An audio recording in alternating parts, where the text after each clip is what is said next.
Hey, where do you think Kim Hyunja went? I haven't seen her since she left the science room yesterday. Normally she's the noisiest one around, if you ask me. Do you remember what Nayeon said? She said the science teacher smelled like a rotting dead rat. Do you think Kim Hyunja might have been? Yeah, don't you remember? She even took part when the science teacher's son was being bullied. That's way too much. But now that you mention it, he really has been acting strange lately. He mopes around all day all gloomy, then suddenly gets overly excited, and he looks at everyone with that cold, icy stare. Enough, stop talking. The more you say, the creepier it gets. Let's not overthink it. Maybe Hyunju just had something to do. A barrage of noisy Korean chatter yanked Chen Mo's consciousness back to reality. His head felt as heavy and muddled, as if he had pulled 3 all-nighters and downed half a bottle of strong liquor. Irritable, he buried his face in the crook of his arm and muttered under his breath full of complaints. Seriously, who the hell is this blasting some Korean drama at the crack of dawn? This endless stream of curses is driving me crazy. He snapped his head up ready to explode, but the instant his gaze swept around him, his entire body froze in place. This was not his narrow, dim dorm room, nor his familiar university lecture hall. No, this was a classroom, but something. Yellowed wooden desks, unfamiliar Korean signs, boys and girls coming and going at his side, all wearing Korean-style school uniforms, their mouths spilling fluent Korean laughter and curses filled with rough slang. Chen Mo was stunned, his pupils shrank sharply. Instinctively, he pinched his own thigh, and a sharp bolt of pain shot through his entire body. Damn, this isn't a dream. Where the hell have I been dumped? Did I transmigrate? His Adam's apple bobbed, a thunderous boom seemed to explode in his mind. I just pulled an all-nighter watching a horror movie, and that alone was enough to send me into another world. Is transmigration really this casual now? Not even a proper blessing from fate. In his panic, he yanked up the sleeve of his left arm. A familiar light brown birthmark shaped like a tiny skull was clearly imprinted on his skin without the slightest discrepancy. Body transmigration. A bold guess surfaced in Chen Mo's heart. He could no longer bother with anything else. He rushed out of the classroom and dove into the nearest restroom, bracing both hands on the sink as he stared fixedly into the mirror. In the mirror stood a youth of about 16 or 17, around 185 centimeters tall, with handsome clean-cut brows and eyes, and a straight nose bridge. Exactly how he had looked in high school, neat, bright, and brimming with youthful vigor. He ran his fingers over the mirror, heart pounding wildly, a hint of relief surfacing. I really transmigrated, but it's still my own body. I don't know how this happened, but this is great. I absolutely don't want to be some local kid here. Just then, fragmented shards of memory surged into his mind without warning. Calling them memories was generous. There wasn't much at all, more like a hastily stuffed basic profile. Chen Mo, transfer student in the second year of Hyosun High School, arriving at school today. No relatives, no complicated social ties, always alone. Such a barebones perfunctory identity was strange, but Chen Mo only frowned slightly and did not dwell on it. The elation of transmigrating was already bubbling in his chest like soda fizz. After all, Chen Mo, a proud transmigrator from the Celestial Kingdom, even come with the classic orphan parents buff after crossing over. Am I really going to let some local kids here push me around? At this moment, he firmly believed himself to be the protagonist of the story, bearing the mandate of destiny, and fated to sweep all obstacles aside. Then it's time to begin my wonderful campus life. Chen Mo turned on the faucet and splashed cold water onto his face. The chill jolted his mind awake. He straightened his school uniform collar, smoothed his hair a few times, turned this way and that, and took his time admiring himself in the mirror. As expected of me, my handsomeness is only marginally inferior to that of the dear readers themselves, who wouldn't be dazzled when they see me out there. The thought almost made him burst out laughing. He flicked his hair with a flourish, pushed open the restroom door, and stepped out ready to embrace his wonderful Kamingafage daily life. Rhyme. The shrill end-of-class bell exploded in the air. The once quiet campus instantly boiled over as students poured out in 2s and 3s, chattering noisily as they headed toward the cafeteria. Chen Mo had just stepped forward when an eerie, inhuman screech echoed from the middle section of the corridor. Instinctively, Chen Mo looked up and his pupils shrank abruptly. At the doorway of the infirmary halfway down the corridor, a school nurse in a white coat staggered out, lurching uncontrollably. Her hair clung messily to her deathly pale face, her eyeballs rolled upward, so only the whites showed. Dark red viscous blood dripped from the corner of her mouth, and a continuous, inhuman rasping sound gurgled out from her throat. The next second her body tilted, and she suddenly slammed against the corridor's glass window with a deafening crash that set the... Her contorted face was pressed hard against the cold glass, blood-stained teeth bared as fresh blood slid slowly down the pane, a sight that burned itself into the eyes. Several students nearby who had stopped to watch thought she was just drunk. Instead of backing away, they actually moved closer with amused grins. One even held up his phone to record, face full of mockery. Crack, snap. The nurse convulsed violently on the floor, her limbs twisting into grotesque angles that defied all common sense of physics. In just a few seconds, she sprang up from the ground like a wild beast loosed from its bough, hurling herself onto the nearest male student and slamming him to the floor. She opened her blood-soaked maw and clamped down hard on the carotid artery at his neck. Splat. Blood spurted out like a fountain, instantly drenching the faces and hair of the students nearby. A shrill, despairing scream tore through the tranquility of Hyosun High School in an instant. This scene. Wait, is this really how this is supposed to go? What kind of decent campus life looks like this? Did that restroom lead to another world? Did I transmigrate again? What kind of protagonist am I supposed to be like this? This is hell. Chen Mo felt his blood instantly turn to ice, a cold chill blasting from the soles of his feet, straight up to the crown of his head. Ding! Key plot point: witnessed initial outbreak of the Hyosin High School virus. System officially activated. Current world: all of us are dead. Difficulty: hard. Main quest: survive until the end of the story. Beginner benefits: native level Korean slight enhancement to physical fitness, and a 1 portable storage space. Living beings cannot be stored. The cold mechanical voice exploded in his mind. Chen Mo felt as if struck by lightning, body going limp as he froze in place. All of us are dead. He had watched the series. Roughly, the story was about a science teacher who, in order to save his bullied son, developed a gene-based virus meant to give him courage and strength, but instead accidentally created a zombie virus. Once it leaked, the entire city fell, and the protagonists fought their way through a campus and city teeming with zombies in search of a path to survival. But isn't the proper way to arrive in this peninsula supposed to be debuting as an idol getting close with girl group beauties? How did I walk out the door only to slam straight into a hellish viral outbreak? If Chen Mo remembered correctly, the nurse's mutation was precisely the starting point of the Hyosin zombie tide. In less than 10 minutes, the virus would sweep through the entire campus. The cafeteria, classrooms, and stairwells would all be crammed with howling zombies, and the entire city of Hyosin would ultimately turn into a living hell. A massive wave of terror crashed over him, threatening to drown him.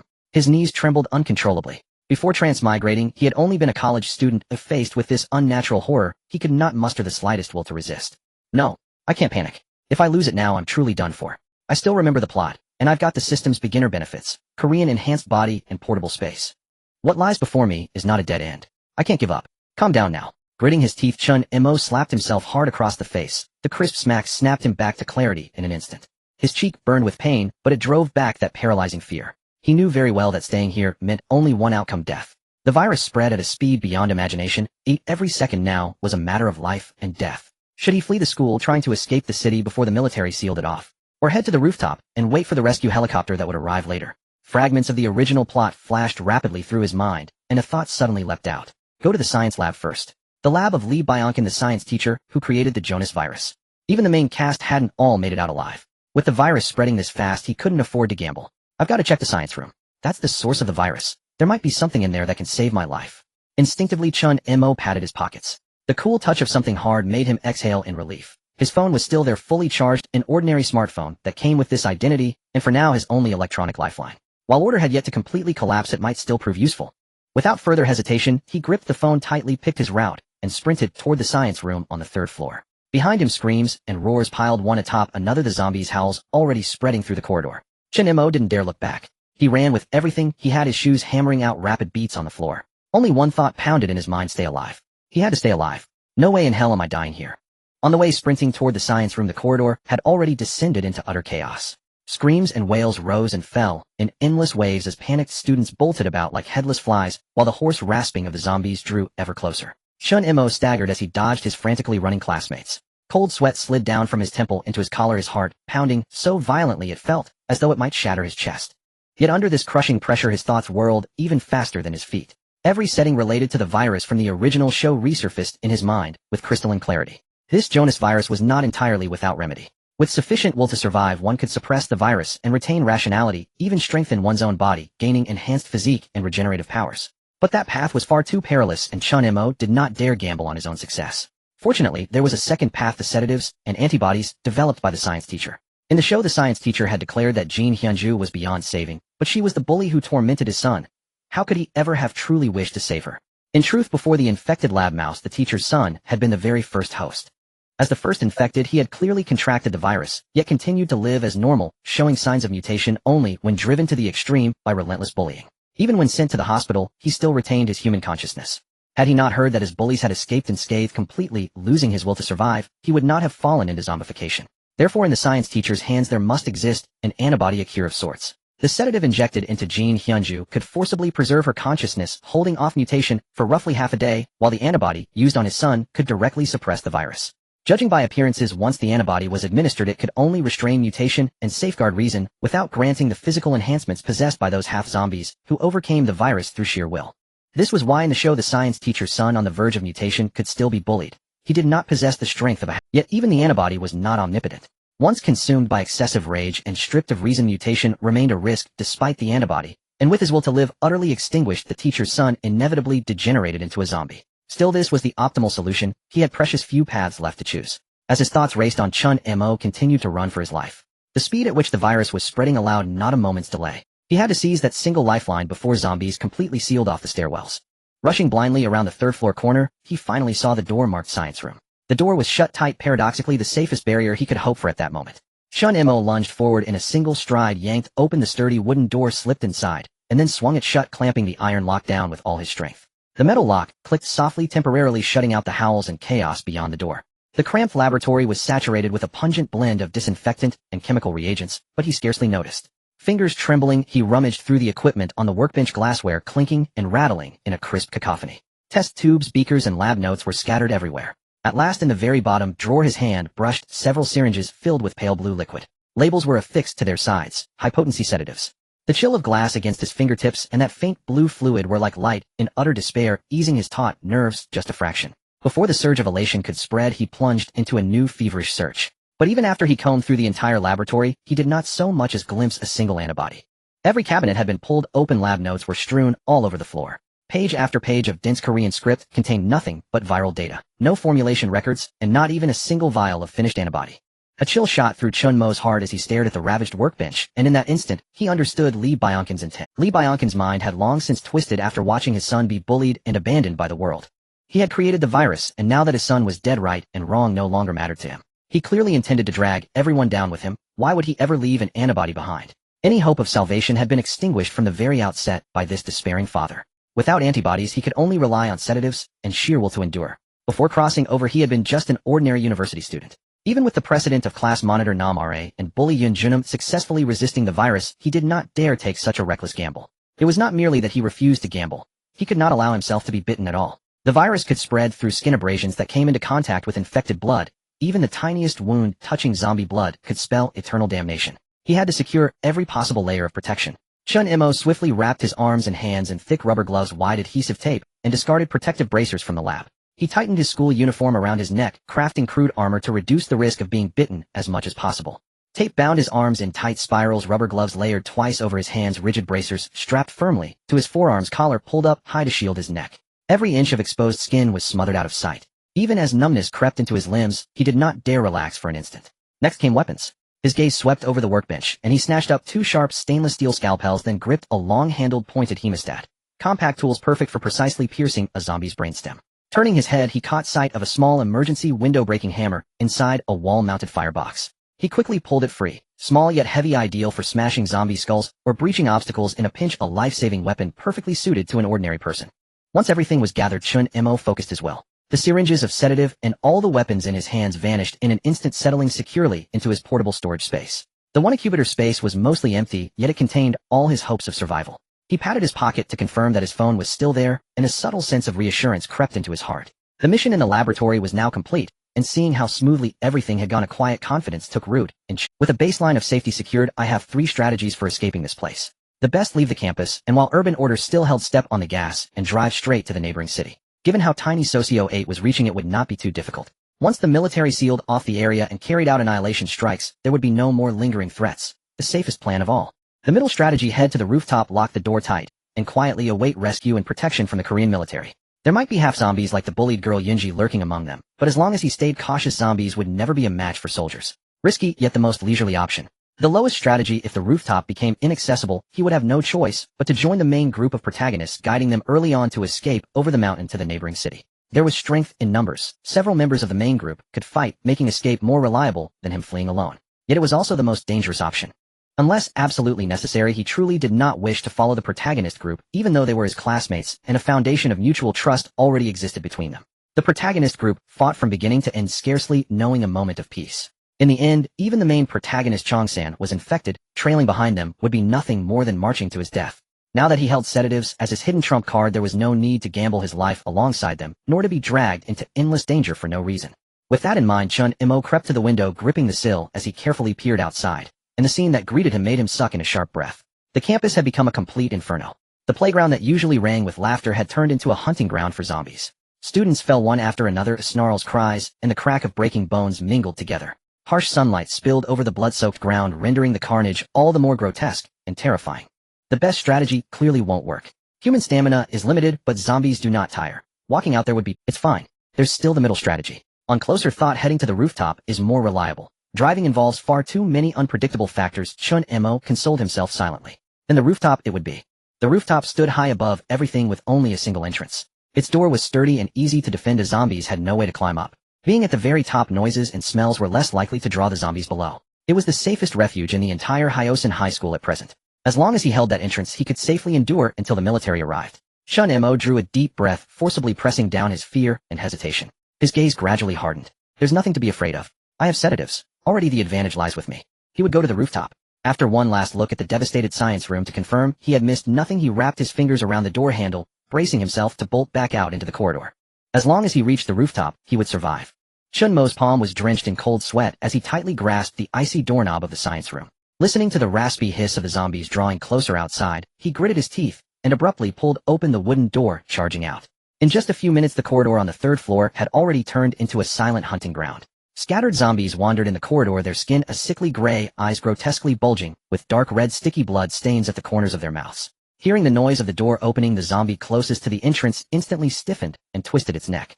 Its hollow eye sockets immediately locked onto Chen Mo as it opened its gaping mouth to roar, a nauseating stench rushing towards him. There was no time to delay. Being held back would mean certain doom. Chen Mo's heart shrank violently, his fingertips trembling uncontrollably, an instinctive fear and panic surging within him. Before his crossing, he was just an ordinary college student. Even though he had rehearsed 1,000 times in his mind, facing a man-eating monster was something no one could be unafraid of. But the song of humanity is a song of courage. At this moment, the will to survive had forcefully overridden his fear. A thought flickered in Chen Mo's mind, and a cold, sharp scalpel suddenly appeared in his palm. Before the zombie could pounce on him, he clenched his teeth, using the momentum of his charge to sharply sidestep, narrowly avoiding the zombie's flailing arms. Then, without caring about any technique, he gripped the handle tightly, relying on the strength enhanced by the system to aim directly at the back of the zombie's head and thrust the scalpel in fiercely. With a plop, the blade pierced flesh, and the zombie's frantically struggling body instantly froze, then fell limply to the ground, completely devoid of breath. From panic to striking for survival, the entire process took no more than 2 seconds. Breathing heavily, Chen Mo looked at the corpse sprawled at his feet, feeling the warmth staining his gloves. Surprisingly, he didn't feel the expected breakdown. Instead, he quickly calmed down, his heartbeat gradually steadying. He glanced down at the bloodied scalpel in his hand, a slight smile creeping onto his lips as he couldn't help but let out a self-deprecating yet relieved chuckle. How I really am quite suited for this. Without time to think further, he seized the opportunity as the other zombies had not yet surrounded him and immediately rushed towards the stairwell. Just as he reached the corner on the 4th floor, a sudden flurry of hurried and chaotic footsteps echoed from the stairway leading from the 2nd floor. A group of students were scrambling up, having been forced up from the 2nd floor by a mutated physical education teacher, which included the protagonist group. Running at the front was the pale-faced and panicked female lead, Nan Wenjiao. If we've met, then let's lend a hand. Chen Mo's eyes narrowed slightly. Without a hint of hesitation, he stood at the top of the stairs and shouted loudly, "Follow me. To the rooftop. The rooftop is safe." Hearing this, Nan Wenjiao suddenly looked up. Recognizing the new student Chen Mo standing above, she had no time to think, as her instincts told her this was the only way to survive right now. "Hurry, follow him," Wenjiao shouted hoarsely as she turned back. Li Qingshan, Jin Jingxiu, Zhang Daxiu, and the others, having nowhere else to turn, immediately grabbed onto Chen Mo like a lifeline, frantically rushing up the stairs. Just after they rushed halfway up the stairs, 2 mutated zombies in school uniforms suddenly burst out from the stairwell corner. Chen Mo's gaze sharpened. He didn't stop his steps, but instead leaped up, using the momentum of his sprint. He sidestepped the first zombie's lunge, his right leg muscles instantly tense, delivering a powerful kick right into the zombie. Bang! The power enhanced by the system was now evident. That zombie was like a motorcycle crashing into it, its chest bones emitting a muffled crack, and it was sent flying back, crashing heavily against the wall before collapsing. Before the second zombie could react, Chen Mo's gaze turned fierce, his wrist twisting, and the scalpel in his hand, accompanied by a sharp wind, violently stabbed into the back of its head once more. Plopped. The zombie let out a muffled groan before instantly dying, rolling down the stairs. Chen Mo was clear in his mind. These zombies were merely humans controlled by the Jonas virus, having lost their sanity, not reanimated monsters. Monsters die when killed, let alone zombies. Don't be dazed. The monsters aren't fully dead. Destroy their spines and the back of their heads. Chen Mo barked in a low voice. Everyone was completely stunned by his clean and ruthless skills. The previously terrified boys were instantly ignited with fighting spirit. Li Qingshan picked up a broken stick from the ground and smashed it violently against the head of the zombie that had just been kicked down and was trying to get back up. Jin Jingxiu and the burly Zhang Daxiu also rushed forward, working together to pin the zombie down and stomp on it. With Chen Mo's subsequent precise and violent finishing moves, they swiftly cleared the obstacles. There was no dragging of feet. The group coordinated and ascended the stairs, encountering a few stray zombies that Chen Mo led the boys to easily dispatch, maintaining their speed. Soon they reached the rooftop door. Chen Mo felt relieved to find that the rooftop door was not locked and could be opened with a It was fortunate that the zombies only understood roaring and charging and had no idea how to open doors, otherwise the 2 characters hiding on the rooftop in the original story would never have been able to live so leisurely. Hurry inside. Chen Mo twisted open the iron door and stepped aside to let them through. The students of the protagonist group felt as if they had been granted a reprieve, scrambling in one by one. Chen Mo along with Li Qingshan, Jin Jingxiu, and Zhang Daxiu stayed at the back to hold the fort. At that moment, two zombies, having followed the scent of fresh blood, were slowly approaching the stairway on the 5th floor. "Hurry and close the door. Don't let them in." The girl in a pink outfit, Li Na, yelled from behind the crowd, her tone filled with bitterness and fear. A flicker of hesitation crossed Zhang Daxia's face as he instinctively looked to Chen Mo, the group's backbone. "Wait, Xiaohui hasn't returned yet." "No." Chen Mo's tone was firm as he unhesitatingly refused. Li Xiaohui was one of the most reliable and powerful forces in the original story, critical for their survival later on. They absolutely could not give up on him, especially since there were only 2 zombies right now, which they could easily handle. As soon as he finished speaking, Chen Mo, holding the scalpel, charged forward first, decisively eliminating one. Seeing this, Qingshan, Jingxiu, and Daxiu suppressed their fears and worked together to subdue the other zombie. Chen Mo freed his hand and stepped forward to finish it off, instantly resolving the trouble. Just then, hurried footsteps came rushing from below. Li Xiaohui finally rushed up, and behind him several crazed zombies were following, howling loudly. "Hurry inside!" Chen Mo shouted loudly, reaching out to grab Li Zui's collar and yanking him into the rooftop. Chen Mo and the 3 boys immediately worked together, and with a thud they slammed the heavy iron door shut.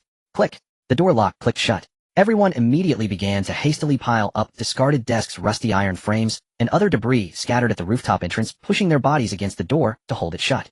Bang! Bang! Bang! A few seconds later, the horde of zombies outside crashed against the iron door. The dull metallic vibrations made everyone's hearts race. If this continued with more and more zombies, even the iron door could not guarantee absolute safety. An accident could happen at any moment. "We can't let them keep banging." Chen Mo decisively turned to the others and whispered, "Who brought a phone earlier?" "I saw someone drop their phone on the ground right in the stairwell on the 4th floor." Everyone was stunned by his sudden command, momentarily unable to react. "Hurry! There's no time to hesitate." Chen Mo's voice was low but carried an undeniable authority. Wen Zhao patted her empty pocket and her expression changed, hesitantly stepping forward. I think mine fell there. Tell me the number quickly." Chen Mo's words were rapid. "The stairwell on the 4th floor is not far from here, and zombies are extremely sensitive to sound. They'll call and lure them away with the ringtone." In an instant, everyone understood. Wen Zhao quickly recited her phone number. Chen Mo took out his phone and dialed it at light. Beep. Beep.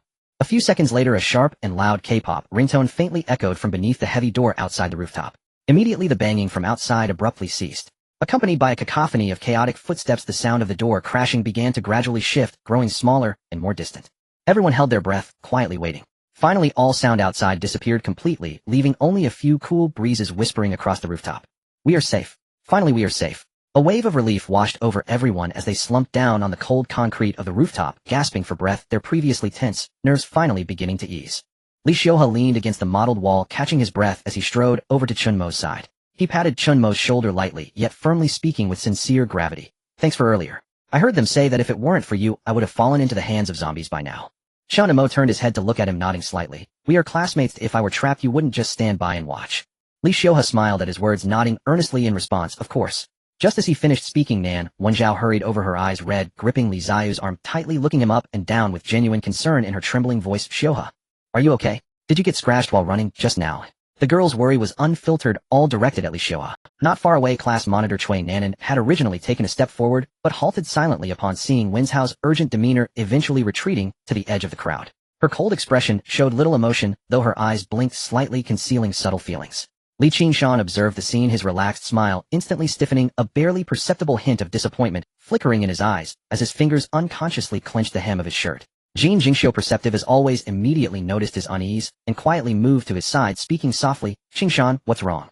Are you tired?" Li Qingshan shook his head, forcing a faint smile. "It's nothing, just ran too fast, feeling a bit dizzy." Wen Zhao's friend Li Shuo leaned against the wall, arms crossed with a mocking expression, her eyes sparkling with gossip, clearly finding this youthful undercurrent of tension a small thrill amidst the perilous situation. In the most secluded corner of the rooftop, the bullied Unji and her companions sat together, either observing coldly or trembling in fear, but remained silent throughout, clearly uninterested in the others.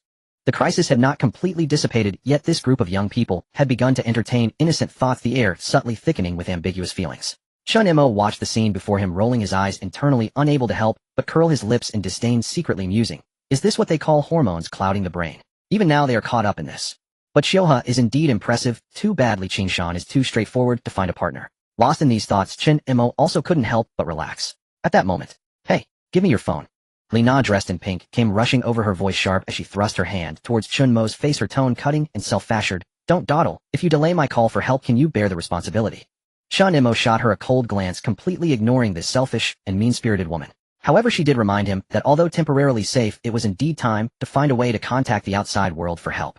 He clearly remembered that the main group had tried to call the police before, but the idea of zombies was so ludicrous that no one would believe it. Moreover, the principal had intervened to hide the situation, ultimately only summoning firefighters, which did nothing to resolve the problem. To survive, they needed armed support. He wasted no time, took out his phone, and dialed the emergency police number. The moment the screen lit up, all eyes turned to him. Even Inji and her companion in the corner looked up, their eyes igniting with faint hope. After 2 beeps, a gentle and clear voice from the operator came through. "Hello, this is the Shaoshan Police Station's emergency center. What danger are you facing?" Chen Mo immediately lowered his voice, deliberately mimicking a mature tone, speaking urgently and fearfully, taking the initiative. "Officer, help. Something terrible has happened at Shaoshan High School. The entire school is out of control. Sir, please don't panic. Take your time to explain. Are you in a safe location now?" "Not safe. Not at all safe." Chen Mo's voice trembled, his acting in full swing. "There are northern agents who have secretly infiltrated our school, targeting the confidential research results of teacher Li Bingchan in the science lab. They just forcibly took the principal hostage and won't let us call for help, even demanding we hand over our phones. Just now a scared student lost their sanity and charged at the northern agents. Now chaos has completely erupted on campus. Gunshots are ringing out everywhere. Students are running in all directions in panic. Many have been injured in the stampede, and some have gone completely insane." The operator's voice suddenly turned serious. "What did you say?" "Armed agents. They took the principal hostage. Sir, can you confirm the number of agents? Are there any serious injuries?" "I saw it with my own eyes. At least 4 or 5 people, all armed." Chen Mo seized the opportunity, escalating the situation. "We are all trapped on the rooftop. Chaos reigns below, and the agents are searching floor by floor. If they arrive any later, students will be in serious trouble. I request immediate deployment of special police and armed forces, as many as possible. If possible, please request military assistance. The situation is completely out of control. Sir, please stay calm. Do not hang up. Immediately find the most concealed corner of the rooftop to hide, and keep the students quiet. Do not make any noise." The operator urged urgently, her tone leaving no room for delay. "I will report this emergency to my superiors immediately. Please hold on. Do not hang up for even a second." Then faintly the sound of the operator hurriedly reporting came through. "Minister, emergency situation. A report of an emergency at Shaoshan High School has come in, stating that northern agents have infiltrated the campus, taken the principal hostage, and a large-scale riot has occurred. Immediate armed support is requested." In the next moment, a deep, authoritative male voice suddenly sounded, clearly of considerable status, his tone filled with shock and gravity. "What did you say?" "Agents. The border has been heavily guarded recently. We have previously received scattered reports from Shaoshan High School about students going mad and biting people, and I was wondering why so many students would report false alarms. Now it all adds up. It's not madness. The students saw armed agents and were scared out of their wits, leading them to speak nonsense." Another voice quickly echoed, "The minister is right. It must be a scheme by the northern puppet, infiltrating the campus to steal research results and create panic and chaos. The previous strange reports were all because the students were scared silly. This is definitely their doing. Immediately activate the emergency campus security plan." The minister decisively commanded, his voice resonant. "Dispatch the mobile special police team to speed to Shaoshan High School and seal off all entrances and exits. Request coordination support from the armed police brigade. Immediately send backup information to the military base requesting assistance. Inform the caller that help is on the way and tell them to hold their ground on the rooftop waiting for rescue." In just over 10 seconds, the police leadership had completed a brainstorming session, attributing all the chaos to the northern agents' mischief, their logic coherent and unwavering. Soon the operator's voice came through again, filled with conviction. "Sir, please rest assured. The sheriff has issued orders, and the mobile special police and armed forces are en route at full speed. They will arrive at Shaoshan High School in no more than 20 minutes. Please lock the rooftop door with all the students inside. Do not go outside, and quietly wait for rescue. We will definitely ensure your safety." Chen Mo breathed a sigh of relief, continuing to feign. "Thank you, officer. Thank you. We will hold our ground on the rooftop, and will not wander off. Hurry and come. Please keep the phone line open and contact us immediately if any emergencies arise. Help is on the way." Chen Mo finally hung up, slowly putting his phone away. The surrounding crowd had long been left speechless, moving in closer, their faces full of disbelief. Li Qingshan stared blankly for a long time before finally speaking. "Chen Mo, you actually said that? Can this really fool the police?" Jin Jingxiu scratched his head amazed, but not only did the police believe it, they also dispatched special police and armed forces. This is much more effective than firefighters. Li Xiuhe furrowed his brows, but nodded seriously. He is right. To them, agents are 1,000 times more believable than zombies. Only this reason could prompt them to deploy real armed support. Li Xiuhe moved closer to Chen Mo, her eyes full of admiration. "Wow, you're so clever. You thought of this method." Even Inji and her companion in the corner looked up timidly at Chen Mo, their anxiety easing a little, whispering, "Will the police really come to rescue us?" Chen Mo glanced at everyone around him, his tone softening, adding a touch of reassurance. "Don't worry, support will arrive soon. As long as you stay on the rooftop and do not go out, you will be completely safe." Upon hearing this, several people nearby nodded vigorously, their tightly clenched hands loosening. Li Na, who had originally wanted to make a scene, was dumbfounded after hearing the whole story. Seeing that the police were indeed dispatching armed support, she fell silent, her expression still unpleasant, but no longer daring to shout randomly. Li Qingshan looked at Chen Mo, the disappointment in his eyes dissipating, completely replaced with admiration. Thanks to you for bringing us to the rooftop earlier, and now you've called for help. I really appreciate it. We are all classmates, but it's the least I can do. Chen Mo smiled indifferently. Everyone felt that Chen Mo's words were somewhat absurd, yet reflecting on their country's situation, they oddly found it quite plausible, especially with the thought that heavily armed special police would soon arrive. The long-suppressed fear and anxiety in their hearts were instantly replaced with a strong sense of hope, and the once tense faces finally revealed genuine relief. The wind on the rooftop still carried a slight chill, but at this moment the small rooftop was filled with warmth and the will to survive. The promise of police support was like a heavy reassurance, temporarily dispelling the shadow of death that had just hung over everyone on the rooftop. But once the environment felt safe, thoughts began to wander. In the life-and-death moment when zombies surrounded them, and they fled for survival, everyone had tightly held their thoughts, banding together to fend off the enemies. Even the fragmented thoughts hidden deep inside were firmly suppressed, but now with a moment of stability and armed rescue close at hand, those repressed youthful concerns and idle gossip could no longer be contained and surged forth.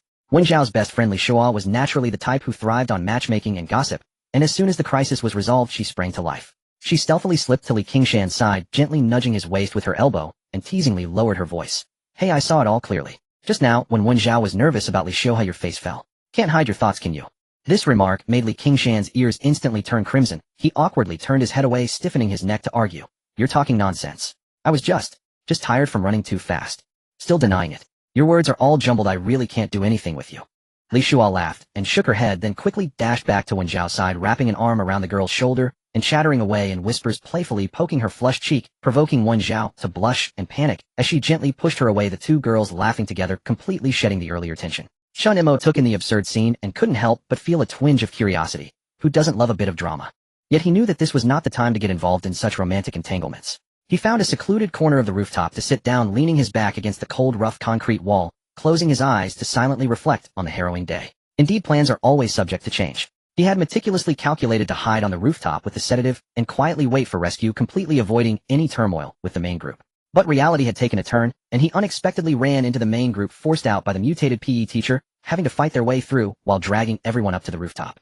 As the saying goes, even the wisest of plans can falter. What's more, he was just an ordinary person who had crossed over. Making it this far was already a stroke of luck. Fortunately, the outcome wasn't too bad. Everyone arrived safely at the rooftop, and they successfully contacted the police, with armed support arriving in no time. Once they were sent to the safe zone, he would immediately transfer to another city, completely distancing himself from the troublesome Xia Mountain High School. This survival mission could be considered successfully completed. As for the campus romance and glorious debut he had previously imagined, forget it, he had no interest in that at all now. Returning home felt far more practical. Now that he had a personal storage space and was fluent in Korean, once he returned safely with a bit of thought, or by seeking help from the all-powerful online community, he could easily improve his family's life with his golden finger. Whether it was preparing for civil service exams, or pursuing graduate studies, or even the bustling big cities that couldn't suit the soul versus the small counties that couldn't accommodate the body, he could navigate it all effortlessly. Such a life would be truly smooth sailing. Lost in thought, Chen Mo let his imagination drift towards a peaceful life after returning, a smile of anticipation curling at the corners of his mouth as the tension in his shoulders finally relaxed. But just as he was immersed in beautiful imaginings, a sharp, piercing scream, like nails scraping against glass, suddenly pulled him back to the cold reality. She's bleeding. She's got a nosebleed. She's been infected. Li Na's scream shattered the tranquility of the rooftop, her tone wrapped in extreme terror and malice, sending chills down everyone's spine. Chen Mo's eyes shot open, and he looked in the direction of the voice, his heart sinking to the depths. He saw Li Shua's face, as pale as paper, one hand tightly covering her nose, bright red blood flowing steadily through her fingers, dripping onto her school uniform and blooming into glaring blood flowers, her eyes beginning to shine red, and her body showing signs of viral infection. In the end, she couldn't escape it. Amidst the chaos of fleeing the building, she was still scratched and infected by a zombie. Quick, get her out. She will turn into a zombie. She'll kill us all. Li Na shouted hysterically from behind the crowd, her finger pointed fiercely at Li Shua, as if she could not wait to throw her out of the rooftop. I really wasn't bitten. Li Shua weakly defended herself, tears mixed with blood rolling down, panicking and helpless, her whole body trembling uncontrollably. Wen Zhao stared blankly at her best friend, tears bursting forth, crying like a rain-soaked pear blossom. This was her best friend, and she couldn't bear to watch her die. Li Qingshan immediately stepped forward to shield the two girls, his expression grave and flustered, trying to protect Wen Zhao, while not wanting to abandon Li Shua, caught in a dilemma with cold sweat beading on his forehead. The surrounding classmates instantly erupted into chaos, some retreating in fear, others showing compassion and concern. Amidst the clamor, the once stable rooftop was suddenly thrown into a state of tension. Class monitor Chui Nan furrowed his brows tightly, his cold face filled with seriousness. Li Xiuhe took a step forward, attempting to maintain order, but with no remedy at hand, he could only clench his fists and prepare for an emergency. Li Xiuhe gradually fell into despair, giving up her struggle, wanting to say a final goodbye to Wen Zhao. She slowly extended her hand, and without hesitation, Wen Zhao stepped forward and hugged her tightly. The two girls cried in each other's embrace, their tears soaking each other's clothes. Li Qingshan stood nearby, anxious and helpless. As the situation spiraled further out of control, Li Na's shouting grew increasingly excessive, the panic at the brink of life and death, threatening to consume them all. Enough! I have a solution. A cold voice suddenly erupted, not loud, but carrying an undeniable authority like thunder that drowned out all noise, rendering the rooftop instantly silent, so quiet one could hear a pin drop. Everyone turned in unison to look at Chen Mo, who was stepping forward. Chen Mo's gaze was cold as he swept over the panicked crowd, finally landing on the trembling Li Xiuhe, his tone calm, yet resolute. Don't panic, I have the antibody, I can save her. At his words the crowd fell silent, all eyes widening in disbelief. Without waiting for anyone to react, Chen Mo nonchalantly pretended to reach into his coat pocket, actually retrieving a syringe containing a light blue liquid from his storage space. He quickly stepped forward, and Wen Zhao looked up at him with tear-filled eyes full of the last glimmer of hope. Chen Mo softly reassured her. Trust me, just one injection will stabilize her. Wen Zhao instinctively released her embrace. Chen Mo moved decisively, grabbing Li Xiuhe's arm, disinfecting, injecting, and pushing the medicine in a single fluid motion, administering the entire dosage. In just a few seconds a miracle occurred. The flowing blood from Li Xiuhe's nose gradually stopped, her dazed eyes slowly regained clarity, and her trembling body completely settled down. He really saved her. Qingshan, help her to the side to rest, keep an eye on her, Chen Mo instructed in a deep voice. Li Qingshan, as if awakening from a dream, hurried forward, carefully supporting Li Xiuhe to retreat to the corner, gratitude evident in his eyes as he looked at Chen Mo. With the crisis averted, the crowd erupted in excitement, surrounding him with shock, curiosity, and eagerness, all clamoring to ask, "You really have the antibody? Where did it come from? Is there any left over?" Li Na, however, pushed through the crowd, rushing to Chen Mo, still wearing that condescendingly harsh expression, thrusting her hand in front of him and demanding, "Hand over the antibody. Why only save her? Give me one too. What if I get infected? Who will take responsibility?" Chen Mo completely ignored her tantrum, calmly addressing the restless crowd. "I still have a few antibodies left, I will explain the details shortly. However, the number of antibodies is limited, and I will only save those who are truly infected and in need. As long as everyone behaves, we can all safely wait for rescue. There are indeed no antibodies, but plenty of sedatives. For now the priority is to keep them calm, and as for whether to give them, that depends on his mood." After saying this, Chen Mo turned to approach Li Xiuhe to observe her subsequent condition. But Li Na, seeing she was ignored, not only didn't calm down, but instead directed her attention to Jin Jingxiu nearby. "Hey, you were infected too, right? I just saw you wiping your nose, and those scrapes on you. Get down now. Don't waste our Jin Jingxiu felt both cold and furious, clenching his fists, and stepping forward, his anger nearly bursting from his chest. "Shiba, you bastard. I got this injury saving everyone while fleeing the building. How dare you say that? Nayan, you're being too much. Jinxia's injury is just a minor scrape, not an infection at all. Hurry up and apologize." Yes, if it were a real infection, he would have mutated long ago. How could he have stayed fine until now? Apologize and stop. The crowd was not oblivious to right and wrong. They all knew Jingxiu was injured for the collective good, and they gathered around to demand an explanation. "Ashiba, don't you believe me? He is clearly infected. Get him out." But Li Na disregarded everything, continuing her tantrum, insisting Jin Jingxiu was infected, determined to force him out to die, her hysterical screams once again tightening the atmosphere on the rooftop.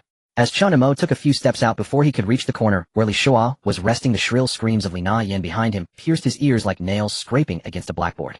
Each word from her was clearly pushing Jin Jingxiu toward a dead end. He suddenly halted, fists tightly clenched, the coldness in his eyes almost solidifying. When he turned to look back, he caught sight of Li Na Yan pointing her finger at Jin Jingxiu, berating him with spittle flying everywhere. Jin Jingxiu trembled with rage, his fists cracking, eyes red, yet out of concern for the team's unity, he forcibly suppressed the urge to strike back, enduring the humiliation. Surrounding classmates attempted to intervene, but Li Na Yan, like a madwoman, insisted that Jin Jingxiu was infected, using the disgusting banner of "for everyone's safety" to force him off the rooftop. But was she really doing it for everyone's sake? Nonsense. At this moment, she was blatantly trying to force Jin Jingxiu to his death. Damn it, this crazy woman, is she never going to stop? Yeah. The last thread of patience in his heart snapped completely. Li Na Yan's actions left no excuses to be found. During their escape from the building, this woman had been hiding at the back of the group, running faster than anyone else, yet contributing nothing while relying on others to protect her.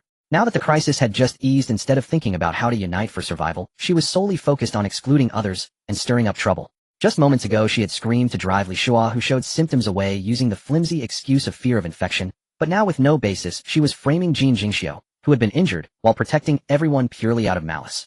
Just like in the original plot where her ridiculous vanity led to the death of Jin Jingxiu, now she was willing to sacrifice a companion to have less competition for resources and to prove her nobility and correctness.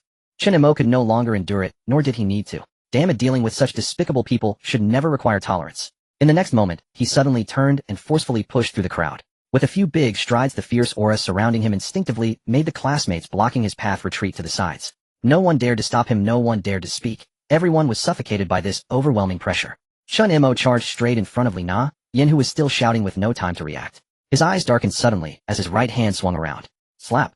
A loud, unreserved slap struck Li Na Yan's left cheek with immense force. The crisp sound of the slap echoed on the empty rooftop, instantly cutting off all noise. The sound was so loud that it made everyone's eardrums ache. The entire place fell silent, even breaths were held instinctively, and all eyes were fixed on Chen Mo, not daring to make a sound. Li Na Yan was knocked back 2 steps from the slap, half of her face swelling and bruising, visibly a clear handprint branded on her cheek like a hot iron. She covered her face, stunned for 3 seconds before coming to her senses, then exploded like a wildcat with its tail stepped on, yelling furiously, "Ah, you little brat. How dare you hit me?" Before she finished speaking, she rolled up her sleeves and lunged at Chen Mo, her nails sharpened, as if she wanted to scratch him, but in the face of absolute power, her hysterical counterattack was laughable, like that of a 3-year-old child. Chen Mo didn't dodge, nor did he need to. He coldly stepped forward half a pace, his left hand moving like lightning, swinging out another slap. Slap. This time the power was even greater. It directly made her right cheek swell in symmetry, both sides of her face instantly becoming equally puffy, reaching an extreme level of embarrassment. Before she could lose her balance and fall, Chen Mo gathered strength in his waist and abdomen, lifting his leg for a swift side kick that struck her abdomen. Bang! Li Na Yan was kicked like a rag doll, her feet leaving the ground, sliding over half a meter on the rough concrete floor. She curled up, clutching her stomach like a large shrimp, writhing in pain, physiological tears streaming down her face, losing all strength to act defiant, unable to even lift her head. The entire scene was deathly silent. Not far away, Li Xiu, he slowly relaxed his tightly clenched fists, his taut facial muscles also gradually easing. He had wanted to step in and stop it, but he knew Li Na Yan's temperament too well. They were both classmates and saw each other often, so he couldn't bear to act, and Li Na Yan also knew he wouldn't. Faced with this situation, he felt utterly powerless. After all, he was just a student, not knowing how to handle it, left only to watch her stir up trouble. Now that Chen Mo had stepped in to stabilize the situation, Li Xiu, he felt a wave of relief wash over his chest, looking at Chen Mo with gratitude and recognition. The class monitor Cui Nan also slightly relaxed her cold expression. She was skilled at rational analysis, but was completely helpless against this kind of baseless raucousness. At this moment, looking at Chen Mo's back, there was a newfound respect in her gaze. Jin Jingxiu, with red-rimmed eyes, deeply nodded toward Chen Mo, the anger in his gaze dissipating, leaving only gratitude and relief for surviving this ordeal. The surrounding classmates reacted differently. Some quietly tightened their fists, feeling a rush of satisfaction and relief. Some gasped in shock, both intimidated by Chen Mo's thunderous means and thinking Li Na Yan deserved it. Some showed awe, quietly retreating, not daring to meet Chen Mo's gaze. Whether in respect, fear, or feeling a sense of justice, regardless of personal thoughts, this drama that was about to tear the team apart was thoroughly crushed under Chen Mo's violent force. Chen Mo slowly walked up to the curled-up Li Na Yan, looking down at her with eyes as cold as a knife, his voice icy like the wind in an ice cellar, striking each person's heart with every word. Li Na Yan, from rushing into the classroom to hiding on the rooftop, I don't ask if you've killed any zombies, I only ask, have you ever stopped even a single zombie? Have you helped any classmate? Even a small task like holding a door, have you done anything? His tone was calm, yet mocking, but each word pierced the heart. Li Na Yan clutched her stomach, gasping in pain, only able to produce faint whimpering sounds, lacking even the courage to look up at him. You haven't. Chen Mo coldly answered for her, his voice not loud, yet clearly resonating throughout every corner of the rooftop. When faced with danger, you run faster than anyone else, hiding behind others, and trembling, relying on us to fight for survival, to stay alive. Now that the danger has just passed, you leap higher than anyone else. You snatch the benefits first, push all the bad things onto others, enjoying the spoils without contributing anything. He paused for a moment, his tone suddenly turning frigid, pointing directly at her most unforgivable sin. Just now, when Li Shua showed symptoms, you screamed to drive her away, or I could understand it as being scared by the zombies and natural survival instinct. But what about Jin Jingxiu? The injury on his hand was from covering everyone while escaping the building. He hadn't even touched the virus, yet you baselessly insisted on forcing a person who saved your life to leave the rooftop and die? What are your intentions? Speak. The last shout was like a heavy hammer smashing onto Li Na Yan's nerves, startling her into a shiver, tears mixed with snot pouring down even more fiercely. Do you think I would indulge you just because of our camaraderie like other classmates? Chen Mo sneered, the oppressive aura surrounding him palpable. I make this clear right now, if I see you causing trouble or shaking the morale again, it won't just be a couple of slaps next time. Li Na Yan covered her face, meeting Chen Mo's cold, merciless eyes, and fear shot from her feet to her head. She finally understood that this time she had truly kicked an iron plate. The person in front of her was completely different from the soft-hearted classmates she had known. He was truly willing to act, truly wouldn't tolerate her, and could genuinely take her life. Do you hear me clearly? Chen Mo's voice resonated again, carrying an undeniable authority. Li Na Yan's lips trembled, tears and snot mixing together, looking utterly miserable as she lowered her head. I asked you to respond, are you deaf? Chen Mo persisted, bending down to grab Li Na Yin by the collar, lifting her from the ground with one hand. The veins on his wrist bulged with strength, as if he could crush her neck. His left hand raised palm hovering next to her cheek, threatening. This poised yet menacing stance made Li Na Yin utterly terrified. I know. I understand. I was wrong. I really want Dare again. She could no longer hold on, trembling and crying out, her voice carrying a fear that couldn't be concealed. Such a small voice. Chen Mo applied even more pressure, yet did not truly strike. Raise your voice, apologized to Jingxiu. Chen Mo knew very well the type of person who bullied the weak and feared the strong. Only by thoroughly breaking her spirit and instilling fear deep in her bones would she truly quiet down. Otherwise, as soon as she regained her strength, she would inevitably become a ticking time bomb for the team, and he would have to dirty his hands to eliminate her. If she died, but her death would inevitably leave a crack in the team's harmony. After all, Chen Mo was alone and needed the strength of the team, so he could only temporarily keep her around. Yet Chen Mo did not lie this time. He was merely intimidating her. Next time it could be uncertain. Now, enduring just a couple of slaps and some warnings allowed her to calm down, even to breathe. I'm sorry. Jingxiu, I was wrong. I shouldn't have said you were infected, shouldn't have forced you out. I won't dare again. Li Na Yin shouted with all her might, her cries heart-wrenching, her tears and snot covering her face, completely devoid of the earlier arrogance and sharpness, resembling a drenched dog terrified out of its wits. Chen Mo coldly scrutinized her for a few seconds, confirming that only complete submission and fear remained in her eyes, before slowly releasing his grip, throwing her back onto the concrete floor as if she were trash. Chen Mo brushed the dust from his hands and swept his gaze across the rooftop, meeting the eyes of each person present. Silence had long since reclaimed the terrace. In every pair of eyes now rested a newfound, genuine reverence. Hey, listen up. We're in an emergency, trapped on this rooftop with zombies swarming outside. If we want to survive, there's only one path forward. We must unite. He paused, then raised his voice. Each word sharp, resonant, unwavering. From this moment onward, 3 laws shall govern this rooftop. No one, not a single soul, may break them. First, no infighting, no baseless accusations against comrades. Anyone who, like Li Na Yin, falsely frames a peer or drives a teammate to despair will be treated as a traitor, undermining our collective survival. Second, no freeloading. Those who can act must act, those who can assist must assist. No hiding behind others' labor. Third, the group's survival comes before all else. No provoking conflict, no inciting panic, no eroding morale. His gaze pierced through the crowd, fierce and unblinking. At a time like this, internal strife is suicide. Sowing discord is sentencing us all to death. We're classmates. All of us dread perishing inside this building. All of us yearn to live until rescue arrives. So uphold these rules, stand shoulder to shoulder, and weather this storm together. As his words settled, Chen Mo scanned the assembly in stern silence, and then asked directly, do any of you object to these 3 laws? A hush fell over the rooftop, glances flickered between faces, yet no one dared break the stillness. After only a few seconds of silence, when Zhao clenched her fists and stepped forward, her voice steady and resolute. I have no objection. I fully support Chen Mo. I refuse to die here. Her clear, ringing voice shattered the tension. Almost instantly, Jingxiu, the very classmate just rescued, stepped forward too, his eyes re-dimmed, his tone grave. I support him wholeheartedly. Chen Mo is a good person. Every word he spoke was for our sake. With those 2 leading the way, the rest of the students nodded in rapid succession, voices rising in overlapping affirmation. No objections. I'll follow your lead. Li Xiuhe grinned broadly, strode forward, and gave Chen Mo's shoulder a firm, easy pat. His teasing tone light and relaxed, instantly easing the rooftop's taut atmosphere. Count me in. No objections whatsoever. With these rules in place, everyone breathes easier, and I for one can finally rest properly. Class Representative Cui Nanra approached calmly, her cool composure softening into the faintest trace of approval as she gave a quiet, deliberate nod. The rules are sound. Prioritizing survival is wise. I will assist in maintaining order. Thus, without exception, every student on the rooftop accepted the laws Chen Mo had established. Li Na Yin cowered silently at the edge, face buried in her hands, watching the others submit to Chen Mo with obedient deference. Her heart boiling with fury and fear, yet too cowed to utter a word, forced only to bow her head in bitter silence. Chen Mo understood the principle of striking hard, then offering solace. And sensing the situation now firmly under control, he chose to reveal the truth about the virus to calm their fears. There's no need for excessive panic. This so-called zombie virus is not some unfathomable plague. While scavenging supplies in the science lab earlier, I discovered Professor Li Bingsan's experimental logs and remnants of his reagents. He paused, then spoke with deliberate clarity, drawing upon his knowledge of the original narrative. This virus was developed by Professor Li Bingsan in a desperate bid to save his son, a victim of relentless bullying. Tragically, the experiment failed. His son mutated first, lost control, and was ultimately terminated. The virus corrodes neural pathways, stripping victims of reason and transforming them into zombies. But it is not incurable. Human willpower can forcibly suppress it. Conversely, extreme emotions, rage, terror, anxiety, accelerate its spread, hastening mutation. So if bitten, do not succumb to fear. Recall your family, your friends. Remember the beauty still left in this world. So long as your will remains unbroken, the virus cannot overcome you. Of course, that is our final safeguard. If possible, avoid infection entirely. This revelation upended their assumptions. Yet it rang profoundly true, especially when they recalled Li Shua's swift recovery after receiving the injection. Their belief in his words was absolute.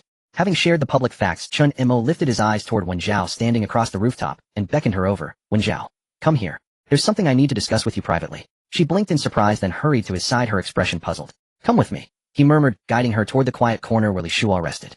By then Li Shua had fully regained her composure, color had returned faintly to her cheeks. She leaned against the wall, Li Qingshan standing guard beside her. When they saw Chen Mo approach with Wen Zhao, both looked up, bewildered. What is it? Li Qingshan asked, first his voice laced with quiet confusion. It's quiet here. Gather close, all three of you. Chen Mo lowered his voice, his expression grave. What I'm about to say is for your ears alone. Not a word may reach a fifth person. Those words sent a jolt through all three. Hearts leapt instinctively. They drew nearer, locking eyes on Chen Mo with tense, searching gazes, and even their breathing grew hushed. Chen Mo surveyed them, cutting straight to the core. Listen carefully. I did not inject Li Shua with any viral antibody. What a... All three recoiled in shock, eyes widening, pupils contracting in disbelief. Wen Zhao nearly cried out, but Li Qingshan acted swiftly, clamping a hand over her mouth just in time to muffle the gasp before it reached the others. Li Shua stiffened, her fragile calm shattering instantly. Her face paled again, her body trembling uncontrollably as her voice cracked with tears. What do you mean? I'm already better, aren't I? Am I still going to mutate? Don't panic, let me finish. Chen Mo quickly raised a calming hand, his tone steady. A true antibody does exist, but I searched the science lab thoroughly. Professor Li Bingkin destroyed it himself. I found no trace of it. What I injected was merely a standard sedative, effective at temporarily suppressing viral activity, but offering no cure. Its effect lasts only half a day. That declaration struck like lightning. Tears spilled from Li Shua's eyes. Wen Zhao, still held fast by Li Qingshan, stood frozen, silent, tears tracing clean paths down her cheeks. I never meant to deceive you. Seeing their anguish, Chen Mo softened his tone, hastening to explain. As I said earlier, willpower can suppress the virus. If the will to survive burns fiercely enough, one may become a half-zombie, craving flesh yet retaining full consciousness. Endure just a little longer. Once we reach the safe zone, national scientific resources will easily decode this ordinary rodent-originated virus and synthesize an antibody. Then, and only then, you will be truly saved. Indeed, Chen Mo harbored no doubt that a cure could be developed. This was no alien anomaly or primordial horror, merely a flawed biological experiment. If a single high school science teacher could engineer it, surely top-tier researchers elsewhere would surpass him effortlessly. In fact, when Wen Zhao held you just now, your emotions stabilized, and your will to live surged. The virus was already suppressed, albeit temporarily. But Li Nian kept shouting, and the crowd remained terrified and chaotic. Such an environment relentlessly erodes resolve. That's why I used the sedative to buy you time. Hearing this, the three slowly exhaled, their initial shock giving way to dawning understanding, as they gazed into Chen Mo's sincere, unwavering eyes. Once their composure returned, Chen Mo shifted seamlessly into command mode. Voice firm, tone solemn. This is the most critical juncture. After I return to the group, the three of you must stay together. Never separate, always holding each other accountable. I'll tell everyone Li Shua is physically weakened and requires constant care from Wen Zhao and Qingshan. No suspicion. He turned first to Wen Zhao, his voice gentler. Wen Zhao, you're Li Shua's closest friend. You wouldn't want to watch her lose herself completely, would you? Then stay by her side. Let your bond reignite her will to live. So long as her spirit holds strong, she will remain unharmed. Tears still glistened on Wen Zhao's cheeks, but she nodded, fiercely gripping Li Shua's hand, tightly declaring with quiet intensity, I will. I'll stay with you always. We'll be sisters for life. Moved beyond words by such devotion, Li Shua squeezed her hand back, sobbing openly. Chen Mo then faced Li Shua, his tone stern yet threaded with quiet expectation. Li Shua, you wouldn't want to harm the dearest friend who stays beside you, would you? She's risking everything for you. You must hold on. Suppress that hunger within you. I can do it. Li Shua wiped her tears, her gaze hardening into ironclad resolve. She would never hurt her best friend. Finally, Chen Mo turned to Li Qingshan, clapped his shoulder with a blend of playful familiarity and profound seriousness. Qingshan, your role is the most vital. Should disaster strike and Li Shua lose control, protect Wen Zhao, above all else. This is the chance I've given you. Don't retreat this time, as you did before. With that, Chen Mo gave Qingshan a subtle, knowing wink. Having stared death in the face moments earlier, Li Qingshan had already confronted his feelings for Wen Zhao. This time he met Chen Mo's gaze without flinching, and nodded once deeply, his eyes blazing with unshakable commitment. I swear it. I'll protect them with my life. Having entrusted them with every instruction, Chen Mo placed reassuring hands on each of their shoulders, then turned and walked calmly back into the center of the crowd. As soon as he approached, Chen Mo saw Jin Jingxiu repeatedly rubbing the fresh bruise on his hand, evidently still concerned. Chen Mo's heart tightened as he recalled that in the original plot, Jin Jingxiu had met a tragic end due to this seemingly insignificant bruise, which had come into contact with zombie blood. He immediately gathered his scattered thoughts and reminded everyone in a serious tone.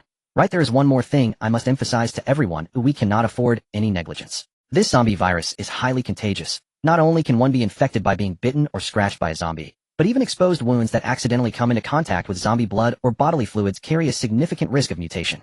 He deliberately focused his gaze on Jin Jingxiu, intensifying his tone, so everyone must immediately check their bodies. Any wounds, no matter how small, should be tightly wrapped with clean cloth or tape to ensure they are not exposed.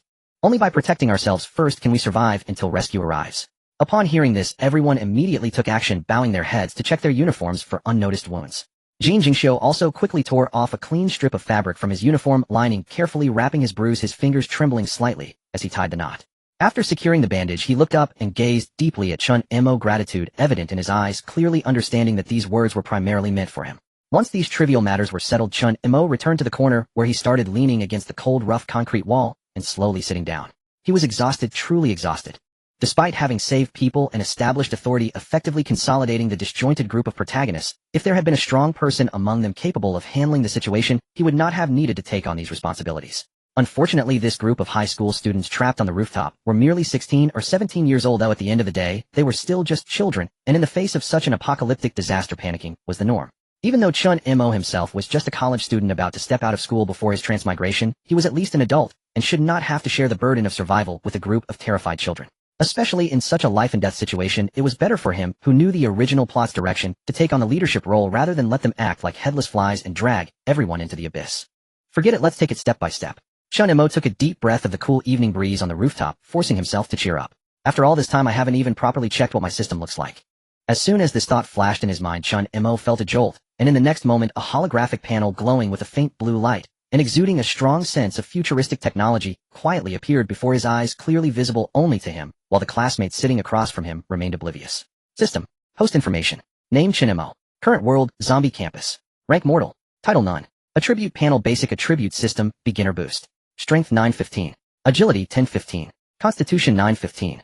Spirit 1015. Comprehensive evaluation, professional athlete level, and outstanding mortal. Main quest, survive in the zombie campus world until this crisis is resolved. Chen Mo's eyes lit up as he looked at the attributes on the panel. No wonder he had been so light on his feet while charging onto the rooftop today, or it turned out the system had directly boosted his physical attributes to that of a professional athlete. Before his transmigration, he had been just a college student who spent every day in the dorm shouting for his mother, and even running 1,000 meters would leave him gasping for breath. While he wasn't completely weak, he certainly wasn't healthy either.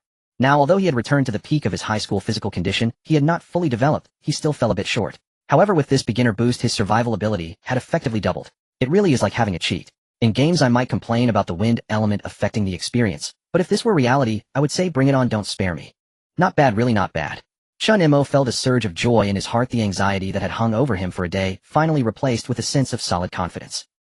Suddenly Chen Mo noticed a small golden envelope icon flashing at the upper left corner of the panel, accompanied by a red number 2 next to it. With a thought, he lightly tapped the icon in the air with his fingertip, and 2 system notification sounds immediately echoed in his mind, emotionless, yet crystal clear. Ding. Detected that the host successfully altered the death plot of key character Li Shua, avoiding his infection and mutation outcome, reward minor contribution 1. Ding. Detected that the host successfully altered the death plot of key character Jin Jingxiu, avoiding his infection and mutation outcome, reward minor contribution 1. Minor contribution. Chen Mo felt a wave of confusion in his heart. What is this? Can it be exchanged for rewards? He repeatedly questioned in his mind several times, but the system remained silent, offering no response. Only the words, minor contribution 2, on the panel still glimmered softly with golden light.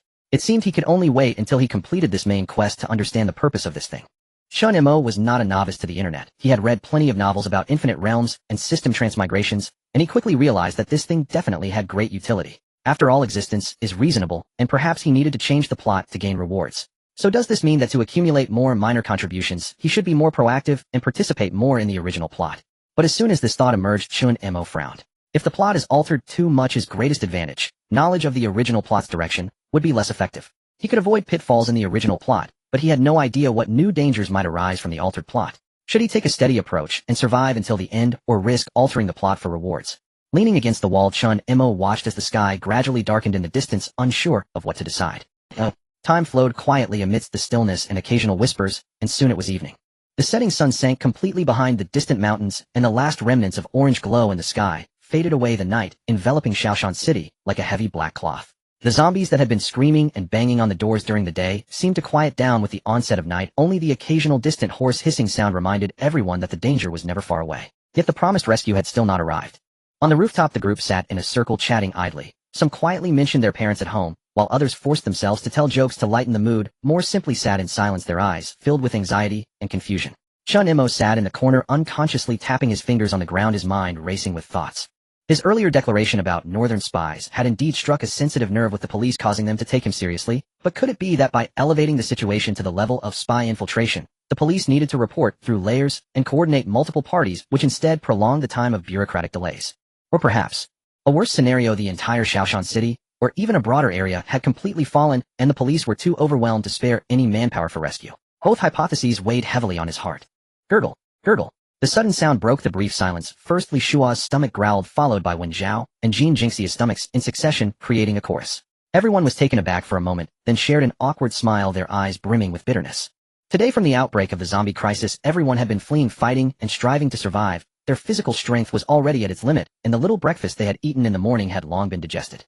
Now that they had relaxed, an overwhelming sense of hunger surged through each of them. Chen Mo's stomach also inconveniently growled, and he instinctively covered his belly, his face showing signs of discomfort. Damn it. Ever since he had transmigrated, he had not had a moment's peace. After grabbing the calming agent, he rushed to the rooftop, and once he finished there, he had to deal with conflicts and set rules, leaving no time to gather food and water. Now he had a cubic meter of personal storage space, yet it contained not a single morsel of food, truly a treasure trove. I'm hungry, truly hungry. The feeling of hunger is unbearable. Leaning against the wall, Chen Mo closed his eyes, unable to help but start reminiscing about his hometown. In a strange country with a foreign language and unfamiliar people outside, there were man-eating zombies, and beside him was a crisis that could explode at any moment. Only by truly stepping outside could he realize how wonderful home was, how precious those ordinary days were. Gurgle. His stomach protested, once more interrupting his thoughts. Chen Mo bitterly smiled. What he wanted most now was probably to rush back home, anxiously eat a hearty meal, and wash it down with a bottle of soda or iced tea. A sip of soda, bursting with bubbles in his mouth, paired with unhealthy but delicious rice dish. That flavor was simply Of course the soda must be Coca-Cola, and the iced tea must be chilled. Not a single degree less would do. But for now it was useless to think too much. Just endure, the night is still long. As dawn broke on the horizon, the pale blue morning light sliced through the thick darkness like a delicate blade. The morning breeze carried the lingering chill of the night, mingled with a faint whiff of blood that wafted from the direction of the distant teaching building, brushing against every corner of the rooftop, causing the crowd huddled in the shadows to tighten their thin school uniforms. On the first night of the zombie crisis outbreak, no one dared to let their guard down. When the crisis first erupted, a few hot-blooded boys stepped forward, confidently offering to take turns on night watch, claiming they would guard the rooftop door for the girls. But as soon as those words fell, class leader Cui Nanla immediately shook her head, reaching out to press down on one boy's shoulder, her tone calm yet firm. No, there are only a few boys on the rooftop. We need to conserve our strength for any sudden dangers. If it's just you few taking turns, it won't be long before everyone's spirit collapses completely. By the time the zombies truly break through the iron door, there won't even be anyone left to fight back. Her words instantly awakened everyone, and they began discussing among themselves, ultimately deciding on the most reliable plan to divide into 3 shifts, mixing boys and girls, with each shift lasting 3 hours. This way they could keep a close watch on the movements at the rooftop door, pay attention to any unusual actions from the zombies below, and ensure that everyone had ample time to rest and regain their strength. The arrangement for the 3 shifts was quickly laid out, clearly posted on an iron barrel at the edge of the rooftop, with the class leader writing the schedule and the names of the duty personnel in bold marker. First half of the night, 2300 led by Li Xiuhe, paired with Li Nian, Cui Nanla, and 1 boy. During this period, while the zombies were relatively quiet, they needed to keep a close eye on the sounds from the stairwell and listen for any abnormal noises from afar. Midnight 000500 led by Chen Mo, paired with Li Qingshan and Nan Wenjiao. This time frame was the easiest to become fatigued, and also the most challenging for focus, known as the Devil's Hour. The latter half of the night until dawn 050 sunrise, led by Jin Jingxiu, paired with Deshio and the remaining 2 girls. At this time the sky was already slightly bright and the zombies' activity would be somewhat weaker, making it a relatively easier period, allowing everyone to relax their vigilance slightly in the morning light. One person could rest for 6 or 7 hours, which was more than enough for these high school students who treated staying up late as a Initially, when the shifts were assigned, Chen Mo had been allocated to the latter half of the night, while Jin Jingxiu was assigned to the midnight shift. However, Chen Mo proactively approached Jingxiu, confidently proposing an exchange, insisting on taking the most challenging midnight duty. Others were unaware of his thoughts, but Chen Mo was clear as day in his own mind. Li Xiuhe was infected with the zombie virus probably around 1 o'clock in the afternoon. He had personally administered the sedative to Li Xiuhe, and that sedative could only suppress the virus activity for half a day at most. This meant that the midnight period was the critical juncture when Li Xiuhe was most likely to mutate. If she could hold on and not be consumed by the virus, that would be ideal. But if she couldn't, Chen Mo dared not think further. He did not want to be asleep, lost in a beautiful dream, only to be awakened by an unexpectedly mutated Li Xiuhe biting his throat. More importantly, Chen Mo felt a heavy burden of responsibility weighing on his heart. He had taken the initiative to use the sedative on Li Xiuhe, and he had given her this slim chance of survival. If she truly lost control and harmed others, then this guilt would ultimately rest on him. So you must not let me down. Chen Mo couldn't help but whisper, his hopeful gaze crossing over the crowd to land on Li Shua, who was not far away laughing softly with Nan Wenjiao. Her complexion was still a bit pale, her lips cracked, yet she forced a smile, chatting with Wenjiao about the amusing incidents in the classroom yesterday, as if the surrounding zombies and the bloody rooftop were entirely unrelated to her. Time ticked away and the sky grew darker, with everyone alternating between sleeping and waking. Finally 2 o'clock in the morning arrived, and Chen Mo, along with Qing Shan, woke up in succession, taking their positions, keeping a watchful eye on the door, while also monitoring the situation with Li Shua. Suddenly a faint ha growl echoed from the corner of the rooftop. The sound was not loud, but it pierced each of the still awake individuals' hearts like an ice pick. Chen Mo abruptly looked up following the sound. There, curled up in the corner, was Li Shua, her body twisting violently. Her neck bulged with blue veins, and her once clear eyes were instantly consumed by crimson blood-colored veins rapidly spreading from her eye sockets, crawling across her face, looking horrifically fierce. She still couldn't hold on. Chen Mo's heart tightened in an instant, his fingers whitening as he fixed his gaze on the corner where Li Shua was. In the next moment, an even more heart-wrenching scene unfolded. Li Shua slowly raised her head, her crimson eyes locking onto the drowsy Wenjiao, who was rubbing her eyes, her lips curling into a sinister arc as she slowly inched closer, seemingly about to bite down on Wenjiao's delicate neck. No. Chen Mo's heart raced just as he was about to stand. He saw Li Qingshan beside him, suddenly gripping the stool tightly, his knuckles turning white, a serious expression on his face. Qingshan cared more for Wenjiao than anyone else, but ever since Li Shua was administered the sedative, he had not dared to leave her side, and now on night watch his eyes were fixed on Li Shua, fearing she might suddenly lose control. At that moment, seeing Li Shua about to bite Wenjiao, he took a deep breath, his arm bulging with veins, and was about to swing the stool down. But just as the stool was about to fall, Li Shua, who had been fixated on Wenjiao's neck, suddenly turned her head away. The blood-colored veins on her face rapidly faded at a visible pace, and a few seconds later her crimson eyes slowly reverted to their original appearance. The blue veins on her neck gradually relaxed, and she slumped to the ground, breathing weakly, appearing no different from an ordinary person. Chen Mo and Li Qingshan simultaneously exhaled a long breath, the cold sweat on their backs instantly soaking through their school uniforms. That was close. Chen Mo's taut nerves completely relaxed, a sense of indescribable accomplishment surging within him. He looked down at his palm, his fingertips seemingly still lingering with the sensation from when he administered the injection. He was right. His actions were indeed correct. He didn't save the wrong person. Yes, the system had clearly warned me before. What was there for me to worry about? Chen Mo suddenly smiled self-deprecatingly. But it's good that nothing happened. Since then the rooftop fell completely silent, with only the distant echoes of zombies and the sound of the wind blowing through the iron sheets. After completing his midnight shift, as soon as it was 5 o'clock, Chen Mo immediately got up and walked to the rooftop door to hand over to the incoming Jin Jingxiu. His tense nerves relaxed completely. He went to the wall corner, which was sheltered from the wind, bundled up in the thick school uniforms that his classmates had lent him, curled up, and slept soundly for nearly 5 hours. In his dreams, he found himself back in the science room at 1 o'clock in the afternoon, reliving the moment the sedative was injected into Li Shua. When he awoke, the outside was already bright with golden sunlight pouring in, warm and comforting. Ultimately, this night passed safely. At 8:15, Chen Mo woke up. However, he did not wake naturally. He was jolted from his dreams by the sharp, muffled sounds of a quarrel in the corner. He groggily opened his eyes, his brows instantly furrowing as he accurately caught every word of the commotion. "Chiba, why didn't you say it earlier? There's less than an hour until 9 in the morning." The woman's voice was wrapped in suppressed indignation and a despair on the verge of collapse, trembling uncontrollably. "I am sorry." The boy beside her hurried to explain, his tone filled with panic and grievance. He promised that as long as I transferred the money on time, he wouldn't send out the video. I had the money ready the day before. If it hadn't been for the sudden outbreak of the virus and the school being locked down, I would have given him the money already, and this would have been resolved. In an instant, Chen Mo was more awake, quietly propping himself up to discreetly glance towards the source of the voices. There in the most secluded corner of the rooftop were NG and a male classmate, both bullied and huddled in the shadows, arguing closely together, afraid of waking others, yet unable to suppress their urgency. "What's the use of saying this now?" NG's voice grew more frantic, tears welling in her eyes. "The virus has broken out. The school has turned into a den of zombies. Where am I supposed to find him? How am I supposed to transfer him money? Once it hits 9, the video will send automatically. My reputation, my parents' reputation, how will our family face the world after this? I might as well be dead."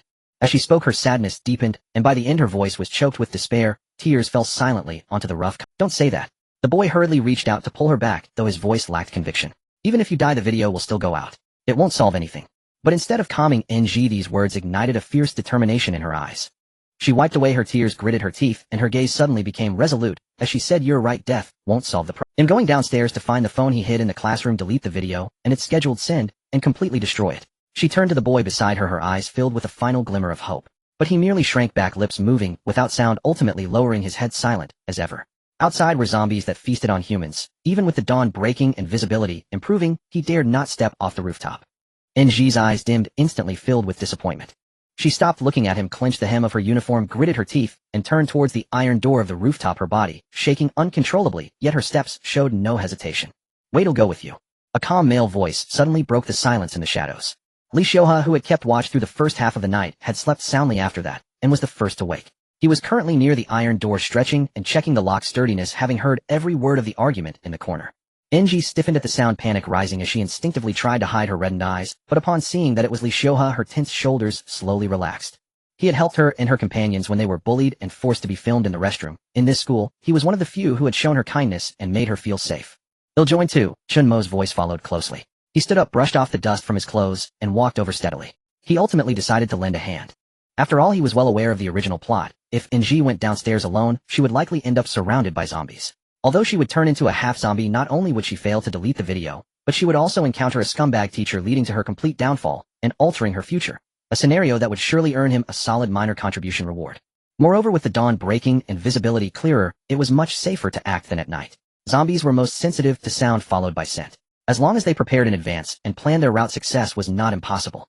More importantly, by going downstairs to the academic office to return the phone, he could also stop by the broadcast room to send out a message to inform other survivors about the safety of the rooftop, saving more trapped individuals, and potentially earning even more generous system rewards. In fact, even without those benefits, Chen Mo could not allow NG to become a half-zombie. According to the original plot, she would go to the safe zone herself. Once she went berserk like in the original story, the military would discover the existence of asymptomatic carriers or half-zombies. At that point, with a lockdown, they would definitely be closely monitored or even abandoned entirely. Whether reaching the safe zone counted as completing the mission, Chen Mo was uncertain. But no matter the outcome, it was a situation fraught with uncertainty that did not bode well. Of course, Chen Mo could keep an eye on her and prevent her from going down, but for someone like NG, who was already distraught, her reputation had become more important than life itself. If he forced her to stand by and watch as her video was uploaded online, even if it was for her own good, would she truly thank him? Such good intentions could be viewed as cruelty. She would find opportunities to go out. Once bitten, the thoughts driving her mutation would shift from mere survival to seeking revenge against Chen Mo's group. A half-zombie with nothing to lose, driven solely by vengeance, would not only pose a threat, but also be a potential danger to them.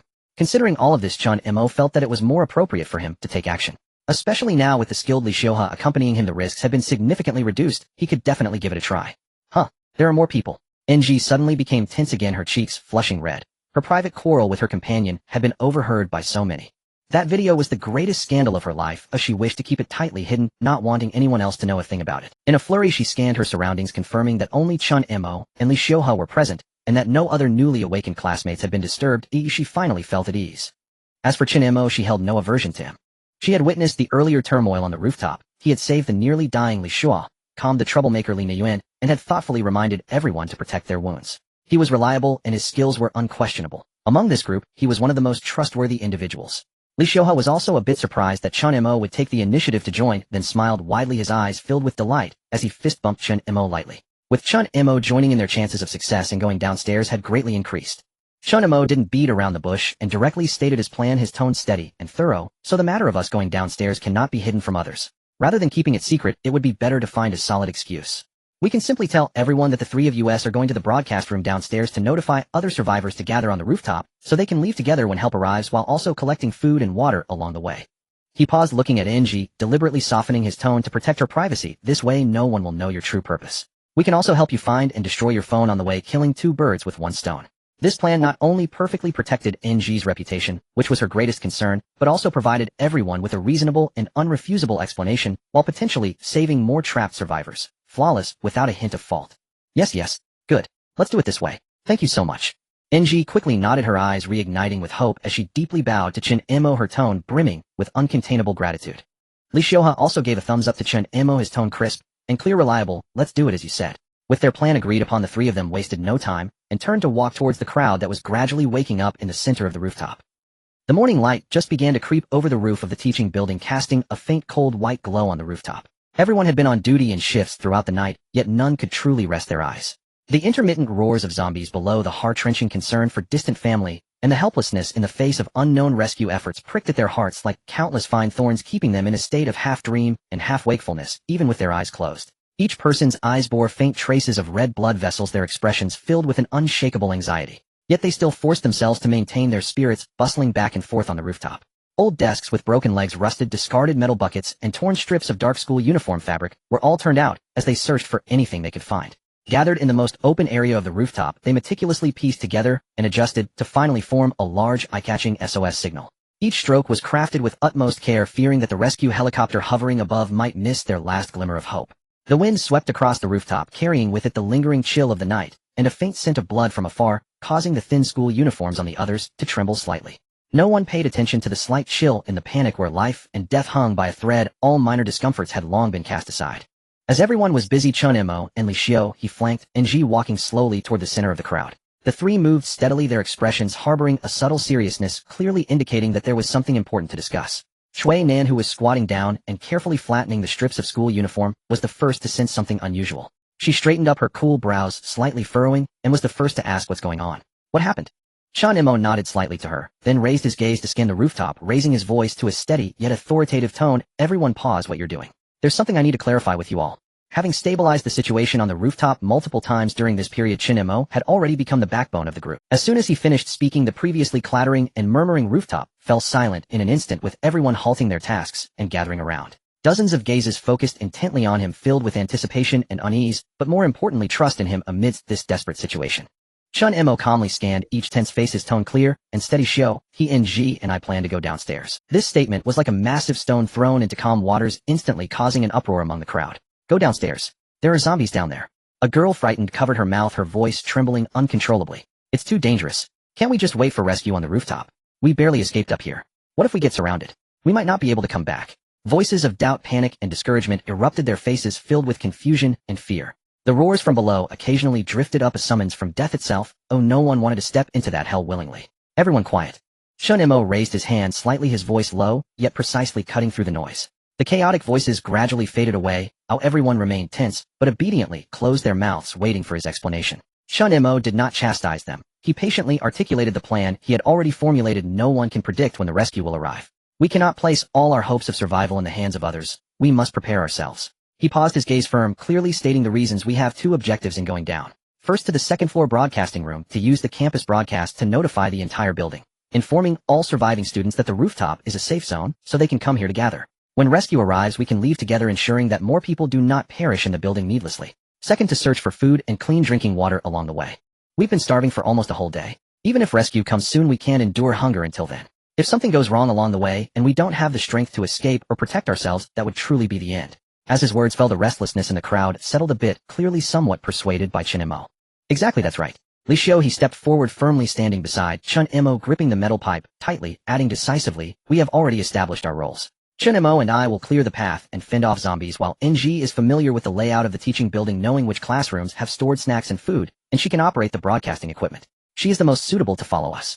NG tightly clutched the hem of her clothes, her fingertips still trembling slightly. Fear of the zombies below lingered in her eyes, but recalling that video that could destroy her, she nodded firmly, her gaze revealing an unprecedented determination.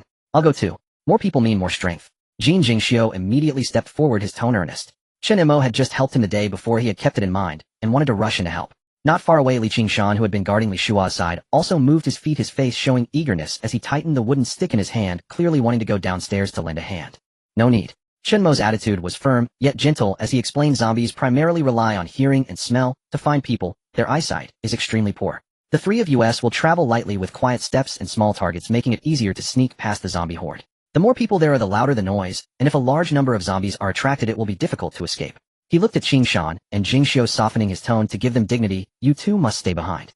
The rooftop is our last safe area. We need people to guard it firmly. In case zombies approach, or if any unexpected situation arises, someone must be in charge. By securing this stronghold, we can feel at ease going downstairs. Your task is even more important than ours. His words clarified the reasoning, while emphasizing the value of the two staying behind. Qingshan and Jingxiu exchanged glances, their initial eagerness gradually transformed into resolve, and they nodded heavily, silently stepping back. Even so, some in the crowd remained unconvinced, worry etched on their faces as they questioned, how will you return? Once the broadcast goes off, the zombies in the entire building will surely be alarmed. At that point, the stairwell will be filled with monsters. It's easy to go down, but difficult to come back up. Exactly, perhaps we should just forget it, or we can hold on a little longer. As soon as this was said, many echoed in agreement, as this concern had indeed struck at everyone's greatest fear. However, Chen Mo had long considered this, calmly providing an answer. Everyone, don't worry. I've already thought it through. After we finish the broadcast, we will wait a moment to receive the survivors. Regardless of whether anyone comes, we will return immediately after half an hour. At that time, I will only broadcast on one side, drawing all the zombies over there, allowing us to swiftly sneak back to the rooftop from the other stairwell. With a comprehensive plan and a calm demeanor, although still not fully reassured seeing Chen Mo's determined attitude, the others gradually abandoned their attempts to dissuade him, leaving only concern and blessings for the trio's endeavor. Here, take this. Chui Nan suddenly spoke softly, pulling out a small bottle of exquisite perfume from her school uniform pocket and gently handing it to Chen Mo. She had listened carefully and immediately thought of the item in her pocket when Chen Mo mentioned the zombie's sensitivity to smell. You actually brought perfume with you. Li Xiuhe's eyes widened in shock, utterly surprised that their usually quiet and studious class leader would carry perfume. Chui Nan's ears turned slightly red, and she turned her face away, awkwardly explaining in a low voice, I spritzed some before leaving this morning, and I just stuffed it in my pocket, forgetting to put it in the storage cabinet. This scent lasts a long time, it should mask our odors. That's great. This is like a timely help. Chen Mo's eyes lit up as he immediately took the perfume and tucked it into his inner pocket.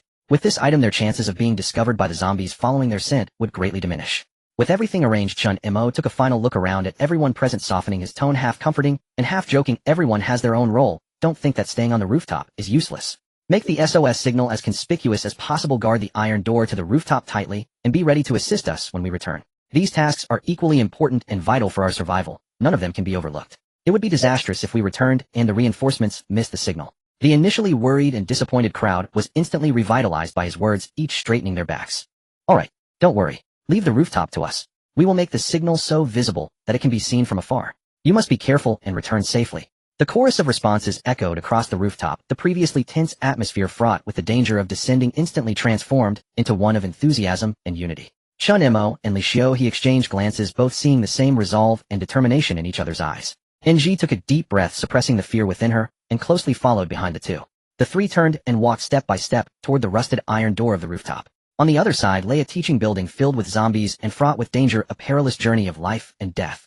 In the dark and cramped stairwell, the emergency light flickered on the ceiling, casting a pale glow that danced chaotically on the mottled concrete walls. Only the cold steps, rusty handrails, and the lingering stench of decay filled the air, so quiet that one could almost hear the pounding of a tense heartbeat. At the end of the stairwell, the once tightly shut door had been creaked open, and a head peered out from behind it, sharp eyes scanning every corner of the corridor, not even missing the gaps in the ceiling pipes. The head belonged to Chen Mo, and at this moment his group was fully prepared, one might even say armed to the teeth.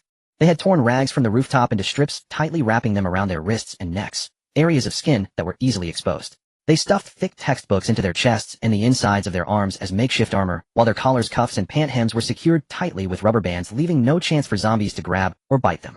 Even their weapons were carefully selected from the debris piled up on the rooftop. Chen Mo held the medical scalpel. He always carried its blade sharp and thin, perfect for silent killings at close range. His other hand tucked a piece of iron table leg dismantled from a discarded desk to block any attacks. Li Xiuhe gripped a 1-meter-long hollow steel pipe taken from the rooftop railing. It was well-balanced, had a wide striking range, and was reliable for blunt force headshots. Min Ng wielded a thin steel rod that she had found somewhere, one end sharpened against the concrete floor. Moreover, they had sprayed a strong perfume on themselves to mask their scent, which was provided by Nan La. Confirming that there were no wandering zombies nearby, Chen Mo pulled back his body and silently signaled advance behind the door, while placing a fingertip against his lips to signal silence. Li Xiuhe immediately understood, gently resting a hand on Enzi's arm to signal her to stay close. The three of them tiptoed down the stairs, their shoes barely making a sound on the concrete, while the distant growls of zombies from below grew closer. Chen Mo led the way, pausing to listen after every 3 steps, his back straight and alert, always wary of potential dangers. Enzi followed at the back, her heart racing yet biting her lip to keep silent. This urgent stealth mission allowed no room for error. They had to dispose of the phone in the academic office on the 2nd floor before it could automatically upload. As they reached the 2nd floor landing, danger immediately caught their eyes. At the corridor entrance, 2 zombies were hunched over, swaying back and forth, their murky eyes aimlessly scanning their surroundings, effectively blocking the only path. Taking a detour was out of the question. They could only silently eliminate the threat. However, the zombies had extremely keen hearing, and even the slightest sound could attract an entire horde. Enzi's face paled instantly, her fingers reflexively tightened around the steel rod, but she quickly held her breath, freezing in place, not daring to make a sound. Chen Mo's expression darkened as he swiftly gestured to Xiuhe, intending to indicate that he would handle the zombie on the left, leaving the one on the right for himself. He wasn't sure if Xiuhe understood, but Xiuhe nodded in response after seeing it gripping the steel pipe tightly and stealthily moving toward the side, taking advantage of the shadows of the stairs. Chen Mo lowered his center of gravity, moving silently like a cat to the back of the left side zombie. The monster seemed to sense something and barely turned its head, its stiff claws just swung out, as Chen Mo, relying on his quick reflexes, dodged to the side. With a powerful flick of his wrist, the sharp scalpel accurately plunged into the zombie's spine at the back of its neck. The faint sound of the blade sinking into flesh was barely audible. The zombie didn't even have time to issue a howl before it collapsed, losing all strength. Chen Mo steadied the body with his hand, gently placing it on the ground without making a sound. He drew back the scalpel with a swift, clean motion, only a few drops of blood silently dripping onto the concrete floor. Almost at the same instant, Li Ziyu's steel pipe accurately struck the other zombie's temple, the muffled sound nearly inaudible, and the zombie fell to the ground. The entire operation flowed seamlessly from the signal to the kill. It took barely 3 seconds. Decisive, efficient, without the slightest superfluous movement. You two are amazing. NG gasped softly. Chen Mo remained silent, but was also somewhat surprised by Ziyu's performance. Not only did he follow his thoughts, but he also coordinated with his actions, proving to be a reliable combat partner. However, there was no time for idle thoughts. Chen Mo hurriedly glanced back at NG to confirm she was alright, then quickly gestured for the two of them to continue forward. The three of them pressed against the wall, running lightly into the second-floor corridor. The emergency light grew dimmer, and the distant roars of zombies became intermittent, the stench growing stronger. Not far along, a pungent and suffocating smell of blood surged into their nostrils. 3 zombies were crouched in the middle of the corridor, gnawing on a mangled, severed arm on the ground, completely blocking the way to the academic office. The sound of flesh being torn was particularly jarring in the deafening silence, marking another peril. Unji appeared to have improved quickly. The second time around, she was no longer timid, though her gaze was slightly focused, as she stood quietly half a step behind the two, steady in her position and not causing any unnecessary trouble. Chen Mo and Li Xiuhe exchanged glances. Without speaking, they quickly reached a consensus. The two of them simultaneously lightened their steps, rushing forward, quietly moving like cats, without making a sound. Chen Mo aimed for the left side zombie, dodging its attack as it turned around to pounce, grabbing the back of the zombie's neck and pulling it down, while the scalpel precisely stabbed into its neck, killing it in one blow. Li Xiuhe advanced, simultaneously gripping the steel pipe with both hands and sweeping it horizontally, striking the spine of the middle zombie with a muffled thud. The creature instantly collapsed, unable to move, and Xiuhe continued to deliver heavy blows to its spine until the zombie was thoroughly subdued. The zombie on the far right was startled by the commotion of its fallen companion, abruptly lifting its bloodied head and roaring as it lunged towards the nearest Min-NG. Chen Mo reacted quicker than thought, stepping back to block NG, swinging the iron table leg forcefully against the zombie's chest, using the momentum to kick it down to the ground. Li Xiuhe followed closely behind, leaping up to bring the steel pipe down heavily on the side of the zombie's head, producing a crisp crack, silencing the monster instantly. The smell of blood spread rapidly, thick enough to suffocate. Don't stop, keep moving, but make as little noise as possible, Chen Mo urged in a low voice, reaching out to pull NG along, while Li Xiuhe instinctively fell behind to cover their rear. The three pressed against the wall, moving quickly with footsteps that barely made a sound. The roars from deep in the corridor grew closer, the emergency lights flickering wildly. With every step, it felt as if they were treading on the edge of life and death, the tension almost suffocating. In the short corridor of just a few dozen meters, every second felt unbearably torturous. When the battered wooden door of the academic office finally appeared at the end of the corridor, the three had already soaked their backs in cold sweat, their hands gripping their weapons, slightly heated, and their hearts racing, as if about to burst from their chests. Li Xiuhe stepped forward, pressing his fingertips against the doorknob, slowly pushing it down. The door was unlocked. He suddenly pushed the door open, and Chen Mo charged in with his knife, drawn, his sharp gaze sweeping across the room. It was empty, with neither people nor zombies, only a wall-mounted desk lined with a whole row of confiscated student phones. The target was right in front of them. The three swiftly slipped inside, gently closing the door behind them. Li Xiuhe even moved an office desk to brace against the door, preventing any zombies from suddenly pushing their way in. Oh, that was tough. Li Xiuhe pressed his hand against his chest, exhaling a long breath of stagnant air. His voice kept very. Chen Mo and NG nodded in agreement, exchanging a glance filled with lingering fears. Although no one had attacked from behind, they had brushed past zombies more than once. Had there been any noise, they would have already been surrounded and dead. Alright, let's not waste time. Chen Mo snapped back to focus, gripping a steel pipe against the side of the door, his gaze fixed intently on the door crack, ready for watch. There's not much time left before 9 o'clock. I don't know Ian Quinnen's phone, you two hurry and find it while I keep an eye outside. Okay. NG replied, her eyes filled with urgency, as she practically jogged to the desk, scanning the rows of phones. Li Xiuhe immediately followed her, helping to search. But just after rummaging for a while, Chen Mo saw NG's eyes go red with urgency, as she grabbed a phone, raising her hand to smash it down on the ground. Li Xiuhe also tightened his grip on the steel pipe, prepared to strike. Wait, don't smash it. Chen Mo was so startled that he nearly lost his breath, rushing over to firmly grasp NG's wrist. What's wrong? The two were taken aback, looking at him in puzzlement, their eyes filled with confusion. Wasn't smashing the phone the only option? Were they just waiting for the video to be sent out? Oh my goodness, why are you two smashing it? Chen Mo said, exasperated, rubbing his forehead, and quickly explaining in a hush. The video was already saved on the server. Even if you smash this phone to smithereens, it will still be sent out when the time comes. Besides, how loud would smashing a phone be? Are you afraid the zombies next door won't hear it? While saying this, he took the phone and shook it at the two of them. You can't solve problems with brute force. To stop it, you have to tackle it at the source. Unlock the phone, log into the app, and then cancel the upload. That's the only way. Right? The two suddenly realized, exchanging glances and nodding repeatedly. But I don't know the password. But soon NG furrowed her brow, realizing another problem. That's why I specifically brought him down here. Chen Mo's lips curled slightly as he turned to Li Xiuhe, his gaze revealing a hint of certainty. Xiuhe, you used to hang out with Quinin pretty often, right? You should know his lock screen password. Li Xiuhe paused, clearly surprised that Chen Mo knew even this. He awkwardly ran his fingers through his hair and nodded, admitting, yeah. I used to be pretty close with him, and I do know his lock screen password. Really? That's great. NG's eyes lit up with hope as she suddenly understood. Li Xiuhe couldn't help but mutter, wow, that's quite detailed of you.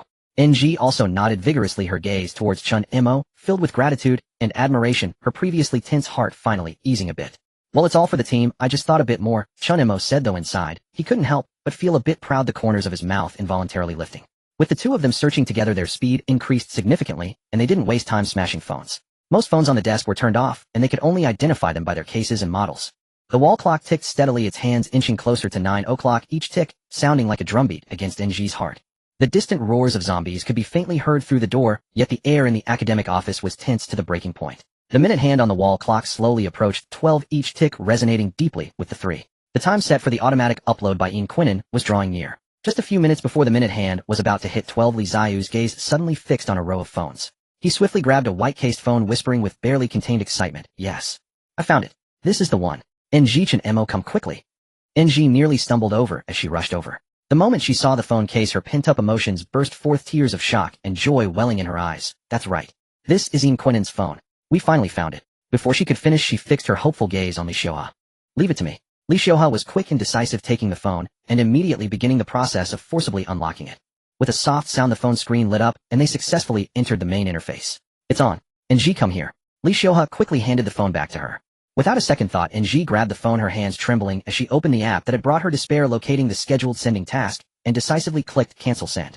Then without hesitation, she completely deleted the local video file from the phone.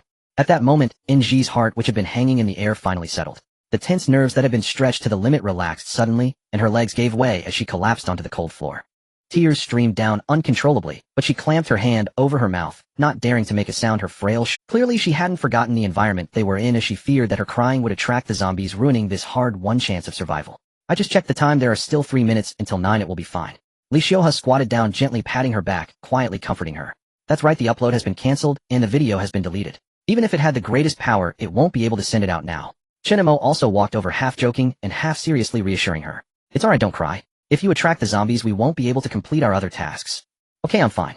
NG quickly raised her hand to wipe her tears, taking a deep breath to steady her flushed nose. She forced herself to stand up, her eyes filled with uncontainable gratitude as she looked at the two. Thank you so much. Without you, I really would have no idea what to do. Let's not thank too early. Chen Mo smiled, turning to point outside. We've only completed half of our task. Besides searching for food, we still need to go to the broadcasting room. Alright, let's go together. NG wiped her tears, her eyes regaining their determination, suddenly remembering something, her eyes lighting up. Right. Teacher Jean in the academic office loves snacks. He must have plenty of stock hidden in his workstation. Teacher Jean, the one with the round belly. Li Ziyu's eyes widened in excitement as he raised a finger, looking as if he had just realized something. I always see him secretly eating snacks at his workstation when I come to submit assignments. If it's him, it makes sense. Alright, you two go check Teacher Jin's workstation, and I'll search elsewhere. Seeing the exaggerated actions of Xiuhe, Chen Mo couldn't help but suppress a laugh, but he quickly composed himself and began organizing the tasks. Wow, I really didn't expect this. Teacher Jean is amazing to have so many snacks. What? There's more. I didn't expect Teacher Jean to look modest, but actually be so rich. Really? I've wanted to eat this for ages, but didn't want to buy it. The whispers of surprise continued to echo, making Chen Mo curious about who exactly this Teacher Jean was. Unfortunately, Chen Mo had found little to no rewards. It seemed that food was mostly hidden with this elusive teacher. Seeing that he couldn't find anything, Chen Mo turned and approached the two, only to discover that their small desk was filled with several boxes of snacks they had unearthed. There were all kinds of chips, shrimp sticks, chocolate pies, egg yolk pies, energy bars, and various milk drinks. Everything was high in sugar, oil, and calories. Normally, Chen Mo wouldn't willingly eat these, but now he could only say they smelled delicious. It's no exaggeration to say that Teacher Jean alone could provide enough food for their whole group. As he watched, Chen Mo felt a bit tempted, but he couldn't help it, he was indeed hungry. So Chen Mo casually picked up a chocolate pie, unwrapped it, and took a big bite. What are you looking at? Eat. Seeing the two look at him in surprise, Chen Mo replied calmly while chewing, it's impossible to take all this with us. If we eat a bit now, we can share more with them later. That makes sense. The two exchanged glances, their eyes lighting up as they hurriedly picked their favorite snacks. Let's go. To their surprise, they could enjoy such delicious treats at this time. Li Xiuhe exclaimed with his mouth full, his words muffled. This is really good. It feels like a dream. NG said, taking small bites of the egg yolk pie, a long-lost smile finally appearing on her face since the apocalypse began. Teacher Jean is truly a great benefactor. If you were still here, I would gladly make you our team's chief logistics officer and executive deputy leader. But for now, I can only wish you peace, Amit Ba. Seeing the two satisfied, Chen Mo couldn't help but reflect that Teacher Jean had truly become a great contributor. No one would have expected that an academic office would suffice for everyone's food. Don't eat too much, Chen Mo reminded them at the right moment. If you eat too much, your movements will become sluggish. Eat just enough and pack light filling snacks to carry with us. Next we need to head to the broadcasting room, which is not far away. I heard zombies wandering outside, so we can't use the door. We'll have to climb through the window. The three immediately focused, quickly replenishing their energy, while selecting easily portable snacks to stuff into their pockets and backpacks. The previously relaxed atmosphere quietly tightened again, preparing for the next perilous journey. With supplies secured, Chen Mo gestured for Yunji and Lee Suhyok to climb out the window first. Once their figures vanished into the shadows cast by the outer wall, he swiftly scanned the surroundings, ensuring no one was watching, then flicked his wrist. In an instant, the towering pile of snacks and beverages on the desk disappeared, absorbed entirely into his storage space. He had refrained from using it openly while they were present, but now with them gone he faced no such restraint. Last night, he'd already regretted not bringing food upstairs. Hunger had gnawed at him relentlessly. Now that opportunity knocked, he would seize every possible provision. He refused to starve again.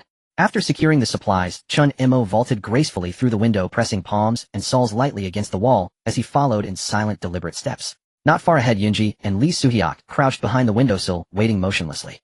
Seeing Chen Mo approach, Yunji gave a subtle nod. Lee Suhyok responded with a quiet, reassuring hand signal indicating all was safe. The three lowered their stances and edged cautiously along the exterior windowsills of the classroom building, passing row after row of classrooms, some abandoned, littered only with overturned desks and chairs, others haunted by listless zombies, their sight mercifully blocked by heavy curtains, sparing the trio from immediate peril. Each step was taken and held breath, terrified even the faintest sound might summon a horde. Yet step by careful step they traversed the length of the building, tense, vigilant, and scathed, and finally reached the window of the broadcast room. What awaited them stunned them into silence. Ms. Park Sinhwa, their homeroom teacher, normally composed, steady, the very embodiment of dependable adulthood, was now curled tightly in the corner of the broadcast room, knees drawn to her chest, head buried deep, enveloped entirely by bewilderment and dread. The calm authority she once carried had been nearly erased by the ravages of the apocalypse. Teacher. Lee Suhyok could not contain himself. At the sight of his familiar, beloved homeroom teacher, shock and joy surged through him. He whispered her name urgently and tapped gently on the glass pane. Tap, tap, tap. The soft rapping echoed with startling clarity in the tomb-like stillness. Ms. Park's vacant gaze stirred faintly. Slowly she lifted her head and turned toward the window, her expression dazed, disbelieving, as if questioning whether her eyes deceived her, until at last she recognized the three familiar faces beyond the glass. In that instant her hollow eyes blazed with sudden luminous hope. Is this a hallucination? She murmured, pushing herself up shakily from the floor and stumbling toward the window. As her vision cleared, and she truly saw them, tears spilled over instantly. It's not a hallucination. It really is you. With fumbling haste, she slid the window open and pulled all three inside, her voice trembling. Are you all right? How did you get here? Where are the others? A cascade of questions tumbled forth. Long-suppressed fear and worry held captive for days now breaking free the moment she laid eyes on her students. We're fine, teacher. Lee Suhyok scratched the back of his head, relief warming his tone. Thanks to Chen Mo, we've been staying on the rooftop. It's completely safe. We came to the broadcast room to send out an announcement, to gather all surviving students and teachers there and lead them up to the rooftop. Exactly. Chen Mo stepped forward, his voice low, steady, resonant with quiet command. We've already established contact with the police from the rooftop. Rescue will arrive shortly. Our task now is to save as many people as we possibly can. Gazing upon these students, still bearing the soft edges of youth, standing resolute amid the hellscape of their ruined campus, not fleeing in panic, but risking everything to rescue others. Miss Park's eyes welled with tears. She tenderly smoothed Yunji's disheveled hair, then placed warm, steadying hands on Lee Suhyok's and Chen Mo's shoulders. A wave of guilt and tenderness rose within her. It's my fault. I failed to protect you. It should have been me shielding everyone, yet instead you children have braved death itself, exhausting yourselves for others. Thank you, truly thank you. Her voice broke, carrying the full weight of apocalyptic helplessness and profound love for her students. After a brief exchange, Chen Mo swiftly reined in his emotions. This was no time for reminiscence. And besides, he had only just transmigrated today. There were no shared memories to revisit. It was time to focus on what mattered. Teacher, time is short. We must act swiftly. Would you please operate the broadcast equipment? I'm unfamiliar with its calibration. Once I finish the announcement, you'll add a few words of your own. You're the teacher, your voice carries authority, and people will trust it more. He paused, recalling a crucial detail, and added, before broadcasting, however, please first tune in a burst of noise, sharp, high frequency, as piercing as possible. I've researched that zombies are exceptionally sensitive to such frequencies. I'll record it on my phone. It may prove invaluable later. Suhyok. Yes. Lee Suhyok snapped upright. You'll stand guard at the door, watch the zombies in the corridor, observe which frequency triggers the strongest reaction, and inform teacher immediately. Understood. Leave it to me, Chen Mo. They obeyed without hesitation. Though Ms. Park felt slightly unsettled being directed by her students, she recognized Chen Mo's meticulous reasoning and unwavering composure.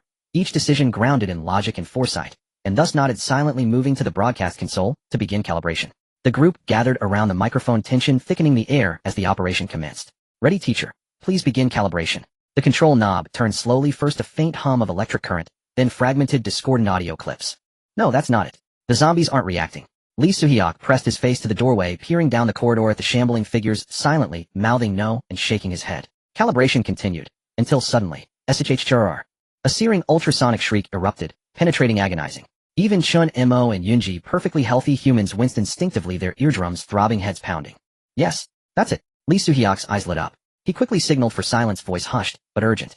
Down the corridor, the previously wandering zombies crumpled in agony, clutching their heads, curling into tight, quivering balls, utterly incapacitated by the assault. Without delay, Chen Mo drew out his phone and hit record, capturing the piercing frequency with crystalline clarity. As the recording played, a thought flashed across his mind. Could this noise clear a path straight back to the rooftop? But the notion vanished as quickly as it arose. The original narrative offered no definitive insight into the noise's efficacy. Would the zombies remain suppressed or gradually adapt and attack? All remained unknown.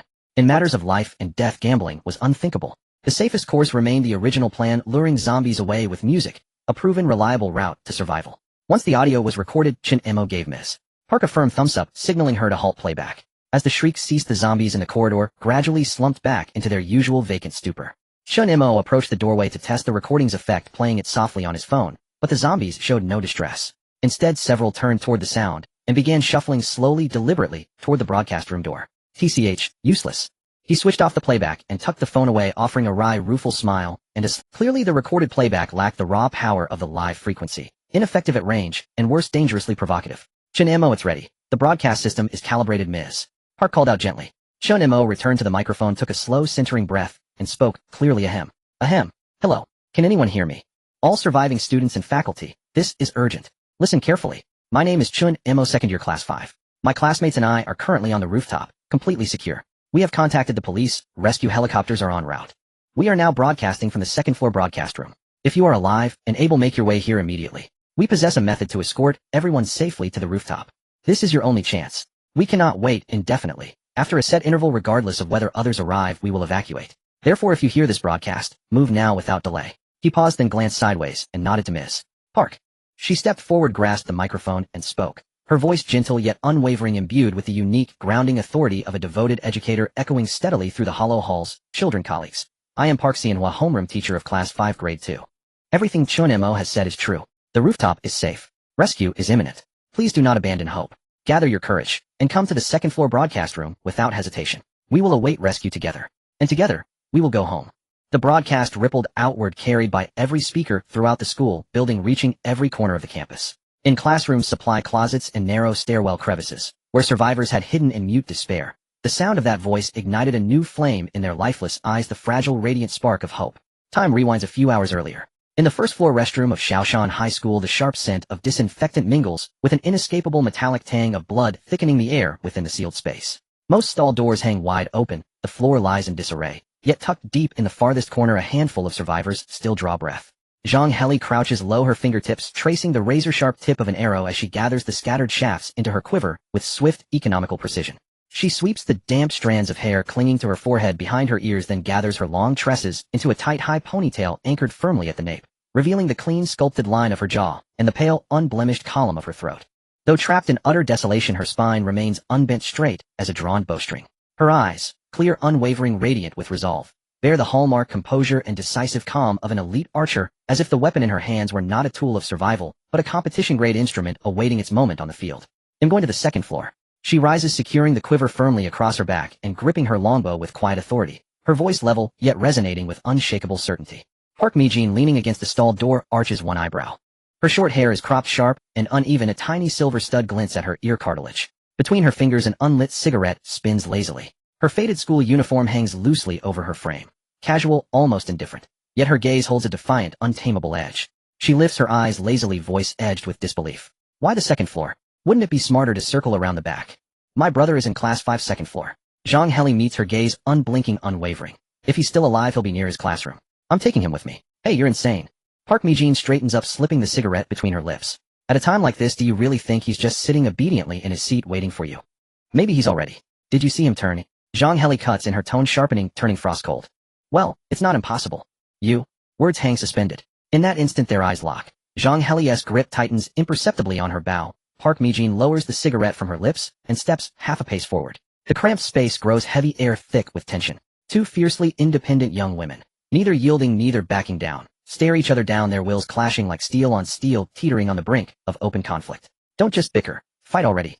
Yu Junsong suddenly pokes his head out from the corner, eyes alight with gleeful anticipation, leaning forward eagerly as though forgetting entirely that moments ago he'd been trembling with terror. The words freeze them mid-confrontation. Simultaneously they pivot, eyes locking onto Yu Junsong with identical blazing incredulity. Are you out of your mind? He ducks back instantly, waving his hands apologetically. Sorry. Forget I said anything. They exhale sharply, dismissive, exasperated, and share a silent wry snort. The hostility evaporates, replaced by something unexpected, a flicker of unspoken understanding. Without another word, Zhang Heli turns and strides toward the restroom door, leaving behind only one crisp, commanding line. If you're coming, keep up. Even as the words fade, her hand reaches out, calm, resolute, and slides the bolt free from the door latch without hesitation. She's seriously cool. Aussie. Park Mijin watches her retreating silhouette. Though her lips complain, so annoying, a faint involuntary smile tugs at the corner of her mouth. She steps forward briskly, and kicks Yu Junsong lightly as she passes. What are you staring at? Let's go. Young Minji too grips his bow tightly, and follows in silent, steady stride. The restroom door swings open softly, then they step out one by one. The corridor is dim, lit only by fractured light. A few shambling figures wander aimlessly, yet the group moves as one, footsteps hushed, nearly soundless. Zhang Heli leads, eagle-eyed and unflinching. A lone zombie stirs. She draws, releases, and the arrow pierces its skull before even a guttural groan escapes its throat. Park Mijin guards the flank, ever ready to finish what's left. Young Minjae supports Zhang Heli's advance while scanning the rear, denying any zombie the chance to strike unseen. And Yu Junsong stands guard ahead, vigilantly sweeping the shadows on all sides. They advance without incident. Passing two classrooms, they find several students huddled beneath desks, trembling, terrified, utterly alone. Without pause, the group pulls them free. Under the protection of these formidable allies, the survivors' ashen faces slowly regain traces of color, and in their eyes fragile hope begins to kindle. They slip quietly into an empty first-floor classroom, pausing briefly to catch their breath, assess remaining supplies, and gauge their strength. Just then, the school's intercom erupts with a jarring burst of static. Then cutting through the walls like a blade, Chen Mo's voice rings out clear and unmistakable. Ahem, testing. Can anyone hear me? All surviving students and teachers, direct your attention to me. I'm Chen Mo, Class 5, Grade 2. My classmates and I are now on the rooftop. It's secure. We've contacted the police. Rescue is imminent. We're currently broadcasting from the second-floor control room. All survivors, those able to move, must gather here immediately. We'll escort you safely to the rooftop. This is your only chance. We won't wait long. If you wish to live, move now. The final echo lingers in the hollow silence of the classroom, wrapping the space in stunned stillness. The rescued students clamp their hands over their mouths. Tears spill unchecked. After endless, suffocating darkness, at last, they have heard the voice of hope. Joy and sorrow seldom travel the same path. Meanwhile, Yunjinum's plight could hardly be more dire. Since the zombie outbreak erupted yesterday, not a single second has passed in peace. He fled day and night, exhausted, desperate, until spotting a bicycle by the roadside.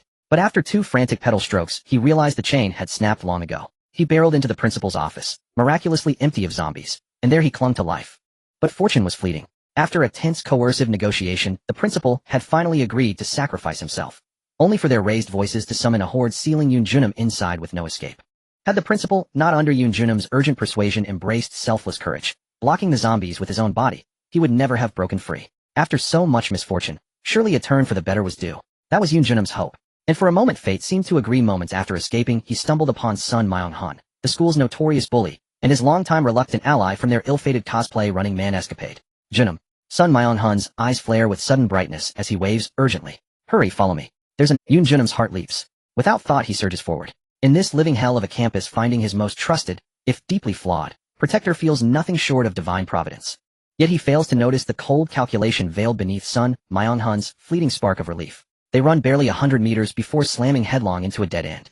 Down the corridor ahead, a dozen zombies surge toward them, drawn by noise. From behind, more shuffling forms, close and fast, trapped between jaws and teeth, with nowhere left to flee. Sun Myung-han's face bleaches white. He whips his head toward Yunjinum. His eyes flash with ruthless predator. In the next heartbeat, he lunges, gripping Yunjinum's shoulders and hurling him forward with brutal force straight into the snapping maws of the onrushing horde. Sorry, brother. I need you to buy me time. Shit. Yunjinum stumbles, off balance, unprepared, and crashes hard onto the icy concrete floor. Zombies descend in an instant. Razor-sharp fangs sink deep into his shoulder. White-hot agony flares, scorching through every nerve. His scream is raw, piercing, not from pain alone, but from the crushing, all-consuming wave of regret. Shit. I should have killed that bastard the moment I saw him. I've hated him since day one. He rages inwardly, at his own slowness, at his fatal gullibility, but it is all too late. Seizing the chaos of the attack, Sun Myung-hun vanishes, turning without glance or guilt, sprinting into the distance, as if wings carried him. With his last shred of strength, Yoon Junam kicks wildly, shoving off the grasping bodies, and scrambles bleeding and gasping into a nearby supply closet. He slams the door shut and bolts it behind him, collapsing spent onto the floor. Blood gushes from his shoulder, blackish red, thick and viscous, soaking through his uniform. The virus floods his veins like wildfire, burning from the wound outward, searing his nerves, blurring his vision, dragging his consciousness into fog. He fears death more than anything, yet death is already closing in. And just as oblivion begins to swallow him whole, the intercom's voice pierces the haze, clear, precise, undeniable. The rooftop is safe. Rescue is imminent. Gather at the broadcast room. Each syllable strikes his fading mind like a needle driven deep into raw flesh. In that instant, towering, incandescent hatred drowns everything else. How dare he endure exile, betrayal, near-death agony, crawling like a wounded dog through hell, while others lounge in safety atop the roof, waiting calmly for salvation. Injustice, venom, a primal ravenous will to survive, twist together like black vines, sinking thorn roots deep into his marrow. The rooftop. He will reach it, not to reunite, not to beg for rescue. He will make every soul who rests comfortably above pay in full, for the torment he endures now. He will drag them all down to hell. Clutching that warped, all-consuming vow, Yoon Junam's bloodshot eyes slam shut, and he sinks unconscious into the spreading pool of his own blackened blood. The supply closet falls into absolute silence, save for the slow, steady seep of crimson-black fluid from his ruined shoulder. In the classroom, the echoes of the broadcast gradually faded away. Outside the window, the howls of zombies crashed against the dust-covered glass, making the room even quieter. The few students who had just been rescued were desperately covering their mouths, tears streaming down their pale faces. After enduring for so long, they finally heard good news. Park Mi-jin leaned against the door frame, absent-mindedly spinning a wooden broomstick with its head broken off. She scanned the crowd, and was the first to speak. Did you all hear that? There are teachers and rescue teams on the second floor. What do you say? We have to go. Lu Junsheng gripped a broken broom handle tightly, his knuckles turning white. He quickly leaned forward, peered out the door frame, and shrank back with urgency in his eyes. It's better than dying in this damned place. There are adults in rescue, at least there is hope. Zhang Heli tightened her grip on her recurve bow, her fingertips brushing against the goose feather of an arrow. Her cold, determined gaze showed no hesitation. I want to go too. My younger brother Zhang Yu is in class 5 of the 2nd grade. The person on the broadcast must know his whereabouts. Zhang Minji, leaning by the window, immediately walked over, grabbed a few arrows from his quiver, stuffed them into her arrow tube, and softly added, Sister, I will look for him with you. After saying that, he lifted the curtain to glance down the corridor, confirming that there were no wandering zombies, then nodded at the other. Park Mi-jin spat out the cigarette, but she had been holding in her mouth for a long time, extinguished it with her shoe, and approached with the broomstick, playfully nudging Zhang Heli's arm. I really like you more and more. We're on the same wavelength. Then don't dawdle, gather your things, and let's go to the 2nd floor broadcast room. Zhang Heli was knocked slightly off balance by her nudge, paused for a moment, and lightly smiled, as she took 2 arrows from her quiver and handed them back to Zhang Minjie. Without any unnecessary disputes, the small team, already quite formidable, rose immediately to gather their gear, their steps light, as they headed towards the 2nd floor. Park Mi-jin lightly kicked Lu Junsheng's calf, raising an eyebrow in warning. Stay close to the team, take care of yourself, don't recklessly rush ahead, and don't shout randomly. Lu Junsheng immediately shrank his neck and forced a smile. I understand, I definitely won't cause trouble. As he spoke, he moved closer to the center of the group, not forgetting to hand a wooden stick he had found to the girl beside him, who was trembling the most. Hold it steady. Oh, if it comes to that, just push it at them. Everyone tread lightly. Zhang Heli knocked an arrow, moved to the front of the team, her bow always drawn back slightly. Minjie and I will handle any lone zombies. You all stay quiet, and don't knock anything over, or we'll attract a horde, and no one will escape.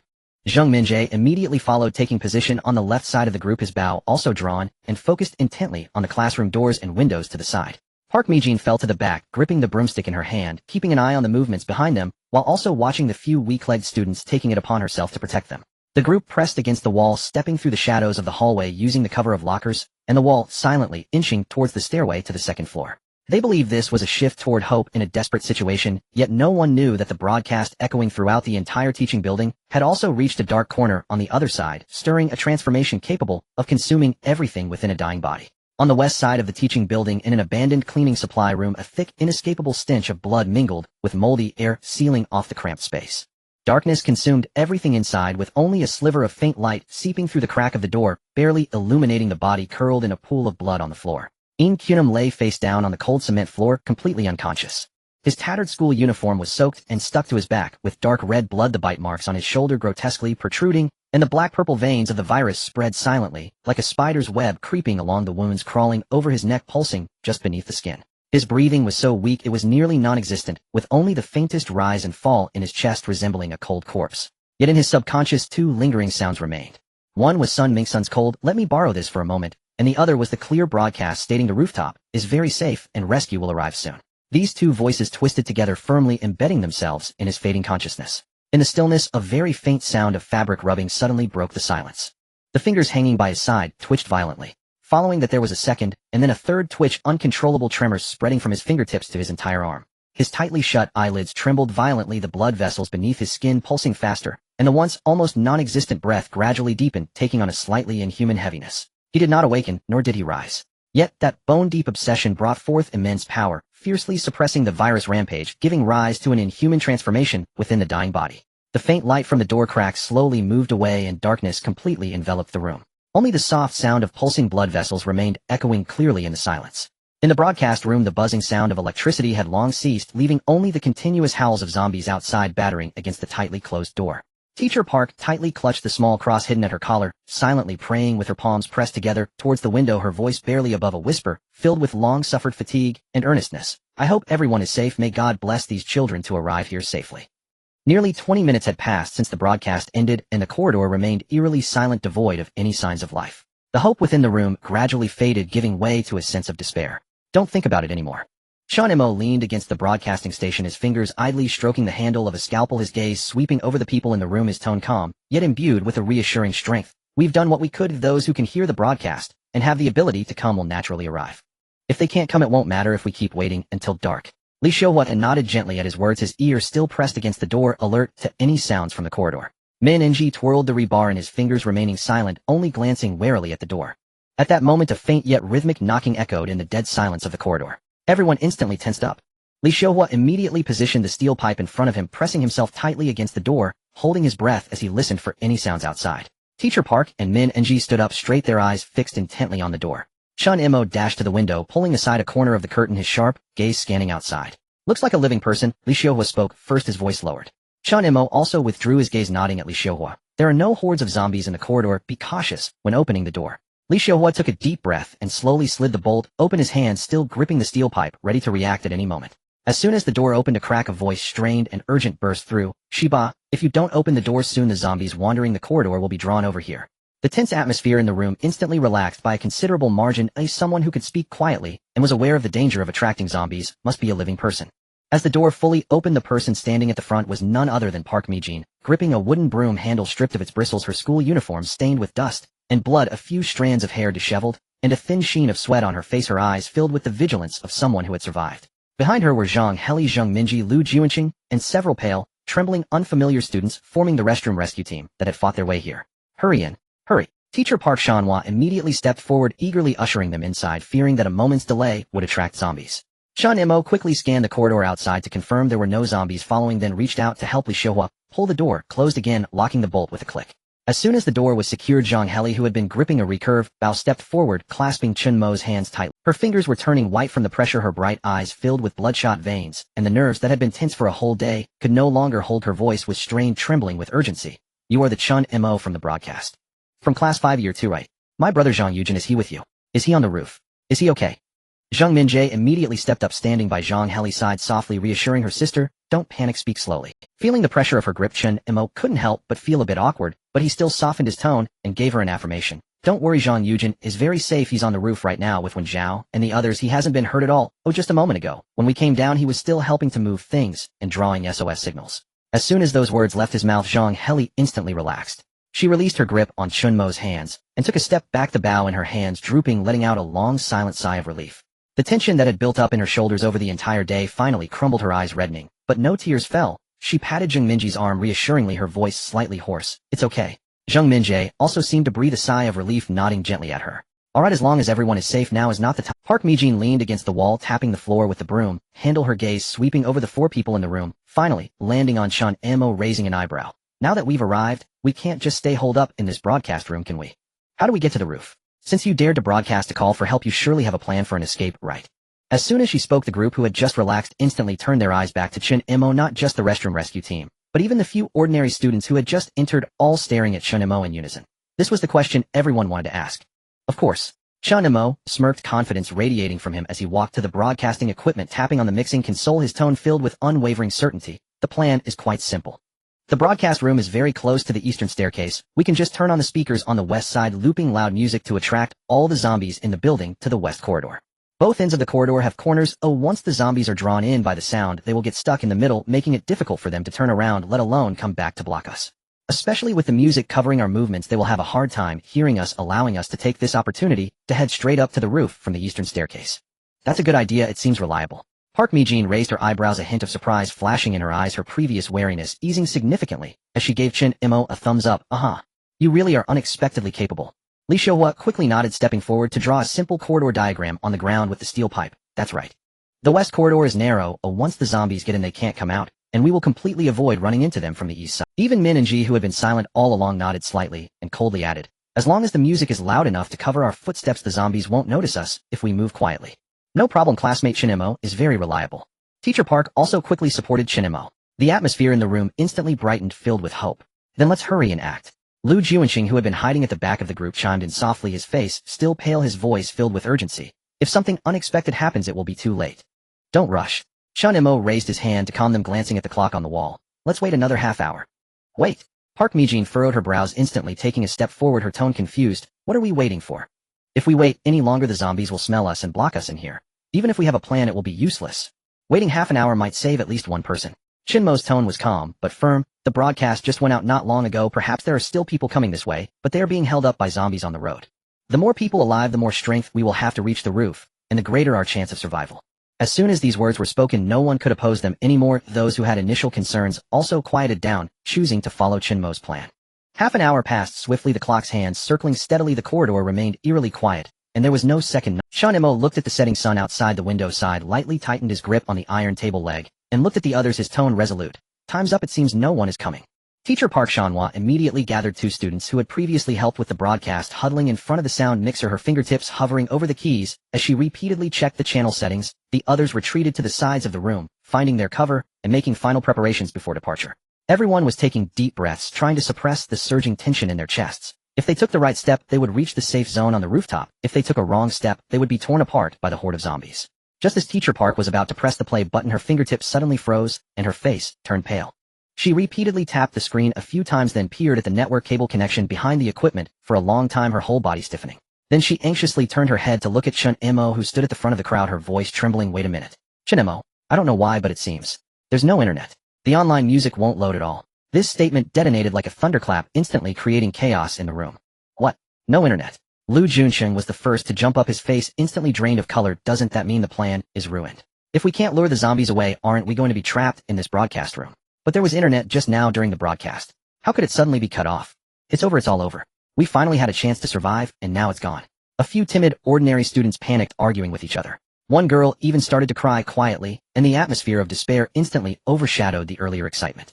There was definitely internet just now. Oh, it's not Chen Mo's fault. Min Enji immediately stepped forward, coldly defending Chen Mo, her gaze sweeping over the panicked students with a hint of displeasure. But now it's gone. What should we do? Are we supposed to rush out and fight the zombies? Someone grew increasingly pessimistic, unable to suppress their tears. Quiet. Everyone stopped shouting. A cold voice suddenly rang out as Zhang Heli stepped forward, her bow held lightly, yet her voice immediately silenced all the noise. She scanned the panicked crowd, her brows tightly furrowed, while shouting, bring back the internet. Or scare the zombies away. If you keep yelling, you'll attract all the zombies in the building. Let's first listen to what Chen Mo has to say. Damn it, all of you crying like this. Park Mi-jin also scolded, slamming the broomstick down onto the floor. Instead of wasting time wailing, you should grip your weapons tighter. If the zombies really rush in, what good will your crying do? Li Xiuhua didn't speak, but stepped forward with the steel pipe, standing at the front of the group, his back straightened. His powerful aura instantly calmed the panicked crowd, leaving only the girl still sniffling quietly. Chen Mo nodded gently to Zhang Heli, then raised his eyes to scan everyone in the room. He certainly knew why the internet. In the original script, the military would cut off communications around Shaoshan High School on the second day of the zombie outbreak to prevent the spread of zombie videos. He had anticipated this situation long ago and had already devised a countermeasure. He just didn't expect that a mere internet cut would cause this group of students to panic so much. But he understood that what was more tormenting than complete despair was the jarring contrast of just touching hope, and then what? Chen Mo raised his hand to calm everyone down, speaking in a steady tone that carried a reassuring weight. I know how everyone is feeling right now. Just when we grasped a glimmer of hope to survive, a sudden change occurs. Panic, fear, and feeling wronged are all normal. His words made even the girl who had been quietly crying stop looking at him with red eyes. But I assure you that I made this plan with thorough preparations in advance. Chen Mo shifted his tone, pointing at the wall beside the sound mixer where a CD was posted. I anticipated the internet cut. We can still lure the zombies without it. This is a music CD left from the school's previous anniversary, which can play without the internet, and can still control the sound. Chen Mo walked over casually pulling out a CD and shaking it. We can still only turn on the speakers on the west side, luring all the zombies in the entire building over with the same effect as streaming online. He paused, his gaze sweeping across the crowd, his tone intensifying, but the CD only contains one choral piece left, so we must rush up the east staircase before the music ends, locking the rooftop door, and we can't afford any mishaps along the way. Can we do that? Yes, we can do it. The room instantly sighed in relief, their eyes reignited with hope as the previous pessimism and despair vanished. The girl who had been crying just now wiped her tears, gripped her weapon tightly, and nodded vigorously. After all this commotion, the group lost the previous tension, replaced by a fierce determination to charge out.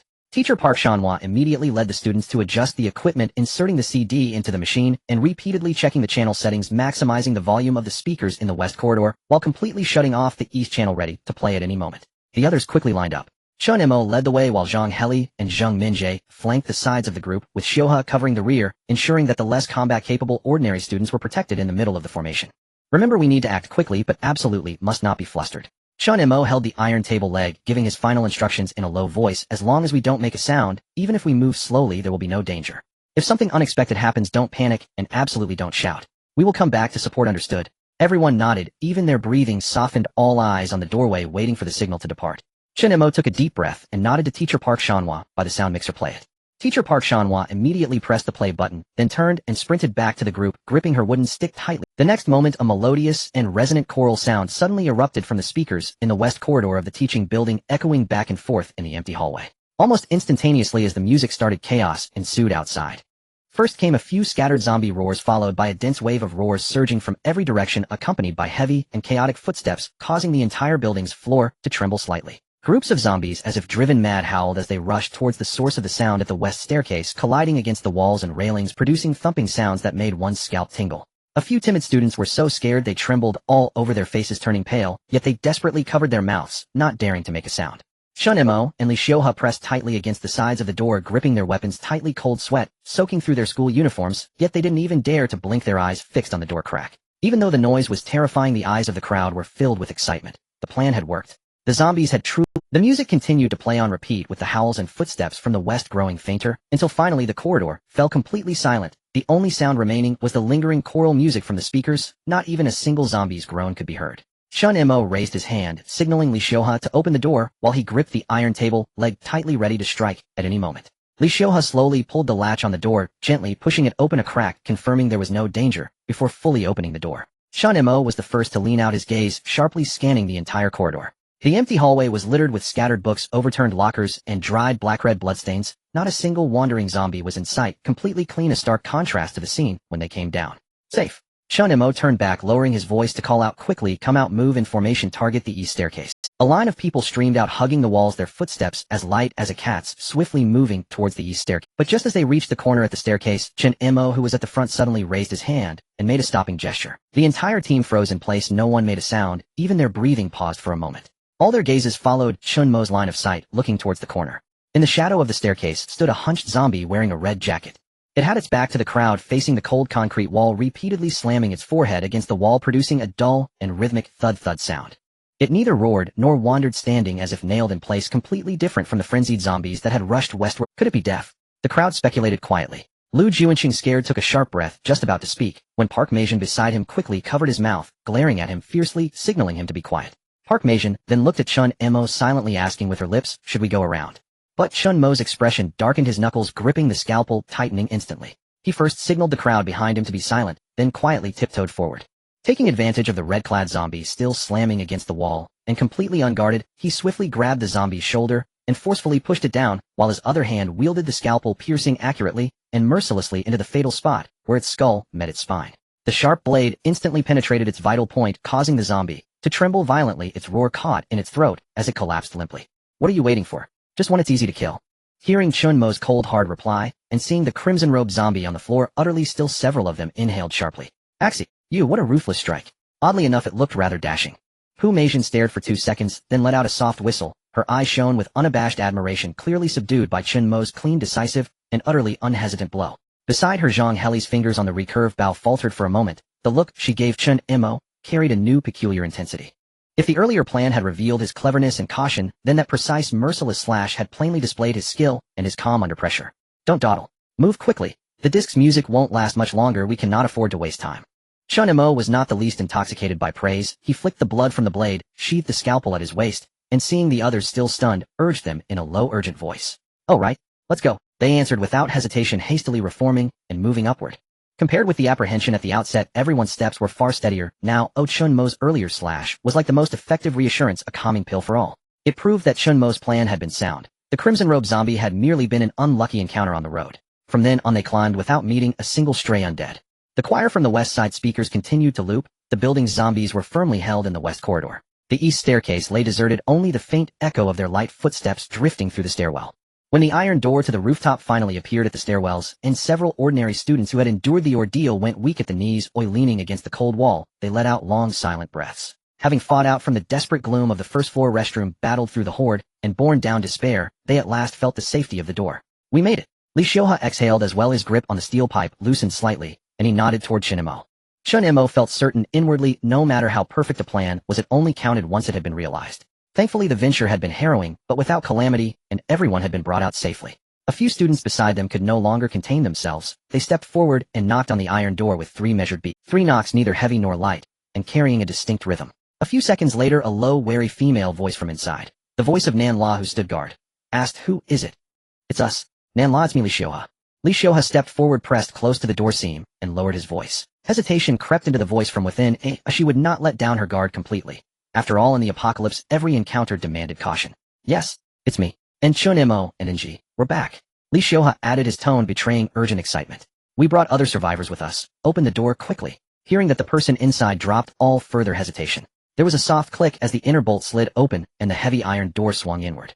At the door stood Nan La Jingxiu and Zhang Yujin, wooden sticks in hand and faces full of vigilance. When they recognized those outside, they froze for a heartbeat, and then their eyes erupted with unrestrained joy. "Oh, you're really back." Nan La's stick fell from her hand, looking at the unharmed Li Xiuhe, her eyes reddened. "Are you all right? Was the journey smooth? Is anyone hurt?" Jingxiu hurried forward, scanning them with palpable relax. "Everything went smoothly. Not only did we finish what needed doing, but we also brought back these trapped classmates." Chen Mo stepped aside, motioning for Pu Meijin, Zhang Heli, and the others behind him to hurry onto the rooftop. As he smiled, a dozen or so filed in single file. The heavy iron door closed slowly behind them, and the lock clicked shut. Almost the instant the door shut, the music from the downstairs broadcast room stopped, as if on cue. The timing exact, neither a second more nor less. With nerves stretched taut all the way, finally relaxing, and familiar faces before them, the students who had just arrived could no longer hold themselves together. Several girls clung to one another's shoulders, shaking violently, as long-repressed sobs were released. Relief at surviving, the exhilaration of escaping death, and the weight of grievances and fears amassed over the past day and night. Teacher Pu Shanhua stood in the crowd, wiping tears from the students beside her, and softly comforting them. "It's okay now, we're in a safe place." But as she spoke, her own tears streamed down her cheeks. She had forced herself to be everyone's linchpin, the mature and reliable adult, yet before this indiscriminate disaster, she was like anyone else, someone who could feel fear, panic, and despair. "You really had me searching everywhere," Zhang Heli said as Zhang Yujin rushed toward her. She casually handed the recurved bow to Zhang Minzai and dealt Zhang Yujin a sharp punch to the shoulder. Zhang Yujin had come bursting with joy, hoping to give his sister a solid hug, but was met first by that loving iron fist. He grimaced, rubbing his shoulder and muttering in complaint, "Why hit me? That hurts." Even as he complained, Zhang Yujin could not help smiling. The familiar feeling confirmed she was indeed his sister. Though he had been slapped as soon as he arrived, it instead brought him comfort. Being able to reunite here unharmed was simply one. The show hovered by Zhang Yujin, both delighted and awkward, wanting to greet his secret crush yet afraid to intrude on their reunion, so he did nothing but smile at them. Pu Meijin, broom handle slung across her shoulder, leaned against the rooftop railing and stared at the empty campus below. She glanced back at the noisy, tearful, laughing clusters of people, drew a long drag of smoke, and let a rare, relaxed smile tug at her lips. Lu Junsheng simply collapsed onto the rooftop concrete, flinging the wooden stick, head gripped all the way to one side. Hands on his chest, he panted and muttered, "I'm alive. I'm damn well alive." And in saying it, he laughed until tears sprang to his eyes. Li Xiuhe walked to Nan La's side, looked into her reddened eyes, nodded gently, and whispered, "I'm back." Nan La nodded hard, smiling as she wiped away her tears and handed over the water she had prepared.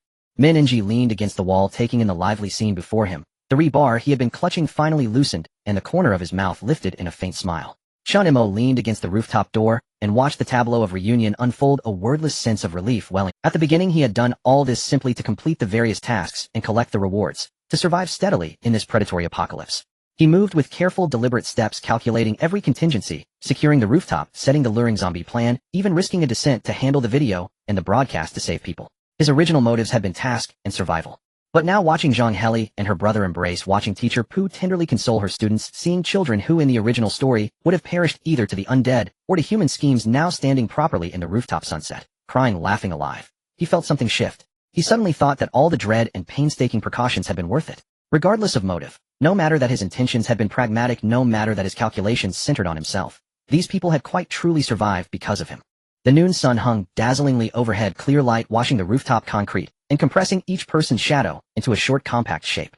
A warm breeze blew across the railing. There was none of the heavy blood stench from below, only the clean scent of sun. Everyone was immersed in the slackened relief of survival, crying, laughing, comforting one another.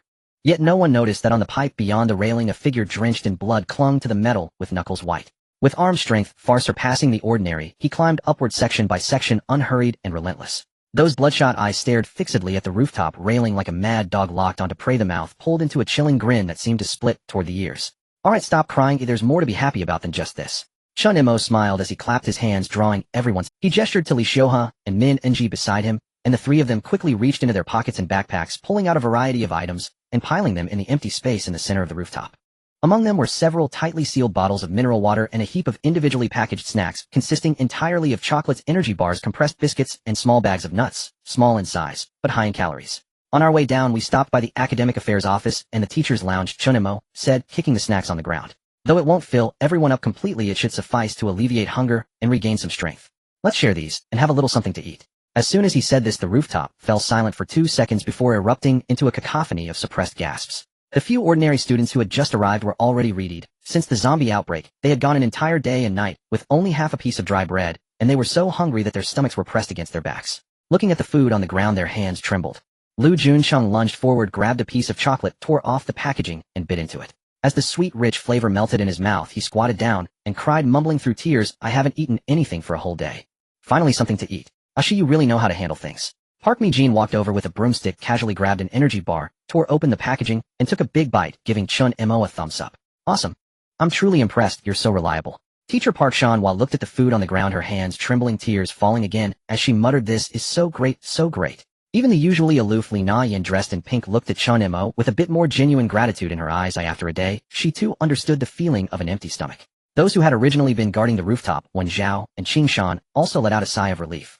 The food originally available on the rooftop had long since run low. They had saved, and each had only received half a piece of biscuit. The items Chen Mo brought back were nothing short of a blessing. Qing Shan smiled and patted Li Xiuhe's shoulder, saying, well done, you guys went down and not only saved people, but also brought back so many good things.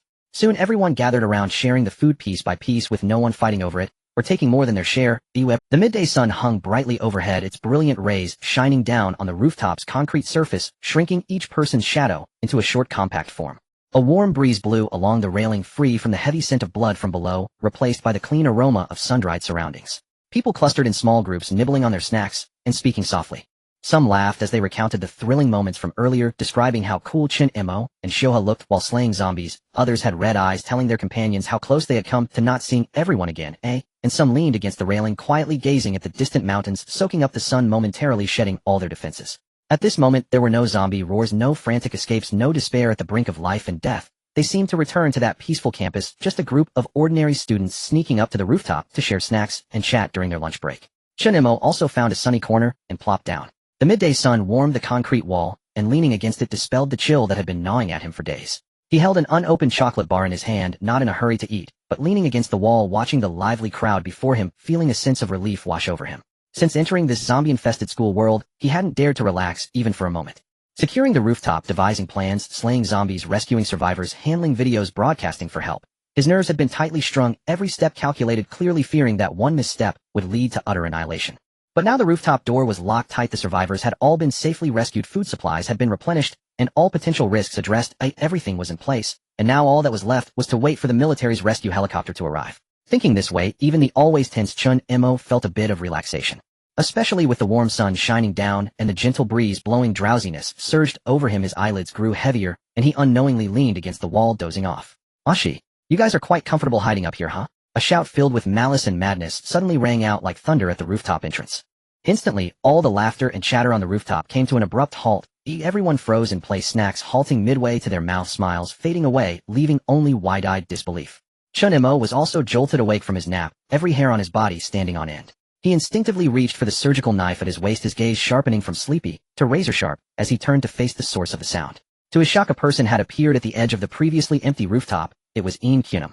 He stood in the glaring sunlight wearing a white school uniform stained with dark red blood, a fresh scarlet streak at the corner of his mouth and blood droplets clinging to his bony fingers, making him look as if he had just emerged from a pool of blood.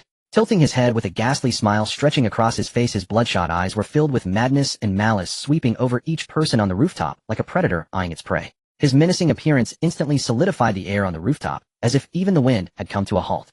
Time rewinds to an hour ago. In the dark, damp, abandoned storeroom, next to the teaching building's communication office, the smell of mold mingled with the stale scent of dried blood fermenting in the stuffy darkness. Rotten desks and chairs were haphazardly piled in the corner, moldy books scattered like paper scraps, and a mop stained with dark brown blood lay on the ground, tangled together. Not a single ray of natural light could penetrate. Only a faint green glow from the corridor's emergency light leaked in through a broken hole in the wall, barely illuminating the curled-up figure on the ground, akin to a corpse that had long since grown cold. Suddenly, a pair of bloodshot eyes, red to the point of nearly bleeding, abruptly opened in the silence of the dark. Immediately after, a hand pale with bone protrusions, its nails embedded with blood and dirt, forcefully pressed against the filthy cement floor. As he exerted strength through his knuckles, the hard ground was scratched shallowly by his nails. Accompanied by the light cracking sounds of bones realigning, a battered figure slowly sat up. It was Chen. After being pushed by Sun Mingxuan to block the zombies, he had been bitten and lay among the corpses for half a day, yet he was still alive. Moreover, Chen raised his hand to touch his right neck, where there had originally been a deep bite mark from a zombie visible down to the bone, and exposing the trachea. Now it had completely healed, leaving only a faint pink raised scar with no trace of pain remaining. In its place surged a scorching power, as if magma was rampaging through his limbs and bones. Every inch of muscle screamed for expansion, every bone vibrated, as if on the verge of breaking through the confines of Chen slowly clenched his fists, the muscle lines on his arms suddenly tensing, veins bulging, and his knuckles emitted a series of dense, painful cracking sounds. He felt an overwhelming power surging through his entire body, capable of killing a bull with his bare hands. More importantly, he had been bitten by a zombie, but hadn't transformed into one of those mindless, shrieking corpses. He lowered his head to stare at his healed bite mark, disbelief flashing in his eyes, soon replaced by overwhelming joy. He gritted his teeth, his shoulders trembling slightly, but he held back any sound. He had not forgotten that outside were flesh-eating monsters. That scoundrel Sun Mingxuan actually dared to push him to block a zombie. And the useless lot hiding on the rooftop didn't even— Just wait.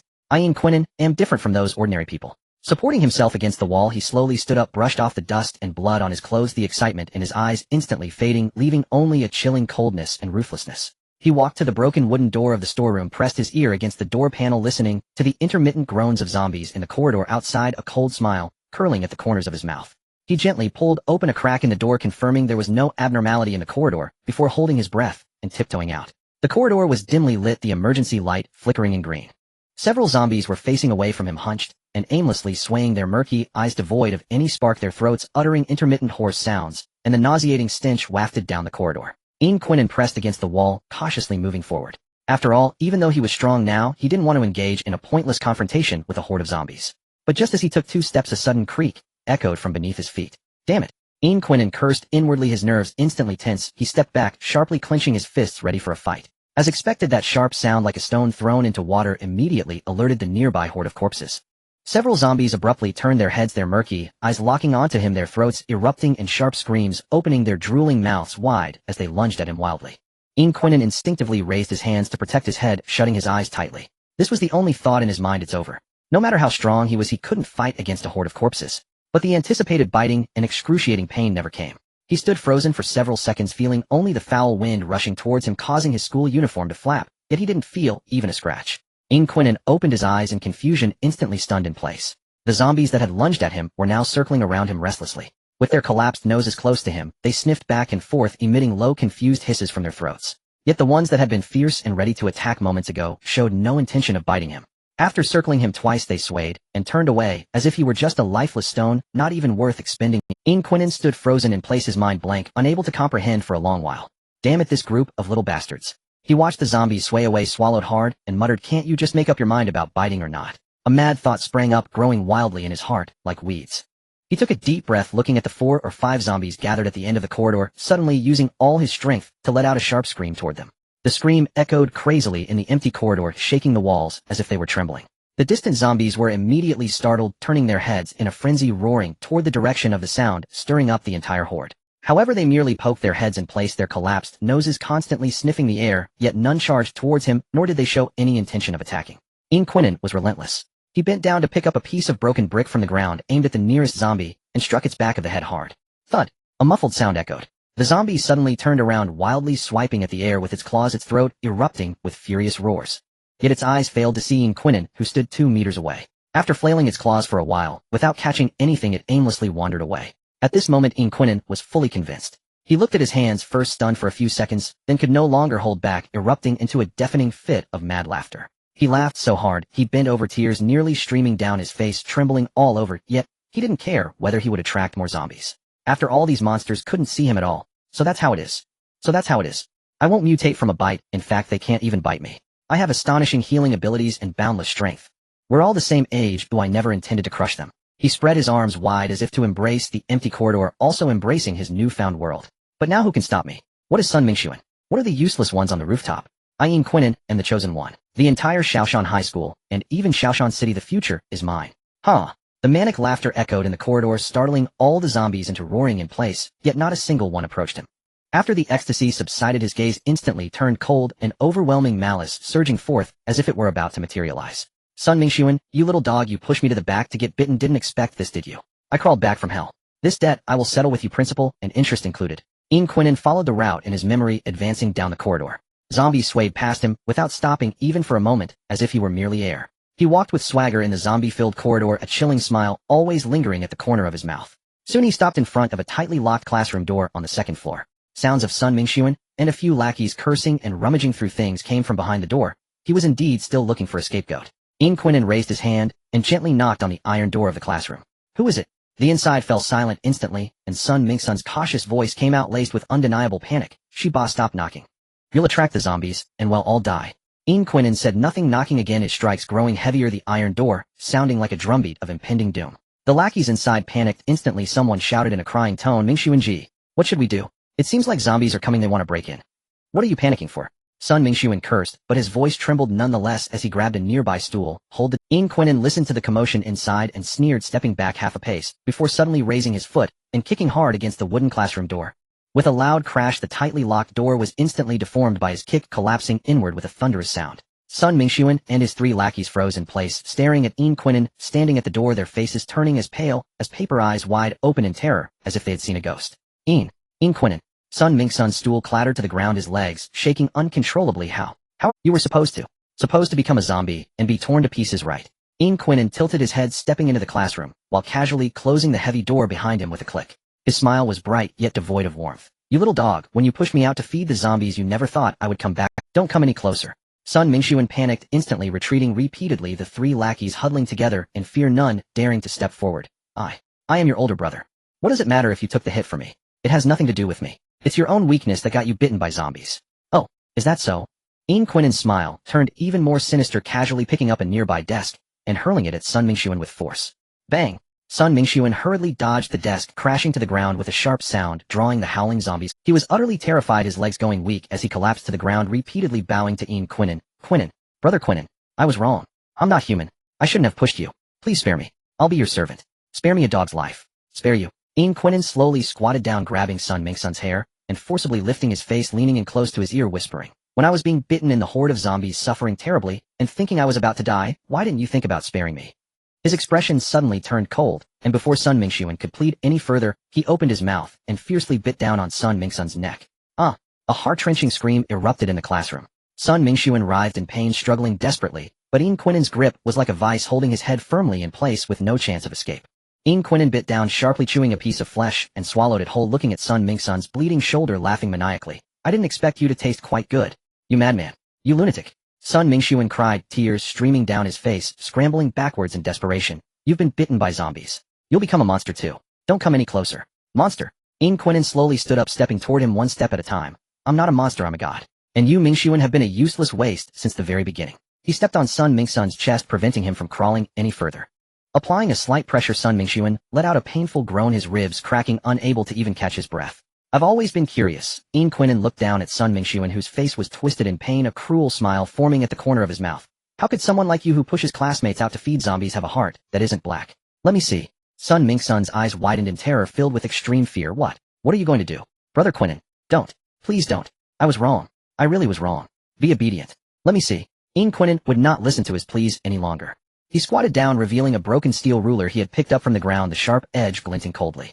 Before Sun Mingxuan could struggle further, Quinnen struck swiftly, neatly slicing open Sun Mingsun's chest. The scream abruptly ceased. Sun Mingsun's body twitched violently, twice his eyes wide open, completely silent. Quinnen reached in forcefully, pulling out the still warm heart, holding it up to the light from the window for inspection.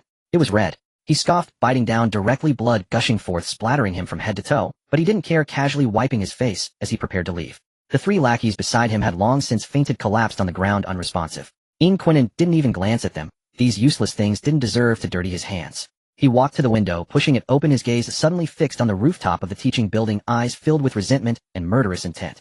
Sun Mingsun's revenge was settled. Next it would be the turn of that group on the rooftop.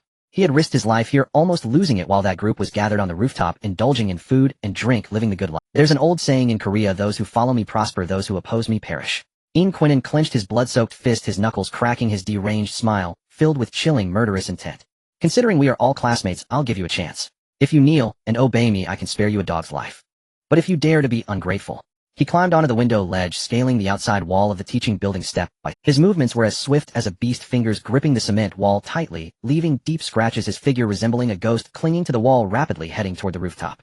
From today onward, I, Quinnen, am the king of Shaoshan High School. Everyone just wait. Axie, you guys are quite comfortable hiding here. Quinnen's voice sliced through the air like shards of ice, piercing the eardrums of everyone present. The joyous laughter on the rooftop was abruptly silenced, the air turning icy as everyone froze in place. No one did not recognize him. This school bully, who shared a class with Min Enji and Jinja, was notorious in the grade for fighting bullying and extorting protection fees. Almost everyone had heard of his evil reputation. Quinnen. Teacher Park Shanawa's face turned pale, and the mineral water bottle in her hand crashed to the ground with a. She had once spoken to Quinnen, leaving a deep impression of this incorrigible troublemaker. Everyone thought he had long perished among the corpses in the teaching building. No one expected him to appear on the rooftop covered in blood, looking like a ghost. The rooftop fell into silence in an instant. Jinja let out a short, instinctive scream, trembling like a leaf in the wind, clutching tightly to the hem of his school uniform, his nails digging into his flesh, burying his head low, as if wishing to sink into the ground. He had been bullied by Quinnen for several years, running errands for cigarettes and drinks, and doing homework for him was a daily routine. A slight displeasure would result in punches and kicks. He thought that with the zombie outbreak this demon would finally be dead and his good days would come, but unexpectedly, not only was he alive, he had come knocking at his door. Thinking of the past humiliations, Jinja's teeth chattered, even contemplating death. Quinnen's gaze, like a venomous snake, precisely locked onto the corner where Jinja was cowering, a cruel smile curling at the corners of his mouth. Ignoring the wary eyes of everyone around, he strode directly towards the two, his bloodstained soles leaving shocking crimson prints on the clean cement floor. A heavy smell of blood approached with his steps, causing Jinja to tremble even more, not daring to breathe. What's wrong? Are you so scared to see me?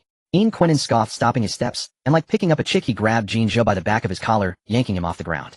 Jinja, long time no see. I've missed you so much. Jinja was terrified, his lips quivering like leaves in autumn, unable to complete a sentence as tears streamed down his cheek's eye. I was wrong. Brother Quinnen. I won't dare again. Please spare me. Quinnen tilted his head, looking at Jinja's tear-streaked face, his eyes devoid of any fluctuation, only pure disdain, as if looking at garbage. He couldn't even be bothered to make any extra expressions, raising his hand to slap Jinja, as if swatting away an annoying fly. The crisp sound echoed in the dead silence of the rooftop. Jinja was sent spinning half a circle, crashing heavily to the ground, one side of his face instantly swollen, like a bun, blood seeping from the corner of his mouth. He lay on the ground, covering his face and sobbing, lacking even the courage to look up at Quinnen. The people around instantly turned serious. Chen Mo, standing at the center of the crowd, squinted his eyes, coldly observing Quinnen, uncertainty flickering in his gaze. Has he mutated again? But this time, without Li Qingshan's involvement in his mutation, what attitude will he have towards us? However, regardless of how he mutated, just look at how he is bullying others without restraint. The visitor does not come with good intentions. Chen Mo did not immediately explode, but raised his hand, pressing down on Jingxiu's restless hands, signaling everyone not to act rashly.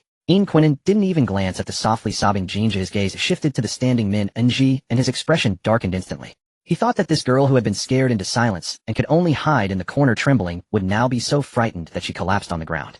Unexpectedly, although Enji's fingertips trembled slightly and her face was as white as paper, she still straightened her back, raising her head to meet his gaze directly. In her clear eyes there was no longer the previous timidity and pleading, only a full measure of stubbornness and anger. She used her gaze to tell him she was no longer the Min Enji who could be bullied. Quinnen's anger was ignited in an instant. In his eyes, which now considered themselves as destined, this was a provocation from an unforgivable sin. He stepped forward, grabbing Ng by the collar, yanking her forward with a fierce growl. Min, Ng, do you think that hiding on the rooftop with someone backing you means I won't dare to touch you?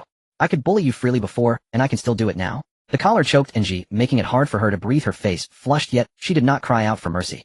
She clenched her fists, using all her strength to throw a punch at Ian Quinnen's arm, then lifted her foot to kick fiercely at his knee. Her strength was not great, but that solid punch still made Ian Quinnen feel pain, causing him to loosen his grip on her collar. It was this half-second pause that allowed Ng to break free from her restraints, completely shattering Ian Quinnen's last shred of patience. Seeking death. Ian Quinnen's eyes turned blood red, unable to suppress the killing intent in his heart anymore, as he raised his other hand high, the tips glinting coldly, ready to lash out at Nzi's face.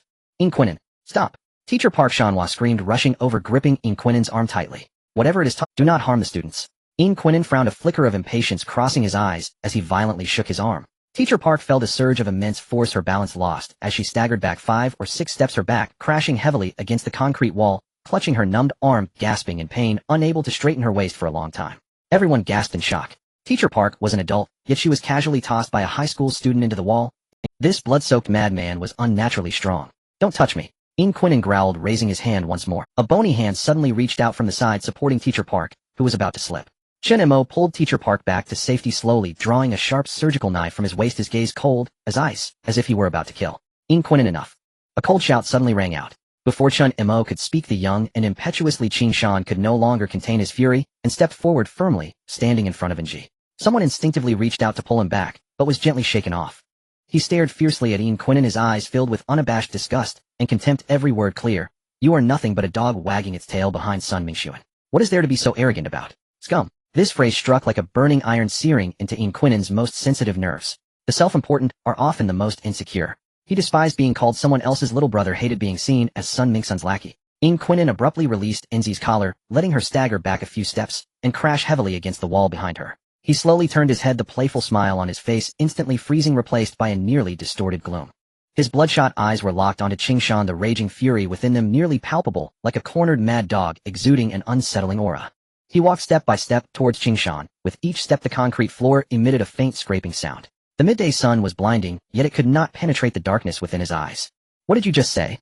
Ian Quinnen's voice was suppressed to a low growl, raspy like sandpaper, carrying a bone-chilling coldness. Say it again.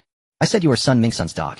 You only bully the weak and useless. Qin Shan met his gaze, fearlessly straightening his back and repeating each word clearly. You are seeking death.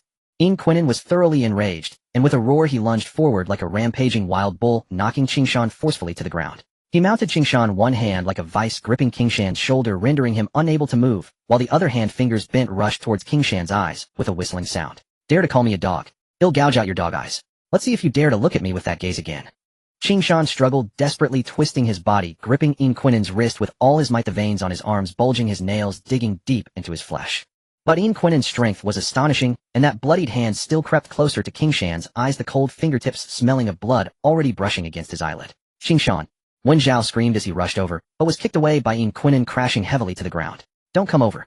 Qin Shan gritted his teeth and roared, the veins on his forehead throbbing. Chen Mo's gaze sharpened, the scalpel in his hand adjusted for grip, preparing to observe for weaknesses and ready to act, but before he could make a move. Let him go. Li Xiuhua had already shouted angrily and rushed forward, wielding a thick wooden stick, using all his strength to smash it down on Ian Quinnen's back. Thud. The dull sound echoed. Ian Quinnen's back arched violently, letting out a suppressed grunt as blood seeped from the corner of his mouth and his actions came to a halt. He furrowed his brows and slowly turned his head, the killing intent in his eyes nearly overflowing. This blow not only failed to make him retreat, but rather burned away the last remnants of his remaining sanity. Before Li Xiuhua could strike again, Ian Quinnen swiftly grabbed the wooden stick from his hand, his arm exerting force, and with a crisp crack the sturdy wooden stick was broken in half. Wood splinters flew, landing on the faces of those around. Li Xiuhua stood frozen in place, eyes filled with disbelief. This stick would take considerable effort for an adult to break, yet he had done it with one hand. A collective gasp reverberated around them. Ian Quinnen casually tossed the broken stick to the ground, wiping the blood from the corner of his mouth with the back of his hand, glaring at Li Xiuhua, his teeth grinding, butting in. Fine, I didn't want to lay hands on you. Once I gouge out his eyes, you will be next. Saying this, he turned around, and once again lunged towards Qin Shan's eyes. Qin Shan's arms were already so sore he could barely lift them, his strength draining bit by bit, his fingertips beginning to slip, and he could only despairingly close his eyes. At this critical moment, Chen Mo finally moved. He had initially wanted to find a better opportunity, but if he didn't act, Qin Shan would truly be beaten to death. As Qin Shan's eyes were about to be ruined, Chen Mo no longer hesitated, like a long-hidden leopard silently charging out from the absolute visual blind spot. The sharp surgical scalpel in his hand transformed into a lethal cold gleam targeting Ian Quinnen's vulnerable brainstem, attempting to deliver a swift and effective kill. It seemed possible. Seeing Ian Quinnen caught off guard, Chen Mo felt a surge of joy. But reality was not as beautiful as imagined. At this moment, Ian Quinnen had indeed focused all his attention on the Qingshan beneath him, not looking to the side or on guard. Yet his evolved acute hearing and exceptional sense of smell captured the faint sound of the air being torn and Chen Mo's unique scent at the extreme distance. Something's wrong. Ian Quinnen's reaction was half a beat slower than Chen Mo's meticulously planned kill, but at the moment the blade was about to pierce the critical point, he still twisted his neck like a wild beast defying reason. Swish! The cold gleam grazed past his ear in a hair-raising close call, drawing a line of blood. This lethal strike was actually evaded. Is this human? Chen Mo was shocked. But there was no time to think too much. Seeing his fatal strike, Miss Chen Mo's eyes flashed with brilliance, and his boldest change of moves was faster than Ian Quinnen's evasion. His leaning center of gravity instantly transformed, delivering an uncompromising heavy kick that slammed into Ian Quinnen's unsuspecting back. Bang!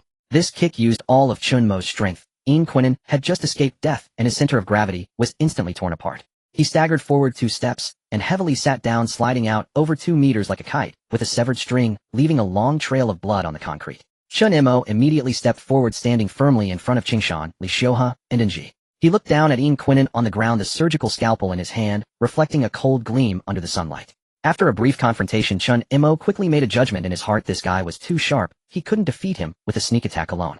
Sneak attacks won't work. Then let's gang up on him. Clearly so powerful, yet still only able to bully the weak. No matter how strong you are, nothing but a waste. Chen Mo's voice was not loud, but it carried an undeniable force. He spoke word by word. When friends come, there is good wine. When wolves come, there are shotguns. We do not provoke trouble, but we are not afraid of it. Do you want to be our enemy?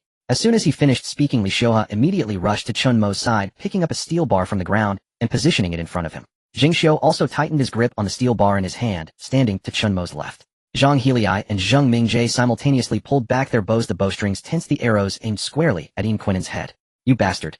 Who do you think you are? Park Meijian stood at the far right with a broom handle, spitting at Ian Quinnen. Even Enji, who had just been catching her breath, picked up a half section of a steel pipe from the ground and held it tightly. All the survivors on the rooftop quietly gathered around, standing neatly behind Chen Mo. None of them flinched. Under the leadership of Chen Mo, the team's cohesion reached its peak at this moment. The blinding midday sun shone down on them, each face marked with fear, but also determination. They did not know what this blood-soaked madman had gone through, nor why he had become like this. They only knew one thing. They had finally fought for this safe haven, and clearly they could escape this hell by just waiting, yet Ian Quinnen was intent on destroying it all, and they absolutely could not allow it. They had to unite. Ian Quinnen slowly stood up from the ground, brushing off the dust from his body.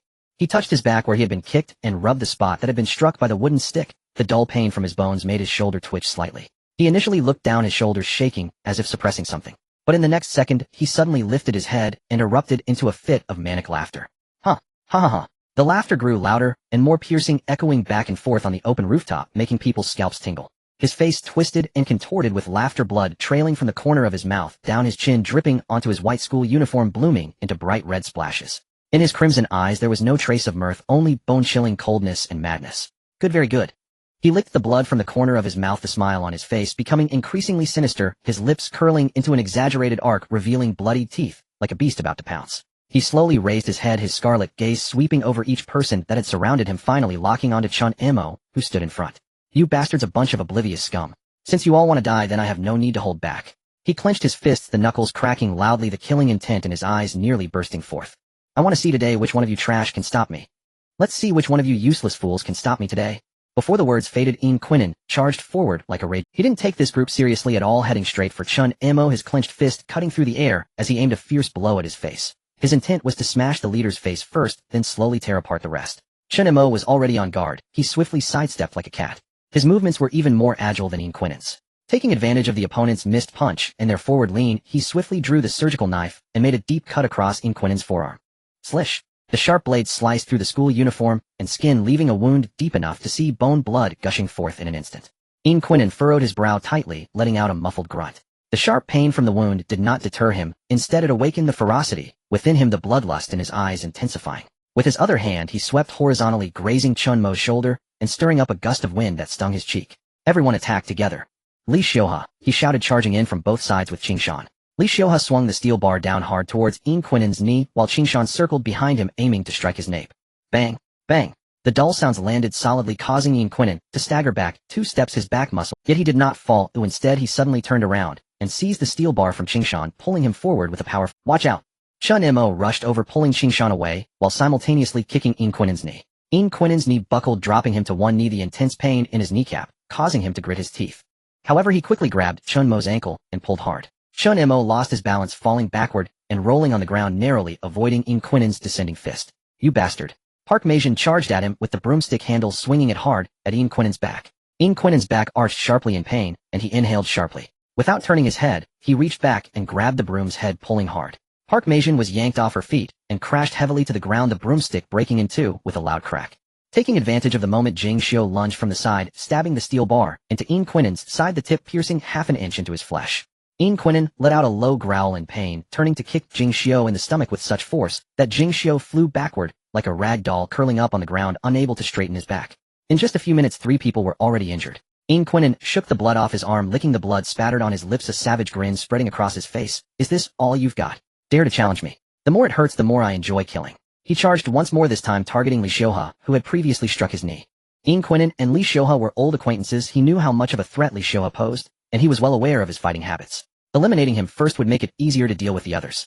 Quinen's fists moved like blurs, with Li Xiuhe struggling to defend himself, quickly falling into a disadvantage. Quinen seized an opening and landed a punch on Li Xiu's chest. Li Xiuhe let out a muffled groan, staggering back as his weapon flew from his hands. "Die, Li Xiuhe." Quinen stepped forward, raising his foot to stomp down on Li Xiu's chest. If this kick landed, even if he didn't die, his ribs would surely break into several pieces. At that critical moment, Cui Nanla suddenly burst out from the crowd. She had no weapons. Gritting her teeth, she pushed Quinen away with all her strength. Bang! Quinen was caught off guard and staggered back 2 steps. Seizing the opportunity, Li Xiuhe quickly rolled to the side, narrowly avoiding that deadly kick. However, Quinen was unable to stop in time and landed a punch on Nanla's shoulder. Ugh! Nanla let out a muffled grunt, staggering back several steps and heavily crashing against the railing behind her. Her shoulder instantly swelled up, blood trickled from the corner of her mouth, and she was in so much pain that she could not lift her entire arm. "Nanla!" Li Xiuhe rushed over to support her, his eyes filled with worry and guilt. "Are you okay?" "I'm fine." Nanla shook her head, her face pale, but her eyes still calm. She pushed away Li Xiu's hand. "Don't worry about me, the fight isn't over yet. Another one coming to die." Quinen sneered and lifted his foot to charge again. "Don't touch her." Li Xiuhe suddenly surged out from beside Wen Zhao. She had been bitten by a zombie, but did not mutate. Now she was a half-zombie, her strength far exceeding that of an average adult. She firmly wrapped her arms around Quinen's waist from behind, pulling back with all her strength, her voice unwavering. "I won't let you hurt anyone." Quinen stumbled, momentarily caught off guard by the immense force on his waist. He never expected this usually quiet girl to possess such strength. He retaliated with an elbow strike to Li Xiuhe's face, a dull thud resonating as blood immediately poured from her nose, staining her face. The sharp pain made her vision blur, almost causing her to faint. Yet she gritted her teeth, tightening her grip, even more, her nails digging deeply into Quinen's flesh. By this point, Quinen realized something was amiss. Until now, only Chen Mo, Li Xiuhe, and Qingshan had faced him hidden, but in an instant, Park Mei-jin, Jing Xiu, Nanla, and Li Xiuhe all charged in, with Wen Zhao and Ji and Xiu surrounding him, with weapons forming a tight encirclement that trapped him in the center. Even from a distance, Zhang Heli and others were aiming their bows, watching him like hawks. He looked down at himself, already bearing over a dozen cuts. His arms, backsides, and thighs all had wounds deep enough to show flesh. His white school uniform was stained dark red, with blood dripping down to form a small puddle at his feet. With every movement, the pain from his wounds pierced through him. Though the pain stimulated his excitement and intensified his murderous intent, he understood that if he continued to fight this way, even if he could endure all the pain, he would eventually be worn down by this group. The madness in his eyes faded, slightly replaced by a hint of cunning. "Good, very good, many against a few, is it?" Quinen chuckled sinisterly, suddenly exerting force and violently shaking off Li Xiuhe, who had clung to him. Before the others could close in, he pushed off the ground and leaped behind the water tank on the rooftop like a shadow, trying to run away. Qingshan roared as he chased after him, gritting his teeth in pain from his injured shoulder, yet he refused to slow down. Just as he rounded the back of the water tank, a shadow suddenly sprang out from the side. Quinen had calculated his route perfectly and landed a solid punch on his already injured shoulder. A crisp crack echoed, the sound of bones misaligning was distinctly audible. Qingshan let out a muffled groan, the steel pipe in his hand clattering to the ground as he crouched down in pain, cold sweat instantly soaking his back. Before anyone could react, Quinen had already darted out again, weaving around the pipes on the rooftop and disappearing from that moment on. He completely changed his tactics. No longer confronting Hedon, he moved like a wounded yet increasingly cunning mad dog, darting between the water tank's pipes, iron gates, and air conditioning units on the rooftop. The pain from his wounds fueled an ever-growing murderous intent within him. Relying on the far superior hearing and sense of smell of a half-zombie, he could anticipate everyone's movements in advance, using every obstacle to obscure his presence, targeting those who were isolated or exhausted, striking quickly before retreating, never lingering in battle. Every strike aimed for vital points such as the eyes and throat, mercilessly brutal, leaving no opportunity for anyone to encircle him. Shoot! Hurry and shoot! Jing Xiu shouted hoarsely while clutching his stomach against the wall, his face pale from pain. Zhang Helix and Zheng Minzai had already drawn their recurved bows, the bowstrings taut, their knuckles turning white from the strain. The arrowhead followed Yin Quinnen's unpredictable movements, their palms slick with cold sweat, arms slightly trembling from holding the bows for too long, yet neither dared to release the bowstring. No, he won't stop at all. He keeps dodging through the gaps between people. If we miss by even an inch, we'll hit our own. Zhang Helix yelled through gritted teeth, a hint of urgency in her voice. In an instant, the situation on the rooftop had completely reversed. Just moments ago, everyone had been encircling Yin Quinnen, now he was leading everyone by the nose. Chen Mo kept running around the rooftop, closely following behind him, trying to predict his route. But each time he was about to catch up, Yin Quinnen would always sense it early thanks to his keen hearing, either making a sudden sharp turn or launching a sneak attack from some unexpected corner. This won't work. Li Xiuhe pushed Nan to a safe corner, picked up the steel reinforcement bar from the ground, sweat mingled with blood dripping down his forehead, splattering on the concrete floor.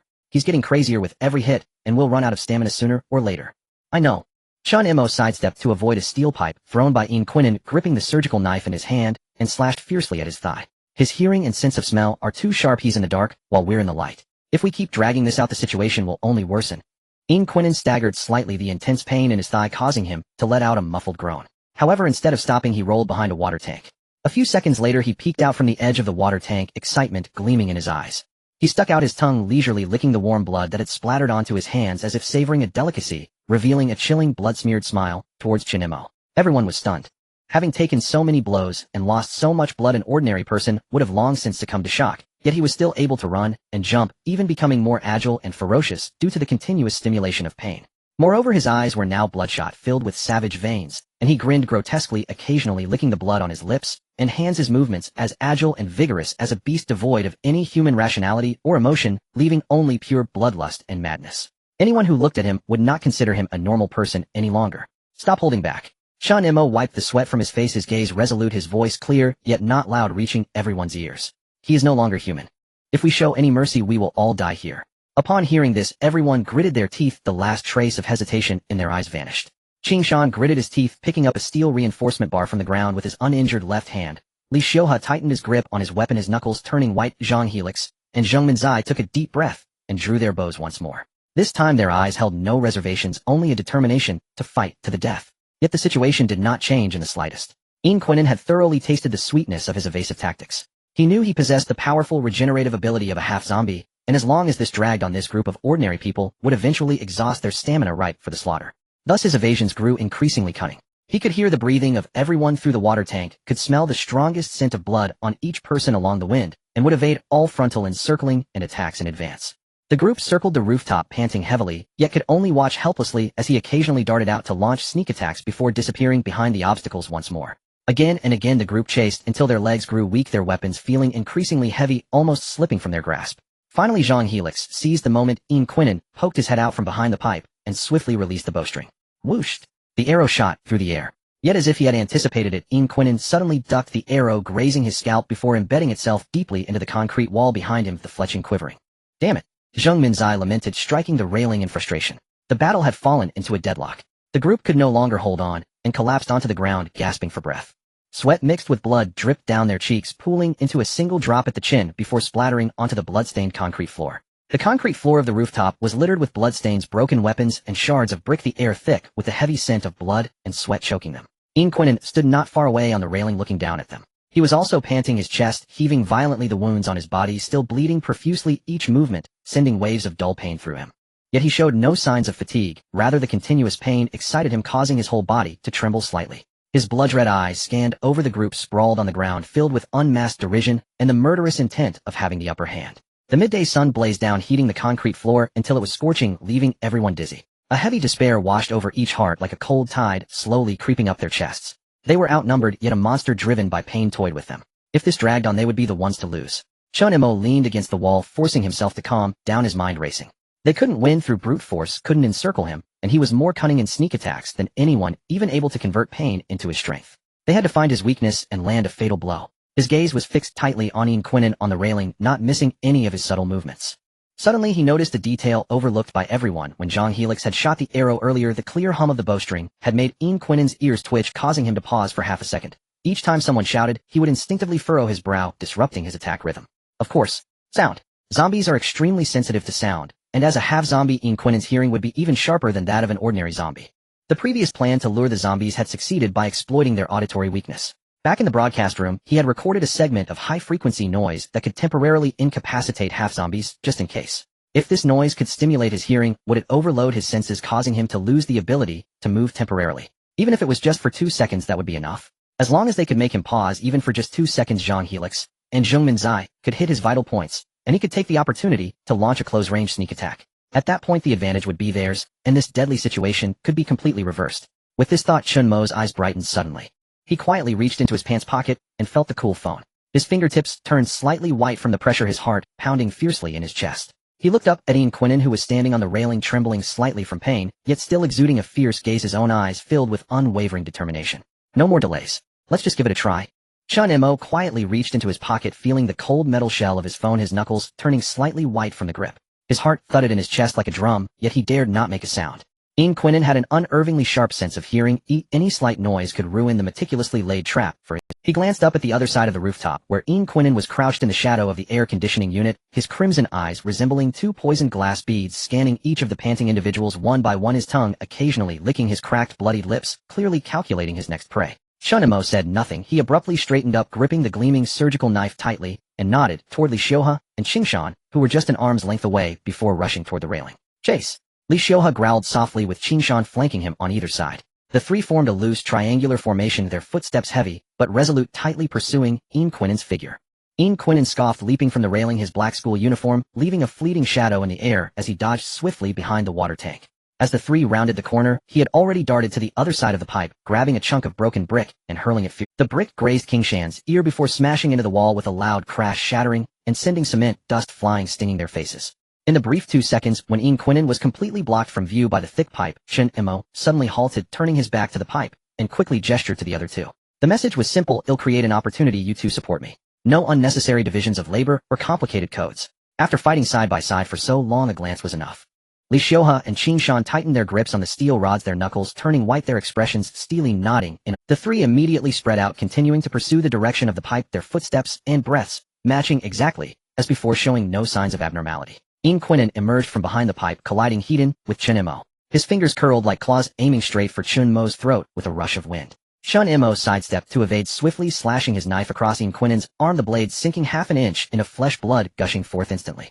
Ian Quinnen grunted, but instead of retreating, the bloodlust in his eyes intensified as he turned and fled, diving back into the shadow of the air conditioning unit.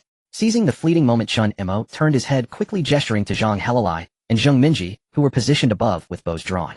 The two nodded slightly, indicating they understood, while their fingers tightened on the bowstrings, the arrows locked onto the exposed concrete area at the center of the rooftop.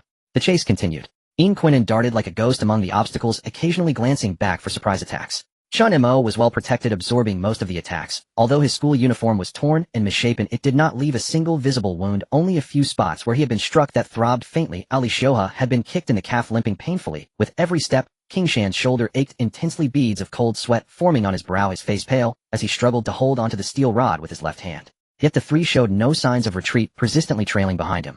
Chen Mo deliberately slowed his pace, occasionally stumbling and leaning against the water tank, breathing heavily, his shoulders slightly heaving, pretending to be utterly exhausted. He was right in his gamble. Ian Quinnen had been secretly observing their condition. Upon seeing Chen Mo's unsteady steps and how he could barely grip his knife, a flash of greed ignited in his crimson eyes. He stopped running, holding his breath, stealthily circling behind Chen Mo. The half-corpse physique allowed him to tread as lightly as a cat, making no sound on the concrete ground.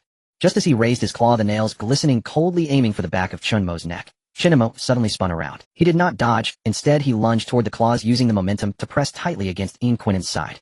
His other hand moved with a blur, swiftly retrieving his phone, pressing the speaker firmly against Ian Quinnen's ear canal, and hitting the play button. Screech. The piercing high-frequency noise exploded, tearing through the air like countless red-hot needles, brutally stabbing into Ian Quinnen's auditory nerves. Ian Quinnen's movements abruptly froze. The snarl on his face twisted into extreme agony as he clutched his ears with both hands, letting out a heart-wrenching scream, his upper body bending down heavily, almost touching his knees. His body trembled uncontrollably, dark red tears of blood seeping from his eyes, trailing down his cheeks. It worked. Shoot! Chen Mo finally shouted loudly. The two arrows, which had long been ready, shot out simultaneously. Whoosh! Zhang Helilis' arrow accurately pierced through Yin Quinin's back heart, the arrowhead deeply embedded in the gap of his shoulder blade, the immense impact causing him to stagger forward. Zhang Minji's arrow followed closely, brutally shooting through his left thigh's femoral artery, blood gushing out like a fountain, soaking his entire pant leg and pooling on the ground. Go! Li Xiuhe and Qing Shan lunged forward simultaneously. Li Xiuhe dove using his entire body weight to pin down Yin Quinin's right shoulder, viciously twisting his arm. Behind him, Qing Shan wrapped around his left leg, his knee thrusting hard into Yin Quinin's lower back, hands locking his knee in place. Yin Quinin thrashed wildly, every muscle in his body tensing, the arrows in his back shaking violently, nearly throwing the two off. But the excruciating pain in his back and thigh prevented him from exerting his full strength, leaving him to roar in despair like a trapped beast. Chen Mo wasted no time, stepping forward in a swift stride, the blade of his surgical knife flashing coldly as it plunged forcefully into the gap of the arrow wound in his back. The blade pierced directly through his heart. Yin Quinin's body jerked violently, a large mouthful of blood spewing from his lips, splattering onto the concrete ground, dark red droplets scattering everywhere. Chen Mo withdrew the knife, his wrist twisting sharply, cleanly slicing through his carotid artery. With a schwa sound, hot blood spurted forth, splattering half of Chen Mo's face. Yin Quinin's body swayed, and with one last violent convulsion, he collapsed heavily to the ground, motionless. In just a few seconds the actions flowed seamlessly, without any hesitation.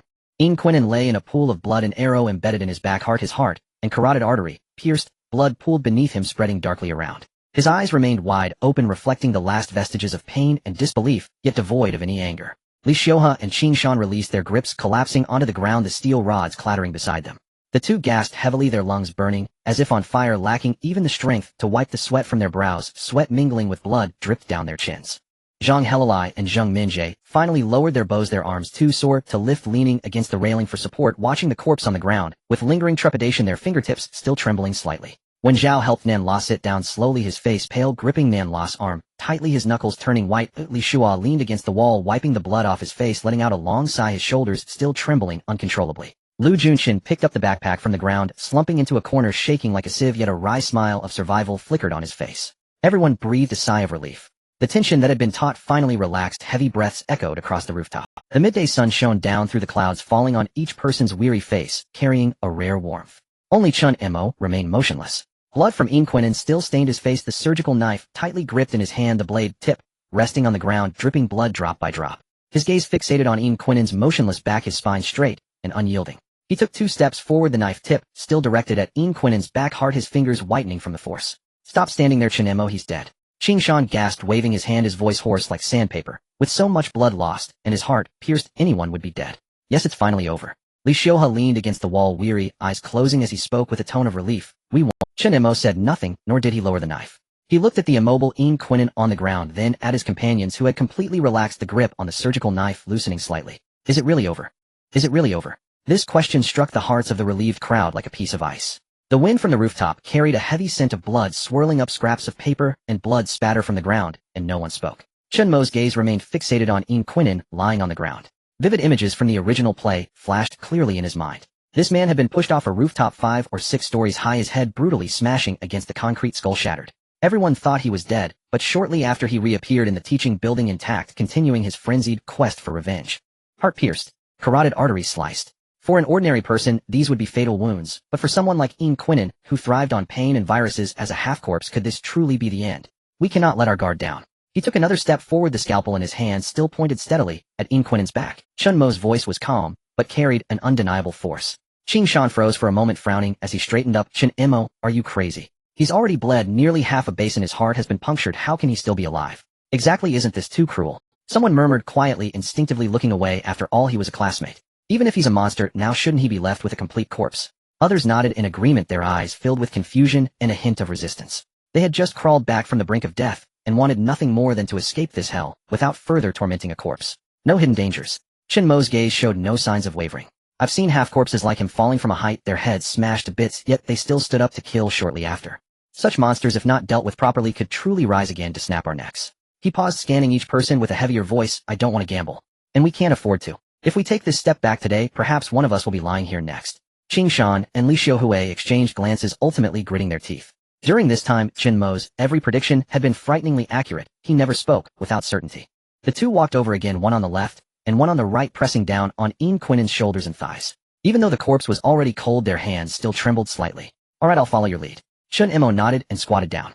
He held the scalpel, precisely aiming at the inner side of Yin Quinin's right wrist. With a swift cut, the blade sliced through the skin, neatly severing the tendons. Next came the left hand, right foot, and left foot. 4 cuts, each precise, without a single unnecessary motion or hint of vengeance. He was simply doing what needed to be done, thoroughly crippling this monster's ability to move. Even if he was not completely dead, without tendons in his hands and feet, he would only be able to lie on the ground like a puddle of mud, unable to crawl. Find the thickest rope, and bring me 2 iron wires. Chen Mo stood up, wiping the blood off the blade. Zhang Heli immediately rummaged in her backpack, pulling out a thick hemp rope, and handed over 2 iron wires used for bundling steel bars. Li Xiuhui and Qin Shan worked together to bind Yin Quinin's hands and feet behind his back. Chen Mo personally approached and wrapped 3 layers of iron wire around the knots, twisting them tightly, embedding them into his wrists and ankles. This way, even if he has great strength, he won't be able to break free. Chen Mo stood straight, his tone flat. There's an iron barrel in the corner of the rooftop where garbage was burned before, along with some diesel. Wen Zhao reminded softly, her fingers still trembling slightly. Together, they dragged Yin Quinin's body to the barrel. Chen Mo tossed in a few dry pieces of wood poured in diesel and lit a match, throwing it inside. With a loud bang, the orange flames leaped up, quickly roaring to life, licking the cold metal of the barrel. The group collectively threw Yin Quinin into the flames. The flames instantly engulfed his body, the school uniform igniting with a sizzling sound, thick smoke rising, carrying a pungent charred odor. Everyone stood aside, watching the unmoving figure in the flames. See, I told you he was dead already. Qin Shan breathed a sigh of relief, brushing off the dust from his hands. Chen Mo, you were too cautious. Li Xiuhui nodded, rubbing his temples in exhaustion. All right, now it's finally over. Let's hurry back to treat our wounds. Chen Mo said nothing. He remained standing in place, his gaze fixed on the flames, the scalpel still firmly in his grip. Just then a faint but raspy hissing sound suddenly emerged from the fire. Everyone's smiles froze instantly. Yin Quinin, who had been motionless, suddenly convulsed violently. His charred eyelids snapped open, revealing a pair of blood-red, vengeful eyes that locked onto Chen Mo, who stood at the front. He opened his mouth, letting out a beast-like roar, desperately trying to arch his body and break free from his bindings. But his tendons had already been severed, and his hands and feet were tightly bound with hemp rope and iron wire, leaving him to writhe futilely in the fire like a fish out of water. The hemp rope crackled as it burned, but the iron wire remained firmly constricting him, making it impossible for him to even lift an arm. Ah! He let out a soul-wrenching scream, his voice swallowed by the flames, becoming indistinct. He rolled and struggled in the fire, his skin cracking from the heat, fat dripping onto the flames with popping sounds. Yet throughout it all, he never managed to break free from his constraints. The rooftop was eerily silent. Everyone stood frozen in place, their faces pale as paper, their bodies cold. Cold sweat trickled down their backs, soaking their clothes, their hearts beating rapidly, as if about to explode. Just moments ago, they had thought Chen Mo was being overly cautious, deemed him too cruel. But if Chen Mo hadn't insisted on severing his tendons, if he hadn't bound him tightly with iron wire, the monster, now emerging from the fire, would have torn them apart one by one, completely defenseless. The fear washed over them like a cold tide, instantly engulfing everyone. Qin Shan's lips quivered, unable to speak, his hands that had held Yin Quinin trembling. Li Zuhui's eyes widened as he watched the figure struggling madly in the flames, his back soaked in cold sweat. Li Shua and Wen Zhao huddled together, covering their mouths to stifle their voices, their eyes filled with terror. They finally understood. Chen Mo was not being overly cautious. He had saved everyone. The flames grew fiercer, gradually consuming Yin Quinin's entire body. His struggles weakened, his roars grew fainter, and finally disappeared completely into the raging fire. Only the crackling of the burning wood and the acrid smell of charred flesh remained. Chen Mo stood in place until there was no more movement in the fire, until Yin Quinin's body was completely reduced to a pile of black ash, before slowly lowering the scalpel in his hand. He turned around, looking at the pale-faced, shaken crowd, and calmly said, "Now it's truly over." The midday sun remained scorching, shining down on the charred barrel, reflecting blinding light. The wind continued to blow on the rooftop, yet the suffocating, murderous intent was gone. Everyone let out a long sigh of relief, slumping to the ground, a mixture of gratitude for surviving and lingering fear intertwining, leaving them in silence. The scorching sun beat down mercilessly on the concrete ground, and the flames in the iron bucket gradually diminished, leaving only a few scattered sparks and curling black smoke. The acrid smell of charred flesh mingled with the scent of blood, unable to disperse in the wind on the rooftop. Everyone collapsed to the ground, completely drained of strength. The relief of surviving the calamity intertwined with a deep-rooted fear like a cold hand gripping each person's heart. No one spoke, only the sound of heavy breathing rose and fell. Qin Shan was the first to regain his senses. He wiped the cold sweat from his face, looking at Chen Mo, who stood beside the iron bucket, his expression filled with guilt and lingering fear. "Chen Mo, I'm sorry for what I said before. I thought you were being overly cautious." His voice trembled, and just thinking of how Yin Quinin had struggled and screamed in the flames sent chills down his spine. If it weren't for Chen Mo's insistence, this group of people would have likely become mere chunks of flesh in a monster's maw. Indeed, it was too perilous. Li Xiuhui nodded in agreement, rubbing his face vigorously, his voice hoarse. "I truly believed he was dead just now. I had let down my guard completely. Without you, none of us would have made it today." "Thank you, Chen Mo," Wen Zhao said softly with red eyes, recalling how scared she had been. Her legs turned to jelly. If she hadn't been leaning against the wall, she would have collapsed. The others also voiced their gratitude, their tones filled with appreciation and relief. The more they had misunderstood Chen Mo's cruelty, the more they appreciated his caution now. In this cannibalistic world, compassion only leads to one's own demise. It was Chen Mo's calmness and decisiveness that pulled them back from the brink of death. Chen Mo said little, merely nodding slightly. He squatted down, carefully wiping the bloodstains from the scalpel with a clean piece of cloth, the blade gleaming coldly under the sunlight. Treat your wounds. Chen Mo stood up and looked at the crowd. We don't know when help will arrive, so before then, don't let infections take you down here. A rustling sound arose from the crowd. Everyone helped one another bandage their abrasions and cuts, finally relaxing the tense nerves that had been taut all day. Although the rooftop still reeked of blood and char, at least the immediate threat had been lifted. They no longer had to live in fear of zombies or worry that the madman in Quinnen might suddenly charge out from some corner. Time passed slowly, second by second. The sun slowly tilted westward, the harsh light becoming softer, and the sky was painted in shades of orange. Every minute of waiting felt like a century. At first some whispered about the dangers they had just faced, but gradually silence fell over the group, everyone craning their necks to gaze at the horizon, eyes filled with longing. Just as everyone's hope was about to dwindle, a rumbling sound finally echoed from afar, growing closer.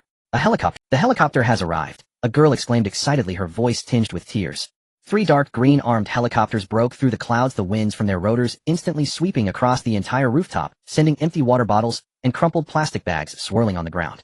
The military insignia on the fuselage glimmered coldly in the sunset, like a light finally illuminating the darkness. They are 5 or 6 hours late. Chen Mo squinted silently, counting in his mind. Yet the shoulders that had been tense all day had relaxed a little. Better late than never, they had finally arrived. Moreover, 3 helicopters had come, 2 more than in the original timeline, a butterfly effect unleashed by the information he had leaked earlier. The helicopter slowly descended to the center of the rooftop, the cabin doors flung open, and armed soldiers rushed out. Wearing gas masks, the soldiers aimed their assault rifles at every corner of the rooftop, ensuring no zombies were present before the leading officer approached the crowd. Everyone line up, expose your arms and necks for infection checks. The officer's voice boomed, devoid of any emotion. The testing process was swift, everyone's body temperature falling within normal ranges. Even Li Shua was merely considered to have mild hypothermia and raised no suspicion. All clear, everyone can board. The officer waved his hand. No one mentioned the words Chen Mo had said over the phone earlier. As the zombie crisis erupted, the city descended into chaos, and in the frenzy, people might utter anything, as long as they were uninfected, nothing else mattered. Chen Mo followed the crowd toward the helicopter, catching sight of a few soldiers who did not board, but were fully armed, as if preparing for something. He understood. As expected, the rescue was secondary. The military's primary goal was to obtain the original virus samples and research data. Not long after, the sounds of gunfire and screams erupted from downstairs. It was only 10 minutes later. The 3 soldiers returned to the rooftop, carrying sealed boxes, blood splattered on them, yet their expressions were relaxed. The crushing power of modern weaponry was simply unreasonable. Chen Mo looked at the rifles gleaming coldly in their hands, then glanced at the scalpel in his own space, a flicker of disdain crossing his eyes. Indeed, times have changed. Oh, what good is a shabby scalpel that I have to wield myself? Nothing compares to firearms. Oh, unleashing full firepower crushes everything. The rotors roared again. The helicopter slowly ascended, climbing higher and higher. Chen Mo looked down. The school that had held them captive for several days, Shaoshan High School, was gradually shrinking, the ground littered with corpses and shattered glass, blending into a dark red haze. Beside him came muffled sobs, the survivors finally unable to contain themselves, collapsing into each other's arms and weeping uncontrollably. They had escaped. They had truly escaped. Chen Mo leaned against the window, casting one last glance at the outline of Shaoshan High School. Just as the helicopter was about to fly past the laboratory buildings towards the base, his pupils suddenly constricted. On the rooftop of the tallest laboratory building, the sunset cast a long silhouette. A man in a white lab coat stood motionless at the edge of the rooftop, his back to the setting sun, staring intently at the ascending helicopter. It was the science teacher Li Bingqian. Chen Mo saw clearly that half of his face was covered in dark blue veins, his fingertips tinged with an abnormal gray-black color, but his gaze was frighteningly clear, as cold as a knife in the depths of winter. He did not charge forward or let out any screams. He simply stood there quietly, watching them leave. The wind lifted the corners of his white coat, resembling a black bat about to take flight. Even as the helicopter flew far away, that silhouette remained frozen in the blood-red sunset, like a shadow etched onto his retina. Chen Mo's brow furrowed slightly, a sense of unease settling in his heart. He had originally thought that the story of Shaoshan High School had come to a complete end. It now seemed he had underestimated one of the most dangerous variables. Amidst the roar of the rotors, the helicopter flew towards the distant military base. The last rays of the setting sun sank below the horizon, and the night slowly enveloped the earth. The continuous roar of the rotor blades throbbed painfully against Chen Mo's eardrums as he leaned against the cold metal wall of the cabin, his fingertips unconsciously stroking the hilt of a knife. Outside the window, the sky had completely darkened, and the distant city was engulfed in a dead silence, with only sporadic flickers of fire dancing among the ruins. His mind kept replaying the tall silhouette on the rooftop of the laboratory building. On one side of Li Bingqian's face, dark veins crawled like shadows, and his unusually clear, yet bone-chilling eyes felt like a thorn that could not be pulled out, deeply embedded in Chen Mo's heart. In the original story, Li Bingqian should have died in the police station long ago. But now he not only lived, but had also undergone a mutation retaining all his rationality. This source of the virus overlooked by everyone was likely the most deadly variable in this zombie crisis. Damn it, I can't. Was it that he could retain his rationality in the original story, or has my butterfly effect forcibly altered the plot? Is this nightmare not over yet? The more Chen Mo thought, the more his temples throbbed, and a severe headache set in. Yet the others around him had no time for such concerns. In the cabin, suppressed sobs began to emerge. The surviving students huddled together tightly, tears flowing silent. In the struggle for survival over the past few days, they had witnessed their classmates and teachers transform into bloodthirsty monsters, watching as those nearby fell one by one. Now finally escaping the danger, all the pent-up emotions erupted at that moment. Qingshan and Li Xiuhe leaned against each other, exhausted, with their eyes tightly shut, their faces still stained with dried blood. Zhang Heli clutched the bow that had accompanied her through life and death, gazing at the pitch-black night sky with hollow eyes. When Zhao rested on Li Xiuhe's shoulder, his shoulder slightly rising and falling with soft hiccups. Only Chen Mo remained awake. He kept staring out the window, his mind worried about the future of this country, until a stretch of cold continuous lights appeared on the distant horizon. "We've arrived," a soldier's voice came from the cockpit. The helicopter began to descend slowly, the wind from the rotor blades kicking up clouds of dust from the ground. Chen Mo squinted, getting a clear view of the military resettlement area below. A fence of barbed wire several meters high surrounded the entire area, covered with sharp blades. Every 50 meters stood a searchlight tower, its bright beams sweeping back and forth through the darkness like vigilant eyes. Soldiers armed to the teeth guarded the watchtowers, their assault rifles trained firmly on every entrance and exit. As the cabin door opened, a pungent smell of disinfectant, instant noodles, and dust rushed in. Everyone formed two lines and disembark in turn. Undergo secondary disinfection and identity registration. A military officer shouted, holding a megaphone, his voice amplified to a cold, hard tone without a trace of warmth. The group dragged their leaden legs off the plane, guided by soldiers as they passed through the misting disinfection passage. The cold disinfectant spray hit their faces and bodies, mixed with a pungent chlorine smell that made them cough incessantly. Registration, photography, fingerprint recording, receiving temporary identity cards engraved with numbers, and basic supply packs. The entire process was mechanical and efficient, devoid of any human warmth. They were settled in temporary barracks in Area D with 6 people per room. Inside were 6 bunk beds and a wooden table. The walls of the barracks were thin enough to hear coughing from next door, and the incandescent lights on the ceiling flickered intermittently, emitting a continuous low buzzing sound. Finally able to lie down, Qingshan collapsed onto the lower bunk, not even bothering to take off his shoes, letting out a satisfied sigh. "I feel like I could sleep for a whole week." "Me too." Li Xiuhe heavily flopped onto the bed, exhaling a long breath, carelessly taking off his socks and pulling the blanket over his head, appearing as if he wouldn't wake even if the sky fell. Chen Mo set down his backpack and sat at the edge of the bed, gazing at the patrolling soldiers outside the window and the lit watchtower in the distance, his expression complex. This place was indeed safer than Shaoshan High School, with high walls, heavy weaponry, and armed troops. Yet the tension within him, which had been taut for days, had yet to fully relax. Li Bingqian was still alive. This thought hung over him like a ticking time bomb, making it hard for him to find peace. But in the end, nothing happened.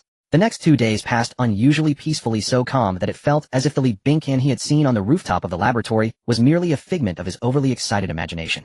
The resettlement area was under strict military management, with meals served at set times, lights out at designated hours, and no wandering or congregating allowed. Each day the students spent their time eating and sleeping, sitting in the barracks in a daze. Occasionally someone would quietly reminisce about their days at school, and as they spoke their eyes would redden. No one mentioned Quinin anymore, nor did anyone bring up those days of chaos. Those bloody memories were carefully buried deep within everyone's hearts. Only Chen Mo remained ever vigilant. Every day, he would take advantage of the breaks to observe the defenses and personnel movements in the resettlement area, even going out of his way to inquire about news from Shaoshan City. But the soldiers kept their mouths shut, unwilling to divulge a single word. He understood that the military was certainly brewing something. For such a highly contagious and uncontrollable deadly virus, the most thorough and effective solution had always been just one. On the 3rd day before dawn, before the sun had risen, Chen Mo was leaning against the head of his bed, resting his eyes, when suddenly a deafening explosion tore through the silent night sky. Boom! The entire earth trembled violently, the iron walls of the barracks rattled, and the water cup on the table fell to the ground and shattered into several pieces. The sleeping students were instantly jolted awake, screaming as they sprang up from their beds. What happened? Is it an earthquake? Lu Junshun huddled in the corner, clutching his head, his face pale as a sheet. It's an explosion. Such a loud explosion. Qingshan rushed to the window, pulling back the curtain. In the distance towards Shaoshan City, towering flames erupted into the sky, painting the entire pitch-black night with an blinding orange hue. Following that, a second and third blast echoed, relentless and continuous, like countless thunderclaps exploding simultaneously in the sky. Billowing black smoke surged up into the clouds, and a scorching wave hit them from dozens of kilometers away, rattling the windows and causing the distant trees to sway violently in the gale. Missiles one after another streaked through the night sky, with bright red tails accurately striking every corner of Shaoshan City. With each impact, there was an even greater burst of flames and a more intense roar. Inside the barracks, there was a deathly silence. Everyone stared blankly at the burning sea of flames in the distance, their faces devoid of any expression. That place buried their school, their classmates, their youth, and that unforgettable bloody nightmare. Days of life and death struggles ultimately concluded with a devastating missile bombardment coldly punctuating the end. Just then a chilling mechanical voice suddenly echoed in Chen Mo's mind, clear and undeniable. Ding. Main mission completed. Would you like to choose to leave this world immediately? You may choose to stay for up to 24 hours, exceeding this time will result in forced departure. Chen Mo was taken aback. The system. After crossing into this world for so long it had been as silent as the grave, and he had almost forgotten he had a system. Unexpectedly, it chose this moment to jump out. Should he stay? Chen Mo hardly thought before rejecting the idea. Forget it. Shaoshan City had already been ravaged by dense missile strikes. Even if it were made of steel and iron, it couldn't withstand such a saturation attack. No matter how strong Li Bingqian was, he couldn't possibly survive under such firepower. Even if he were truly alive, there was no need for him to stay. Having finally escaped this hellish place, what if complications arose if he stayed behind? He must trust the wisdom of those who come after. The military, the president, and their American backers. If the sky were to fall, they would bear the brunt of it. Why should he, a fleeting passerby, worry about it? Chen Mo chuckled self-deprecatingly in his heart. Leave immediately, he silently urged. No sooner had the words left his mind than a blinding white light enveloped him completely. He felt as if someone had struck him hard on the back of the head, the world spinning as a strong sense of dizziness washed over him, and the barracks flames and screaming crowd vanished in an instant. After an unknown period, the dizziness gradually faded. Chen Mo suddenly opened his eyes and found himself standing in an endless expanse of white. Beneath him was a smooth white floor stretching infinitely, and above was the same pure white, making it impossible to distinguish between sky and ceiling. The entire space was terrifyingly quiet, not a sound was heard, nor was there a breath of wind. In the center of the space, a massive light sphere floated. The light sphere emitted a soft white glow, not blinding, but instead carrying a warm, gentle essence, quietly suspended there like a gigantic pearl. Chen Mo stood in place, stunned for a full half-minute. He gazed at the enormous light sphere before him, and then glanced around the empty, pure white space. The nerves that had been taut for days finally snapped at this moment. No way could this possibly be the main god space. In the empty, pure white space, only Chen Mo's voice echoed around, light and airy, without even a solid echo to bounce back. No one paid attention to his complaints. The vast space was terrifyingly silent. Even his own slowed breathing sounded exceptionally clear. Suddenly a faint yet piercing sound of electricity crackled, abruptly breaking the dead silence of the space. Chen Mo startled and shivered all over, instinctively curling up into a defensive posture, his eyes fixed on the large orb of light in the center of the space. The previously still floating orb of light suddenly brightened, its gentle white glow turning sharp and clear, and then a beam of light projected onto the ground in front of Chen Mo, rapidly expanding the scene. From when he opened his eyes and found himself sitting in the noisy classroom of Shaoshan High School, to when he led everyone to break out time and again maneuvering among the horde of corpses in the hallways of the teaching building. Then to that life-and-death fight on the rooftop, where he used high-frequency noise to immobilize Quinnen, severing tendons and ultimately burning the mad dog-like mutated being to ashes. Finally, there was the helicopter taking off, missiles trailing flames as they crashed into Shaoshan City, with flames lighting up half the sky. Days of life-and-death struggles flashed before his eyes like a revolving lantern. Chen Mo looked at the blood-soaked, ferocious version of himself in the image, feeling as if he were in a different world for a moment. The image ultimately froze in the midst of the fiery explosion that shattered Shaoshan City before gradually fading away.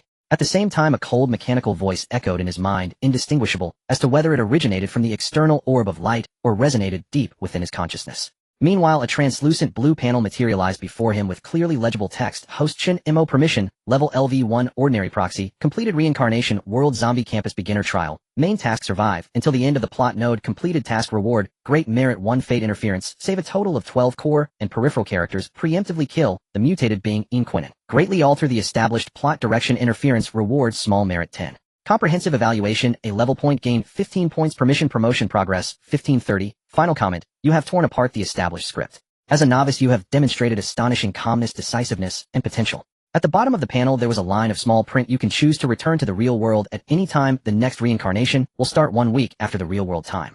Chen Mo stared at the panel for a long time, letting out a long sigh of relief, the anxiety that had lingered for days. However, as his gaze swept over the unfamiliar terms great merit and small merit, he furrowed his brows and muttered softly, great merit, small merit. What is this thing? Just as his words fell, the cold mechanical voice sounded again: great merit and small merit are exclusive lottery vouchers for the system's prize pool. Current host permissions only allow access to the white ordinary level and green excellent level prize pools, from which items, skills, and abilities within the current completed reincarnation world can be drawn. Small merit allows for random draws with a lower probability of obtaining advanced prizes. Great merit allows for targeted draws from the current permission level prize pool, guaranteeing item skills that match the host's abilities and needs. More advanced prize pools can only be unlocked after increasing the host's permission level. So that's how it is.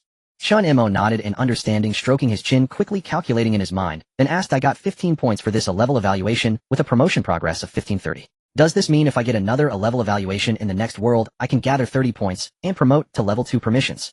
That's correct. The mechanical voice confirmed. That would indeed be quite quick. Chen Mo murmured softly, feeling somewhat relieved, then suddenly recalled something, and asked, by the way, besides gaining points, what other benefits does an A-level evaluation have? It can't just be that it's easier to increase permissions, right? The higher the evaluation level, the faster the permission increase, and at the same time you will gain corresponding advantages in the next reincarnation world. Level evaluation, you can obtain basic background information of the next world in advance, allowing for targeted prep. A level evaluation, you can obtain a legal identity in the next world, and the system will completely obscure the causality of that identity, allowing the host to replace that identity from a causal perspective with no one able to detect any abnormalities. Level evaluation, you can obtain a core identity of high advantage in the next world, and you can permanently retain that reincarnation world, freely traveling back and forth during your rest time. Chen Mo raised an eyebrow, feeling a jolt in his heart. Does that mean if I don't get in a level evaluation, I will be equivalent to a stateless person in the next world? Yes. The mechanical voice remained steady. The novice trial world has exclusive benefits, having already matched the host with an identity and basic advantages. This privilege only takes effect once. All advantages in subsequent reincarnation worlds must be fought for by the host through evaluation levels. Chen Mo's heart suddenly sank, realizing the seriousness of the situation. This is bad.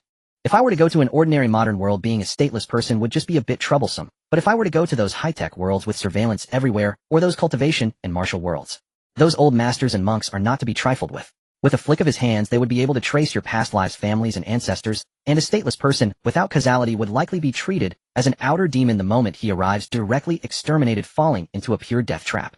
No, I must take the evaluation seriously from now on. Chen Mo quietly made up his mind, then asked, how can I improve my evaluation?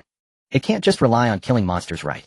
The core criteria for evaluating levels is the host's degree of interference with the plot and timeline. The greater the interference with the plot, and the more fate nodes altered, the higher the evaluation level. If one can thoroughly interfere with the entire trajectory of the world line, such as completely preventing the outbreak of the virus in the zombie campus world, or pushing the virus to cover the globe, one can obtain S-level evaluation and corresponding great merit rewards.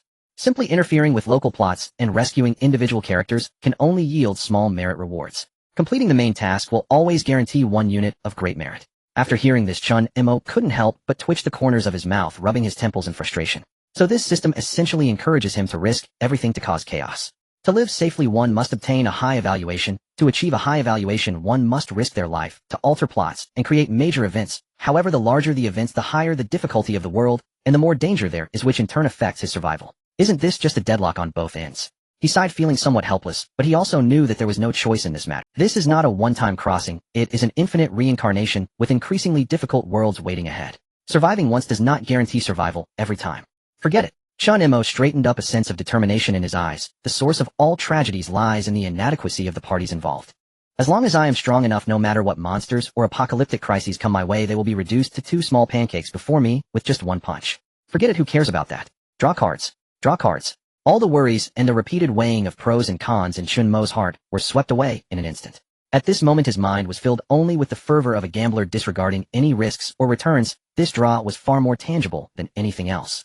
Life is essentially a grand gamble. Perhaps this draw would hit the jackpot, bringing home a prize that allows him to walk with pride. If he was going to draw, he should aim for the biggest prize, as a successful start hinges on this major draw. Whether it is luck or misfortune at all depends on this moment. Excitement ignited in Chen Mo's eyes as he firmly pressed his fingertip against the system panel that appeared in the void, commanding in a deep voice, "System, initiate the major draw." Ding. The major draw program has been initiated, connecting the host to the corresponding world's random card pool. A cold mechanical voice reported on time in his mind, and the next moment a dazzling virtual lottery card pool suddenly unfolded in the boundless darkness of consciousness. The golden frame outlined the contours of the pool, where countless indistinct orbs of light floated, each enveloped in unknown surprises and possibilities. Chen Mo instinctively held his breath, his gaze locked onto the center of the card pool. At that moment, a blinding emerald light suddenly erupted from the bottom of the pool. Buzz! Amidst a faint tremor, an orb of light wrapped in green burst through the water, flying directly towards Chen Mo, with a sharp sound hovering just within his reach. The emerald light gradually receded like the tide, ultimately condensing into a black card, exuding a cold metallic texture. On the card, a mutated rampaging rat with crimson eyes and exposed fangs was prominently imprinted. Its muscles bulged, gray fur bristled, and dark green viral patterns coiled around its body. Just looking at it, one could sense the nearly uncontrollable violent power. What is this? Chen Mo raised an eyebrow, a hint of confusion on his face as he reached out. The moment his fingertip touched the cold surface of the card, a torrent of chaotic information surged into his mind like a tidal wave. Item name Jonas Virus Physical Optimization Modified Version. Source World Zombie Campus. Item description based on the original viral strain developed by Professor Lee Binkian for treating character flaws. This is the final version refined and modified by official military laboratories. It has stripped away the airborne and bodily fluid infectious properties of the original strain, eliminating the fatal flaw of host sanity loss, leading to complete transformation into a zombie after the virus outbreak, while maximizing the enhancement effectiveness of the virus on living organisms. Item effect after fusion, the host will gain physical strength and explosive capacity, far beyond normal limits, as well as remarkable healing abilities, while unlocking a mutated level of heightened sense of smell and hearing, greatly enhancing their awareness of environmental dangers. Notice healing from injuries will consume a significant amount of the host's stored energy, and when the energy level falls below a critical threshold, the host will experience an uncontrollable extreme bloodthirsty desire, necessitating the intake of high-energy flesh and blood to replenish the expenditure. Upon finishing the information read, Chen Mo couldn't help but click his tongue, his brows slightly furrowed. Does this mean there are negative effects too? He weighed the card in his hand, feeling a bit disappointed. It does sound somewhat lacking, but that's to be expected. After all, Zombie Campus is essentially a low-magic modern world with almost no extraordinary elements. Scanning the entire worldview, the Jonas virus is the only thing that relates to the extraordinary realm. Drawing this is actually quite close to touching the ceiling of abilities in this world. Thinking this way, his disappointment eased significantly. Moreover, the bloodthirsty desire that would only be triggered when energy was depleted wasn't an irreparable fatal flaw. Chen Mo smirked, mentally reassuring himself, oh, throughout history there have been numerous instances of people resorting to cannibalism during famines. Energy conservation is only natural and nothing unusual. After all, this virus was extracted and modified from beast genes. The bloodthirsty instinct ingrained within it is an inseparable part of its nature. With such a little instinct, can it really cause a stir? Chen Mo tightened his grip on the card, a spark of determined confidence flashing in his eyes. At that moment of firm resolve, the black card in his hand suddenly emitted an emerald radiance, and before he could react, it transformed into a shower of glittering light crashing down upon him.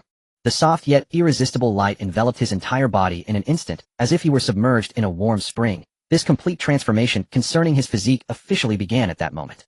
The first sensation was a fine tingling itch that spread throughout his body, not like needles pricking, but rather like countless warm streams flowing through his pores into his limbs and bones, traversing every corner of his body. There was no excruciating pain as he had anticipated. Instead, it brought a refreshing sensation akin to a long-awaited rain after a drought. Those muscle aches left from days of exertion and the hidden pains accumulated from past battles were gradually smoothed and dissolved by this warmth.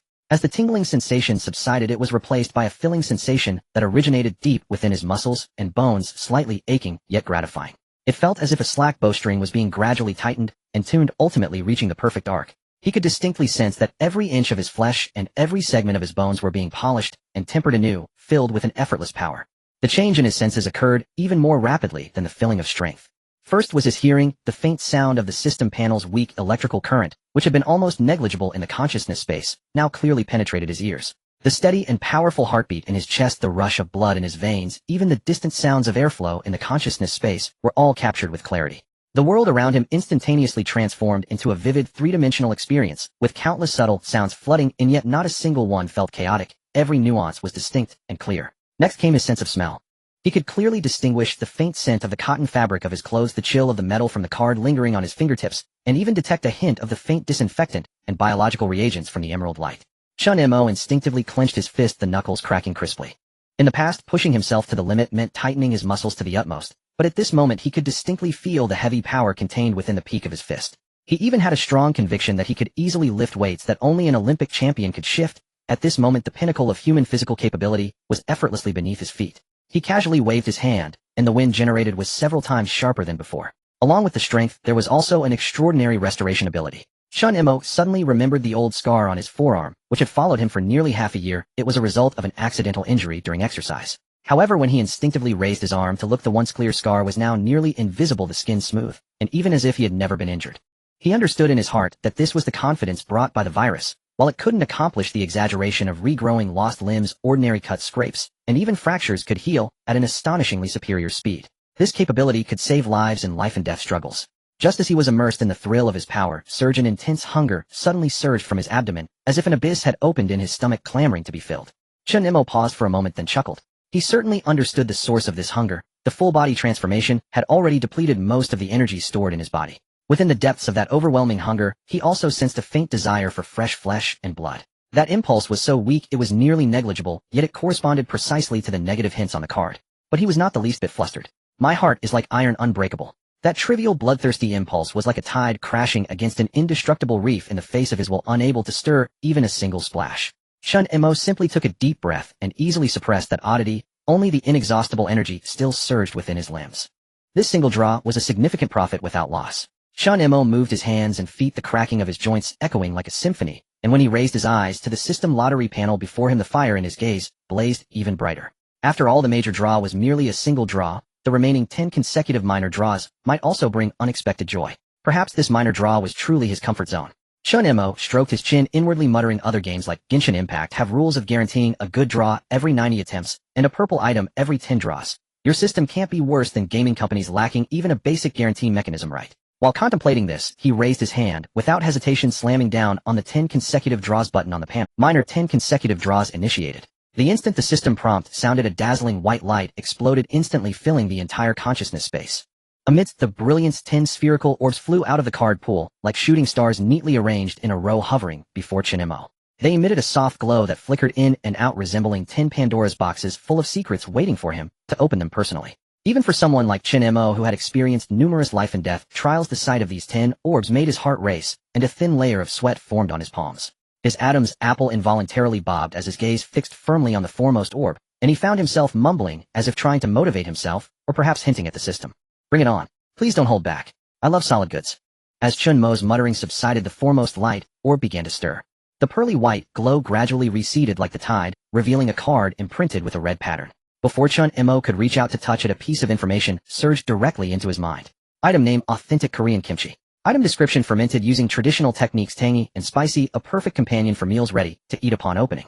As the information flashed, a large bag of vacuum-packed kimchi fell with a thud at Chen Mo's feet, heavy and kimchi. Chen Mo was momentarily stunned, still clinging to a flicker of hope. He bent down to pick up the bag and examine the production information back and forth. In the most prominent spot on the packaging, a line of words clearly stated origin China, Shandong. Chen Mo's lips twitched, and he couldn't speak for a long time. So the authentic kimchi is actually from Shandong.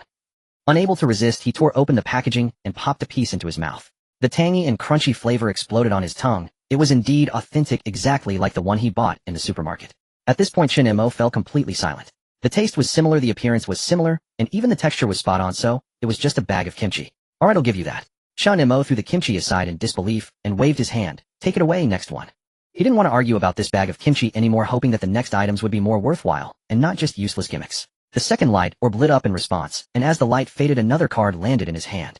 Item name: Nongshim Shin Ramen, whole box of 12 packs. Item description: classic Korean ramen, chewy and smooth, ready to eat, with just boiling water, a must-have for late nights and survival. A box of well-packaged Shin Ramen appeared before him, neatly stacked in the carton, with even the production date being the latest. No way, are you seriously giving me this? Chen Mo was genuinely a bit flustered, nearly wanting to smash the ramen to the ground. I want to eat this, can't I just buy it at a supermarket downstairs? Why do I need you to pull this out from the reincarnation world prize pool? Having been on edge at Shaoshan High School for several days, not eating or sleeping, well, he craved this warm meal. But this was something readily available in reality. It hardly warranted using a lottery opportunity to exchange for. Come on. I refuse to believe all 10 will be junk. The third light orb exploded in response, and this time the item was completely different from the previous two. After the light faded, a small cube wrapped tightly in a black anti-static bag hovered before him, perfectly square with sharp corners. Even through the bag, he could see metallic patterns glinting, coldly resembling some high-tech chip. Chen Mo's eyes instantly lit up. A chip? Could it be some virus suppression program? Or a military-grade communication? At the very least, it had to be a hacker's USB that could infiltrate surveillance systems, right? He held his breath and carefully opened the anti-static bag, his heart pounding. As soon as the bag opened, a pile of beautifully printed small cards tumbled out, all featuring stage photos of popular Korean idols, the back imprinted with signatures, and the card faces shimmering with fragmented laser light. It was a full pack of idol cards, easily several pieces. The anti-static bag in Chen Mo's hand fell to the ground with a thud, and he was left utterly dumbfounded. He helplessly rubbed his forehead, lacking even the energy to complain. Seriously, it's just a pack of idol cards, and you wrapped it like a military chip. What's with all the mystery? Clearly just messing with people's mentality, right? Forget it, I won't open them one by one. Chen Mo waved his hand, completely giving up on the slow reveal. Just open them all at once. Don't drag me along and torture me, better to die early and be reborn early. As soon as he finished speaking, the remaining 7 light orbs lit up simultaneously. Blinding white light instantly filled the space before him. As the glow faded, 7 items were neatly lined up, floating in front of him. Chen Mo had prepared himself psychologically for another round of junk, but the moment his gaze swept over, his eyes went wide. In the center, a card glowing with a faint golden light hovered quietly, depicting 2 figures engaged in close combat. Information surged into his mind. Skill name: Military Combat Mastery. Item description integrates the essence of various military combat techniques, including hand-to-hand combat, close-range enemy control, and a full set of offensive and defensive tactics. Once integrated, one can master the complete combat system and form muscle memory without extra practice. That was not all. Next to the card lay a black standard handgun alongside 2 boxes of ammunition. The gun's body radiated a cool and hard matte finish, perfectly maintained. Item name type 92, semi-automatic pistol. Item description standard police firearm compatible with 9mm pistol rounds, magazine capacity of 15 rounds, effective range of 50 meters, includes 30 rounds of ammunition. Next to the pistol, a black lightweight tactical vest was neatly folded. It felt tough to the touch, but did not appear heavy. Item name all protection tactical bulletproof and stab-resistant suit. Item description made from ultra-high molecular weight polyethylene fibers, can withstand pistol round, stray bullets, and various piercing weapons. Lightweight, and does not hinder mobility, suitable for various body types, effectively reducing fatal injuries in close combat and gunfights. Among the remaining 4 items, there were 2 solid pieces. A military-grade portable multifunctional first aid kit containing hemostatic powder, sterile suturing kit, broad-spectrum antibiotics, burn ointment, and painkillers, perfectly suited to address various injuries in combat. There was also a box of high-energy compressed rations, 1 piece sufficient to meet an adult's energy needs for a day, perfect for keeping in storage for emergencies. The other 2 items included a complete set of male Shaoshan High School uniforms comprising a shirt, suit, jacket, tie, school badge, and trousers, and the size was just right for him. The last item was 2 heavy gold bars radiating a warm golden glow marked with the EU 9999 stamp, each weighing a full 100 grams, with notes indicating their source was legalized. Looking at the pile of items before him, Chen Mo was first stunned for a few seconds, then couldn't help but burst into laughter, his eyes filled with joy. Not bad. I thought this 10 draw would completely sink, turns out all the good stuff was hidden at the end. He reached out to pick up the card for combat mastery. As soon as his fingertip touched the card's surface, it transformed into a beam of golden light and shot directly into his mind. Countless combat techniques, battle experiences, and offensive and defensive essentials surged like a tide, instantly merging with his consciousness, as if he had practiced martial arts for over a decade. Every key movement was etched into his bones. Chen Mo instinctively adopted a defensive stance, his muscles reacting with instinctive precision, and his boda's coordination and power accuracy significantly improved. Awesome! Chen Mo couldn't help but exclaim, picking up the handgun. Unlike his familiarity with cold weapons, he felt somewhat clumsy with this iron piece, fumbling for a while before pulling back the slide. After clumsily checking the magazine and safety, Chen Mo couldn't help but mumble, "I still need to find a place to practice later, otherwise this thing is no different from a piece of scrap metal." The bulletproof and stab-resistant suit addressed his urgent needs. Previously at Shaoshan High School, he could only rely on a thick canvas lining to ward off attacks, but with this tactical vest, he had an additional layer of tangible protection against claws from monsters or stray bullets in the next world. The 2 gold bars were an unexpected delight. In reality, he was just a poor college student relying on his family and part-time jobs for living. While these 200 grams of gold wouldn't completely solve his financial issues, they would certainly suffice. He stored all the items in the system's built-in storage space, leaving only the set of Shaoshan High School uniforms, which he picked up and examined, unable to resist laughing. Why did the system give me a school uniform? Is this to make me cosplay as a high school boy again? Mid-sentence, he suddenly paused, raising his hand to touch his cheek, feeling the smooth and tight skin completely devoid of the rough traces of the future. He then realized that he had crossed over into a zombie campus world, and his body had indeed returned to being 16 years old. Chen Mo shook his head with a smile, his fingertips still resting on his cheek. Right, I'm already a high school boy, do I really need to cosplay? He casually tossed the uniform into the storage space and couldn't help but complain to the large light orb. As expected, drawing cards is all about luck. The more you expect, the more disappointed you become. When you stop hoping, it surprises you instead. At least I didn't come away empty-handed, or in fact it could be said to be a substantial gain. A core skill card, 3 life-saving pieces of equipment, and 2 practical items that meet survival needs. Even if I got a bunch of useless food and junk, it was definitely worth the price. Chen Mo moved his limbs a bit. The power brought by the viral modification still surged through his body, but the continuous draws and physical transformations had left him feeling quite fatigued, and the burning hunger in his abdomen grew stronger. Forget it, no more messing around. He stretched lazily and ordered the system. Let's go back, drawing cards has exhausted me. I need to return to reality for a nice big meal as a reward for myself. Teleportation starting. The moment the mechanical voice fell, familiar white light enveloped his entire body once again. The lottery card pool in pure white space rapidly dissipated, and the dizzying sensation of spinning returned. I'm back. The fear, tension, and pent-up frustration accumulated over several days exploded with this shout. The morning light at around 7 or 8 o'clock streamed through the gaps in the curtains, casting several slender, warm, golden beams on the floor. The entire senior dormitory building was quiet, and most of the rooms were empty. Either the students had gone out for internships or had already moved away from the school. Those who remained preparing for civil service exams or graduate studies had already rushed to the library at dawn, leaving only a handful of people on the entire floor. Chen Mo naturally had no worries about disturbing anyone. He suddenly sprang up from bed, his heart racing like a drum. With a swift roll, he jumped off the bed, his feet firmly landing on the floor, and the blood coursing through him burned with excitement for returning to reality. He had finally escaped from that hellish world filled with zombies and peril at every turn, no longer having to sleep with the stench of blood, constantly on guard against lurking claws, or risking his life for a sliver of hope. Chen Mo, what the hell are you doing so early in the morning? You startled me. A voice from the opposite bed complained, belonging to his roommate Lu Junyi, one of the few still remaining in the dormitory. The guy was nestled in his blanket, holding a small charging table lamp, his head buried in the comforter, diligently working on civil service exam questions. Chen Mo was about to apologize for his earlier outburst, but when he looked down he saw his open workbook and suddenly felt a surge of anger. He rushed over, reaching out to lift his blanket and turn off the light. Damn it, you're the exam king, huh? Even in the morning you can't forget to cram. Your flipping pages are making it hard for me to keep my eyes open. Put that down and take a break. No, bro. I just got into the groove. Lu Junyi clung tightly to his blanket, frantically stuffing his workbook under his pillow while pleading, my bad. I won't write anymore, I'll take a break. After a brief tussle filled with laughter, Chen Mo finally released his grip and patted Lu Junyi's head. I won't disturb you any longer, I'm heading out now. He paused, then took on a fatherly demeanor, patting the corner of the workbook peeking out from under the pillow. Study hard, don't let your father's expectations down. Where are you going? Lu Junyi asked with a puzzled expression, scanning him from head to toe, disbelief evident in his tone. You're not going to the library to compete for positions just because the sun's out, are you? What for? Chen Mo raised an eyebrow, a mischievous smile curling at his lips. I'm off to do something big. Just as he finished speaking, Lu Junyi's eyes widened in shock as if he had seen a ghost, and he shot up from his bed, nearly toppling the dormitory bed with his loud exclamation. What the heck? Chen Mo, where did you go for plastic surgery? You came back from summer vacation looking like a whole new person.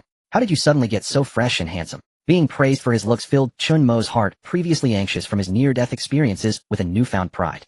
He forgot about leaving and dashed into the dormitory bathroom, turning on the overhead light with a snap. The warm white light mingled with the morning light streaming in from outside, illuminating the small mirror and revealing the reflection of the person within. The youth in the mirror, looking no more than 16 or 17, had a porcelain white complexion with a cool undertone so delicate that not a single pore was visible. The dark circles and acne scars left from late nights gaming, rushing papers, and studying exam questions had vanished without a trace, his skin smooth like a peeled boiled egg. His already well-defined features appeared even more refined, the contours sharper and more three-dimensional. His brows were neat and clean, the corners of his eyes slightly upturned, and his bright eyes sparkled like they held crushed morning light. They carried both the freshness and vitality of youth and a hint of determination forged through life and death experiences, creating a strange, yet harmonious blend that made him radiant and full of spirit. Tisk tsk. Chen Mo couldn't help but sway left and right in front of the mirror, growing more satisfied with each glance, and let out an involuntary whistle at his reflection. He casually lifted his loose pajamas, letting his gaze fall down, and his smile widened in delight. 8 well-defined abdominal muscles lined up neatly on his waist, devoid of exaggerated bulging muscles. Each one was firm and filled with explosive power, the line tapering smoothly down into his pajama pants, a narrow waist, and a perky rear, a perfect physique, exuding a sense of health and strength. How could this be the same ordinary male college student who had long sat idle with only a soft belly? Not bad, this virus transformation is truly worth it. Chen Mo raised an eyebrow at the mirror, narcissistically stroking his chin, secretly musing that even the esteemed readers would have to be cautious of his brilliance now. As he stepped out of the bathroom, he met Lu Junyi's astonished gaze, his eyes wide in disbelief, and immediately raised, mind your own business regarding handsome guys. This is called a second puberty. I'm both working out and taking care of my skin. A day apart feels like 3 years, you know. Second puberty. And a day apart feels like 3 years. You're really asking for it. Lu Junyi scowled as he lunged at Chen Mo, examining his arms closely.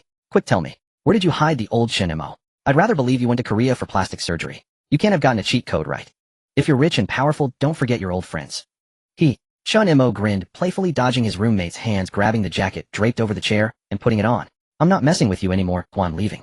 Don't miss me too much. He looked at his reflection in the bathroom mirror, casually ruffling his hair and styling it into a trendy look before turning and pulling open the dormitory door to step outside. By 8 in the morning, the campus was buzzing with life, students jogging and classmates heading to the cafeteria for breakfast, strolling past in small groups. The sycamore trees lining the road had sprouted new leaves, and the air was fragrant with the scent of grass and soy milk wafting from breakfast stalls. Chen Mo took a deep breath of fresh air, free from the stench of blood and disinfectant, feeling all his pores open up, an indescribable sense of exhilaration filling him. After taking only a few steps, Chen Mo suddenly came to a halt, scratching his head in confusion. What was I here for again? I was only thinking about taking a breath outside the dormitory and hadn't even considered what I was actually going to do. Leaning against a streetlight, he tapped his forehead with his fingertips and began to ponder seriously. There's only a week left until the next reincarnation world opens, and this week must be planned out clearly. First, giving up on civil service exams and postgraduate entrance exams. In the past, he used to struggle daily with the 408 exam materials and civil service aptitude test questions, thinking about striving for a bright future. But now, with this incredible opportunity and the infinite reincarnation world before him, what was the point in studying all that? Now civil service exams are like thousands of troops crossing a single-plank bridge, fiercely competitive. As for computer science, it's even worse. With the arrival of the AI era, traditional programming methods have long become obsolete. Entering the industry now is like stepping into the army of 1949. Moreover, even if he worked his fingers to the bone to pass, he would merely emerge as a regular worker following the rules. How could that compare to taking a chance in the reincarnation world? He used to resent his unfortunate fate for lacking opportunities, but now that the chance has arrived, if he doesn't cherish it, that would truly be a sin against heaven. Even death would be worth the ticket price. Next is the issue of money and accommodation. His pockets are emptier than his face, but he just happened to win 2 gold bars of 200 grams each in a lottery. He could easily cash them in at a reputable gold shop to resolve all his financial problems. Furthermore, although the dormitory has fewer people now, it's still crowded and messy. He has too many secrets: the system, the handgun, and tactical vest in his storage space, as well as his virus-modified body. None of these can be discovered. He must quickly rent a secure place to live alone, as that is the safest option. Then there's the need to consolidate and improve his strength. Although his mastery of combat has already fused into muscle memory, he hasn't had systematic practice yet. He needs to find a proper combat training center to practice diligently, turning the techniques in his mind into tangible combat power. And that handgun. He still doesn't even understand the basics of safety and loading. He must gather all the information and thoroughly learn the basic operations and maintenance knowledge of firearms. Otherwise, when he gets to the next world, it would be no different from a piece of scrap metal. Oh, and the system panel. The temporary boost from the newbie gift pack after crossing over has indeed helped him significantly in the previous world. Now that he has the virus enhancement, how much has his foundation truly improved? Chen Mo regained his focus and silently recited, "System, open my personal panel." Ding. Personal panel has been loaded. As the cold mechanical voice fell, a translucent blue panel instantly unfolded before his eyes with the information displayed clearly: host information, name, Chen Mo, permission, level LV1, ordinary, executor, promotion progress, 1530, rank mortal, 119. Title none, attributes panel, strength 19, agility 16, constitution 19, spirit 17, comprehensive evaluation, you have reached the limit of a mortal body, transcendence is not far away. Skills mastered, military combat mastery proficient, in Korean body enhancement, Jonas virus optimized modification version, storage space items, type 92, semi-automatic handgun, 30 rounds, full protective tactical bulletproof, and stab resistant suit, military all-purpose first aid kit, 1 box of high energy compressed rations, 200 G gold bars, complete set of school uniform, from Shaoshan High School, 1 bag of authentic Korean kimchi, 1 box of Shin Ramen, 1 pack of star cards. Next. Reincarnation world, sweet home, opening time, 7 days later, in real time. Chen Mo stared at the attribute values on the panel, completely dumbfounded. He clearly remembered that after crossing into the zombie campus world, his basic attributes on the panel were barely above 10. The temporary boost from the newbie gift pack had just barely reached the level of a professional athlete at 15. But now his strength and constitution had shot up to 19, and even the lowest agility was firmly at 16. And this proficiency in Korean, is it still there? Wait a minute. Chen Mo frowned, filled with confusion. He had a good understanding of the enhancement from the Jonas virus. As the original mutated entity, Kyunum indeed exhibited exaggerated strength and recovery, but agility was only a temporary burst. The overall speed couldn't possibly reach such an absurd level. Logically speaking, even if he had enhancements after fusion, it shouldn't cause such a dramatic increase in all his attributes. Just as he was lost in thought, the system's mechanical voice echoed in his mind again. In this newbie trial world, the host has received an A-level comprehensive evaluation, triggering a special rule for newbie benefits. Temporary attribute boosts provided by the newbie gift pack have been 100 converted into permanent attributes and solidified, stacking with the virus modification effects forming the current final attributes. So that's how it is. Chen Mo suddenly realized, and an uncontrollable joy surged within him. The temporary boost for newbies had directly transformed into a permanent one, perfectly stacking with the virus enhancement. No wonder the attributes shot up so high. A strength and constitution of 19 means that his punching power, resistance to damage, and wound recovery speed have all touched the limits achievable by humans. Coupled with military combat mastery, even in the next world, he would have solid confidence to survive even when facing the fiercest monsters. Yet amidst the joy, he couldn't help but feel a chill in his heart. The distinctions in treatment based on previous evaluations, no pretenses at all. If an A-level evaluation is human, then a clevel evaluation might as well be a mere worm. And thinking of this, Chen Mo couldn't help but feel a bit lucky. If he had only thought about surviving in the zombie campus and just completed the most basic main quests, ending up with a clevel evaluation, then forget about the permanent solidification of the newbie boost, he probably wouldn't even have drawn the virus-optimized version. He would still be that fragile college student with attributes barely above 10, facing the next perilous reincarnation world left to fate. Chen Mo took a deep breath, suppressing the tumultuous emotions within. The numbers on the panel do not lie this time. He had gambled correctly and struck it rich. But this is just the beginning. The infinite flow of reincarnation has no end. If he wants to survive continuously and reach greater heights, he can only keep pushing forward, tearing apart the predetermined scripts, seeking higher evaluations, and seizing more opportunities. He straightened up, dusted off his clothes, and walked purposefully towards the school gate, facing the morning sun. Let's proceed like this, step by step. I ran out of options and accidentally scheduled the chapters to be published in Volume 1, and now I can't revert it back. I had a sudden idea to set the release to 2050, but unexpectedly today's release got stuck in review and the second chapter is delayed. Since I can't delete the chapters, I'll just write out these 3 mistakenly published ones. The plot is already concluded, and there's not much left to write, so I'll pin some extras for Volume 1. Written in a hurry, so it's a bit rushed, please forgive me. Chen Mo. He disappeared. As the deafening echoes of the explosion finally subsided in the sky, and the blazing fire was gradually replaced by thick smoke, the crowd, squeezed by the windows, slowly turned their heads back. On the lower bunk against the wall, it was completely empty. No signs of struggle, no lingering words. The blanket still retained the shape of having been tossed aside, but the man who had been alert and sleeping with one eye open seemed to have evaporated into thin air, like a drop of water merging into the atmosphere. Chen Mo, where are you? Qing Shan was the first to react, frantically pulling open the door of the boardroom, and He also jumped out of bed in a rush, not even bothering to put on a jacket, following Qing Shan into the biting cold wind out. In the corridor, in the water room, and even outside in the chilling mud, everywhere were refugees awakened by the sound of missile explosions, yet the familiar tall figure was nowhere to be found. What happened? He was just sitting on the bed a moment ago. Wen Zhao's voice was filled with clear panic as she looked around in confusion, a wave of immense fear gripping her heart. It's impossible. How could such a large person just suddenly? Nan La stood by the window, gazing at the inferno that buried all their past memories, her brows tightly knitted. She recalled the moment of the explosion, though under the blazing light the spot where Chen Mo had been seen to flash with an extremely dazzling, mysterious white light. But at that time, everyone's attention was drawn to the explosion, and no one dared to be certain. Search. Hurry and find him. The homeroom teacher Park was also flustered. In the past few days, Chen Mo had become the backbone of their survival. Without this anchor, this group of people who had just escaped from hell was like a hedgehog stripped of its spines, completely exposed to the cold reality. The crowd frantically searched the D District camp. They asked every refugee they encountered, even running to the edge of the armed guard line, but found nothing. In despair, the homeroom teacher rushed with Qing Shan, He, and Nan La to the military management office of the D District camp. Inside the shabby boardroom, an officer was irritably smoking while reports on the casualties following the bombing of Shaoshan kept coming in through the intercom on the desk. Commander, we need help. Teacher Park anxiously rushed to the desk. We're missing a person. His name is Chen Mo. He suddenly disappeared. Please send someone to find him, or check the camp surveillance. The officer frowned, a hint of impatience escaping as he exhaled a puff of smoke.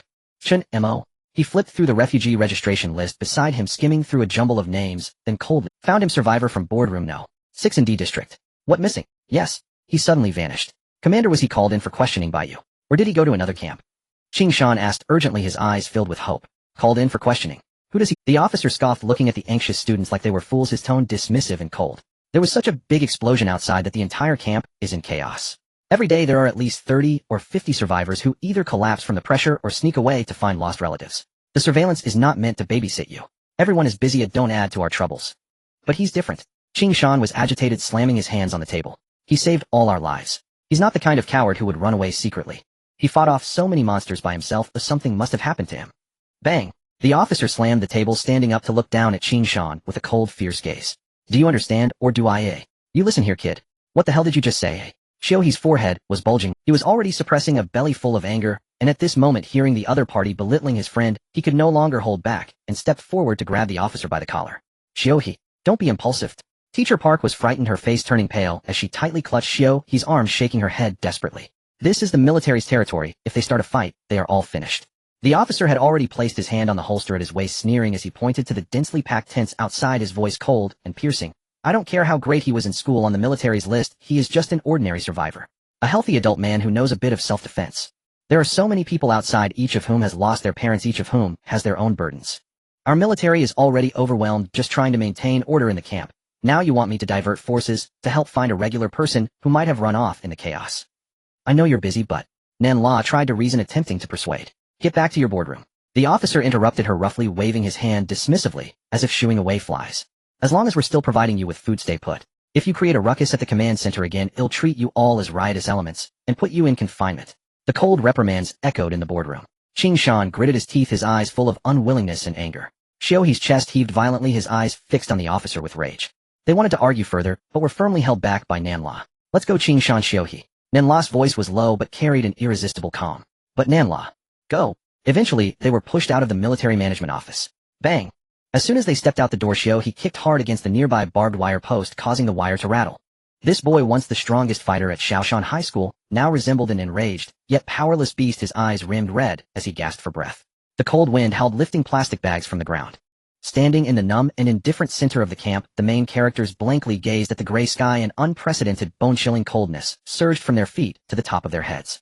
Back at Shaoshan High, no matter how many zombies they faced or how desperate the situation was, as long as Chen Mo was there, they felt an overwhelming sense of security. They had subconsciously regarded Chen Mo as their omnipotent protector. But until today, in this cold, harsh military camp, they were brutally slapped awake realizing the truth. The military didn't care about Chen Mo, much less about them.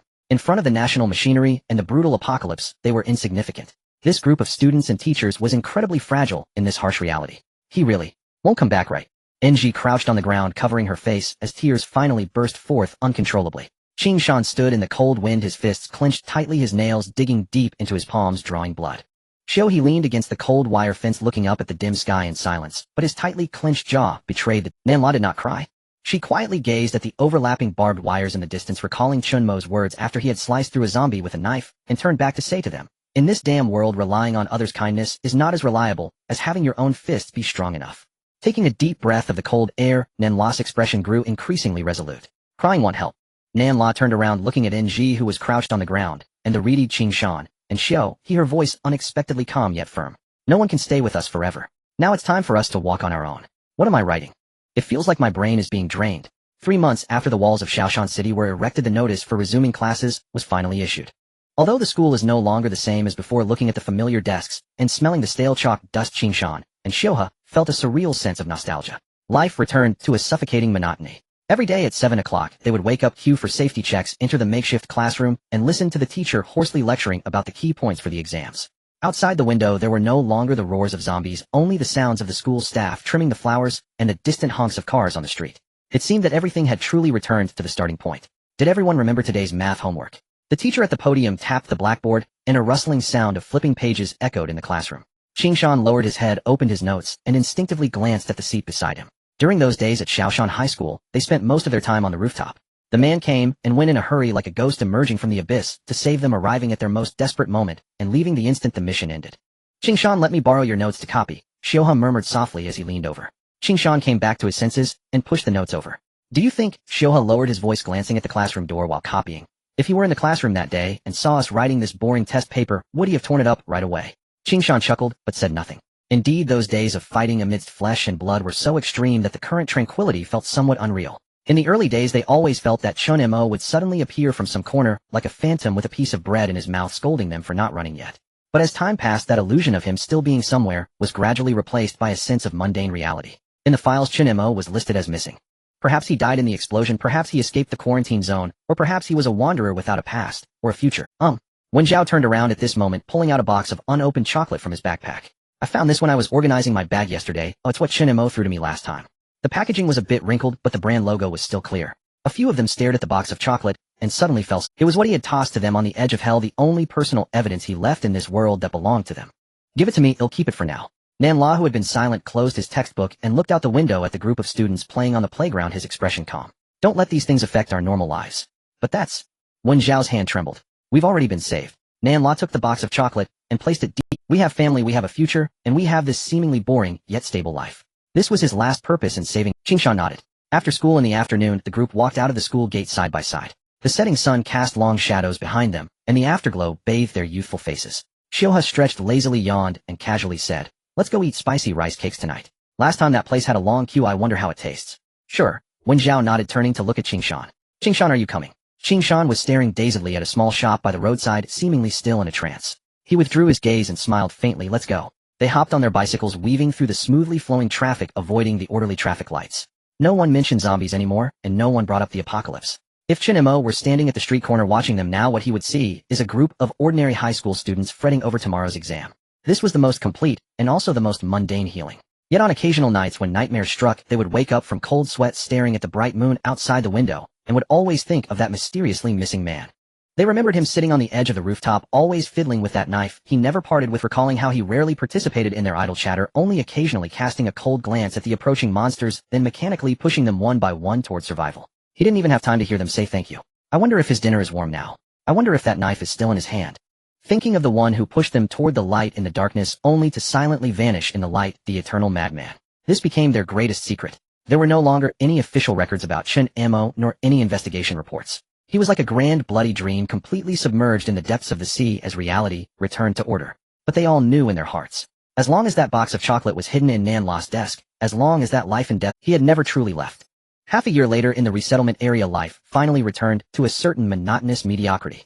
On the streets of the reconstruction area, the sunlight was glaringly bright. Li Shua was carrying her backpack walking to school with Wen Zhao and NG. She wore a brand new school uniform, her ponytail swaying gently with each step, her face lit up with the standard radiant smile of a high school student loudly recounting a boring joke she had seen on television yesterday. And then that guy was dragged by the class teacher by his ear and thrown out of the window. It was absolutely hilarious.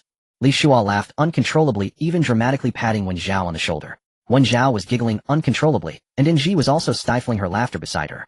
On the surface they appeared to be just three ordinary high school girls, discussing trivial daily matters and looking forward to snacks after school.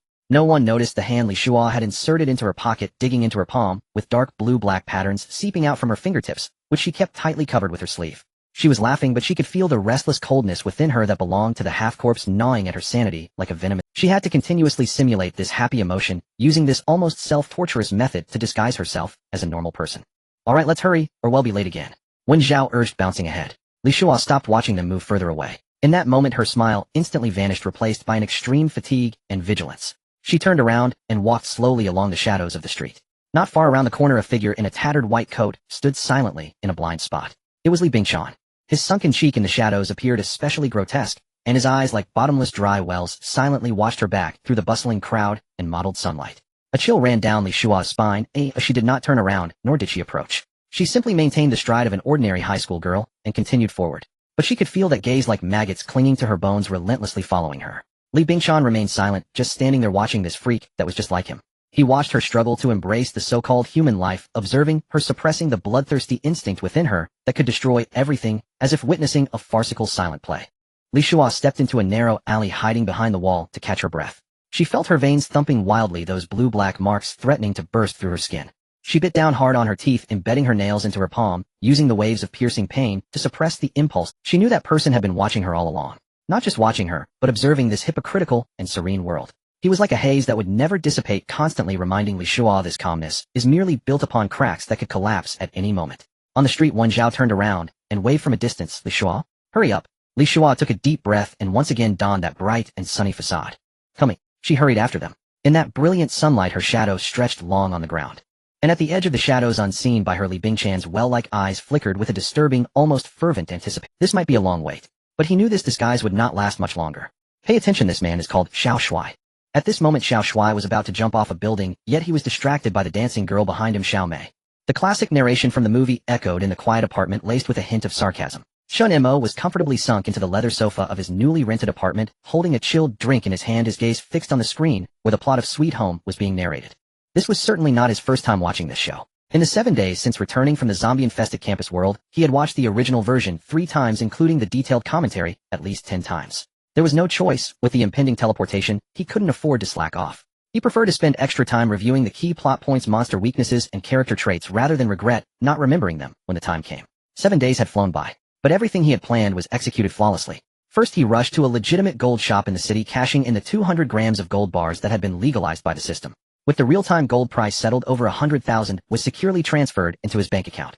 Looking at the string of zeros in his balance, Chen Mo truly experienced what it meant that economic foundation determines the upper structure, effectively ending his financial woes as a poor student. Next he hurriedly rented a high-end apartment near the school. With 24-hour security patrols, a password lock at the entrance, and blackout curtains throughout, it provided maximum concealment and security, allowing him to escape the troubles of a crowded dorm. After all, he was now a lawless rogue carrying a system and a gun. He couldn't afford to act recklessly under the watchful eyes. In the remaining time, he practically immersed himself in the mixed martial arts gym. The muscle memory from his military combat training was already ingrained in his bones, and after a week of practical combat, it had thoroughly melded into his being, transforming theoretical techniques into instinctual reactions engraved in his DNA. The training coach, rumored to have won the provincial sparring championship, was left questioning life after being overwhelmed by Chen Mo's unreasonable, terrifying strength and seasoned grappling techniques, exclaiming this is not scientific. His shortcomings with firearms were also completely remedied. Thanks to the enhanced dexterity, coordination, and memory from the virus, he could remember the obscure professional shooting videos from foreign sites. He had already mastered the disassembly, assembly, loading, safety switch, and shooting techniques of the Type 92 pistol. To reinforce his muscle memory, he had even bought a scaled-down metal replica to practice with daily, Now he could completely dismantle the gun blindfolded in 30 seconds, no longer the novice who couldn't even pull the bolt. Slurp. The ice cola was finished producing an empty sound. The narration on the television just reached the dramatic climax of the first episode. Chen Mo pressed the pause button, perfectly tossing the empty soda can into the trash bin, and walked over to the window. The setting sun painted the city in warm golden hues, with the hustle and bustle below bringing the unique atmosphere of peacetime alive. This tranquil scene felt worlds apart from the lingering blood and screams of Shaoshan High School. Indeed, it could very well be separated by an entire universe. Chen Mo found it hard to articulate his feelings. There was anticipation for the new reincarnation world, coupled with an instinctive dread of the unknown dangers. He was all too aware of how sinister Sweet Home could be. Unlike the traditional zombies that were singularly focused on biting in the zombie school, the monsters here were bizarre and varied, including blind, long-armed creatures, muscle-bound protein monsters, and spider beasts. Truly a monster compendium. Even more terrifying was the idealistic rule of desire distortion, where even one's own heart could turn into a knife that kills oneself. Coupled with the scheming and suspicion of human nature in apocalyptic times, this was far more mentally taxing than simply hacking at monsters. But Chen Mo also understood clearly that there was no turning back for him, and he didn't want to. Instead of staying up late every night with a pile of postgraduate exam materials, fighting tooth and nail for a government job, with odds of thousands to one only to end up as a compliant corporate drone, he preferred to take a gamble in this cycle of life and death. Would anyone truly be content to live an ordinary life? As for him, Chen Mo was certainly unwilling. When the opportunity to overturn fate was in his hands, he just wanted to smash the entire poker table. At that moment, a cold system prompt sound suddenly exploded in his mind without warning. Ding. Countdown to the next reincarnation world transport initiated. Target world, Sweet Home world, difficulty, hard, main mission, survive until military evacuation, teleport, countdown, 1098. Time to work. Chen Mo murmured to himself, the complex emotions swirling in his eyes quickly settling into a pure calm. He had long been prepared for this. A cubic meter of system space was more than enough to comfortably fit a first aid kit, high-energy compressed food, and various food supplies. Chen Mo was not someone who would deprive himself, but one of his greatest hobbies was indulging in delicious food. So he specially packed some ready-made delicacies along with some chilled drinks, as nothing could make him feel more relaxed and joyful. After all, if he didn't properly utilize the time-freezing space, it would truly be a waste of its capabilities. Of course, survival took precedence. Chen Mo would not neglect practicalities. He had already stored the fully loaded Type 92 pistol in the space. In addition, he had also rushed to a high-end cold weapon studio for 2 custom-made heavy-duty weapons, both of which were about 80 centimeters long, easily fitting in the space. The first weapon he customized was a tactical long knife, made from ultra-sharp CPM 3V powdered steel. With an integrated spine structure, it boasted excellent toughness and hardness, slicing through iron like mud. The second weapon was a heavy multifunctional breaching axe designed for sheer power. One side boasted a sharp cutting edge, while the other was a blunt breaching hammer capable of crushing skulls. With a full titanium alloy frame wrapped in G10 shock-absorbing anti-slip material, it weighed almost 20 pounds. There was even a little incident when he picked it up. The owner of the studio was a money-driven individual. As long as the money was right, he didn't care what kind of bizarre weapon you custom. However, during delivery, seeing that fearsome breaching axe, the burly boss weighing over 200 pounds kindly reminded him, brother, this thing is fine as a cozy display piece, but in real combat, it's total nonsense. A normal person would tire out after just a couple of swings with both hands. Yet in front of the boss, Chen Mo single-handedly gripped the axe handle, as if lifting a plastic badminton racket, not only lifting it effortlessly, but also executing an extremely beautiful and terrifying axe flourish in midair. Seeing Chen Mo's physique, which looked like just a slender college student under his t-shirt, the boss dropped his cigarette on his lap, his worldview shattered into pieces. What was a heavy axe that was laborious for normal people to wield in the hands of Chen Mo, who possessed peak human strength, became the most suitable toy. Chen Mo had no intention of carrying these 2 eye-catching weapons. That would be too ostentatious. Being discreet, faced with a gigantic monster, he would create distance and pull out the heavy axe to deliver a decisive blow. If a highly agile monster got too close, he would draw the Type 92 pistol and empty the magazine against its chin. That was the true weapon for victory. 3, 2, 1. Teleportation begins. As the last word fell, a familiar blinding white light engulfed the entire room. A stronger sensation of spatial pulling than last time struck him, and amid the dizzying whirl, a sharp, dull pain mixed in, as if someone had smashed a brick against the back of his head. Chen Mo instinctively tensed all his muscles and clenched his fists. This was his second reincarnation world. The game of life and death, filled with monsters' desires and the struggle of human nature, had officially begun. As the white light before him dissipated and the dizziness receded like a tide, he realized that the ground beneath his feet was no longer the soft carpet of the apartment, but a rough, gravel-strewn concrete floor. The setting sun bled red, and a chill evening breeze brushed against him. Before his eyes lay an empty and dilapidated rooftop with rusty barbed wire, a water tank piled high with debris, and dark mottled stains on the ground. At that moment, the building was relatively quiet, devoid of the monstrous roars that would come later, nor were there any blood-soaked tentacles flailing about. However, Chen Mo's senses, enhanced by the mutated virus, were as if an air raid siren had been triggered at the highest level. In the wind, he faintly heard an extremely subtle nauseating chewing sound emanating from the depths of the building below. In the air, aside from the dust and mustiness, there was also a sickly sweet stench of decay. It was the scent of desire distorting deep within the building. A storm was silently brewing. This unfamiliar environment carried a sense of familiarity ingrained in his DNA. This was the green home apartment, the place where all the stories of Sweet Home began. Chen Mo's gaze slowly moved with the morning light, eventually settling on the edge of the rooftop ahead. The sunlight slanted down, landing on a boy with a black backpack. He was climbing over the rooftop railing, half of his body hanging in the air, dozens of meters above the ground. The thin figure trembled slightly in the morning breeze, his eyes reflecting a profound stillness and numbness. It was Che Xianxiu, the original protagonist, about to take the fatal step. Meanwhile, a few meters away on the empty rooftop, a girl in a white ballet dress, Lian Yo, was obliviously dancing, rising on her toes to greet the morning light.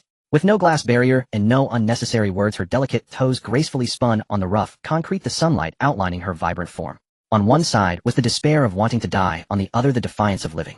Life and death formed an absurd tableau of striking visual impact on this dilapidated rooftop. This was precisely the classic opening he had just seen in the narration. The view is nice. Chen Mo quietly leaned against the iron door at the rooftop entrance, feeling unexpectedly good. The joys and sorrows of people are not the same. Che Xianxiu, with his black backpack, gripped the rusty barbed wire tightly, half of his body already protruding over the railing. The bustling traffic dozens of meters below resembled tiny ants. If he let go, all his pain would come to a complete end. And a few meters behind him on the empty rooftop, Lian Yo in her white ballet dress was wearing headphones, obliviously rising on her toes against the morning breeze.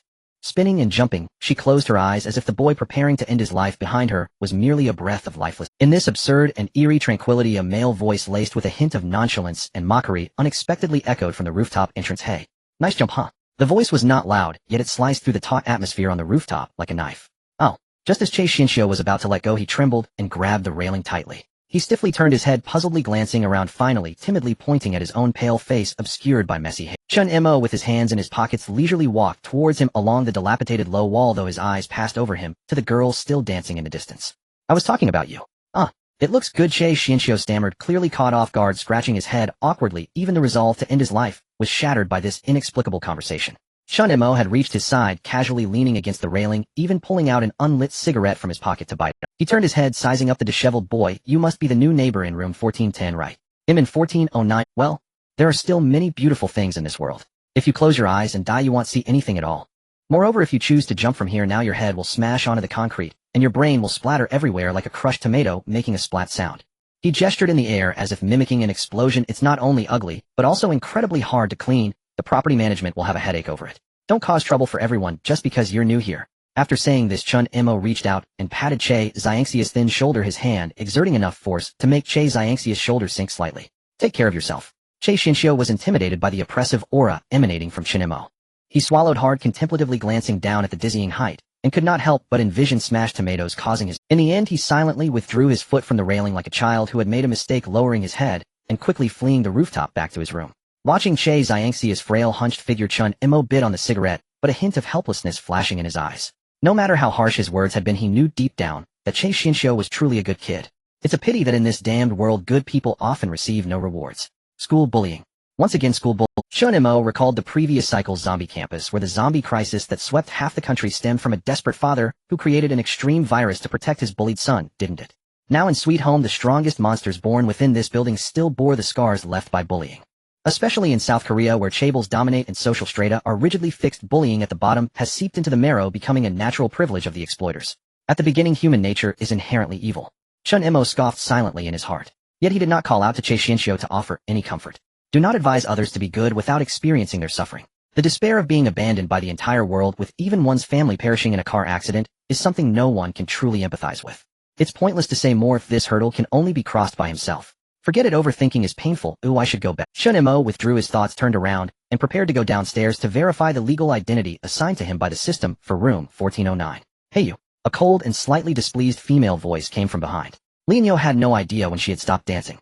She removed one of her headphones, crossing her arms in front of her chest, regarding Chen Mo with a rebellious and scrutinizing gaze. She had initially wanted to stop that unlucky introverted boy from committing suicide, but all her words were snatched away by this sudden... Moreover, his words were exactly what she intended to say. Chen Mo halted his steps, turning to look at the ballet girl who resembled a thorny rose.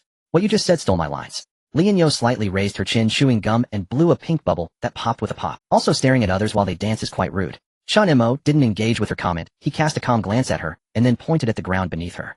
Hey, there's a piece of gum that someone spat out on the ground. It's black. Watch your ballet shoes. Lian Yo was momentarily stunned, instinctively looking down to see that indeed, just 3 centimeters in front of her pure white toe shoes, there was a dark gum stain. Had it not been for Chen Mo's interruption, her next spinning move would have undoubtedly landed on it. Originally poised to continue her sharp tongue, Li Yingyu's expression froze in rare surprise. No need to thank me. Chen Mo waved his hand and walked into the dim stairwell of the rooftop without looking back. Watching Chen Mo's disappearing figure, Li Yingyu disdainfully took 2 steps back to avoid the gum. She bit her lip, a flicker of astonishment and annoyance flashing in her eyes, and finally, she simply muttered under her breath, "TCH. What a show-off." Leaving the rooftop, Chen Mo descended the dimly lit fire escape stairs. The corridor of the greenhouse was perpetually devoid of light, and the air was filled with a musty odor reminiscent of aged concrete, which made Chen Mo, whose sense of smell was heightened, feel a bit uncomfortable. As he reached the corner of the 14th floor, a heavy panting sound and the dull thud of wheels bumping against the stairs came. In the dim light, a middle-aged woman dressed modestly and looking haggard was struggling to move a faded baby stroller step by step up the stairs. Hearing the footsteps from above, the woman abruptly froze in her actions. She turned around like a startled mother wolf, instinctively shielding the empty stroller behind her, her eyes filled with a sickly and neurotic intensity, fixated on Chen Mo with extreme vigilance. Chen Mo was somewhat speechless. Did he really look like a threat to others? However, he didn't dwell on it too much and stopped a few steps away from her.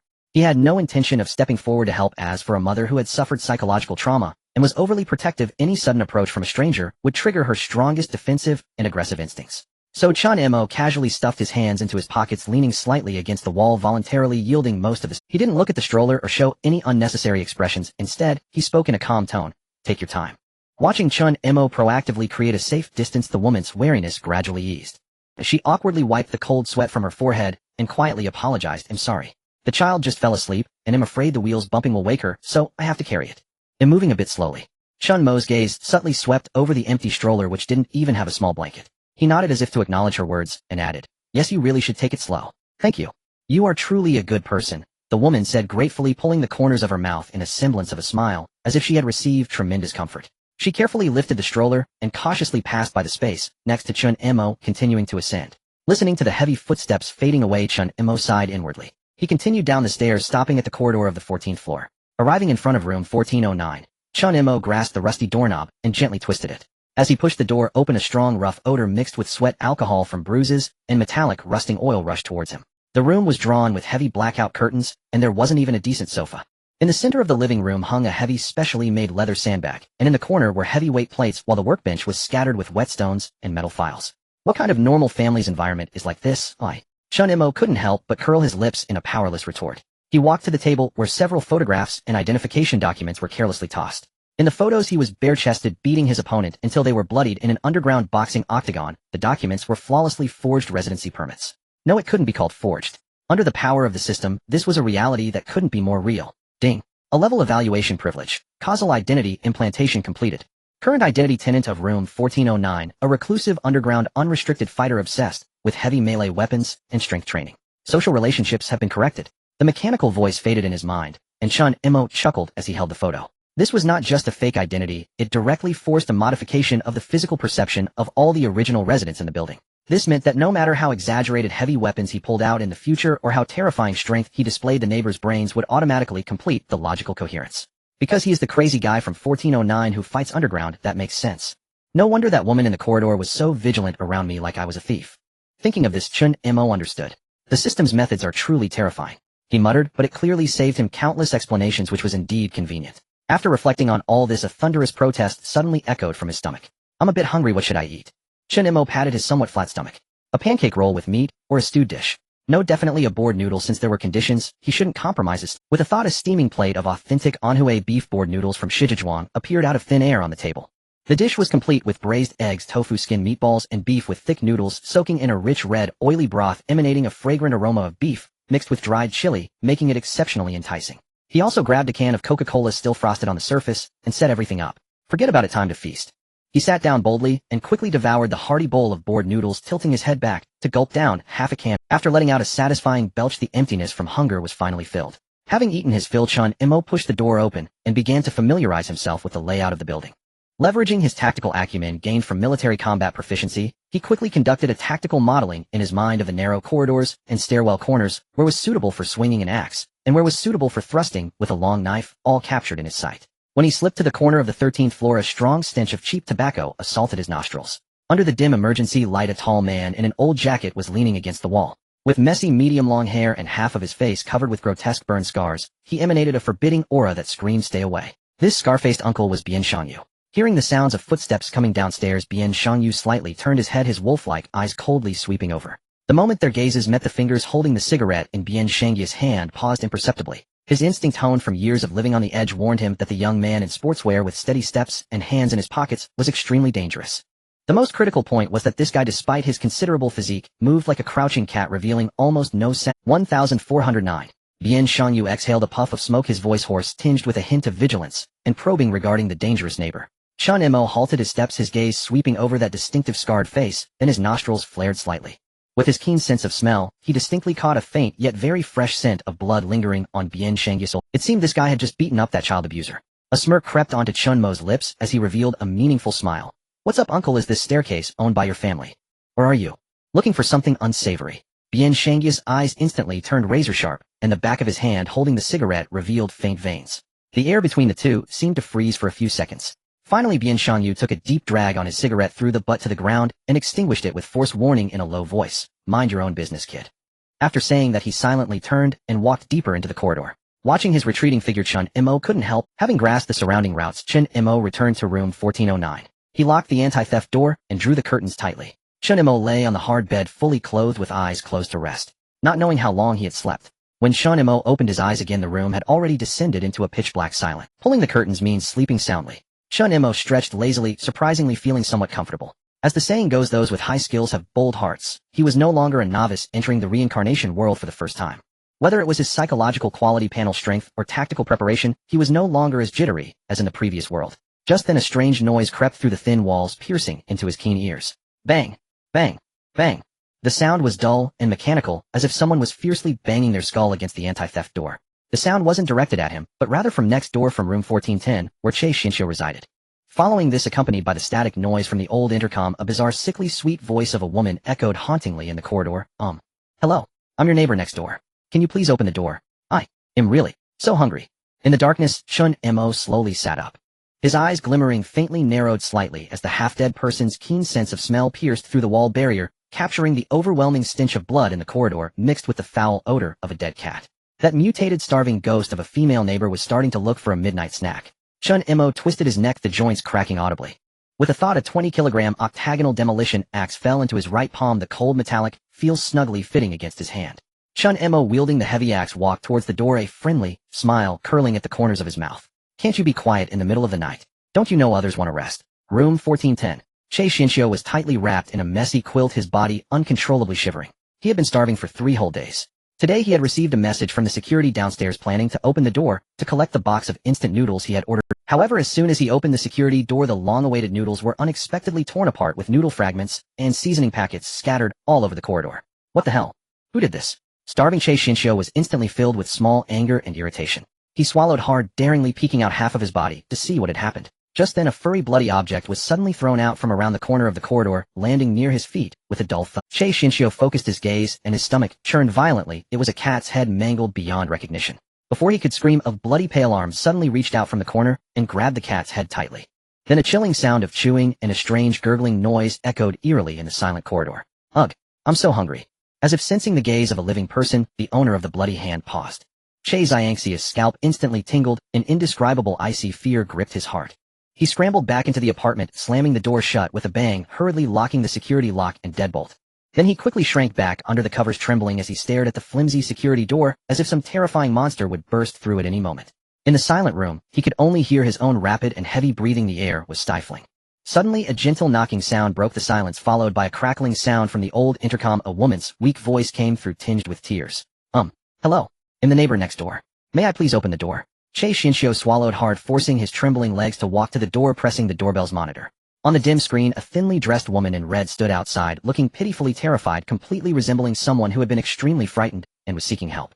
"Isn't that her? The pervert who was just eating the cat?" Che Xinxiu suppressed a hint of vigilance. Although he was somewhat introverted and misanthropic, he wasn't a fool. Even if the other looked pitiful, he would never easily open the door. However, deep down he retained a trace of kindness. Afraid that the woman was truly in danger, he spoke through the intercom, cautiously probing, "Do you need help? I can help you call the police. No, don't call the police. The woman's previously pitiful voice instantly turned sharp, filled with extreme resistance. I don't need the police, I'm just really so hungry.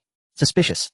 Extremely suspicious. How could a normal person refuse to call the police when in danger? Che's anxious mind flashed back to the blood-soaked hands grabbing the cat's head, instantly setting off alarm bells. He took a deep breath. An idea struck him, and he coldly asked through the door, you said you are in danger, then raise your hands, and put them in front of the screen for me to see.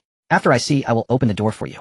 The air outside seemed to freeze for 2 seconds. Damn it, let me in. The woman, unable to hold it in any longer, was completely enraged, screaming wildly. On the monitor, her originally normal face began to twist and deform horrifically.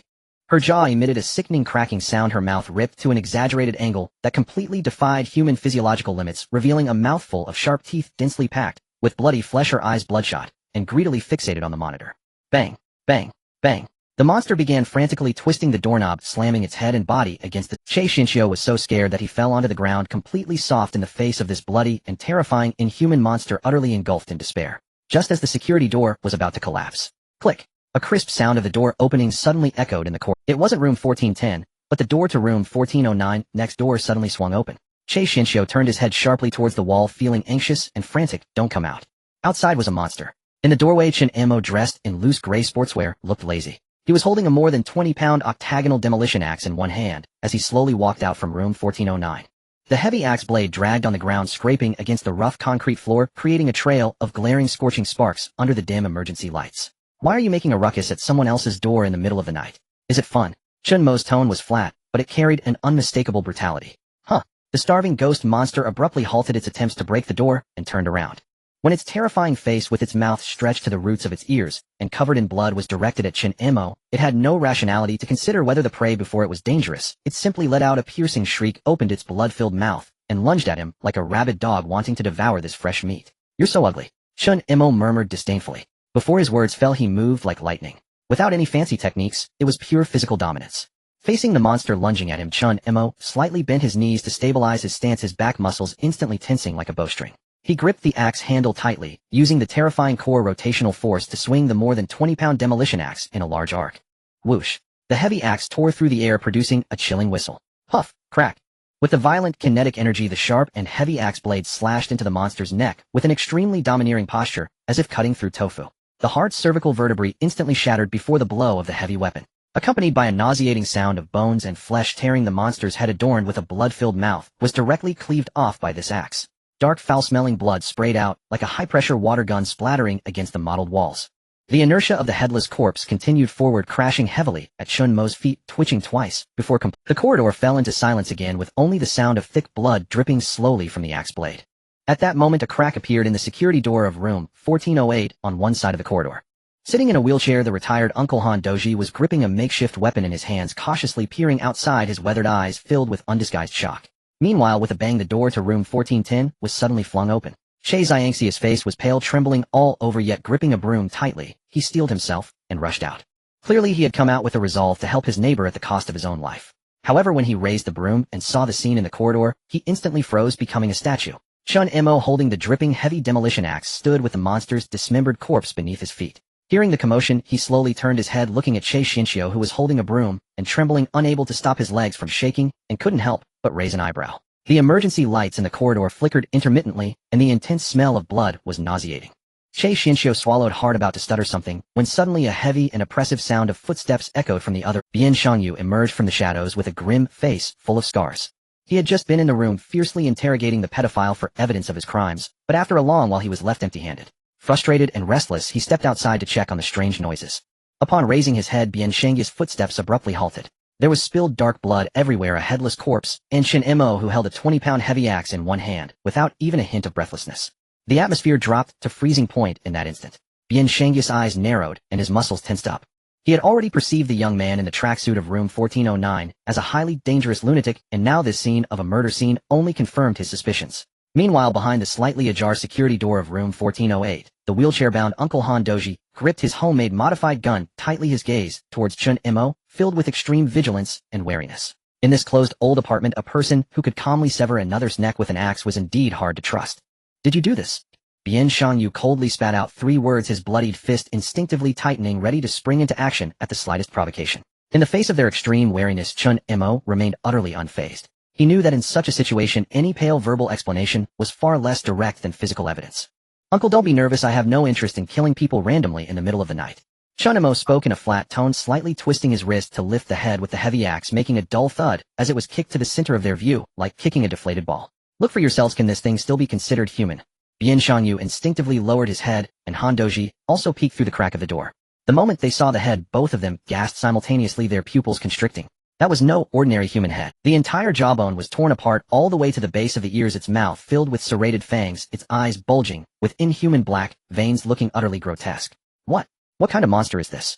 Han Doji exclaimed in shock. Bian Shangyu's fingers holding the cigarette trembled imperceptibly. His instincts, honed by years of bloodshed, told him this was definitely abnormal.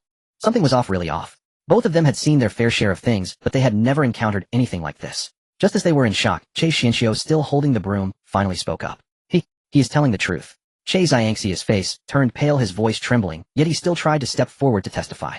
I just saw on the monitor. This woman was pretending to be pitiful at first, and suddenly turned into a monster, violently banging on my door. If it weren't for this big brother coming out, I might have already died.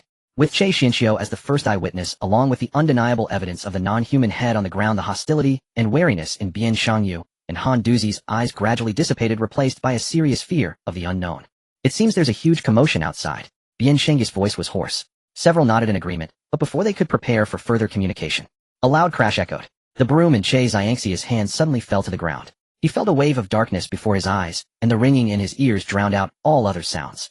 Having gone hungry for 3 whole days, combined with the extreme shock of life and death he just experienced, his nerves finally relaxed, and the taut string snapped completely. Severe hypoglycemia, along with the exhaustion that followed the adrenaline rush, instantly drained all his strength. Che Xiangxi's eyes rolled back, and he fell straight towards the concrete ground. Chen Mo reacted quickly, taking a step forward to grab the back of his collar, lifting him up like a light little chick, preventing him from smashing his head. What's going on? Is he going to mutate too? Uncle Han Doji immediately became anxious. No, he just fainted from hunger and low blood sugar. Chen Mo glanced at Che Xiangxi's emaciated belly and ashen face. Instead of carelessly tossing him aside like trash, he held Che Xiangxi's collar with one hand and walked a few steps to the door of room 1410, roughly, but carefully placing him back onto the bed. Then he extended his foot, casually pulling in the scattered instant noodles from the corridor, and with a thud, he closed the security. After doing all this, Chen Mo straightened up. The smell of blood in the corridor had not dissipated. His gaze swept over Bian Shangyu, who was expressionless with a cigarette in his mouth, and then glanced at the old soldier Han Doji, who sat in his wheelchair steadily, holding his homemade firearm. Chen Mo held a certain appreciation for these two. In this building that was about to descend into hell, characters with both combat power and intelligence who could be trusted were worth building good relationships with. Chen Mo did not deliberately pose as a savior. He casually flicked the blood off the axe, planting it down with a thud onto the tile floor, his murderous aura, slightly subdued, replaced with a solemn composure. This floor is temporarily clean. Chen Mo looked at the two, his tone calm. You both don't seem like ordinary people. Since we are neighbors, I offer a complimentary reminder. Uncles, take this seriously. This building will soon become unsafe. This isn't an isolated incident. What terrifying mutation has already erupted in this world? If you don't believe me, go back and check the news and forums on your phones. It's chaos outside. Seeing the increasingly grave expressions on their faces, Chen Mo threw out his final warning. These monsters have terrifying regenerative abilities. Fire is the only way to kill them completely. The one I killed is not even a complete form. In decapitating it works, but do not underestimate those that have become utterly inhuman. Chen Mo stepped back to the entrance of 1409, turning to look at the two.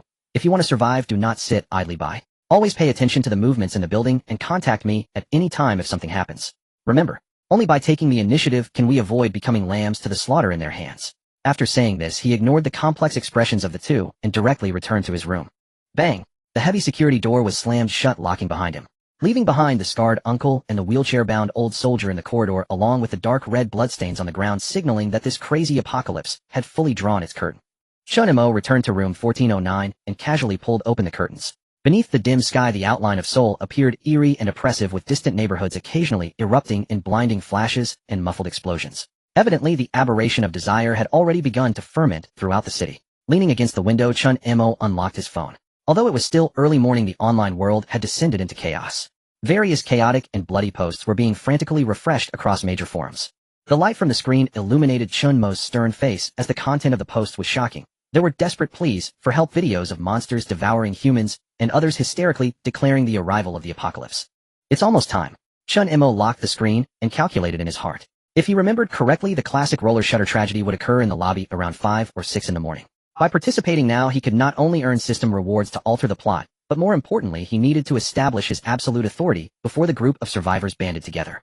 Only by firmly grasping the power of discourse in his hands could he avoid being morally bound and treated as a free bodyguard by this group, allowing him to intervene in the plot and reap rewards with greater ease. Determined, Chen Mo slung the heavy axe over his shoulder, took a brief moment to rest, and then began to descend the stairs with steady footsteps. As he vaguely recalled that this scene occurred in the early morning, he was not clear on the exact time, so Chen Mo's descent was not particularly fast. Just as he reached the second floor and was about to turn towards the lobby on the first floor, a cacophony of loud arguments suddenly erupted from below. Immediately after, a dull rumbling sound of heavy machinery came through. Someone had pressed the button to open the roller shutter. Looks like the timing is just right. Chen Mo's eyes flickered as he quickened his pace. In the lobby of the green home, the faint morning light barely illuminated the area where residents had already gathered, chattering anxiously in front of the tightly shut security roller shutter. The doors were locked, the elevator was out of order, and the mobile signal was completely blocked. An unknown panic spread among the crowd, but more prominently were the everyday frustrations and irritations. What is the security doing? Why haven't they come to handle this yet? Shouted Jean Sherhuan, the owner of the convenience store, his face. Honestly, everyone is busy. I have to go to work. Can you compensate for the delays? Complained a suited office worker. Yes. My daughter hasn't returned yet. It must be because you closed the main door, exclaimed the anxious director of the daycare, stamping her feet. Facing this group of perpetual complainers, Su Yijing, a female firefighter in a tank top, frowned, her face filled with helplessness. Yet out of a sense of professional duty, she stepped forward, collaborating with a few other young residents to forcibly pry open the management room door. The phone isn't working. Let's try the landline here. Su Yijing picked up the phone and quickly dialed the emergency number, but only received a despairing, busy tone. I found it. The switch is here. At this moment, the convenience store owner's excited shout broke the deadlock as he unhesitatingly pressed the button to raise the door. Boom! The heavy roller shutter slowly rose, letting in the dim gray morning light through the gap, mingled with a faint odor of char and blood in the air. Wow! The door's finally open. Yes, thankfully we weren't delayed for too long. The crowd displayed expressions of relief as they surged toward the door. However, when the door had risen halfway, the sight outside under the dim sky instantly froze the smiles on everyone's faces. A disturbingly tall figure stood quietly outside the door. The person was outrageously tall, merely bowing their head to stand there made their head almost reach the top of the door, which was over 2 meters high. In the backlight, it resembled a twisted telephone pole emanating a chilling aura of death. What is that? Excuse me, do you need something? A worker in uniform mustered his courage and took a trembling step forward, trying to see the person. In the next moment, an abnormal change struck. The towering figure suddenly lifted its head, and where its face should be, a mouth resembling a deep-sea eye-tide eel filled with layers of sharp fangs split open. Hiss! Accompanied by a piercing shriek, a long crimson tongue covered in barbs shot out like a cannonball. Pooh! The long tongue precisely pierced through the worker's chest. The worker could only let out a short anguish. Immediately after, an incredibly terrifying scene unfolded. Accompanied by a nauseating gulu-gulu sucking sound, the worker's once plump body deflated like a punctured balloon. Blood and bodily fluids drained in an instant, and within a few seconds he turned into a desiccated corpse, nothing but skin and bones. Thud! The corpse was casually tossed to the ground by the long tongue, shattering into several pieces.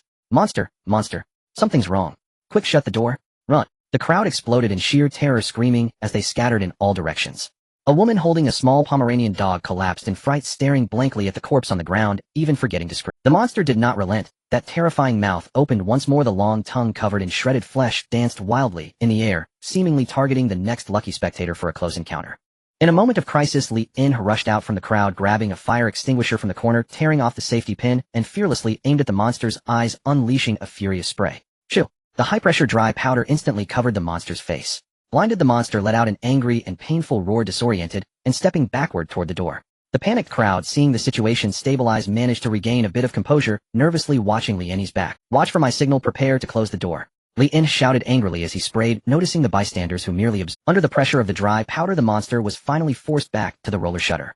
Hurry! Now's the time. However, the convenience store owner, Jean Sherhuan, cowering by the control panel, had already been scared out of his wits. Trembling, he pressed the button several times before finally hitting the right one to lower the shutter. Boom! The door began to lower slowly. Yet at this hopeful juncture, shoo, clack, clack. Suddenly, the fire extinguisher in Li En's hand emitted a hollow sound. The dry powder had run out. At the moment the fire extinguisher ran out, the air in the hall seemed to freeze. The monster outside shook off the dry powder on its head, letting out a deafening howl as its massive twisted body forcefully pushed against the descending rolling door and squeezed back in. Damn it! Why did you mess up at such a critical moment? Despairing curses erupted from the crowd, and the newly established defense line instantly collapsed, with slaughter about to continue. In this critical moment, Su Yijing let out an extremely fierce roar. She leaped forward like a tiger descending a mountain, performing a life-and-death jump that slammed into the monster's chest. The immense impact caused the monster's massive body to tilt backward. Due to inertia, Su Yijing and the monster rolled out of the rolling door. Quick! Close the door! Hurry up! Seeing death pushed outside, the selfish residents in the hall immediately revealed their ugly faces. They didn't care about Su Yijing's life or death, only wanting to seal the door quickly. The door continued to descend with a piercing screech. But Li En refused to comply. That female firefighter Su Yijing was an extremely precious and powerful asset. In this broken world, one could never abandon such a person to survive. Could he really rely on this group of useless screamers behind him at a critical moment? Li En gritted his teeth and dashed to the door, raising his arms to brace himself against the heavy door that was descending. The heavy pressure made his bones creak. His face turned red as he desperately shouted through the gap in the door. "Hurry up! I can't hold on for long." Outside the door, after using all her strength to knock the monster away, Su Yijing did not pause at all, using the momentum to complete a swift tactical roll on the rough concrete floor. With hands and feet working together, her eyes were filled with fierce determination, like a mother leopard driven into a corner, desperately pouncing toward the closing gap of the door. Just a little more, just 1 meter. However, the monster that was knocked back emitted a piercing shriek. It didn't even need to get up. Its barbed crimson tongue tore through the air like a javelin. Thud! The long tongue wrapped around Su Yijing's right calf like a steel wire. Despite the heavy work pants, the sharp barbs instantly tore through the fabric, and a terrifying pulling force surged. Su Yijing's body was suddenly immobilized just 1 meter away from the safe zone, and then uncontrollably slid back. Her fingers clawed desperately at the edge of the hall's tiles, her nails breaking from the immense force, leaving 10 glaring blood streaks on the ground, yet she still could not withstand the monster's terrifying strength. Inside, Li En let out a desperate roar. The rolling door had already reached his physical limit, and his knees buckled in. A deadlock. A complete deadlock. Su Yijing even began to flash back to the sweet past she once had with her fiancé, as the shadow of death completely enveloped her. In that moment of life and death, from the depths of the hall's staircase, a gray shadow shot out with lightning speed. It was Chen Mo, who had just descended to the first floor. As he stepped out of the staircase, he collided head-on with this suffocating life and death struggle. Faced with this sudden deadlock, Chen Mo showed no hesitation. His system-enhanced body reacted instinctively with the utmost precision. Just as the rolling door was less than 40 centimeters from the ground, Chen Mo suddenly lowered his body, unleashing an incredibly terrifying explosive power with a perfectly executed tactical slide, slipping out through the nearly closed door. The moment he slid out, Chen Mo swung the heavy breaching axe weighing over 20 pounds with one hand. The blade drew a cold, bone-chilling arc in the air, accompanied by a shrill whistle as it accurately chopped into the monster's crack. Thick black blood exploded like a fountain. The tongue as tough as steel was severed in two by Chen Mo. The monster let out an extremely mournful screech, and the sudden loss of power caused its massive body to tilt backward, sharply crashing to the ground in a frenzy. Meanwhile, in the inertia of the slide, Chen Mo's left hand grabbed Su Yijing by the collar, which was covered in blood. His waist muscles surged like a coiled dragon, and with Su Yijing, he completed an extremely fluid death spin on them. Using the centrifugal force, Chen Mo managed to slide Su Yijing into the hall like a bowling ball, just 2 seconds before the rolling door fully closed. At the same moment, he sent Su Yijing back. Chen Mo also used the last bit of inertia from his slide, pushing off with both feet together, narrowly slipping into the hall through the narrow door gap. Boom! As soon as Chen Mo's combat boots slid inside, the heavy rolling door slammed down solidly, completely sealing off the hell outside that was roaring madly. The hall fell silent, so quiet that one could hear a pin drop. Su Yijing lay on the ground, gasping heavily. The pant leg of her right calf was completely torn by the long tongue, but fortunately it did not injure her flesh, only scraping a bit of skin. However, the terror of having just danced with death had not yet faded. In her previously desperate eyes there now filled an incredulous gratitude and shock, staring fixedly at the man who had just stood up. He actually survived. What the hell? What's wrong with you firefighters? The convenience store owner Jean Sherhuan, who had just regained his composure, showed no gratitude at all, though instead he pointed at Su Yijing on the ground and launched into a barrage of accusations. The taxpayers support you, and yet you can't protect us from just one monster. No, it's not just one. Li En pushed up his shattered glasses, his face pale, as he interrupted him, his voice trembling. Open your eyes, and take a look, old man. The world is in chaos. Chen Mo slowly stood up straight. He planted the heavy breaching axe on the ground with a thud, shaking off the stinking black blood from the blade. His cold gaze swept over the group of foolish survivors before him, a mocking smile curling at the corners of his mouth, and then he pointed with the axe handle at the side windows of the first floor hall that still somewhat revealed the outside. Everyone trembled as they followed Chen Mo's direction and walked toward the windows, glancing outside. In the next second, they all felt as if they had fallen into an ice cave. Beyond the glass, the outside world was no longer the familiar morning they knew. The sky was shrouded in thick black smoke, and distant skyscrapers were engulfed in towering flames. The streets were littered with destroyed and burning vehicles, and among the wreckage and flames, countless grotesque massive shadows were greedily tearing at the remnants on the ground. The piercing sound of air raid sirens mixed with inhuman howls echoed from all directions. The world had The cold morning wind seeped through the cracks of the broken window into the hall, yet it could not dispel the gloom hanging over everyone's hearts. Through the glass, as they gazed at the hellish ruins of Seoul outside, all their minds fell into a brief blank. The distant sounds of explosions and the faint roars of monsters mercilessly tore at their fragile nerves. Get out of the way. I need to go out. My daughter is nearby. Please open the door, just for a moment, it won't take long, nothing will happen.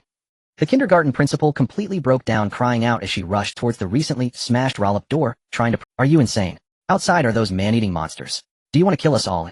The convenience store owner Jean Shawan pushed her to the ground, his face pale, as he roared. Don't panic. Everyone don't panic. A businessman in a suit struggled to steady his trembling legs, his voice shaking as he tried to reassure himself and others. Disasters are only temporary. There are so many troops in Seoul, the government can't just abandon us. As long as we stay on the first floor and guard the door, the army and rescue will come soon. Yes, they will definitely come. That's right. Our Republic of Korea army is so strong they will come with tanks to rescue us. Jean Shiwan also nodded vigorously, as if seizing a lifeline. Would they really come to rescue? The others couldn't guarantee it themselves. But at this moment, this false hope had already become the only mental support preventing this group of people from going insane. However, in this desire-twisted apocalypse, even false hope was an extremely expensive luxury. Buzz. Just as the people in the hall comforted each other with lies, everyone's phones suddenly vibrated violently, at the same time, in a strangely synchronized manner. The piercing sound of a disaster alarm instantaneously shattered the silence in the hall. People fumbled with their phones, looking down at the screens. It was an emergency disaster notification sent by the military. The blood-red text on the screen was shocking: emergency disaster alert, attention all citizens. If you notice anyone around you exhibiting symptoms such as nosebleeds, fainting, or extreme aggression, please isolate them immediately. Repeat, isolate immediately. Silence. A deadly silence. After reading this short message, the air in the hall seemed to freeze completely. The people were not fools, and no matter how much they deceived themselves, they could clearly see that at this point the army might not even be able to take care of itself. The last shred of hope for external rescue was crushed by this cold notification. What was even more terrifying was the phrase, isolate those around you. Everyone slowly raised their heads, and the way they looked at each other changed completely. The idea of huddling together for warmth, born from their shared experience of life and death, was instantaneously torn apart by endless suspicion and vigilance. No one knew if the neighbor or friend standing before them would bleed from their nose in the next second and turn into a monster that would Damn it. It's all over. It's all over. The yellow-haired thug Lu Zaihuan irritably grabbed his hair, his eyes scanning the crowd, cautiously, suddenly gritting his teeth. I'm not staying here. Who knows if there are already infected monsters among you? I want to go home to take shelter. You dare to leave? Jean Shiwan glared, shouting. The first floor is the only known safe place now. If you open the stair door and let the monsters from above down, what will we do? No one is allowed to move. What are you to order me around? Under the weight of despair, the radicals and conservatives erupted into fierce conflict, two groups shoving each other, about to devolve into an internal brawl. Creak. Just as the hall was about to completely spiral out of control, the heavy fire door leading to the stairwell was suddenly pushed open from the inside. Heavy footsteps echoed. A man with a scarred face and an extremely fierce aura, Bien Shangyu, walked out from the dark stairwell, a lit cigarette dangling from his mouth. Behind him followed a rebellious girl, Lian Yo, wearing headphones and chewing gum. Because Chen Mo had killed the red-clad cat girl last night, Bien Shangyu had made his way down without encountering any suspicious blood or injuries. Seeing someone come down from upstairs, the arguing crowd in the hall instantly stopped their movements. The convenience store owner Jean Shawan approached like a hyena smelling blood, urgently questioning, Hey, kid, what's the situation upstairs? Have you seen those man-eating monsters? Is it safe up there? Bien Shangyu coldly glanced at Jean Shawan, remaining silent. That cold, fierce gaze instantly stunned the convenience store owner. Hey, I'm talking to you. Jean Shiwan felt somewhat embarrassed and angry at being intimidated and opened his mouth to retaliate. But when he saw Bien Shangyu's imposing stature and the scar on his face, the hand he had raised ultimately dared not come down, and he could only retract his neck in disappointment, muttering incomprehensible curses. Bien Shangyu ignored the group of panicked fools. His gaze passed over the crowd and landed squarely on the tall figure. Chen Mo was casually leaning against the wall, propping himself up with the blood-stained heavy axe in his hand, his expression calm as he looked at him. A non-human head kicked like a soccer ball by this heavy axe flashed through Bien Shangyu's mind. He paused, his fingers holding the cigarette, then with a hoarse and low voice he threw out a sentence to the crowd in the hall. The 14th floor is temporarily safe, but only the 14th floor.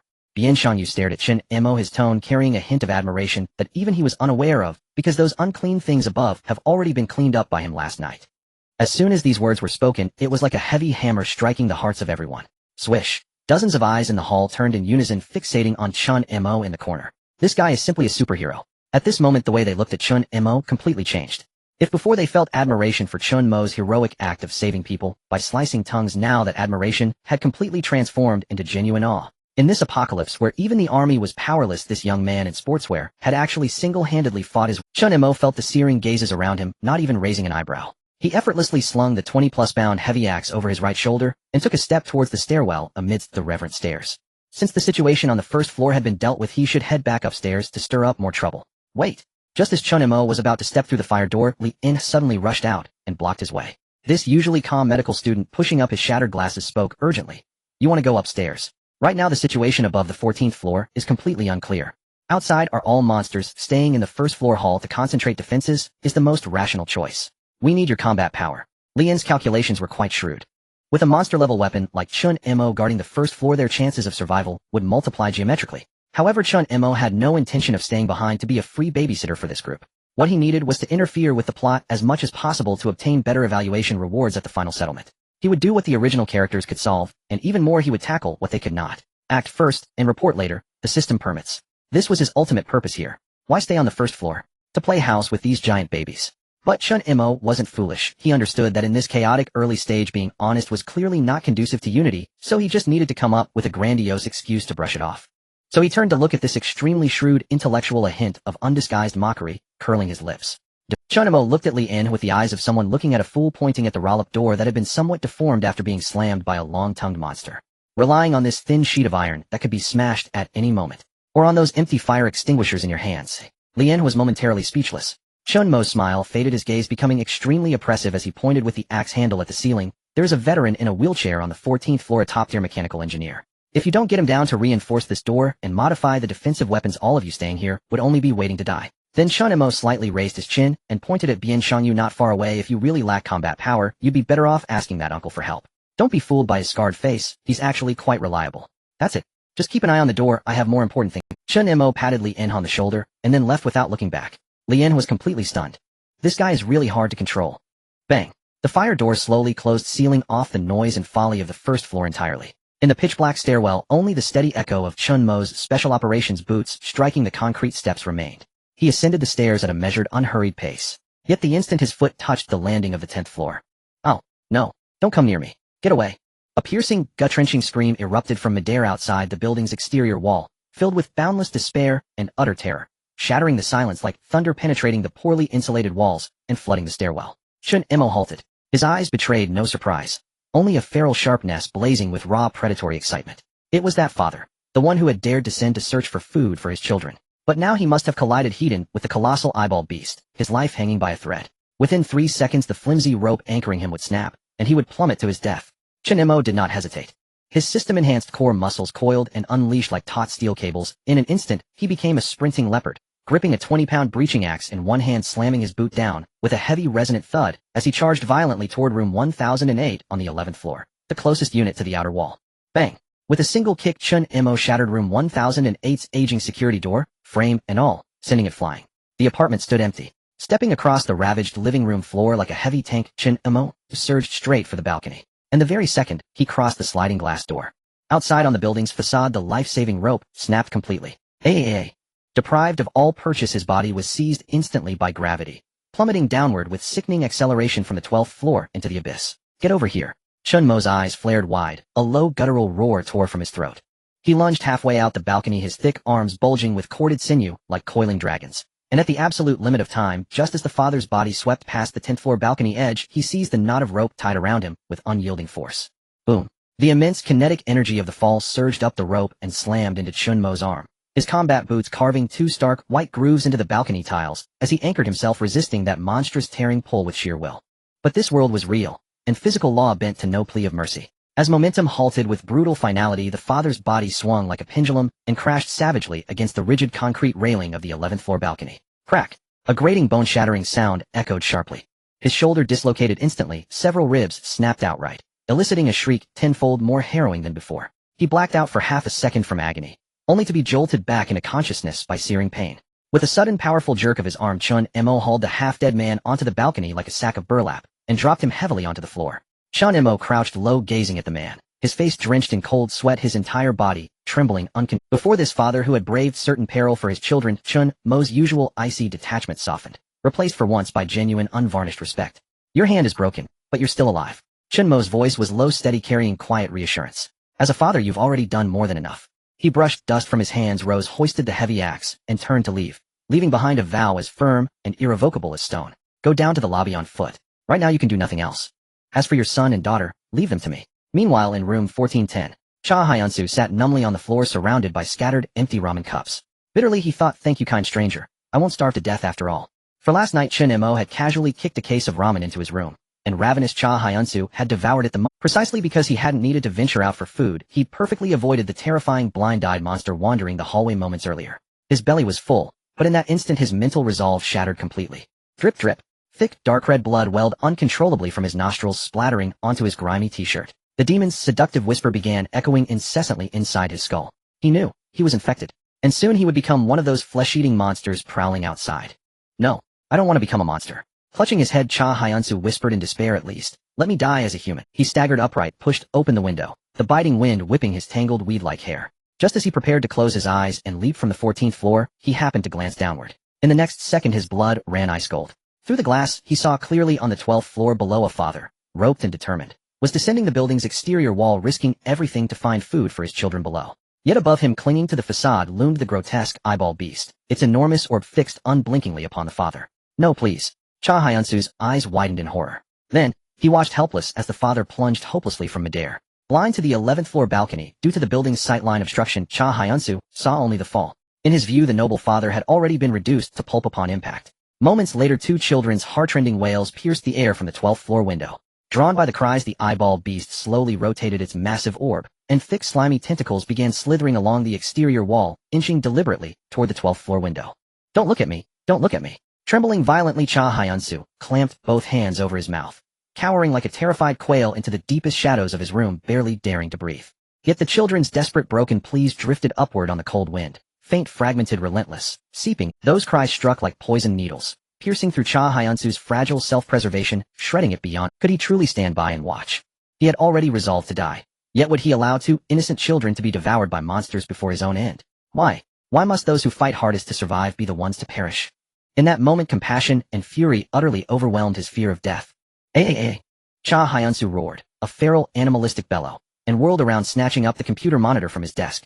Eyes burning crimson, he charged to the window and hurled it with every ounce of strength toward the monstrous eyeball clinging to the wall. Bang! The monitor struck true, shattering against the orb, sparks erupting as glass shards embedded deep into its vast, glistening pupil. The eyeball beast shrieked, a deafening, agonized wail, as rage consumed it utterly. Countless thick, viscous tentacles shot inward through the window like lightning.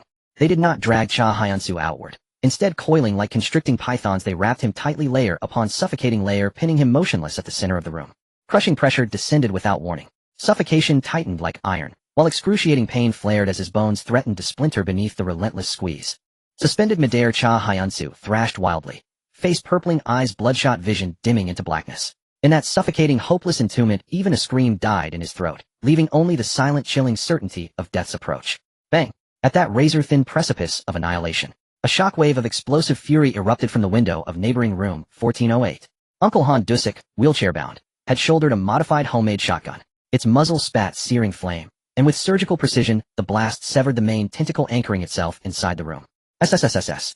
The eyeball beast shrieked in agony. Its grip on Cha Hyunsu instantly slackened. The tentacles retracted like dying serpents, slithering back out the window in a flash. Cough, cough, cough. Deprived of support, Cha Hyunsu crashed hard onto the floor. Gasping greedily for air, he clawed frantically at the sticky residue clinging to his skin, clutching his neck where livid red welts bloomed across the bruised flesh. Yet fate's chain reactions are often fatal. That deafening shotgun report reverberated through the building's hollow silence. It saved Cha Hyunsu, but also awakened another unspeakably terrifying presence.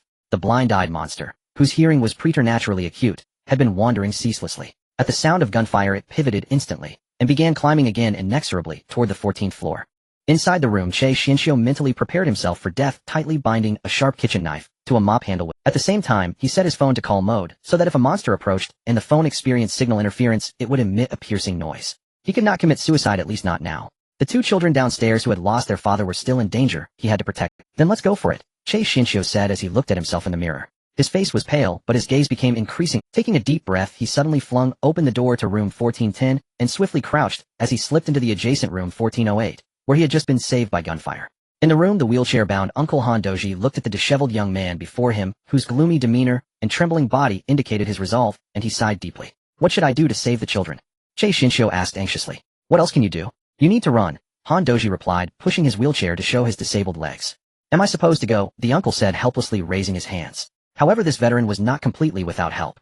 He not only explained some known characteristics of the monsters to Che Xianxiu, but also took action using his top-notch mechanical skills to modify the rudimentary kitchen knife mop by adding a battery, transforming it into a spear with stunning electric shock capabilities. Che Xianxiu looked at the deadly weapon with a flicker of hope. Can I use that to kill them? No, you can't kill them. You can't achieve that just with this. Han Doji interrupted his fantasy seriously. You must avoid them. If you encounter them, you have to run for your life. No, you'd better pray not to be discovered. Go now, kid, don't die out there. Che Xinxiu gripped the newly revamped weapon tightly, nodded solemnly, and stepped back into the corridor. He planned to go down the stairs to save the people. But as he reached the middle of the corridor, his feet were firmly rooted in place. In the path leading to the stairwell, there stood an extremely tall and twisted monster.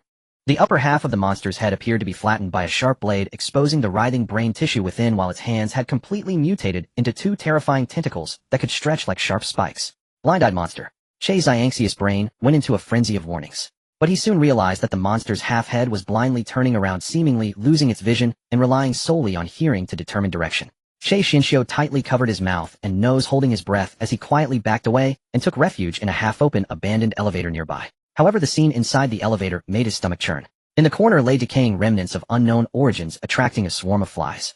Buzz, buzz, buzz. The irritating sound of buzzing flies echoed in the narrow elevator compartment. This extremely subtle sound for the blind-eyed monster that had lost its sight and hearing, but had heightened sensitivity, was like a spotlight in the dark. Click, click. The chilling sound of grinding joints approached. The blind-eyed monster's massive, twisted body blocked the elevator door. Its half-head leaned into the elevator with the two sharp tentacles dangerously waving in the air. Che Xinxiu had nowhere to retreat, his back pressed tightly against the elevator wall, cold sweat instantly soaking his whole body. He gritted his teeth, forcibly suppressing the fear within. He knew that waiting any longer would mean certain death. In that desperate moment, Che Xinxiu unleashed his survival instinct, taking a sudden step forward, gripping the electric spear tightly, and thrusting it through the gap of the elevator door into the blind-eyed monster's chest. He pressed the switch down hard. Zzz. The violent high-voltage current erupted instantly. The blind-eyed monster let out a shrill scream, its muscles spasming violently, as its towering body uncontrollably lurched backward. Che Xinxiu didn't even look at the outcome. Taking advantage of the monster being stunned by the electric shock, he sidestepped and squeezed out of the elevator door, sprinting down the corridor. Roar! Within seconds, the blind-eyed monster recovered from the paralysis. Now fully enraged, it emitted a deafening roar, its two tentacles shooting toward Che Xiangxi's back. Hearing the increasingly close sound of wind slicing through the air behind him, Che Xinxiu caught sight of a small bouncy ball scattered at his feet. Without hesitation, he kicked the ball hard toward the other side of the corridor. Thud, thud, gurgle. The sound of the ball hitting the wall instantly disrupted the blind-eyed monster's hearing. The monster's half-head, missing its eyes, suddenly turned toward the sound, and its sharp tentacle shot out, piercing and pinning. Now's my chance. Che Xinxiu seized this fleeting opportunity. He abruptly stopped and turned, gripping the electric spear tightly, transforming himself into a projectile as he lunged toward the unsuspecting blind-eyed monster's back. Die! The highest voltage surged along with Che Xiangxi's roar, all pouring into the monster's body. Screech! This close-range backstab dealt a devastating blow to the blind-eyed monster. Blinding blue arcs of electricity danced wildly over its body, filling the air with a strong smell of burn. With a loud thud, the massive body crashed to the tiled floor, emitting black smoke, and after a few spasms, it completely lost its ability to move. Huff! Huff! Che Xiangxi's legs became weak, and he gasped for breath. He had won. He had really killed a monster on his own. But he dared not waste a moment. The children downstairs were still waiting for him. Dragging his heavy footsteps, he turned and ran towards the fire door of the stairwell. He suddenly pushed open the fire door and was about to rush in. Bang! Che Xinxiu felt the darkness before his eyes as if he had slammed into an indestructible steel wall, the huge recoil causing him to fall to the ground. He looked up in astonishment. In the dim light of the stairwell, he saw a tall, robust figure holding a heavy axe smeared with black blood calmly standing on the steps before him. It was Chen Mo, who had just finished dealing with that father on the 11th floor and had come up. You? Che Xinxiu began. Chen Mo's cold, stern face showed no signs of emotion. He stepped over the fallen Che Xinxiu, slightly raised his chin, and gestured down the corridor. Well done, but this alone won't. Che Xinxiu was momentarily stunned, then suddenly turned his head. In the next second, his blood ran cold. Just 10 meters away, the blind-eyed monster that he had just stabbed with high voltage, which had seemingly lost all ability to move, was slowly getting back up. Its charred flesh was visibly writhing and healing at a rapid pace. Uncle Han Duzi's words proved true. Ordinary people couldn't kill them. Faced with such a monster that could not be killed, did humanity still have hope? Despair surged over Che Xiangxi's heart like a tidal wave once again. Just then, a powerful hand pressed down on his shoulder. Chen Mo casually pushed Che Xinxiu to the side and domineeringly strode through the fire door. With a slight twist of his wrist, he pressed the 20-kilogram axe blade directly onto the corridor floor and stepped forward. Screech! Screech! The sharp axe blade dragged across the bloodstained tiles, producing piercing sparks and a sharp, grating sound. This extremely arrogant and overwhelming noise instantly attracted all the hatred of the just-risen blind-eyed monster. The blind-eyed monster roared, aiming its two deadly tentacles directly at Chen Mo. Chen Mo looked at the grotesque monster before him without turning his head, his voice filled with utmost confidence and an undeniable oppressive aura. Go save the people, hero cannot give up halfway. The sharp axe blade rasped across the blood-stained tiles, a grating screech that echoed through the dead corridor. Chen Mo did not rush forward. For the blind-eyed fiend, stripped of sight and hearing, yet monstrously sensitive in other ways, such relentless brazen noise was the most lethal bait. A furious roar burst out.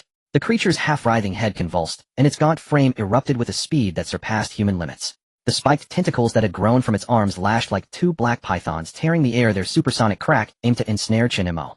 Facing a strike that could bisect an ordinary man, Chen Mo's deep eyes pinched shut. The Jonas virus augmentation that sharpened his nervous system surged to its absolute limit. The creature moved with terrifying velocity. The tentacles' penetrating force was astonishing. Colliding with them would be suicide. His only reliance was absolute combat intelligence and the weapon in his hand. Chen Mo advanced rather than retreated.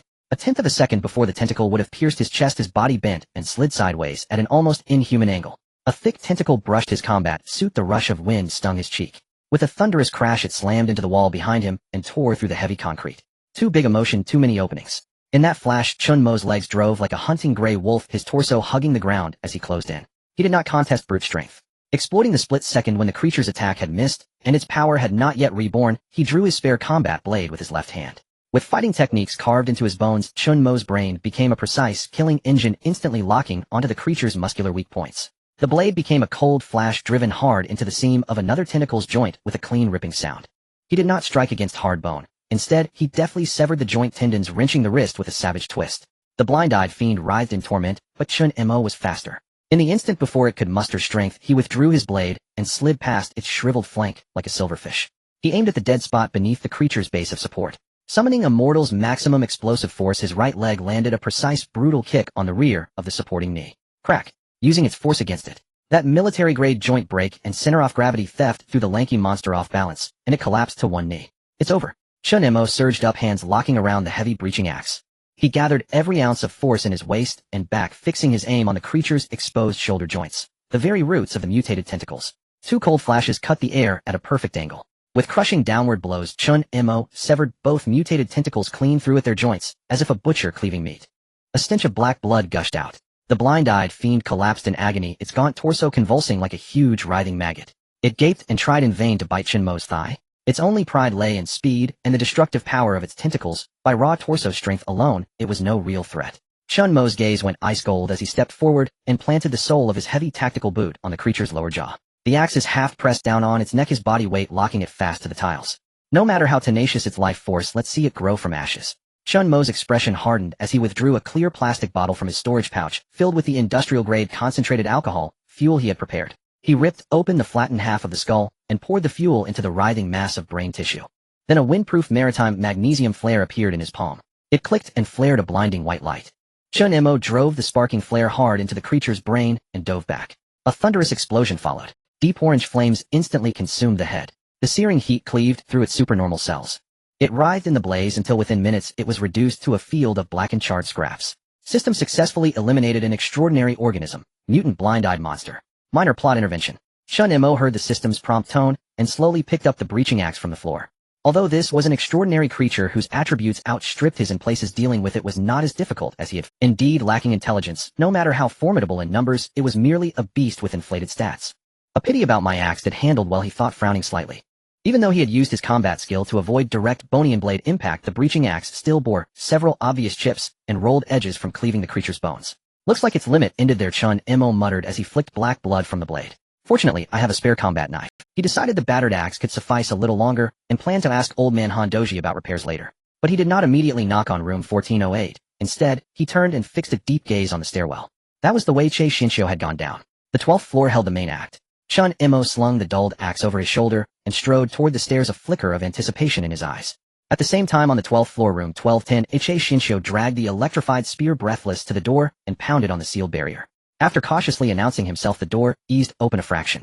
Inside the room lay wreckage. Two small figures were huddled behind the living room sofa. 9-year-old sister Jean Xiaoying clutched her 6-year-old brother Jean Ningxiu to her chest. Both children trembled, their faces streaked with fear and tears. Don't be afraid. It's all right, I'll take you away. Che Shinsho dropped the spear and hurried to the children, half kneeling before. Seeing the two orphan youngsters, twisted something sharp in Chi's chest. He remembered his parents and sister who had died in the crash, the hollow abandonment that had followed, and he felt it keenly. Your father was a good man. Chi's voice trembled as he reached out and stroked the boy's head. He told me to protect you.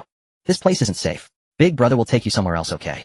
9-year-old Jean, showing her eyes rimmed red, looked at the blood-smeared but gentle man before them. Biting her lip, she helped her brother to his feet and nodded silently. Stay close to me, Che instructed, drawing a long breath. He picked up the spear, shielded the two children with one arm, and began. He had done it. He was about to lead them to safety when at the precise moment his hand reached for the doorknob.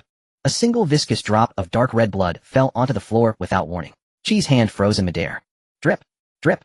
More black blood began to run from his nostrils and chin. At this crucial moment he faltered. Big brother, you're bleeding, the 6-year-old whispered from behind his sister, timidly pointing.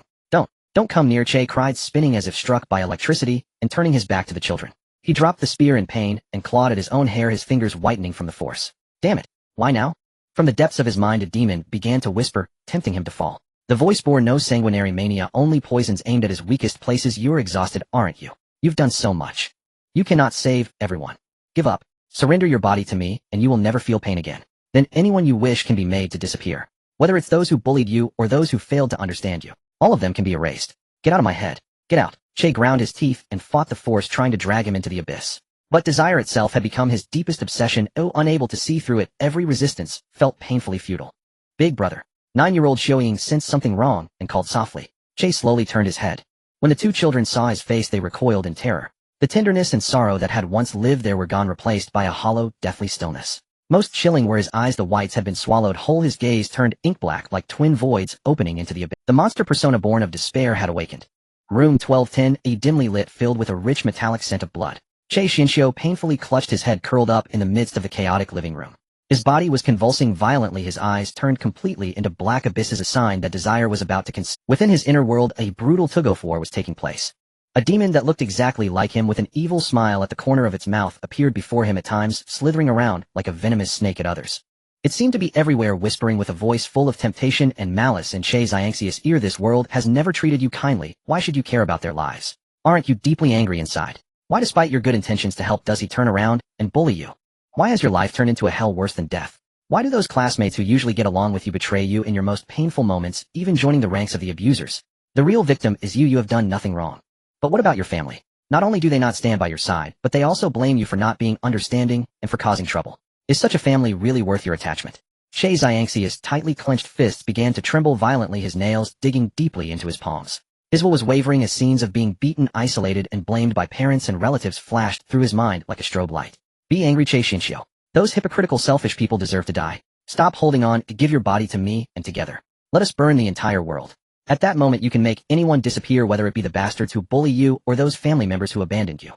Che Xiangxi's consciousness grew increasingly hazy. The originally tense, rebellious thoughts began to dissipate. Yes, if everything were destroyed it might not be so bad. A chilling, eerie smile unconsciously crept onto his lips, just when he was about to completely fall into the endless abyss. Big brother, are you okay? Please don't do this, I'm so scared. Two cold, trembling little hands gently grasped at his clothing. The children's worried and fearful cries, though extremely faint, pierced through the dark night, like a bolt of lightning striking into Che Xiangxi's fading clarity. Che Xianxiu trembled all over, gasping for breath, as if awakening from a dream. He looked at the terrified 9-year-old girl Xiaoying and the 6-year-old boy Yingxiu, who had not abandoned him, and a glimmer of madness flashed in his originally dark eyes. No, absolutely not. He bit down on his tongue, forcing himself to regain a sliver of rationality through the pain. At least for now, I must protect them. However, the outside world was not going to grant him a moment's respite. Thud, thud. The heavy, thunderous footsteps drew closer, shaking the entire floor. Then, accompanied by a muffled, twisted roar, a massive shadow instantly blocked the entrance to room 1210. Protein. I need protein. Crack. The already broken doorframe was brutally smashed along with the surrounding concrete. A hulking, tumor-covered mass of muscle bent over and violently barged into the room. Its murky, brutal eyes scanned the dim room and immediately locked onto the two children in the corner. In its eyes they were the most tender supplements. Protein. The muscle monster roared, striding in like a stone pillar. It completely disregarded Che Xianxiu, blocking its path, casually sweeping its leg, as if kicking aside an inconsequential pebble. Bang! Che Xianxiu didn't even have time to make any defensive moves before he was brutally kicked away like a kite, with its string cut crashing heavily into the wall of the living room, spitting out a mouthful of blood. The muscle monster did not pause, swinging its huge fists capable of smashing doors and walls as it approached the children. No. Sister Xiaoying let out a desperate scream, fiercely protecting her brother. In this critical moment, do not touch them. The originally injured and nearly out of control, Che Xianxiu unexpectedly unleashed a powerful force that even the demon persona within him had not anticipated, suddenly lunging from the pool of blood. He dove at the muscle monster's feet, using every last ounce of strength to tightly grasp the creature's thick thigh, blocking its advance with his mortal flesh and blood. Run away. Che Xiangxia's eyes turned black, and due to the extreme exertion all his capillaries burst. While coughing up blood he shouted hoarsely, "Go to 1408. There are powerful big brothers and uncles there. Hurry upstairs. Quickly. Roar." The muscle monster was thoroughly enraged by the ant clinging to its leg. It wildly swung its leg, its massive fist striking like a heavy pile driver, violently smashing down on Che Xiangxia's back. Bang, bang, bang. With each punch that landed, cracks appeared in the floor. Che Xiangxia's bones cried out in anguish under the heavy blows, yet his arms remained stubbornly locked in place, refusing to let go. Sister Jean Xiaoying's eyes were filled with tears. She knew this big brother, whose eyes had turned black, was risking his life to buy them a chance at survival. She suddenly pulled her stunned brother, and taking advantage of the muscle monster's momentary distraction, dashed out the door, desperately running up the stairs. The heavy fists pounded Che Xianxiu, causing his consciousness to fade further, but he gritted his teeth and refused to let go. Only when the sound of the children's panicked and gradually fading footsteps echoed in the corridor did the muscle monster's murky eyes suddenly turn, fixating on the empty doorway. "The protein that was almost in my grasp has run away. Protein." The utterly enraged muscle monster let out a It no longer wasted time pounding aimlessly. Instead it violently lifted the thick thigh being held along with Che Xiangxia's body and viciously swung them into the air, then brutally kicked out. Bang! With a loud crash, the completely exhausted Che Xianxiu was kicked away like a ragdoll, crashing heavily. With no more obstacles, the muscle monster, filled with a murderous rage, crushed the debris beneath its feet and stomped heavily into the stairwell. "Run! Xianxiu, don't look back!" In the dark and narrow stairwell, 9-year-old Jean Xiaoying desperately clutched her 6-year-old brother's hand, frantically fleeing up the stairs. They had just narrowly escaped from the 12th floor corridor, and the terrifying sound of heavy objects crashing against the walls echoed behind them. The monster's footsteps, heavy as a pile driver, shook the stair railing violently. "We're almost there.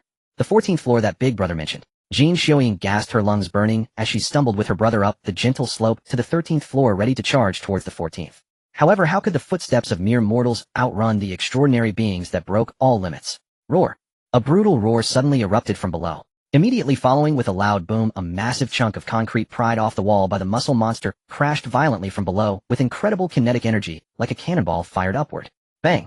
The concrete block struck violently and precisely on the half stairway leading from the 13th floor to the A large portion of the stone steps instantly collapsed, twisted rebar, and tons of debris rolled down, with a thunderous roar completely blocking the only escape route for the children. There was no way to escape.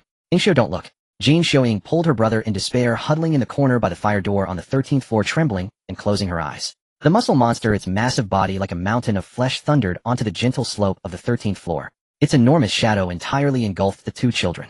Its murky, brutal eyes fixated on the prey before it, roaring as it raised its giant fist capable of smashing the floor. Clatter, clatter. In the suffocating silence from within the wide-open fire door of the 13th floor, a sudden sound of wheels rolling broke through.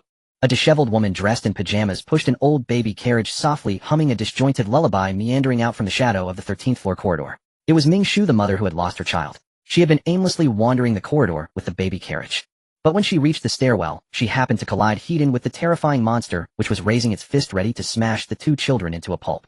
Ming Shu's hollow gaze suddenly contracted. In that moment, an instinct that transcended the boundaries of consciousness and madness tore through her haze.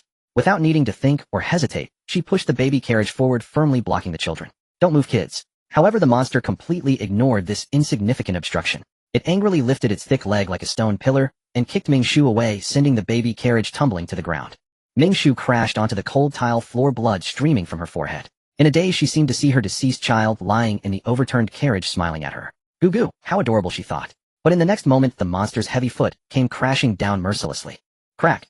Accompanied by the nauseating sound of twisted metal, the baby carriage, which Ming Shu treasured and held all her spiritual hopes, was instantly crushed into several flat pieces of scrap metal. In that moment, the world seemed to freeze. In truth, she had always been awake. How could she ever forget that fateful morning when her child was taken away in a car accident? How could she dare to forget? All the madness and fantasies were merely her obsessions woven to escape the cruel reality. But now the obsession was shattered. Blood trickled from her forehead into her eyes, but the murkiness in her gaze completely dissipated at that moment, replaced by pure clarity and sorrow. "My child is no longer here," Ming Shu murmured, her gaze crossing over the monster's legs, landing on the two living, trembling children hiding in the corner. The mother's obsession was reborn amidst the wreckage. "Back then I was powerless, unable to protect my child. But now I will never allow anyone to harm these children before me." Protein. The muscle monster raised its fist again, ready to smash down onto the children. No words were necessary. Ming Shu slowly raised her head. Her eyes, that were once clear and sorrowful, were suddenly swallowed by inky blackness. That was desire. The ultimate desire of a mother who, even if she fell into the abyss and became a monster, vowed to protect her children and ensure they lived. With the emergence of her pitch-black eyes, she suddenly unleashed a power far beyond the ordinary, leaping from the ground like a frenzied mother lion, silently and violently pouncing onto the muscle monster's broad back. Her frail arms tightened around the monster's neck, her legs locked around its waist in a frenzy. Even as her nails broke from the exertion and her teeth pierced into its tough flesh, drawing black blood, she would not let go. Run. Don't look back. With her eyes turned black, Ming Shu exerted all her strength, desperately disrupting the monster's balance and vision. This flesh and blood body that was on the verge of mutation struggled madly, forcing the muscle monster to be unable to exert its full strength, and it had to angrily retract its swinging fist. Protein. The annoying bug on its back drove the muscle monster into a frenzy. It let out a deafening roar, its massive body violently thrashing, its two giant hands reaching back. The terrifying mite instantly grabbed Ming Shu's shoulder, accompanied by the crisp sound of bones cracking, ripping her from its back. The muscle monster lifted the blood-soaked Ming Shu high above its head with one hand, while the other gigantic fist, like a pile driver, was tightly clenched, ready to smash down mercilessly onto Ming Shu's head with suffocating force. The fist's wind even cut through the skin of Ming Shu's cheek, the absolute shadow of death completely enveloping her. Don't. Jin Xiaoying in the corner let out a desperate scream, tightly covering her brother's eyes. Clang. Suddenly a dull breaking sound came from above, from the iron railing of the 14th floor, accompanied by a sound of air being ripped apart. As something descended rapidly, a tall shadow fell from the stairwell, like a meteor of divine punishment, full of unprecedented fury and ferocity. The broken demolition axe, full of chips and severely dulled in Chen Mo's hands, had transformed into a devastating warhammer capable of obliterating everything. The power of a mortal at its limit, combined with the terrifying gravitational acceleration from a full story's height, was unreservedly infused into the thick back of the axe, swung down violently from above. Boom! At the critical moment, the heavy back of the axe firmly intercepted the muscle monster's gigantic fist, which was mere millimeters from Ming Shu. The two forces collided violently in midair. Even though the muscle monster possessed extraordinary terrifying power under Chen Mo's unreasonable dual impact of kinetic energy brute force, its massive body was forced downward by the recoil. With a crack, even the hard stone steps beneath them shattered into powder. Even the left arm that was originally holding Ming Shu high was severely numbed, and its fingers instinctively loosened. Thud! Chen Mo slightly bent his legs like an immovable iron tower and steadily landed on the steps in front. He swiftly caught Ming Shu, who was falling, and pushed her toward the safe corridor on the 13th floor, slowly standing upright. With a straightened back, he instantly blocked all despair and fear outside. Chen Mo casually rotated his slightly numbed right wrist and relaxed his fingers. With a clang, the already completely dulled and deformed axe was carelessly discarded at his feet. Following that, accompanied by a crisp low hum, a brand new alloy long knife, gleaming with icy cold light, was held in his hand with a calm grip. Amidst the swirling dust, he slightly raised his chin, his deep and cold eyes piercing through the flying dust, locking onto the furious mountain of flesh before him. Facing the monster's murky and brutal gaze, a chilling smile crept onto Chen Mo's lips. You want to eat protein, huh? Come on today, I'll let you feast. Do you want to eat protein? Come on, I'll let you have your fill today. Chen Mo gripped the cold, gleaming alloy long knife, standing like a god of death at the entrance of the 13th floor corridor. Those deep cold eyes were firmly locked onto the monster ahead, its entire body trembling with rage.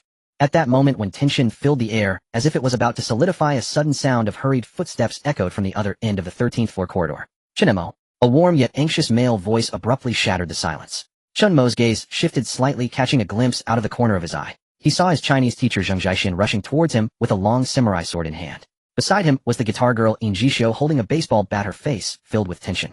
The two were supporting a frail boy covered in blood and staggering on his feet. It was Che Xinxiu.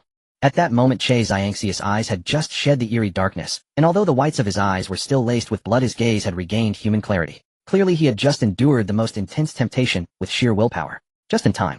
Chen Mo did not turn around, the tip of his knife still steadily pointed at the muscle monster, his voice resonating confidently in the empty corridor. Take these two kids and Sister Ming Shu, and immediately retreat to room 1408. This place is dangerous. It was only then that Yin Jishou snapped back to reality. Following Chen Mo's words, her gaze quickly swept across the chaotic scene, landing on Ming Shu lying on the ground. When she saw Ming Shu's eyes, which had faded but still retained a hint of eerie darkness, Yin Zixia's pupils contracted sharply, her grip on the baseball bat tightening, her fingertips turning white. That was the most instinctual fear and defense humans feel in the face of an infected. Her eyes. Yin Jishou bit her lip, instinctively taking a half step back. Showing. Ing Xiao. In this suffocating hesitation, Ming Shu, who had been supported up, weakly spoke. She completely ignored the wariness in Yin Zixia's eyes and did not care about the intense pain from the multiple fractures. Her first words upon waking were a trembling and arduous reach of her bloodied hands towards the two children huddled in the corner, shivering in fear. Kids, are you all right? In her eyes, which still bore a trace of monstrous features, the tears flowing down were the purest and hottest blood tears of a human mother. Watching this scene, Yin Jishou felt as if her heart had been hit hard by a heavy hammer. She turned her head and glanced at Che Xinxiu, who was also an infected, yet still desperately protecting them. The tense string in her mind suddenly snapped. At that moment, the boundary between monster and human was completely blurred by this great obsession. Zixia's eyes turned red as she no longer had any resistance, and stepped forward, tightly grasping Ningxia's arms. The kids are safe, I promise.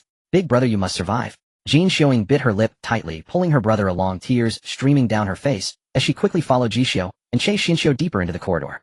Only after confirming that the footsteps of non-combatants had completely disappeared around the corner of the stairs did Chen Mo let out a slight sigh of relief. He raised an eyebrow, looking at Zheng Zhaixin, who was still standing beside him, even taking a step forward. Aren't you leaving? The master has warned us not to abandon our brothers in danger. Zheng Zhaixin smiled slightly. With a crisp sound of the blade, he slowly drew the long, sharp samurai sword with one hand. The cold blade under the dim light of the sound-activated lamp reflected a chilling arc that made one's heart race. I will stay and fight alongside you. Chen Mo turned his head to meet Zheng Zhaixin's gaze. Looking at this usually gentle and soft-spoken Chinese teacher who dared to draw his sword in the face of life and death, a smile crept onto Chen Mo's lips. Good. The two tall figures, one on the left and one on the right, stood side by side, blocking the narrow corridor.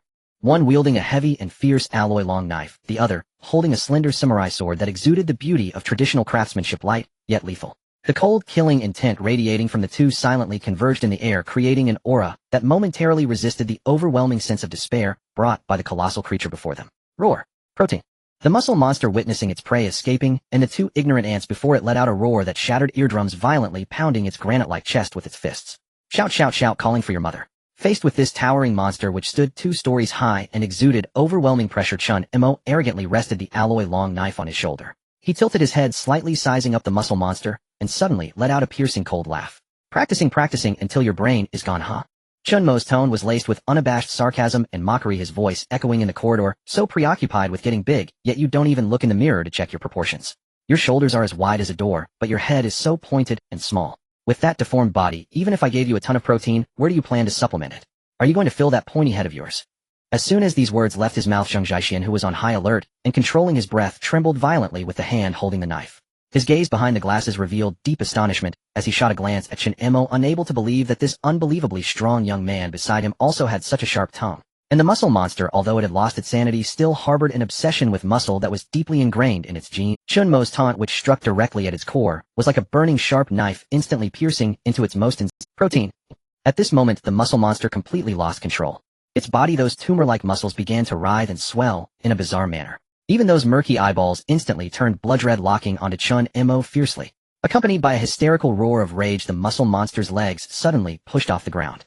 Boom. With a deafening crash, the marble floor beneath it shattered, creating a deep pit. Its massive meat mountain-like body surged forward like a completely out-of-control heavy armored vehicle, bringing a terrifying wind pressure that crushed everything in its path, charging towards Chen Mo and Zheng Zhaixin. Scatter! In that moment, when the thick fishy wind seemed about to break through the door, Chen Mo shouted in a low voice. Without the slightest hesitation, Chen Mo and Zheng Zhaixin rolled to the sides like they had practiced countless times, evading the danger with perfect coordination. Boom! The muscle monster, propelled by terrifying inertia, crashed into the marble wall behind where the two had. Chunks of bricks flew in all directions as if blasted by explosives, and the entire 13th floor appeared to be shaking violently. Swish! As the dust had yet to settle, Zheng Zhaixin was the first to strike. Once this Chinese literature teacher grasped the knife, his previously gentle demeanor vanished. His movements were as agile as a butterfly flitting through flowers, swiftly moving to the side and behind the massive body of the monster. The katana transformed into a sharp silver streak, carving a perfect crescent arc in midair, accurately targeting the most vulnerable tendons behind the muscle monster's knee. Blood spurted forth, but Zheng Zhaixin's expression changed slightly.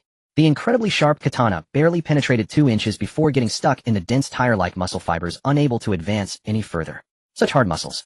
Zheng Zhaixin decisively withdrew the knife, narrowly evading a blind punch from the monster as it lashed out in pain. The wind from that punch brushed past his nose, smashing a large dent into the nearby security door. Get out of the way, Using the wall for leverage, Chen Mo leaped into the air like a cheetah. The 19 points of extreme strength from his enhanced physique erupted through his arms. The alloy long knife whistled through the air as Chen Mo exerted force with his waist, violently bringing down the blade toward the muscle monster's broad shoulder. Screech! The blade scraped violently against the resilient muscle, sending dazzling sparks flying. With the sheer force of Chen Mo's attack, the alloy long knife carved a deep gash into the muscle monster's shoulder, exposing bone, as repulsive black blood gushed out like a waterfall. However, this horrifying wound, which would be fatal to an ordinary person, merely resembled a scratch to the enormous muscle monster, whose recovery power was extraordinarily abnormal. At the sight of the gaping wound, new flesh began to visibly squirm and congeal. It was not that it felt no pain, on the contrary, the excruciating agony and the spurting blood became the fiercest catalyst, driving it into a frenzy of bloodlust and rage. For the next 3 full minutes, the 13th floor's corridor transformed into a hellish battleground. Zhang Zixian's swordsmanship was light and elegant, resembling that of a swordmaster, as every move targeted the monster's joints and blind spots, while Chen Mo's technique was broad and forceful, each slash embodying a violent aesthetic aimed directly at the monster's power points. The two acted like two butchers in perfect sync, fiercely attacking a massive cutting board. The corridor was filled with flashes of blades and splattering black blood, with deep scars and cracks on the walls that were shocking to behold. The muscle monster was pulled back and forth in the narrow corridor like a dog on a leash, its massive body soon covered in numerous deep and shallow cuts drenched in black blood. However, after all that effort, it only looked gruesome. Bang! The muscle monster abruptly spun around, delivering a forceful punch against Chen Mo's blocking blade, the immense power forcing Chen Mo back several steps. Following that, it swept its thick thigh, compelling Zhang Zixian to roll and distance himself. The two retreated side by side to the end of the corridor, before a large broken window.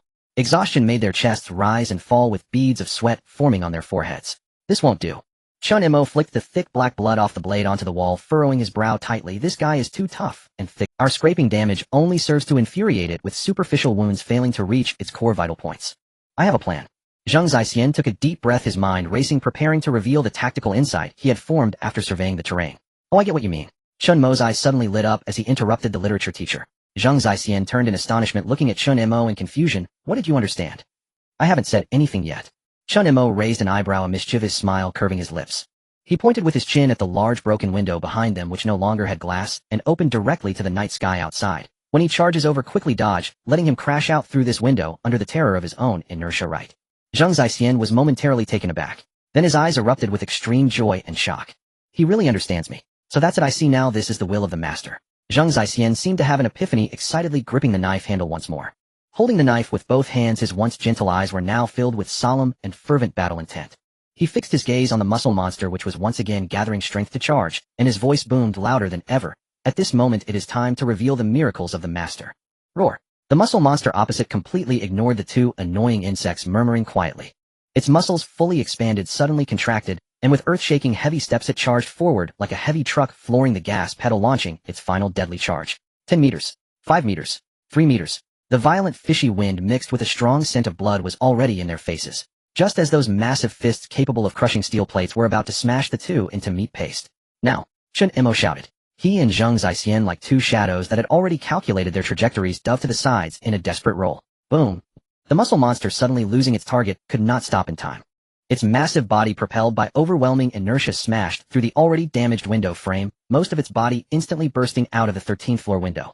Protein. A flicker of panic finally crossed the murky eyes of the muscle monster. In the moment of impending fall, it displayed a strong survival instinct.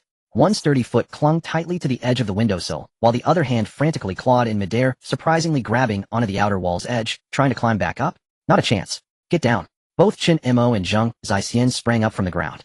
Without hesitation, they darted to the window edge, simultaneously raising their feet, channeling all their strength into their legs, and brutally kicked down at the monster's hand clinging to the windowsill, and its foot gripping the edge. Bang! This kick became the last straw that broke the camel's back. Protein. With a fierce roar filled with unwillingness and despair, the muscle monster completely lost all points of leverage. Its massive body plummeted like a giant meteor into the bottomless darkness below the 13th floor.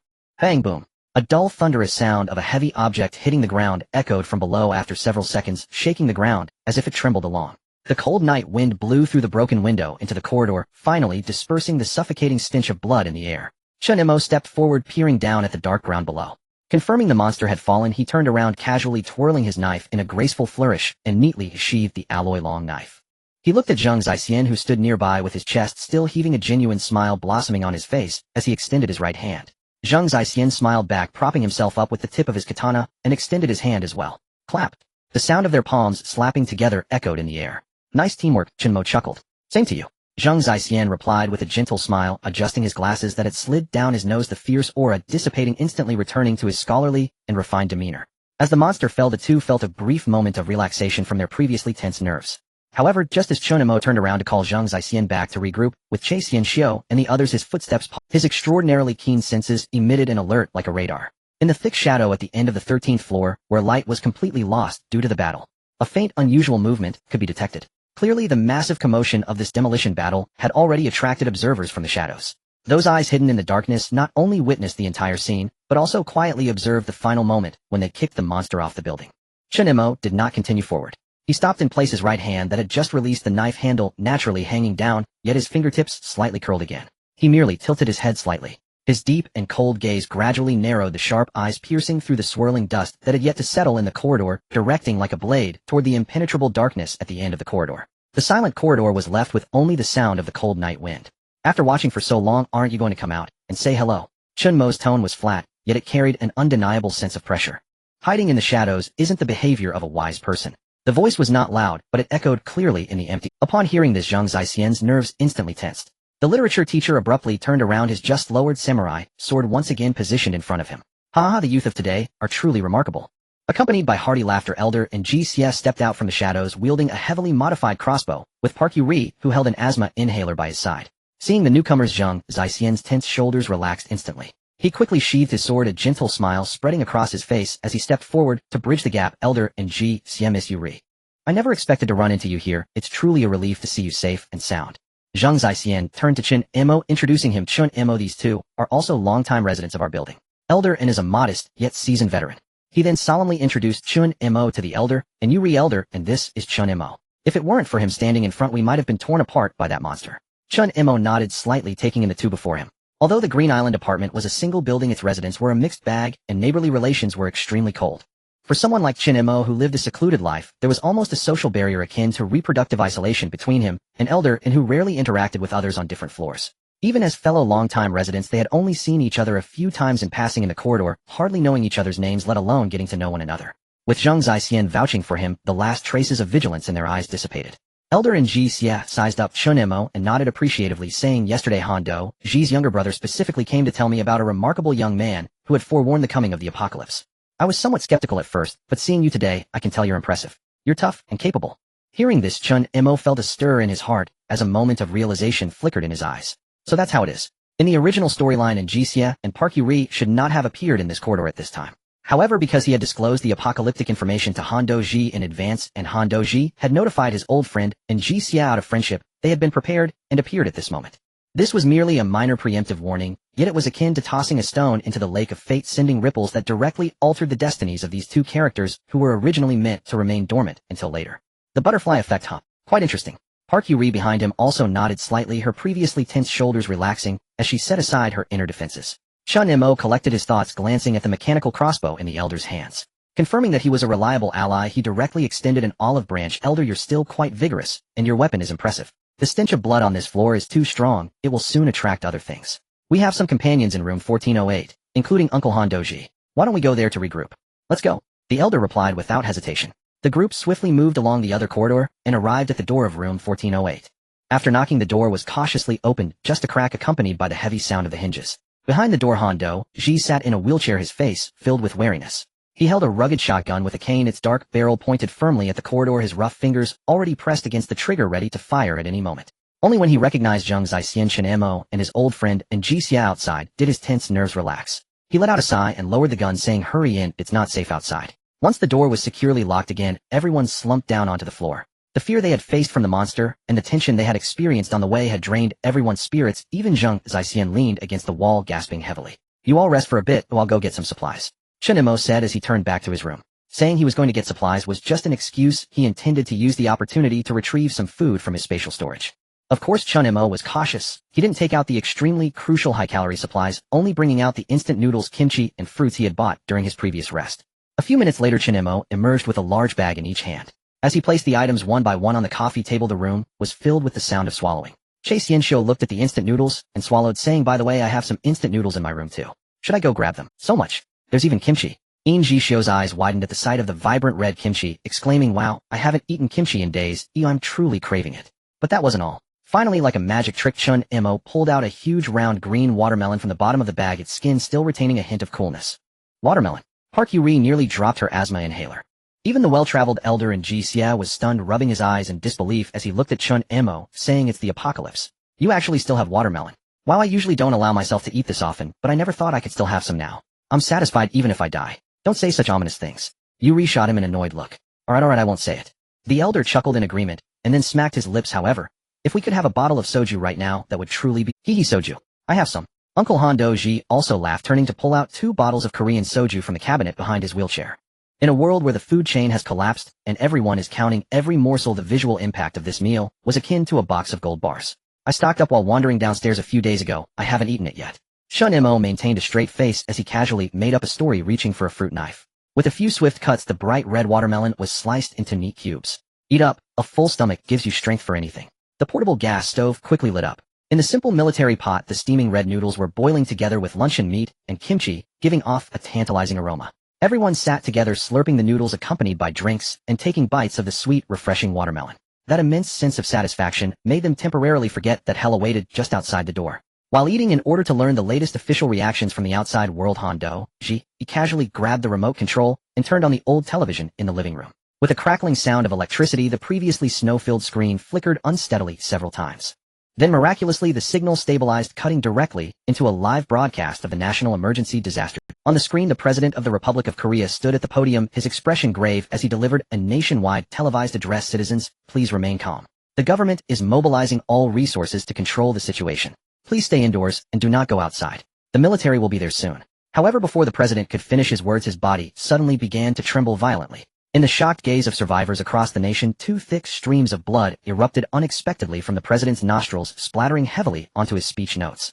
Immediately, the president's expression twisted grotesquely. He did not scream for help, but abruptly raised his head, revealing an exceedingly strange and desperate smile. To the camera, fellow citizens, the Republic of Korea is doomed. Humanity has already. His words were cut off. Bang, bang, bang. The sound of deafening gunfire rang out. In the footage, several fully armed soldiers rushed onto the podium and shot the president, who was on the brink of transformation, dead on the spot. The screen was abruptly cut off amidst a chaotic chorus of screams and gunfire, turning into a flurry of static. Inside the room, there was a deathly silence. The warmth that had just begun to rise was instantly shattered by this brutal reality.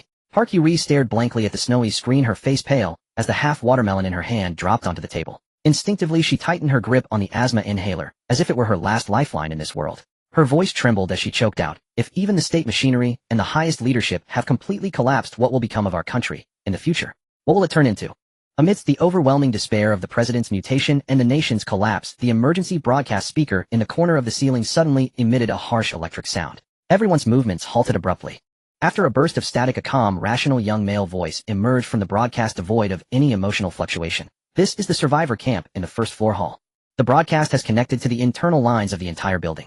Can anyone hear this? The first floor has established preliminary defenses with water and food available. If you are still alive, please find a way to move to the first floor. Only by banding together can we survive. Repeat. After looping twice, the broadcast fell silent. Chen Mo put down the watermelon rind in his hand and grabbed a tissue to wipe his hands. His expression remained unperturbed, showing no signs of wavering due to the nation's fall. He broke the silence in the room with a cold voice. He is right. Holding out in the upper levels is a slow death. We will go to the first floor tomorrow morning. He turned his head, his gaze fixed on Han Doji, who was seated in a wheelchair, his tone serious and undeniable. Uncle, you must come down with us. Han Doji frowned, patting his disabled legs. He scoffed. I'm a useless person. Do you want me to become a burden to you? No, you are the most valuable person here, Chen Mo said, looking directly into his eyes. The first floor has a generator and various materials, and it connects to the underground garage. We need to reinforce defenses, modify vehicles, and upgrade weapons. At such a time, a top-tier mechanic is worth more than 100 brutes who only know how to wield a knife. Your hands can save the lives of everyone here. His words were blunt, yet piercing. Han Doji looked at Chen Mo, the corners of his tightly pursed lips twitching, slightly a hint of pride belonging to a craftsman flashing in his eyes. He stopped refusing and suddenly turned his wheelchair towards the coffee table. Since we are going to fight, let's see what tools you have. Chen Mo responded by placing his damaged alloy long knife and the alloy-handled demolition axe he always carried. These two are mine, Chen Mo said. The long knife is too light and tends to dull when cutting through heavy armor. The axe has enough penetration, but its length is too short. Carrying two weapons is somewhat excessive. Han Doji picked up the long knife and examined it, weighing the fire axe in his hands, a flicker of fervor flashing in his eyes. Don't worry, once it's in my hands it will undergo a transformation. However, the corridors in this building are too narrow. A long weapon would easily get stuck against the walls, making it ineffective. I will modify it into a medium-length tactical heavy blade with a high weight distribution. As for the leftover scraps, I'll make you a close combat side weapon. Without separating the repairs, he tossed both weapons onto the workbench and pressed the switch on the portable cutter. Amidst the flying sparks, Han Doji's movements were extremely brutal, yet possessed a mechanical elegance. First, he decisively cut off the excessively long and curved front half of the long knife, leaving only the sturdy 80-centimeter blade. Then he removed the coarse, solid piercing wedge from the fire axe, and using high-frequency welding securely riveted it to the front of the knife's spine. Finally, he reshaped the originally thin and sharp blade into a broader, duller angle more suitable for violent chopping. As for the cut-off axe handle and the remnants of the long knife, Han Doji casually modified them into a short blade with a tiger claw grip. 2 hours later, the two weapons, radiating a fierce aura, were tossed to Chen Mo. He caught the main weapon and his wrist sank. This was no longer a nimble long knife, but a nearly 1 meter long heavily weighted armor-piercing cleaver imbued with terrifying physical kinetic energy. The balance allows for perfect force application even in narrow spaces. Chen Mo wielded the knife with one hand, and a dull whooshing sound filled the air, causing a satisfied smile to appear on his lips. We will set out early tomorrow morning. Chen Mo sheathed the heavy blade, his voice steady. Good. Everyone echoed in agreement, hope rekindling in their eyes. As night fell, room 1408 sank into a deathly silence. Except for Che Xinxiu, who was on duty vigilantly watching the peephole, everyone else breathed evenly and exhaustedly. After experiencing the despair of the president's mutation and the nation's collapse, humanity instinctively chose to escape the crumbling reality through deep sleep. However, Chen Mo could not sleep. He leaned against the shadow beside the bathroom, quietly observing the stillness around him.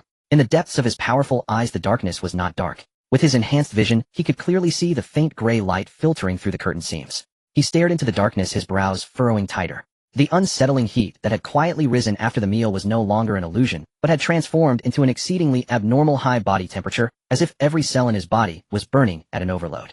Something is wrong. Chen Mo rationally deduced in his mind. Even though the metabolism brought by his physique at 19 o'clock far exceeded that of ordinary people, the caloric intake from the meal he just had was sufficient to sustain an adult male's basal metabolism for an entire day, not to mention he had secretly added to his portion. Yet now his stomach felt like a frenzied revolving shredder, instantly extracting all the calories. That terrifying hunger, as if it would devour even his internal organs, surged through every nerve in him like a tidal wave with the rise of his body temperature. How could I be this hungry? Chen Mo suddenly stood up. His movements were incredibly light, not disturbing anyone, as he slipped into the bathroom and locked the door behind him. The bathroom was dark, but in Chen Mo's eyes, everything was crystal clear. He leaned over the cold ceramic sink, his upper body bent forward, staring intently at his reflection in the mirror. The man in the mirror still bore a stern expression, but deep within his originally clear eyes, there were now spiderweb-like crimson blood vessels. Those blood vessels trembled slightly, as if each one possessed an independent life. Buzz. A sharp ringing in his ears suddenly pierced through his brain. Then, without warning, drip. A drop of extremely thick liquid, dark red and almost black, fell heavily into the pristine sink, splattering a blinding blood flower. Chen Mo was stunned. Thud. Drip, drip, drip. There was no warning or hesitation. A torrent of fresh blood gushed from his nasal cavity like a burst dam. The sheer volume was astonishing, quickly staining his chin, forming a viscous line of blood that splattered violently into the ceramic sink. I saw. The beast within you that wants to tear everything apart. A thick, ethereal whisper laced with temptation bypassed the vibrations of the air and resonated deeply within his consciousness. The voice seemed to come from the very depths of the abyss, carrying a terrifying power that could easily pierce through the human heart. You want to live. You want to trample everything that blocks your path. You want to become the sole ruler. Release your restraints. Surrender your body to me. Let me help you. Fulfill this unending ambition. In the dimly lit bathroom, there was a dead silence. Only the thick drops of blood continually falling into the sink announced the arrival of the demon. Damn it, I actually fell for it. In the restroom, Chen Mo gripped the edge of the ceramic sink, staring at the bloodshot eyes reflected in the mirror, a look of grave seriousness flashing in his gaze. This damned desire virus not only threw out bait deep within his consciousness, attempting to tempt his soul into corruption. At the same time, it transformed into countless greedy tendrils, rudely invading his bodily cells. If it were an ordinary person facing such a bizarre power, their body would simply succumb and allow itself to be transformed. But within Chen Mo's body lay a completely different existence. The Jonas virus. There was no need for him to deliberately control it. When the foreign virus attempted to usurp, this formidable virus, which endowed him with a powerful physique, awakened instinctively, like a lion provoked in its territory. It surged to life, launching the most primal and frenzied counterattack against the invading desire virus. Bang, bang, bang. Chen Mo could clearly hear the violent heartbeat in his chest like a war drum. Two completely different viruses clashed brutally within his veins and muscles. His body temperature soared uncontrollably, calories burning away at an exaggerated speed like dry firewood thrown into a furnace. He couldn't let it continue like this. Chen Mo gritted his teeth, a trickle of blood seeping from the corner of his mouth. His situation was completely different from Che Hyunsu and the others. The Jonas virus and the desire virus within him were two utterly opposing rules. If he allowed these two ferocious beasts to fight to the death within him as the host of this battlefield, he would be completely drained by this terrifying internal conflict, eventually resulting in mutual destruction and explosion. Hold on, as long as I resist the erosion of desire, its first eruption will fade away on its own. You think you can defeat me with just that? Get out of my head. He paid no mind to the tearing of the two viruses in his body, instead transforming his formidable willpower into an absolute steel defense, sealing every gap in his spirit tightly. Those vile illusions attempting to entice him could not shake him in the slightest. I have already acquired a fortune like the system. How could I halt here in this damned place? Chen Mo scoffed coldly in his heart. He had long discarded the worldly greed and weakness. Supporting this defense was his cold ambition to survive and see the breathtaking views from the mountain peak.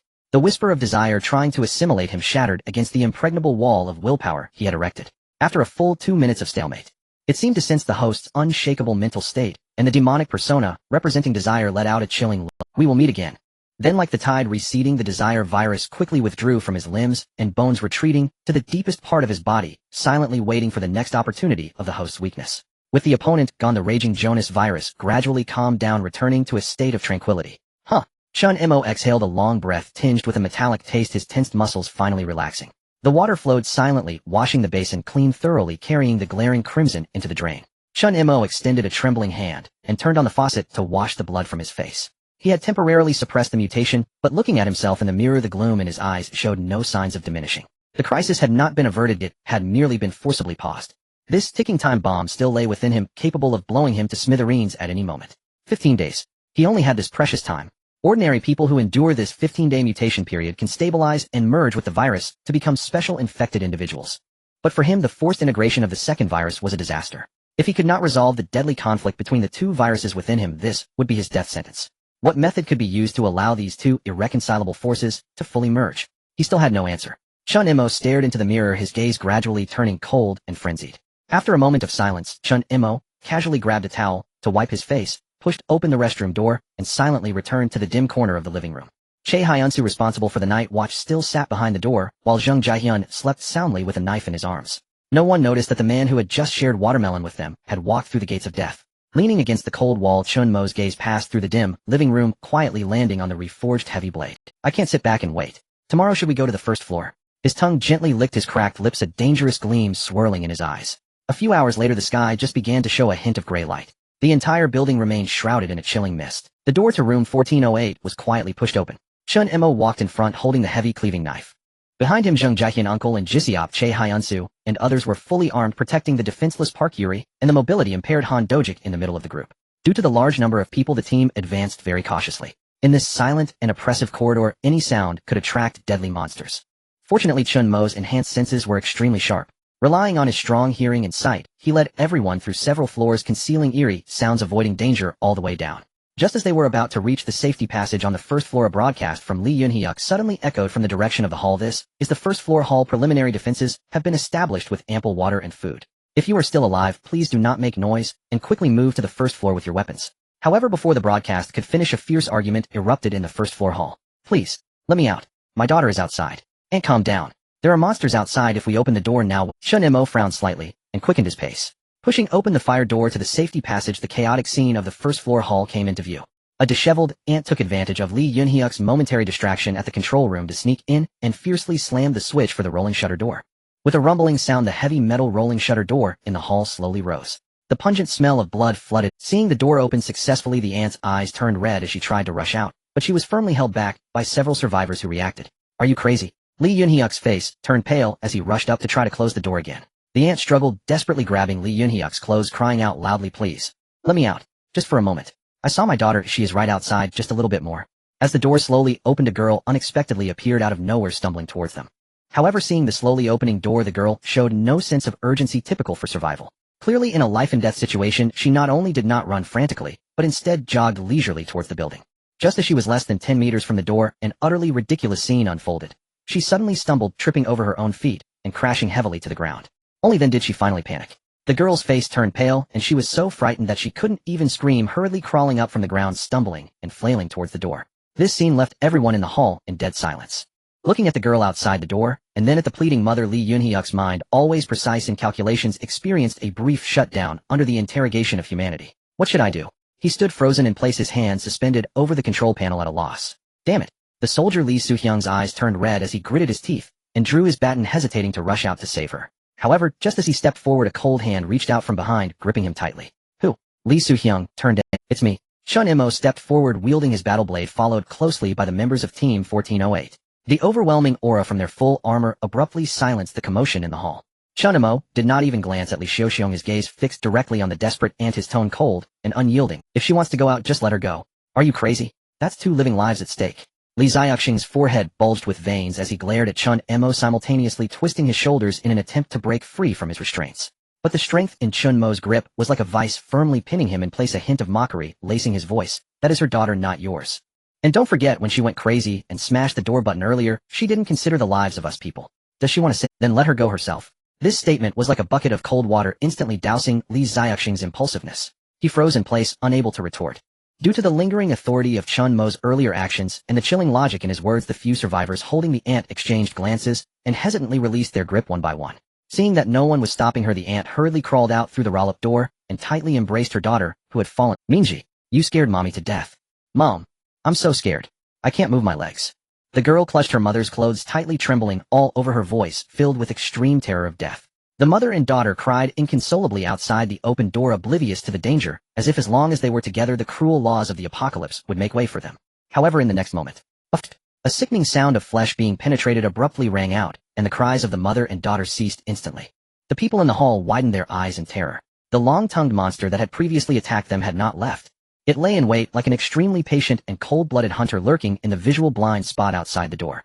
At that moment, a long barbed crimson tongue, like a heavy spear, effortlessly skewered the embracing mother and daughter together like a candied hawthorn. Blood dripped from the pierced chests onto the ground, and the mother and daughter didn't even have time to scream before their bodies. A suppressed gasp erupted from the hall, and several survivors sat paralyzed on the ground in fear. The long-tongued monster, having drained their blood, was clearly not satisfied. The tongue covered in shredded flesh suddenly whipped around like a frenzied giant python, stabbing straight toward the crowd in the hall through the partially opened roll-up door.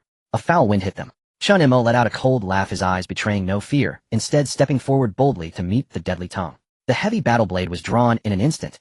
Chen Mo exerted force through his legs, twisting at the waist, channeling all of his physical energy into the pitch-black blade, which let out a sharp scream as it cut through the air. Clang! Metal clashed against resilient keratin, sparking blinding flames. The remarkably tough surface of the tongue was brutally severed under the terrifying destructive force of the armor-piercing blade. Half of the barbed tongue fell to the ground, writhing like a dead snake, spewing forth thick bodily fluids. Outside the door, a heart-wrenching roar of pain from the monster echoed. Close the door, Chen Mo commanded sharply without looking back. A terrified survivor near the control panel snapped back to reality at his fierce shout. He scrambled towards the panel frantically, slamming his palm down on the red descent button. Accompanied by the deafening roar of the motor, the previously halted roll-up door began to slide down slowly. However, the heavy roll-up door required time to descend. To prevent the enraged monster outside from forcing its way in, Chen Mo stepped forward, holding the blood-dripping blade, and firmly positioned himself in front of the door. Outside, the massive shadow hidden in the darkness thrashed wildly in agony, letting out a chilling howl that sounded like air escaping, as if it would pounce at any moment to tear apart the human who had severed its tongue. Yet Chen Mo did not even blink, gripping the blade with both hands, coldly locking onto the outline of the monster in the dim light. Even the irrational infected still retained the biological instinct to avoid danger. This long-tongued monster had suffered multiple defeats at Chen Mo's hands, and just moments ago had its proud predatory organ brutally severed. The successive injuries and excruciating pain had made it instinctively remember the danger posed by this man. It howled furiously in the shadows, its mangled tongue thrashing wildly, yet it did not dare to take another step forward. The heavy metal roll-up door finally crashed to the ground, completely sealing off the hell outside. Inside the room, a deathly silence reigned, broken only by the heavy breathing of the survivors who had narrowly escaped. Chen Mo flicked his wrist, the broad blade carving a sharp arc in the air, flinging the congealed blood from the blade onto the concrete floor, leaving a shocking trail. Then, with a crisp sound of clang, the heavy blade was sheathed. He stepped forward to stand in front of the still pale Li In, and gently patted his somewhat stiff shoulder. I warned you before, keep an eye on the door. Chen Mo's voice was low but clear, reaching everyone's ears. It seems you still have... Li In pushed up his glasses, opened his mouth as if to explain, but ultimately found himself at a loss for words. His rational mind told him that if Chen Mo had not blocked Li Xiaoxiong and decisively cut off the monster's attack, the hall would likely have been flooded with blood today. After reprimanding this leader, Chen Mo did not stop. He slowly turned around, his cold, sharp gaze sweeping across all the stunned survivors in the hall. The previously somewhat noisy bass oddly fell silent the moment it met his gaze. Everyone remember this. I don't care what foolish things you want to do, because that's your freedom. But, Chen Mo pointed at the pool of fresh blood that had not yet dried, flowing in through the cracks beneath the roll-up door, his expression icy. Your actions must not make everyone pay the price. In the vast hall, Chen Mo's voice exuded absolute authority and menace. If anyone dares to act selfishly, disregarding the lives of everyone, you won't have to wait for the creatures outside to come in. I will personally slay him. Did everyone hear that? This time, even the usually righteous Zheng Zion and Uncle Han Dezik did not voice any objection. Though reluctant, they understood that in this crumbling order of the apocalypse, individuals like Chen Mo were indeed necessary to establish rules. Fearful of his authority, but not of his virtue, human nature has always been thus. In the prolonged silence, the survivors averted their gazes and lowered their heads, effectively acknowledging the rules written in blood. However, just as this heart-stopping crisis had just subsided, and everyone's tense nerves had not yet completely relaxed, an inappropriate bout of cursing suddenly shattered the silence in the hall. What are you looking at? Get the hell away from me. In front of a small shop on the first floor at the back of the crowd, the owner Jin Shixian was blocking the door with a baseball bat. He looked at the starving survivors with a wary expression, threateningly shouting, "This is my private property. Whoever dares to take my things, I will kill him. Want something to eat?" He brandished the baseball bat, greed and fierceness on his face. "It's double. No, 10 times the price."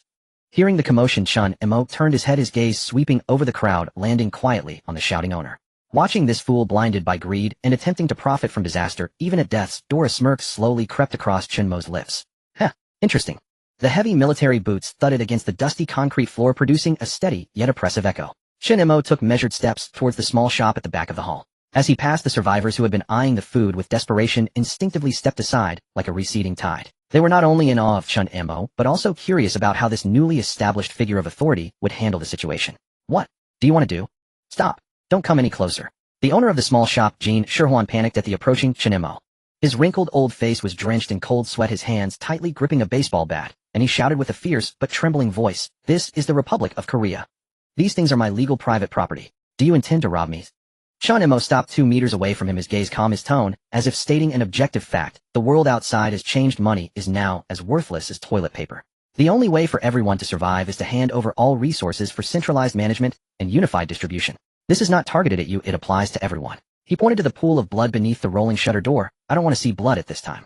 Put down the bat and cooperate. As the one who has contributed the most in supplies, we won't shortchange you too." Chen Mo had already offered the most merciful option in this apocalyptic world. However, it was evident that greed and arrogance clouded Jin Shihuan's reason. Centralized management. On what basis? Just because you have a broken knife.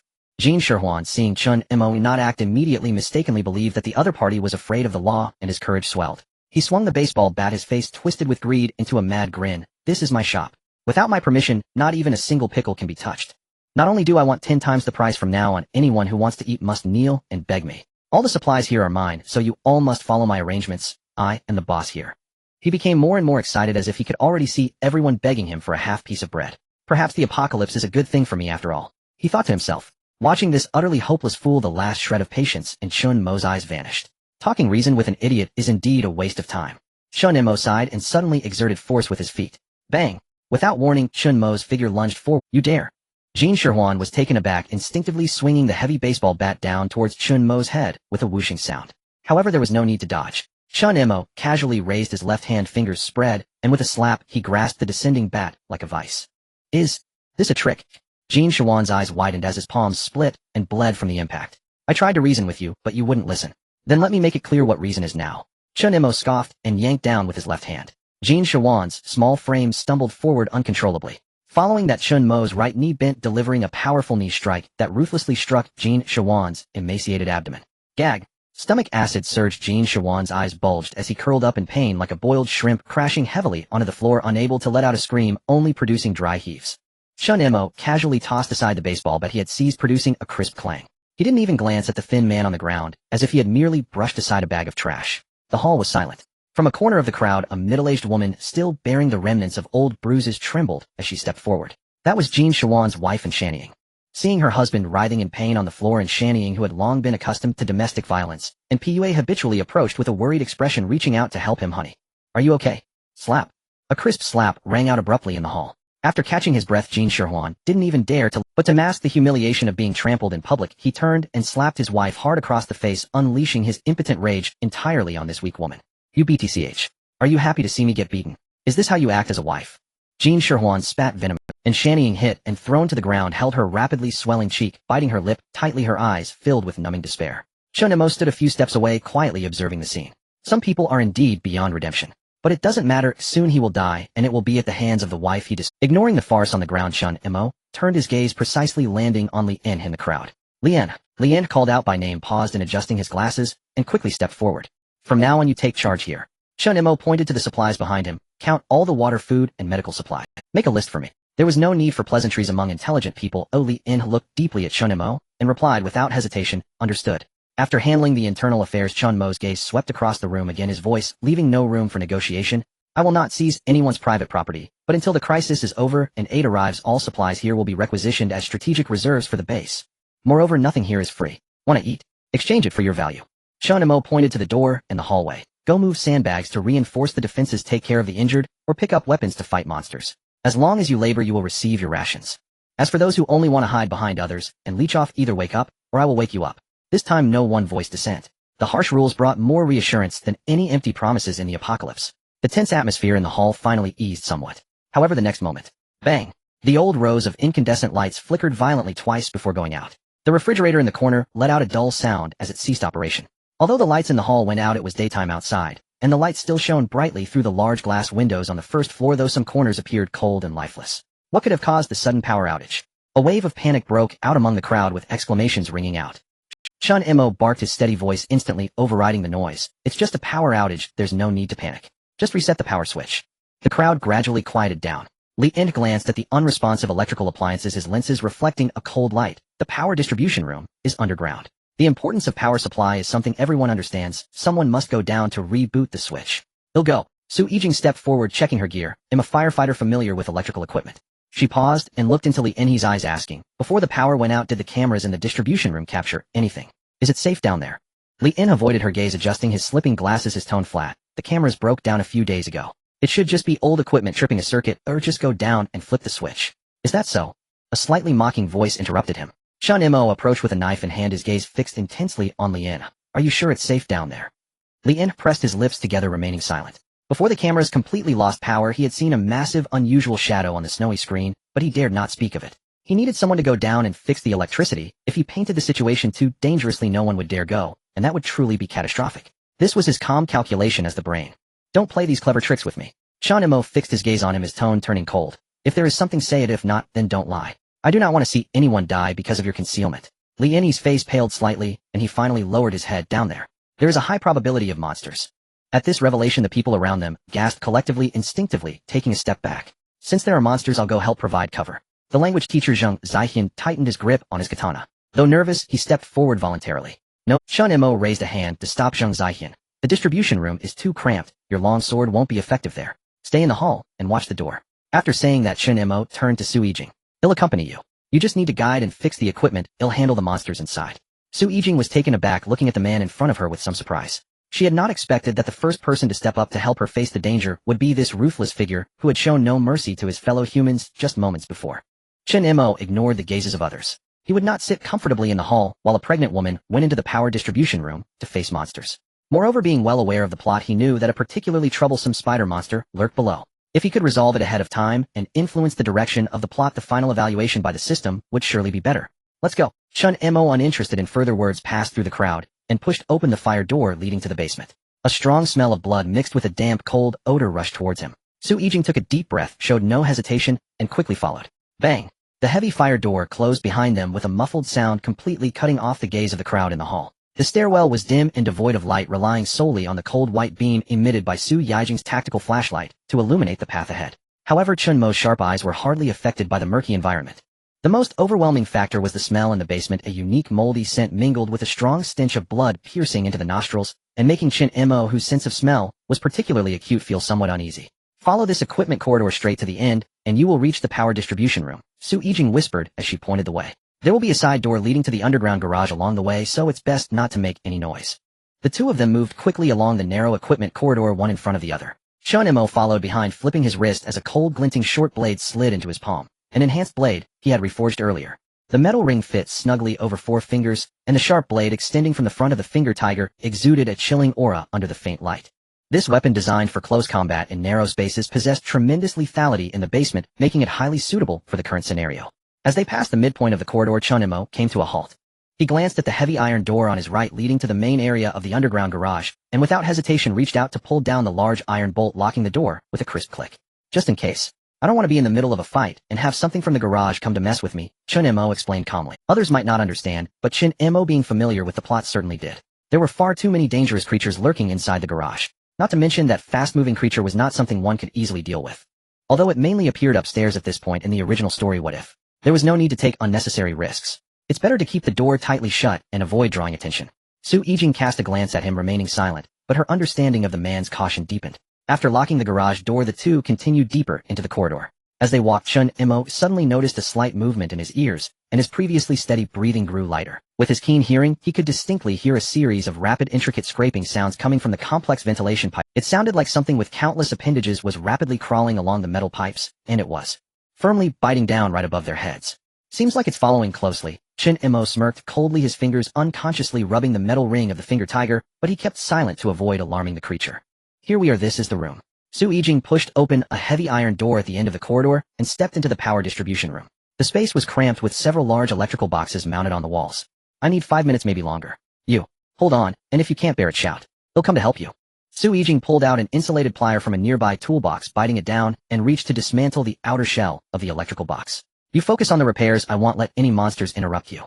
However, Chen Mo felt quite confident about her worries. If pushed to the edge, he knew a bit about shooting too. He followed her into the power distribution room, leaning against the wall by the door. This position was well chosen, allowing him to keep an eye on the entire room while guarding their only escape route. His gaze passed through the open door, locking onto the spot directly above Su Yijing. It was a louvered vent. If a monster were to emerge, that would be the best point for an ambush. Just then the scraping sound from the pipe. Hiss. Just as Su Yijing lifted the shell of the electrical box, the vent above her exploded open.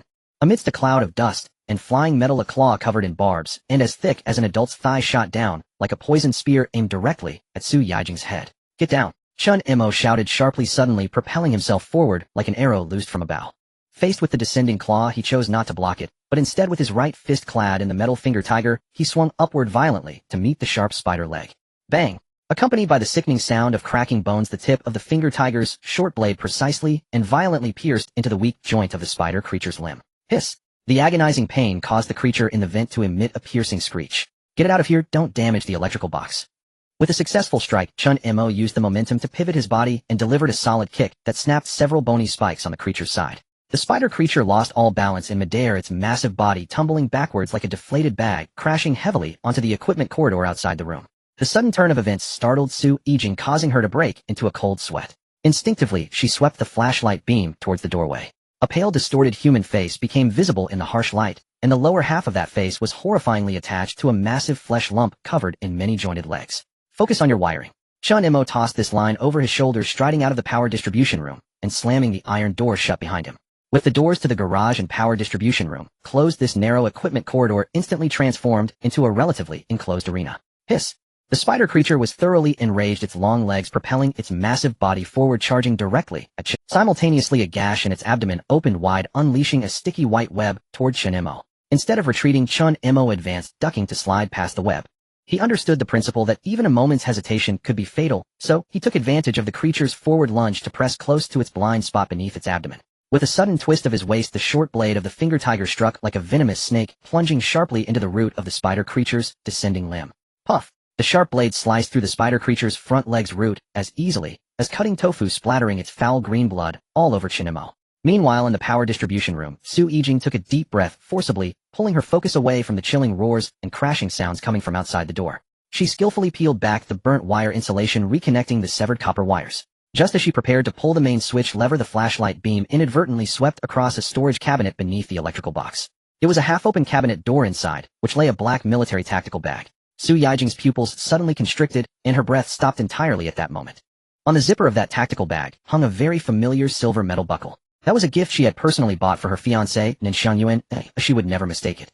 Xiangyuan? Su Yijing's fingertips trembled, and almost uncontrollably, she crouched down and yanked the tack. Opening the zipper, there was nothing special inside, just a jacket stained with machine oil and a heavy motorcycle keychain with a key. But Su Yijing's mind buzzed. Had her fiancé really been in this apartment's basement before he went missing?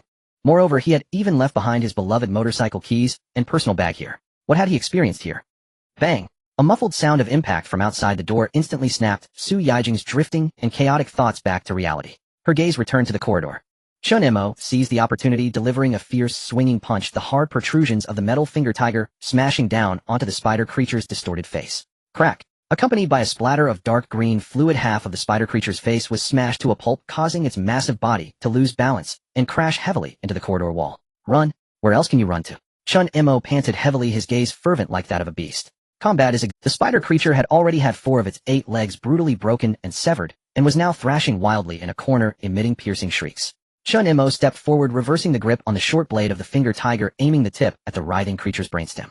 Though fire was needed to truly kill it, I'll make sure to smash your brain to bits. I don't believe you can recover from that immediately.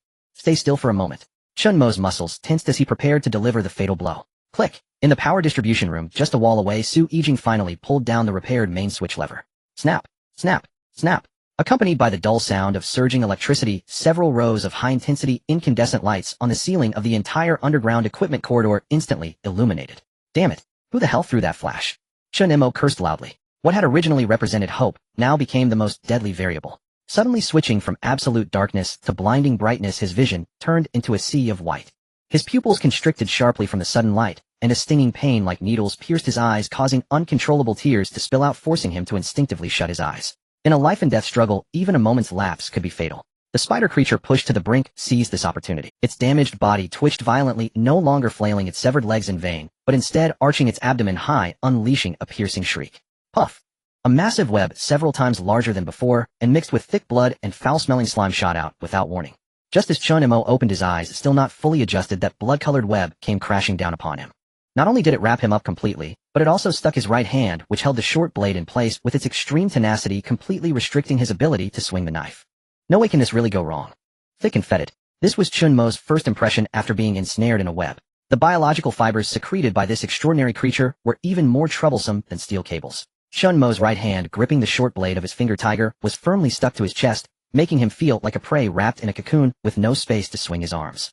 Hiss! Seeing its prey completely restrained, the spider monster let out a highly excited hiss. Dragging its broken body with 4 broken legs, it swiftly crawled down the wall. The face that once resembled a human was smashed to pieces by Chen Mo, replaced by a large mouth full of barbs and fangs that suddenly opened up from its abdomen.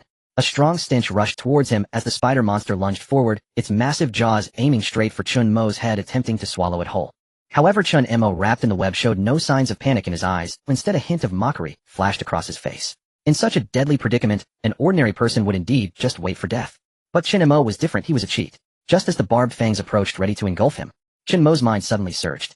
Swish! The short blade of his finger tiger, which was firmly stuck to his right hand by the web, unexpectedly vanished into thin air. The web, losing its support, instantly collapsed a small section, and at that same moment the cold short blade reappeared in the palm of his left hand, which had not been completely bound. It was a storage space. Chen Mo utilized the mobility of the storage space to seamlessly switch his weapon from one hand to the other in an instant. He gripped the short blade with his left hand and viciously slashed upwards. Shred! The resilient web was effortlessly torn open by the sharp blade from the inside, creating a large gap. Chen Mo burst out of the cocoon, his body lunging forward as he evaded the monster's bite, while the short blade in his left hand viciously thrust upwards into the spider monster's gaping upper jaw. PSH. The cold blade pierced through its upper body, brutally twisting into the core of its brainstem. The spider monster's body froze, suddenly unable to let out a scream, its massive form seemingly drained of all strength, collapsing weakly at Chen Mo's feet. But Chen Mo understood well that this level of physical damage was nothing to a mutated creature. Given time, it would quit. To truly kill it, fire was the only solution. Chen Mo snickered coldly, flipping his left hand again to pull out a bottle of high-proof liquor and a windproof lighter from the storage space. With a crack, he smashed the bottle against the monster's broken head, the high concentration of alcohol instantly soaking its wounds and the web on the ground. Ding! A flame ignited as Chen Mo casually tossed the lighter down. Boom! The flames surged up. The webs and remnants of the mutated creature were surprisingly flammable, as the fire quickly engulfed the spider monster like a wildfire. Accompanied by the searing flames, the charred flesh on the ground emitted a nauseating odor and a piercing scream. In just a few minutes, the biological material of the mutated creature was burned to ashes, and the flames quickly diminished. Chen Mo retrieved a dry powder fire extinguisher from the corner of the corridor, pulled out the pin with a flick, and with a PSH sound completely extinguished the remaining embers, leaving only a charred mark on the concrete floor. Ding! Successfully killed the extraordinary creature. Mutated being spider monster slightly interfered with the original plot. Hearing the crisp prompt in his mind, Chen Mo raised an eyebrow in satisfaction. Click! At that moment, the door to the power distribution room was pushed open. Su Yijing emerged with a bulging black tactical bag on her back. When she saw the scene in the corridor, her pupils dilated sharply. The monster that had seemed so formidable just moments ago was now nothing but a pile of charred remains. Chen Mo stood in front of the ashes, setting down the fire extinguisher and calmly observing everything, his expression betraying no emotion. Su Yijing instinctively tightened her grip on the strap of her bag. This man was far more terrifying than she had imagined. Chen Mo turned his head, his gaze lingering on the tactical bag on Su Yijing's shoulder for a second. Knowing the plot, while he was aware that it contained clues about Su Yijing's fiancé, but let her be. If she wanted to go, then let her go. After a round of turmoil, she would sooner recognize the ugly face of the military, saving her from harboring misplaced hopes. Anyway, she was aware that as long as she dealt with the locator in a timely manner, there was no need to stop her. All set. All set. Chen Mo sheathed his knife, brushing off the white dust on his clothes. Then take your things and head back. Seeing that Chen Mo did not ask too many questions, Su Yijing's tense nerves relaxed slightly. She nodded. Let's go. Meanwhile, in the first floor hall, the lights are on. They're really on. Great. The fridge can be used too. With the restoration of power, a wave of suppressed cheers erupted in the previously lifeless hall. The survivors looked at the reactivated appliances, their tense nerves finally receiving some comfort, revealing reliefs. However, when the fire door at the back of the hall was pushed open, all conversations instantly fell silent. Chen Mo was the first to step out. His coat, soaked in dust, was nearly drenched in the monster's green blood, emanating a nauseating stench. The overwhelming aura of menace surrounding him made everyone instinctively swallow hard, parting to give him a wide breath. At that moment, the middle-aged father whom Chen Mo had rescued from upstairs approached. He was still wrapped in freshly applied white bandages, tightly holding on to his two children, his daughter Xiaoying and his young son. His eyes were red as he approached Chen Mo and deeply bowed with his children. "Thank you. Truly thank you so much." The father's voice trembled with the relief of having survived. "If it weren't for you saving me upstairs and bringing my family down, I really don't know how we would have survived. Whatever you need in the future, my life is yours." The hall fell into an extreme silence, and many people's expressions changed subtly. Previously, Chen Mo had coldly watched as that irrational aunt ran out of the building to her death, showing no intention of rescue. Although there were reasons for it, his demeanor had appeared excessively ruthless, leading many to feel he was too inhumane. But now, seeing this father and his children, who had survived thanks to Chen Mo, the underlying resentment in many people's hearts finally dissipated. Although his methods were ruthless, Chen Mo's actions were indeed for the greater good. He was not a bad person, nor was he a cold-blooded animal. Without morals, in this cannibalistic world, only absolute rationality could help everyone survive. Upon reflection, what fault did he have? It was clear that the mother and daughter had acted selfishly, bringing about their own doom first. Chen Mo was in the right. What had once been mere fear of violence had quietly transformed into a heavy understanding and trust deeply rooted in the hearts of the crowd. Chen Mo looked at the timid, yet grateful siblings, his gaze softened slightly. He didn't say much, just nodded slightly, calmly accepting their gratitude. However, just as he was about to find a place to clean the blood off himself, sizzle. The television on the wall suddenly emitted an ear-piercing electrical noise. Since the disaster began, in order to grasp the military and external situation as quickly as possible, the power to the hall's television had been kept on. Now, with the restoration of power to the entire building, it naturally came to life. Was there some new information from the outside? Everyone's hearts skipped a beat, and they gathered around in anticipation, holding their breaths as they awaited the screen's change. The screen initially displayed large blocks of static, but then the image suddenly flickered. In the absence of ordinary civilian base stations, this old television surprisingly received a high-power emergency broadcast signal from the military satellites. All the eyes in the hall were instantly captivated by this unexpected scene.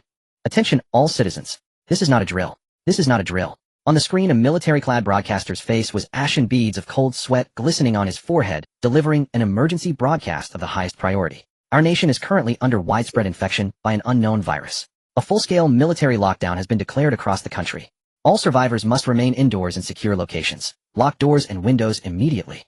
Under no circumstances should you make loud noises." The voice from the television echoed through the deathly silent hall, instantly plunging the fragile spark of hope everyone had just kindled into glacial despair. According to the latest research by scientists, this infection does not spread via air or bodily fluids, but originates from human desire itself.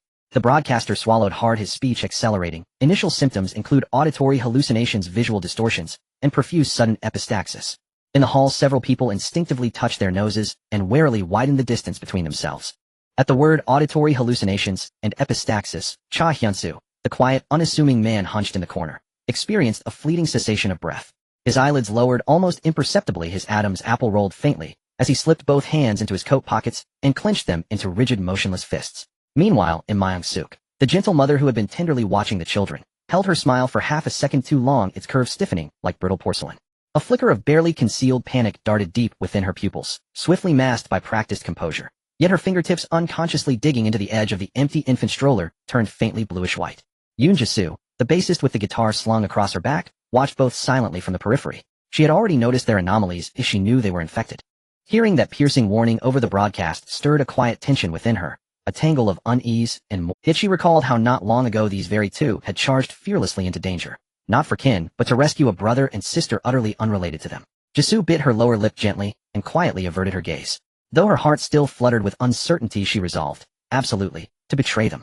From the onset of epistaxis to full mutation lies the so-called golden window. The broadcaster stared unblinkingly into the lens, issuing what sounded like a final decree. Once mutated, the infected become ravenous monsters, utterly devoid of reason. If someone near you begins bleeding from the nose, for the safety of all, you must isolate them during the golden window, or eliminate them physically. With a sharp, grating burst of static, crack, the transmission cut abruptly. The aging television dissolved into a field of snow. Silence swallowed the hall whole. The air thickened, frozen solid in an instant. Even the fragile warmth restored by the returning electricity vanished, chilled to absolute zero by the brutal logic of that decree. Eyes met eyes, each gaze heavy with suspicion and dread. The atmosphere curdled, tense volatile like a powder keg waiting for a single spark. Chen Mo observed every micro-expression, every subtle shift in posture. He knew beneath the crushing weight of the golden window their psychological fortresses would crumble at any moment.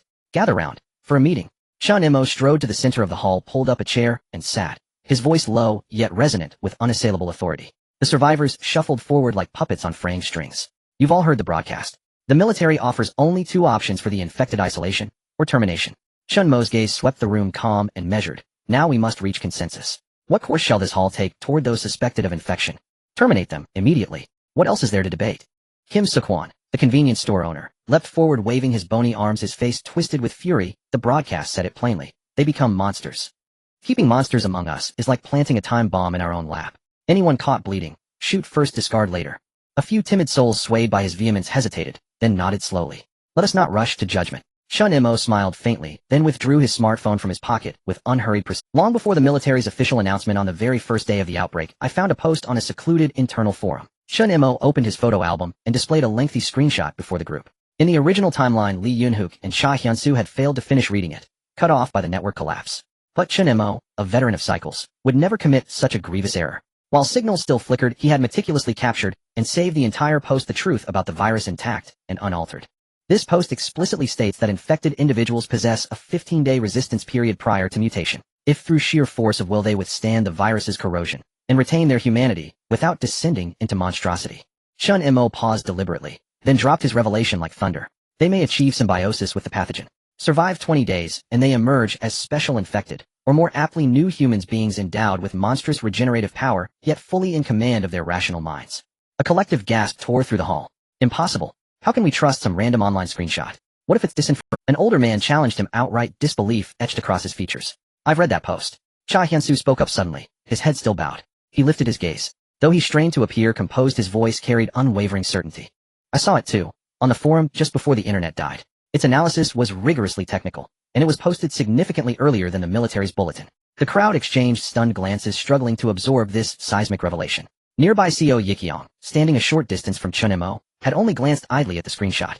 Yet that casual glance struck her like lightning, her body locking rigid, paralyzed mid-breath. Her eyes locked onto the topmost line of the screen, the poster's username Crookshank. Others might not recognize the name, but she knew it intimately. It was the online alias of her missing fiancé Nam Sang-won. Her mind reeled, connecting the tactical pack bearing his motorcycle key found moments earlier in the basement substation with memories of their shared past. Her heart hammered violently, her inner world convulsed like a storm-tossed sea. Sang-won had known all along. His disappearance was no accident, it was tied to the virus itself. Yikyong realized with startling clarity the military's research facility held answers she desperately needed. She drew a slow, steadying breath, biting her lip until it paled, and suppressed the tempest within. Then with a look both piercing and profoundly conflicted, she fixed her gaze upon Chen Mo. What other secrets did this man hold, buried deeper still? Among the crowd, Lee Yoon-hook adjusted his slipping glasses. Behind the lenses a flash of sharp intelligence ignited, and he seized the thread. I saw that post too. In the chaos of the outbreak's earliest hours, if anyone could grasp the virus's evolutionary pattern ahead of the military, credibility tilts heavily in its favor. As the most astute person present, Yoon-hook instantly grasped the terrifying strategic value embedded in this revelation. Should a special infected emerge within this hall, they would become an unparalleled protective asset for this fragile, defenseless congregation of survivors. This was a resource they must secure. Without hesitation, Yoon-hook stepped forward and confronted Kim Seok-won, his tone icy. Until they mutate, they remain human. To kill upon epistaxis alone constitutes premeditated homicide, under law nothing less. He wielded the weight of that word, homicide, like a psychological scalpel, forcing conscience to tremble. Indeed, at the phrase premeditated homicide, those previously swayed by Seok-won recoiled, fear flashing across their faces as they shrank back. Chen Mo glanced at Yoon-hook, pleased, and then scanned the assembly, delivering the final decisive blow to their resolve. Most critically, the broadcast stated clearly mutation stems not from contagion, but from desire. And every human harbors desire. Which means, every soul in this room, including you and I, is one heartbeat away from becoming the next to bleed. Leaning back in his chair, Chen Mo's gaze turned glacial. If you vote today to kill tomorrow, when blood flows from your own nose, you'll find no mercy. Your skull will be shattered without hesitation. Choose wisely. Silence descended, absolute suffocating. Each survivor weighed the stakes. Indeed, who dared claim immunity? If they chose killing, they severed their own lifeline. I vote for isolation. A father, whose two children Chen Mo had rescued earlier, raised his hand, first aligning with Chen Mo's implied preference. I support isolation too. No one deserves death before mutation. Yoon Jisoo added her voice. Isolation, yes, lock them away but do not murder. Opinions shifted like wind, Overwhelmingly hands rose in favor. Kim Seok-hwan erupted, jumping, cursing, jabbing his finger at the crowd. Madness. You fools are all insane. New humans. Lies. Keeping them alive seals our doom. You're signing your own death warrants. Rage contorted his withered face, veins bulging crimson across his temples. You'll regret this. Don't say I didn't warn you. He raged on, flailing his arms wildly. Then, mid-scream, his voice choked off, strangled like a duck's throat clamped shut. Plop. A warm, viscous droplet fell unbidden from his nostril, splattering heavily onto his cracked, parched lips. A nauseating metallic tang flooded his mouth. Seok-hwan froze, then instinctively dragged a gnarled finger beneath his nose. It came away, stained a shocking vivid. Then like a faucet sprung open, dark red blood began gushing freely from both nostrils, dripping, dripping, dripping, staining his chin and collar crimson in seconds. The hall went utterly silent. Not a whisper, not a breath. Every eye widened in horror, fixed upon Seok-hwan, as though he were plague incarnate. Then, as if jolted by live current, they screamed, scrambling backward 5 meters in blind panic. The very man who'd roared kill at first bleed, now stood petrified in place. He felt the relentless flow, his desiccated face slackening into raw terror and utter desolation. Karma stark and merciless had arrived, precisely on schedule. Chen Mo remained seated, observing Seok-hwan's trembling form from above, with a cold, razor-thin smile curling at his lips. Looks like you've drawn the winning ticket, old man. The air in the hall seemed to have solidified, with only the heavy gasping of Jin Shi-hwan and the sound of blood dripping on the ground echoing clearly. No, I am not infected. I haven't mutated. I'm just too tired. Yes. Just too tired. Jin Shi-hwan frantically waved his withered arms as if trying to drive away some invisible grim reaper, his voice sharp and hoarse. I haven't slept for days with power outages and monsters. It's normal to have a nosebleed. Do you understand? I'm really not infected. Chen Mo observed with amusement, completely unfazed, merely gesturing indifferently for others to take action. A few young residents approached with coarse hemp ropes, their eyes still filled with fear, but none dared to hesitate in the face of Chen Mo's ironclad rules. Boss Jean, according to the rules we just set, please proceed. Lienyi's voice was almost cold. You foolish creatures. I clearly haven't been infected. Why don't you believe me? You all are really. Ugh. Jin Shi-hwan was tightly bound, dragged into the storage room at the back of the hall, like a comical silkworm. With a loud bang, the specially made iron door was securely locked from the outside. Sounds of dull thuds and Jin Shi-hwan's muffled curses came from the storage room, but everyone in the hall breathed a sigh. In the corner, Che Xianxiu stared at the locked iron door, his fists clenched tightly. The theory of special infectors thrown out by Chen Mo had indeed seemed like a glimmer of hope, but he ultimately chose to grit his teeth and endure. He understood very well that theory is, after all, just theory. The image of Jin Shi-hwan being forcibly dragged away like a pig had been too shocking. For a young man who had long suffered from bullying and craved acceptance, while fearing rejection, standing up to admit he was a potentially mutated monster was far more terrifying than being killed outright. He did not dare to gamble on human nature, nor could he bet on the tolerance of the people in the hall. Che Xianxiu glanced at Ren Mingshu, who was trembling not far away. The two were like travelers on the edge of an abyss, carefully hiding their shadows deep in the darkness. The meeting ended and lunchtime was approaching. Li En immediately demonstrated his sharp calculations as the brain. He pushed up his slipping glasses, quickly took charge of the limited supplies in the hall, and began to distribute appropriate portions of lunch to everyone. This is karma. A resident chewing on a stale piece of bread lowered his voice to mock. In the apocalypse, still wanting to profit from disaster, you must be crazy for money. What did the announcement say? Mutations are caused by desire. A person like him, it's no surprise he got caught. Exactly. The woman next to him agreed wholeheartedly. Just now he was calling us foolish for not killing infectors, and the next second, he exposed himself. If we hadn't chosen to isolate him out of kindness, he would have already been beaten to death. What a clown. Not far away, Jin Shi-hwan's wife and Shannying sat dumbfounded on the steps, clutching half a bottle of... Her face was still swollen, clearly showing the marks left by her husband's earlier outburst, making her appear pitiful, and a woman holding a dog approached her, sighing as she tried to console her. This is a good thing. Why must you be so gloomy? He hits you every day, sister. Now getting a divorce is a trend. Your life is just beginning. And Shannying said nothing, merely shaking her head silently.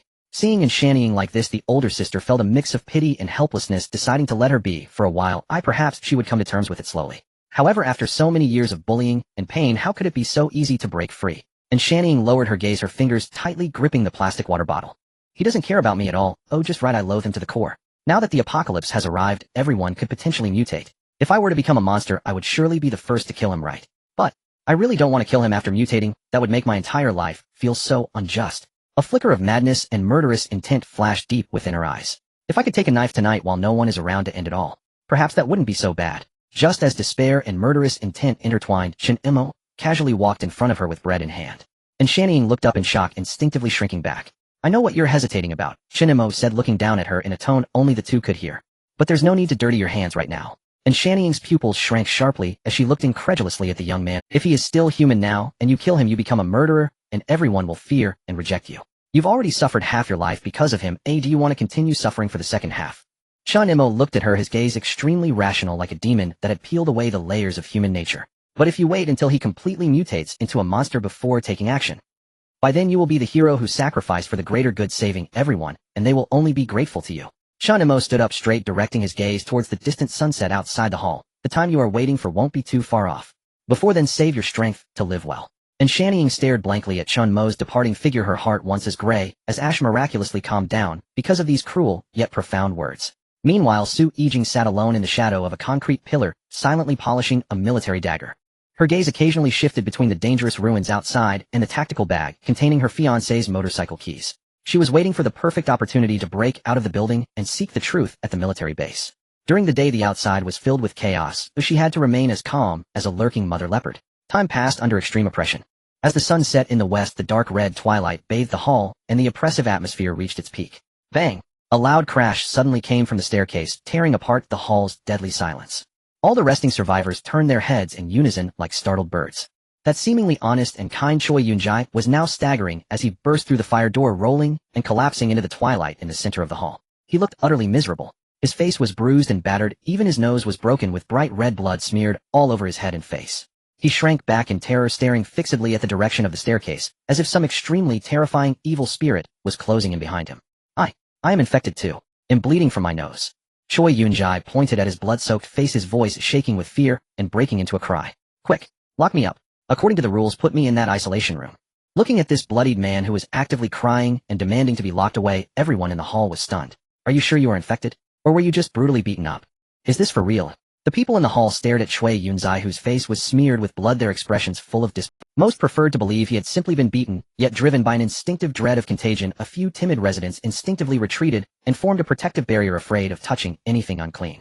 Seizing the moment of hesitation, Choi Yunjai scrambled on hands and knees into the storeroom, used as a quarantine room, clutching the iron door as he prepared to shut it from the inside. Lock it! Lock the door! For everyone's safety, lock me in! He screamed hoarsely from behind the gap. Lien frowned and pushed up his glasses. Though he harbored doubts, Lien motioned for someone to fetch a lock, just to be safe and appease the man. At that moment, heavy hostile footsteps echoed from the corridor's corner. Bien Shanyu emerged, his face bearing a grisly scar. Fresh blood still stained the knuckles of his fist as he stared at the half-closed iron door like a bloodthirsty beast. In truth, Choi Yunjai was not infected at all. He had been beaten into that state. Earlier in the corridor, he had been preening, nibbling his nails, and posturing, intending some petty scheme to take Bien Shanyu down. Before any plot was hatched, he ran straight into Bien coming downstairs, and was promptly put in his place. Panicked, and thinking only of escape, he had fled to the hall, hoping to exploit the newly established quarantine rule. Bien Shangyu's eyes were dark as thunder. He strode forward and reached to shove the iron door aside, determined to drag the scum out by force. Clang! A half-length blade flashed across the door's threshold. The Chinese teacher Zheng Zixin stood sternly in Bien Shangyu's path, sword at the ready. Zheng did not know the full story upstairs, but he and guitarist Yin Jishou had just rescued Choi Yunjai from Bien Shangyu's room a short while before. To Zheng, the scarred, angry man plainly did not look like someone to be trusted, so he stepped forward to block him. Sir, please. Zheng stood his ground and guarded the quarantine door with unwavering resolve. Bien Shanyu ground his teeth, glared at the long blade, and reluctantly stilled his motion. The crowd in the hall could not be reasoned with. Having been stopped, he decided instead to go upstairs and retrieve the evidence before settling accounts. As Bien prepared to turn, Choi Yunjai inside the door breathed a secret sigh of relief, convinced he had evaded disaster. Wait. Chen Mo moved. He stepped through the crowd, ignored Zheng Zixin's blockade, pushed open the half-closed iron door, and walked in. Hey, Chen Mo, don't come in. I'm infectious. Before Choi Yunjai could finish, Chen had seized the back of his coat, like hauling a dead dog, hauled him out of the storeroom, and flung him hard into the center of the hall. Choi Yunjai fell heavily to the floor, immediately feigning injury as he pointed at Chen Mo and protested loudly. Chen Mo, what are you doing? I'm really infected. I'm thinking of the bigger picture. Throwing me out will get everyone killed. The surrounding residents looked on with puzzled apprehension, suspicious of him, yet fearful of the possibility of mutation. Without warning, Chen Mo's left hand flicked, a short blade slid into his palm, as if from thin air. He stepped forward, stamped on Sua's wrist with one foot, pressed the blade to his palm, and without hesitation carved deep. A wet, tearing sound. Choi Yunzai's eyes bulged as he unleashed a keening, animalistic scream that cut through the hall. He snatched his hand back and clamped it over the bleeding wound, writhing on the floor like a maggot from the pain. Chen Mo, what are you doing? Li Ent cried in alarm. The others recoiled, convinced Chen had suddenly gone mad. Why the fuss? Look at his wound, Chen said coldly, flicking blood off the blade. If he were an infection in its golden period, his regenerative power would be formidable. Yet see how he rolls on the ground in agony. The wound shows no sign of healing, and the blood flows freely. Chen surveyed the stunned crowd, and with a tone edged in derision pronounced, this man is not infected. He has been beaten into this state, and is trying to trick you into locking him away as a refuge. You're lying. You lunatic. Even when exposed, Choi refused to yield. Pale and clutching his hand, he sprang up and tried to stir the crowd further. Don't believe him. I'm truly infected. Tie me up. Seeing his brazen stubbornness, Chen's expression chilled completely. He gestured, bring rope. Tie him up. A few youths stepped forward with lengths of rope. Get away. Don't touch me. I won't be tied here. Chui, sensing the situation turn against him, showed a flicker of madness in his eyes. He shoved one of the youths aside, and like a crazed boar hurled himself toward the hall's exit in a desperate bid to flee. He had taken only 2 steps when Chen Mo appeared at his side like a phantom and delivered a merciless low whip kick. With a sickening bone-rattling crack, Chui lost his balance and fell to his knees with a howl. Before he could gather himself, Chen seized the back of his head and thrust a knee upward into his chest with brutal force. Chui spat a mouthful of bitter saliva and slumped like rotten clay, utterly defeated. Several youths rushed and pinned him down and bound him into a tight, secure bundle with hemp rope. Chen Mo gave a single dismissive clap and did not spare him another glance. Nearby, Bian Shanyu halted and turned. He produced a key from his pocket. The one had filched while beating the man, and said coldly, he's a pervert who abused and murdered children. All the evidence is in his room, and this key is the crucial piece. Abused children. My God, this man who always seemed so mild and kind. A pervert. A chorus of shocked gasps rose up as everyone turned to look at Chui Yunzai with revulsion and stunned disbelief. Yet many cast a wary glance at Bian Shanyu as well. After all, compared to the newly exposed hypocrite, this scarred, terrifying man hardly looked like a paragon of virtue either. Though shocked by Bian's claim, the crowd remained half convinced and half doubtful. Chen Mo took in their reactions with unblinking calm. He rose and broke the stalemate. I will give you a chance. His voice was low, but in the heavy silence of the hall, it rang with clarity. Lian, keep an eye on this Chui, and do not let him out of sight. Chen strode toward the stairwell and stood shoulder to shoulder with Bian Shanyu, his tone exuding absolute command. I will go upstairs with this gentleman and check the room myself. If there is evidence he committed these crimes, then this Chui cannot remain here, but if there is no evidence. Chen shot a glance at Bian, then I will not let this gentleman off the hook either. Those words afforded Bian the chance to prove himself, while calming the crowd's fears, and no one voiced further objection. Bian pushed open the fire door that led to the upper floors. The two of them went in one after the other into the shadowed depth. Bang! As the heavy fire door closed slowly behind them, the last thread of light from the first floor hall was sealed off. The stairwell plunged into a darkness and chill as absolute as death. Bian Shanyu, walking ahead, stopped. He turned his head, his eyes still as a stagnant pool fixed on Chen Mo. From deep in his throat came a low, constricted question. Why? Would you believe me? Why should I trust you? Chen Mo chuckled softly, his steps unyielding. Trust requires no reason. He ascended with, moreover, a desperate father would never place all his hopes of finding his child on a single person. Bian Shanyu paused. For Chen Mo, believing or not was irrelevant. The reason he followed was that he was no longer the timid novice who had just experienced the cycle of reincarnation. His current combat strength was enough to crush most threats within the building. Since he had the power to overturn tables, he would act according to his heart. He felt that the uncle might perish alone, or if he wanted to help, then he would. Furthermore, his loathing and murderous intent for the beasts that tortured and killed children were no less than Bian Shangyu's. These scum were no different from human traffickers. Was there any need to find justification to kill them? The reason he had not directly snapped Chui Yunzai's neck downstairs was that it would have been too merciful for that scum. What Chen Mo desired was to strip away the beast's hypocritical facade, slamming the irrefutable evidence into the faces of those in the hall, forcing it to die, like a wild dog, amidst everyone's disdain. Watching Chen Mo gradually blend into the shadows, a complex glimmer flickered in Bian Shangyu's deep-set eyes. He spoke no further, merely clenched his fists and quickened his pace to follow. The two ascended the stairs, soon reaching the 3rd floor. Unlike the narrow corridor below, the 3rd floor featured an extremely spacious public rest area littered with shattered flower pots and scattered blood. Whoosh! As the two stepped into the edge of the rest area, a long, slimy tentacle reminiscent of a thick python shot out of the shadowed corner of the ceiling, without warning rushing towards Bian Shangyu's face with a howling wind. Watch out! Bian Shanyu reacted instantly, his instincts prompting him to raise his sturdy arms, bracing against the bang. The tremendous force of the strike caused him to grunt, his feet sliding back half a step on the tiles, a purplish red bruise appearing on his arm. Chen Mo swiftly raised his flashlight, the beam slicing through the darkness like a sword. There, hanging upside down from the expansive ceiling of the rest area, was an exceedingly bizarre and horrifying creature. Its body clung to the ceiling like a spider, yet its 2 arms had morphed into thick, extendable tentacles. On its distorted, nearly unrecognizable face, 2 streams of murky tears continuously flowed. Catch! You must catch my child. The creature emitted a muffled wail from its throat. The sound bore no thirst for flesh, only endless sorrow. That was the despair it felt as it helplessly watched its child being taken away by the monster, unable to grasp it due to its short. This profound paternal love had been ruthlessly twisted into this sorrowful form by the virus. Listening to the creature's wails, Bian Shanyu hesitated for half a second, his hand holding the iron rod. Too deep in obsession of such a pitiful creature. A glint of cold light flashed in Chen Mo's eyes. Thus it deserves to be freed. Before his words fell, he flipped his wrist and drew his machete. In this spacious rest area, the advantage of long weapons was fully unleashed. Roar! The creature sensed the killing intent, and its 2 tentacles lashed out like whips, striking fiercely at Chen Mo. Chen Mo's gaze remained calm, taking an unusual slide step, slipping through the gap between the two tentacles at the... Using the momentum from his charge, he slashed upward with the long knife in his hand, a chilling gleam trailing behind it. The reforged blade was incredibly sharp, instantly severing one of the creature's tentacles. Thick black blood sprayed like rain, and the creature let out a painful scream, losing its balance and crashing heavily to the ground. Seeing this, Bian Xiangyu lunged forward like an enraged gray bear. He stomped down hard on the creature's chest, and his iron rod rained down violently upon its head. Bang! Bang! Bang! The creature's skull caved in under the blows, black blood splattering everywhere. However, a scene that made one's scalp tingle unfolded. From the severed end of the tentacle Chen Mo had cut off, countless tiny fleshy buds began to writhe frantically, rapidly healing and regenerating at a visible speed. Meanwhile, the creature's skull that Bian Xiangyu had smashed was eerily reassembling, even bursting forth with greater strength, attempting to topple Bian Xiangyu. Get back! Physical damage cannot kill them, we need fire. Chen Mo was well aware of the virus' strange regenerative ability. He shouted, issuing orders.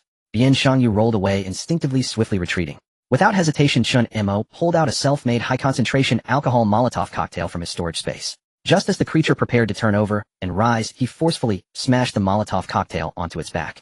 The glass shattered, and the pungent alcohol instantly drenched the creature's entire body. Following that, Chen Mo casually fished out a windproof lighter from his pocket. With a crisp sound, a ghostly blue flame leapt out. His gaze turned cold as he flicked the burning lighter onto the creature. Boom! The crimson flames erupted violently, illuminating the rest area. The creature emitted an excruciating scream in the raging fire, rolling frantically on the ground, its long tentacles painfully slapping the floor. But the flames, soaked in high-concentration alcohol, clung to it like maggots, slowly turning its proud mutated regenerative cells to ash. As the flames mercilessly consumed it, the creature's struggles grew weaker. In the end, the anguished hallucinations it seemed to see its lost child in the raging fire, and a hint of tranquility surfaced on its twisted face before it finally turned into a still-charred corpse. The air was thick with the acrid scent of charred flesh. Tap tap tap. Almost simultaneously as the creature was burned to death, a series of frantic bare footfalls suddenly echoed from the dark corridor at the other end of the rest area. A flying leg monster, with extremely developed leg muscles resembling the gnarled roots of an ancient tree, rushed in like a whirlwind drawn by the previous blood scent. Bian Xiangyu's eyes hardened once again, gripping the iron rod stained with black blood, ready to face the threat. However, unexpectedly, as the flying leg monster dashed into the rest area, upon seeing the still smoking charred body on the ground, and meeting the cold, murderous gazes of Chen Mo and Bian Xiangyu, it abruptly slammed on the brakes, halting in its tracks. A low growl filled with apprehension escaped the monster's throat, and it turned tail and fled with heightened vigilance. Its powerful legs propelled it away, disappearing into the depths of the corridor in the blink of an eye. It ran away. Bian Xiangyu furrowed his brow, somewhat taken aback. Forget it, this thing is too alert. Chasing after it would be a waste of time. Chen Mo shook off the ashes from his long knife, slowly sheathing it. He turned to the tightly shut door at the end of the corridor, his expression turning icy. We need to secure evidence. The two hurried to Cui Yunzai's room, and Bian Xiangyu lifted his foot to kick the door open. A vague, chilling odor pervaded the room. Without a word, Bian Xiangyu scoured the room like a frantic lion, smashing the desk drawers and flipping the bedboard, but found nothing of importance. Watching the chaotic mess, his expression grew increasingly anxious and violent. Stop wasting your effort. Chen Mo's gaze swept across the room until he walked straight to a wall cluttered with miscellaneous items. He yanked down a curtain hanging on the wall, revealing a conspicuous dark red small door behind it. Seeing this door, Bian Xiangyu took a deep breath, suppressing his rising agitation. He stepped forward and pulled out the key he had casually pocketed downstairs. The veins on the back of his hand bulged, trembling slightly as he inserted the key into the lock. Click! The snug lock turned, and Bian Xiangyu pulled open the dark red iron door. Yet Chen Mo stayed outside, not stepping inside at all. He had seen the original storyline and knew well what lay inside, but knowing did not mean he wanted to witness it. Directly confronting the evidence of that beast would only sour his mood. People should be happier after all. Get the evidence, take a few photos, and I'll wait for you outside. Chen Mo leaned against the wall of the corridor, casually pulling out a cigarette to light it, preparing to wait for him to emerge. Bian Xiangyu entered without saying a word. In the cramped compartment, a deathly silence persisted for several minutes, followed by a series of suppressed and broken growls akin to a dying beast. When Bian Xiangyu emerged again, he clutched a black diary tightly in his arms while his hand grasped several crumpled physical photographs. He appeared as if he had crawled out of a hellish blood pit, emanating a suffocating aura of violence, his eyes so red they seemed ready to bleed. Chen Mo bit his cigarette, slightly tilting his head. He gazed at the rage-filled face of Bian Xiangyu, a cruel and mocking smile tugging at the corners of his mouth. So how is it, uncle? Chen Mo extinguished the cigarette, but a glint of cold light flashing in his eyes. Are you ready to crush that beast? Meanwhile, in the first-floor hall, night quietly descended. Chen Mo and Bian Xiangyu had yet to return, and the atmosphere in the hall grew increasingly anxious as the outside darkness deepened. At that moment, Ren Mingshu in the corner exhibited unusual behavior. The piercing cries of a baby echoed violently in her mind, completely consuming her sanity. She did not scream, she simply stood up abruptly. Two streams of thick, dark red blood gushed from her nose like a burst dam, instantly staining a large portion of her clothing. What was even more chilling was that when she looked up, her once normal eyes had entirely turned pitch black, with no trace of white. The hall fell silent, and everyone instinctively retreated. Rin Mingsha's whole body twitched unnaturally, her hands smeared with the blood from her face. She did not speak, merely stumbling forward. Just before she was about to lose her sanity completely, her pure black eyes scanned the other end of the hall, where the two children Xiaoying and Yingshu were. At that moment, a mother's instinct forcibly recalled the last shred of clarity within her. She bit her lip hard, enduring the tearing hallucinations in her mind, turned around, and staggered towards the isolation room in the corner of the hall. As she walked, blood continued to drip down from her chin. In the direction of the isolation room sat that troublemaker, Huang Mao Lu Zaihuan. Seeing Rin Mingshu covered in blood, and with pure black eyes walking straight towards him, Lu Zaihuan felt his scalp tingle and rolled back in a panic. In his fluster, he grabbed a metal rod from the ground, holding it protectively against his chest, his voice trembling. She's become a monster. Calm down. The literature teacher Zheng Zihan immediately stepped forward, raising his hand. She still has awareness. She's walking to the isolation room on her own. The rule set by Chen Mo before he left was isolation, do not act rashly. Right? Didn't you see she's actively avoiding us? Guitarist In Jishio also chimed in with her baseball bat. However, in the apocalypse, extreme fear often destroys rationality. When a person is pushed to the brink of fear and has nowhere to retreat, it is most likely to breed violent aggression. Lu Zaihuan could not take it in. Seeing Rin Mingshu getting closer, the tension in his mind snapped. He was convinced that in the next moment this woman would go mad and leap at him to bite his neck. We can't let her come any closer. Once she fully mutates, we're all done for. Lu Zaihuan's forehead throbbed with veins, and to mask his inner cowardice, he let out a hysterical yell, raised the heavy iron rod, and ruthlessly smashed it down onto Rin Mingshu's head. In a critical moment, a frail figure suddenly darted out from the crowd. Bang! The dull sound of flesh colliding echoed. Che Xianxiu stood firmly in front of Rin Mingshu, enduring the heavy blow with his left arm. He had actually been hiding in the... But just now, seeing Rin Mingshu with her eyes turned black and blood streaming from her nose, still desperately trying to restrain herself from harming others as she walked towards the isolation room, he seemed to see himself, who was also desperately suppressing the monster within. If the fate of Rin Mingshu, who fought so hard to retain her humanity, is to be ruthlessly killed as a potential threat, then what about him? The intense pain caused Che Xianxiu to emit a low-grown cold sweat, soaking his back. He pushed Lu Zaihuan aside, glaring at the crowd like a protective lone wolf, and roared, "She hasn't done anything. She's even walking towards the isolation room herself. Why do you have to force her to death?" The tension, grievance, and empathy for his kind made Che Xianxiu's head spin. Drip! A thick stream of dark red blood slid down Che Xianxiu's delicate face and splattered heavily on the floor. Then came the second drop, the third drop. Che Xianxiu was also bleeding from his nose. The atmosphere in the hall dropped to freezing point. Lu Zaihuan stared fixedly at the blood on Che Xianxiu's face, completely losing his mind. Look, this kid is bleeding from his nose too. He's also a monster. A hint of desperate madness flashed in his eyes. Without Chen Mo, we old, weak, sick, and disabled definitely can't hold on. He can't stay. Otherwise we'll all be doomed. This time Lu Zaihuan's panic successfully ignited the survival instincts of the others in the hall. Several residents in the crowd also became panicked, grabbing mops and chair legs, standing behind Lu Zaihuan. Although they dared not rush forward to kill, the hostile and defensive glares filled the hall instantly, leading to a tense standoff. Just as Lu Zaihuan was about to swing his iron rod, a heavy sound of a wheelchair scraping suddenly came from the other side of the hall. "Stop it, you scoundrel!" Sitting in the wheelchair, Uncle Han Doji roared, pushing the wheels forcefully. He had long made guns from iron, and had a loud voice. "Xianxiu is still a child. He just saved those two children. He hasn't harmed anyone. Try touching him. The uncle is right." In the corner, Li Yo, chewing gum, crossed her arms and sneered mercilessly. "A coward who bullies the weak. They haven't even turned into monsters yet, and the way you're acting, all crazy and ready to kill, looks more like monsters than they do." The young lady makes a good point. Elder Njisha coughed twice, slowly, standing up with the support of Park Yuri. His murky eyes looked at the crowd, pressing forward, his tone calm, yet carrying long-accumulated authority. "Young people, put down your weapons. Fear can lead people to do foolish things, and don't let yourselves become real beasts." However, the tension of the standoff did not easily subside. Someone in the back of the crowd boldly shouted, "It's easy for you to say. When they turn into monsters and start biting, are you going to take responsibility?" At this moment, the hall had clearly split into two factions. Those protecting Che Xianxiu, including Han Doji, became the minority, facing tremendous pressure from the majority. Indeed, the most powerful group was being pushed out by the weak. They dared not provoke the fierce Chen Mo, but had the audacity to bully Han Doji and the others, not just a little, but a lot. After all, good people are always targeted. Faced with the protective gazes of the crowd, Che Xianxiu's bloodstained hands trembled slightly. Since his family passed away, he had not felt this warmth of being protected for a long time. But as he watched the standoff before him, seeing the uncle and the literature teacher suffering the hostility and questioning of the entire hall for him, he gritted his teeth and stood up in front of Rin Mingshu. He did not want Uncle Han Doji and these kind-hearted people to fall into such a dilemma because of him.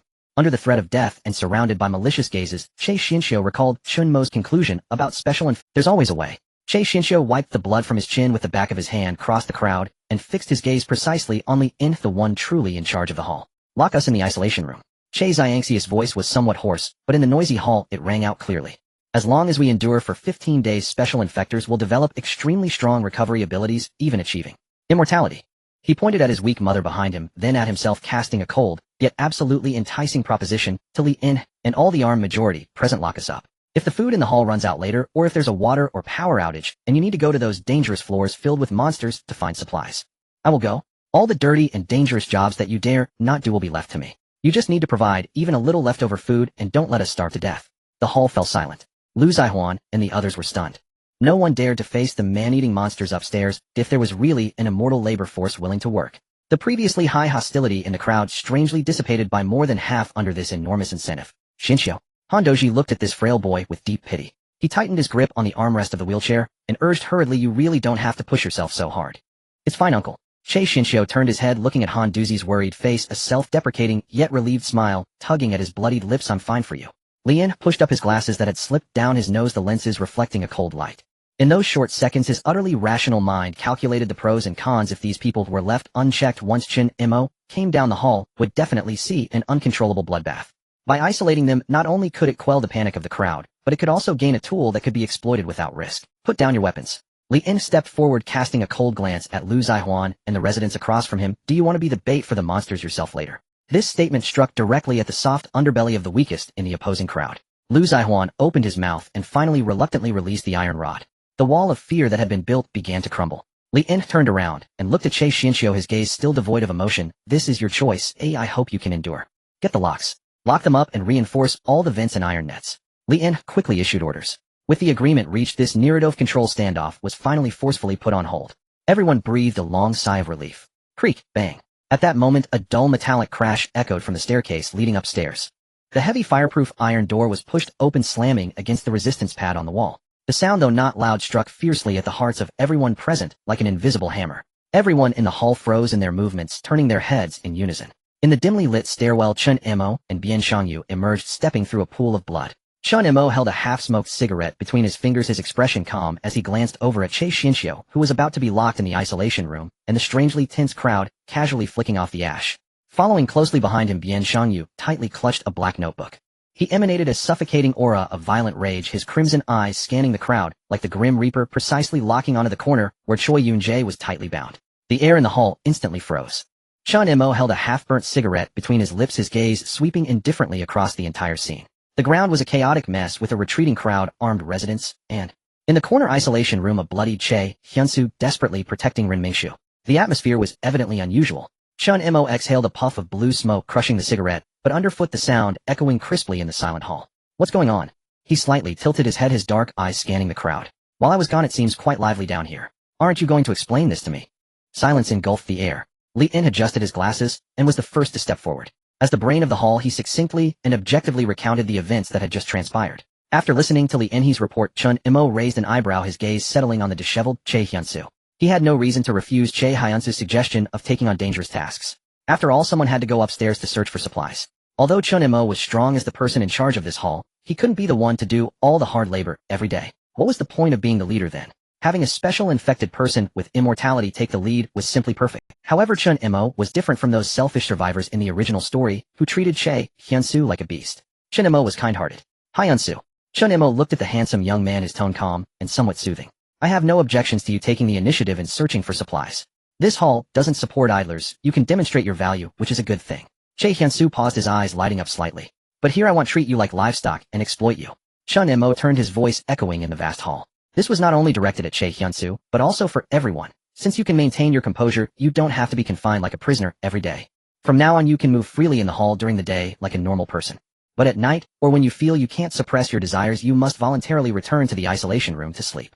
"Can you do that?" Che Hyunsu was taken aback. He had originally thought his future life would only involve being a locked-up dog released only when he was needed to work. He never expected that Chen Mo would actually be willing to preserve his dignity and freedom as a human. I thank you, Brother Mo." Che Hyunsu's eyes instantly turned red, his voice trembling with emotion. Han Doji and Zheng Zihan also let out long sighs of relief, their gazes towards Chen Mo filled with genuine awe and respect. After finishing the deal with Che Hyunsu, Chen Mo's expression suddenly turned cold. He turned around, his deep gaze slicing through the crowd like a tangible blade. "Now it's time to settle another score. The rule I mentioned before leaving was to isolate any infected individuals immediately. Who is leading the charge to kill?" In an instant, everyone's gaze in the hall shifted away like they were avoiding a plague, all eyes converging on Lu Zihuan hiding behind the crowd. Lu Zihuan cursed these opportunistic bastards in his heart. But when he raised his head and met Chen Mo's cold emotionless gaze, he felt a chill running down his spine, his legs turning to jelly. Clang! The iron rod in his hand slipped from his grip and crashed onto the floor, the sound echoing painfully in the Brother, Mo, please let me reason. Oh no, I mean explain. Lu Zihuan trembled as he took a step back. I was also thinking of everyone's safety. That old lady had completely blackened eyes, or I was afraid she had mutated and would hurt someone. He stuttered, trying to defend himself.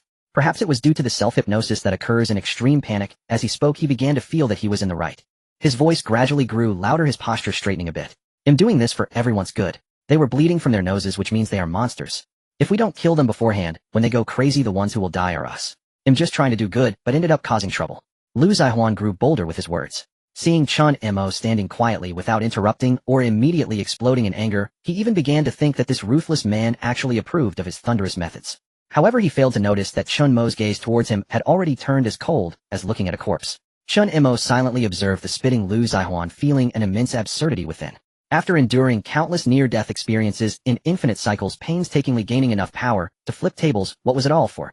Wasn't it to be able to act freely without anyone daring to point fingers at him? When I wasn't strong, I had to keep a low profile. Now that I have become strong, how dare you, a petty little worm, treat my rules as mere suggestions, not only acting against them, but also boldly speaking in front of me. Then what was the point of my strength? Well said. Chen Mo laughed in anger. A cold smirk curved his lips as he slowly applauded. Lu Zihuan thought he had hit the nail on the head, and was about to smile ingratiatingly, when suddenly his vision blurred. A loud and heavy slap echoed like thunder in the hall. Chen Mo lunged forward, swinging his arm, and landed a vicious slap on Lu Zihuan's face. The force of this slap was immense. Lu Zihuan flew like a broken sack, spinning half a circle in the air before crashing heavily against a supporting pillar, spewing a mouthful of blood mixed with 2 broken teeth. The residents in the hall gasped in unison, covering their mouths tightly, not daring to breathe a word. You are truly a great... Chen Mo stepped forward, grabbing Lu Zihuan's disheveled hair and yanking him up from the ground, his eyes radiating a chilling ferocity. What did I say before I left? If there are symptoms, isolate. Do you treat my words as farting? Brother, I was wrong. Lu Zihuan's face swelled up on one side, blood filling his mouth as he pleaded incoherently. I think you've eaten too well in this hall, and have become sick from idleness.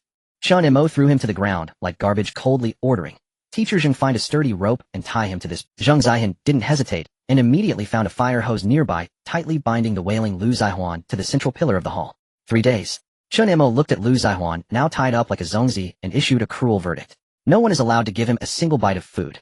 He can only be given half a mouthful of water each day, or just keep him alive, without letting him die of thirst. Better wake up your brain. If it weren't inappropriate to kill him directly in front of everyone, Chen Mo would have truly liked to end him right then and there. But no matter, it was just a matter of time. No, don't. Brother. I really know I was wrong.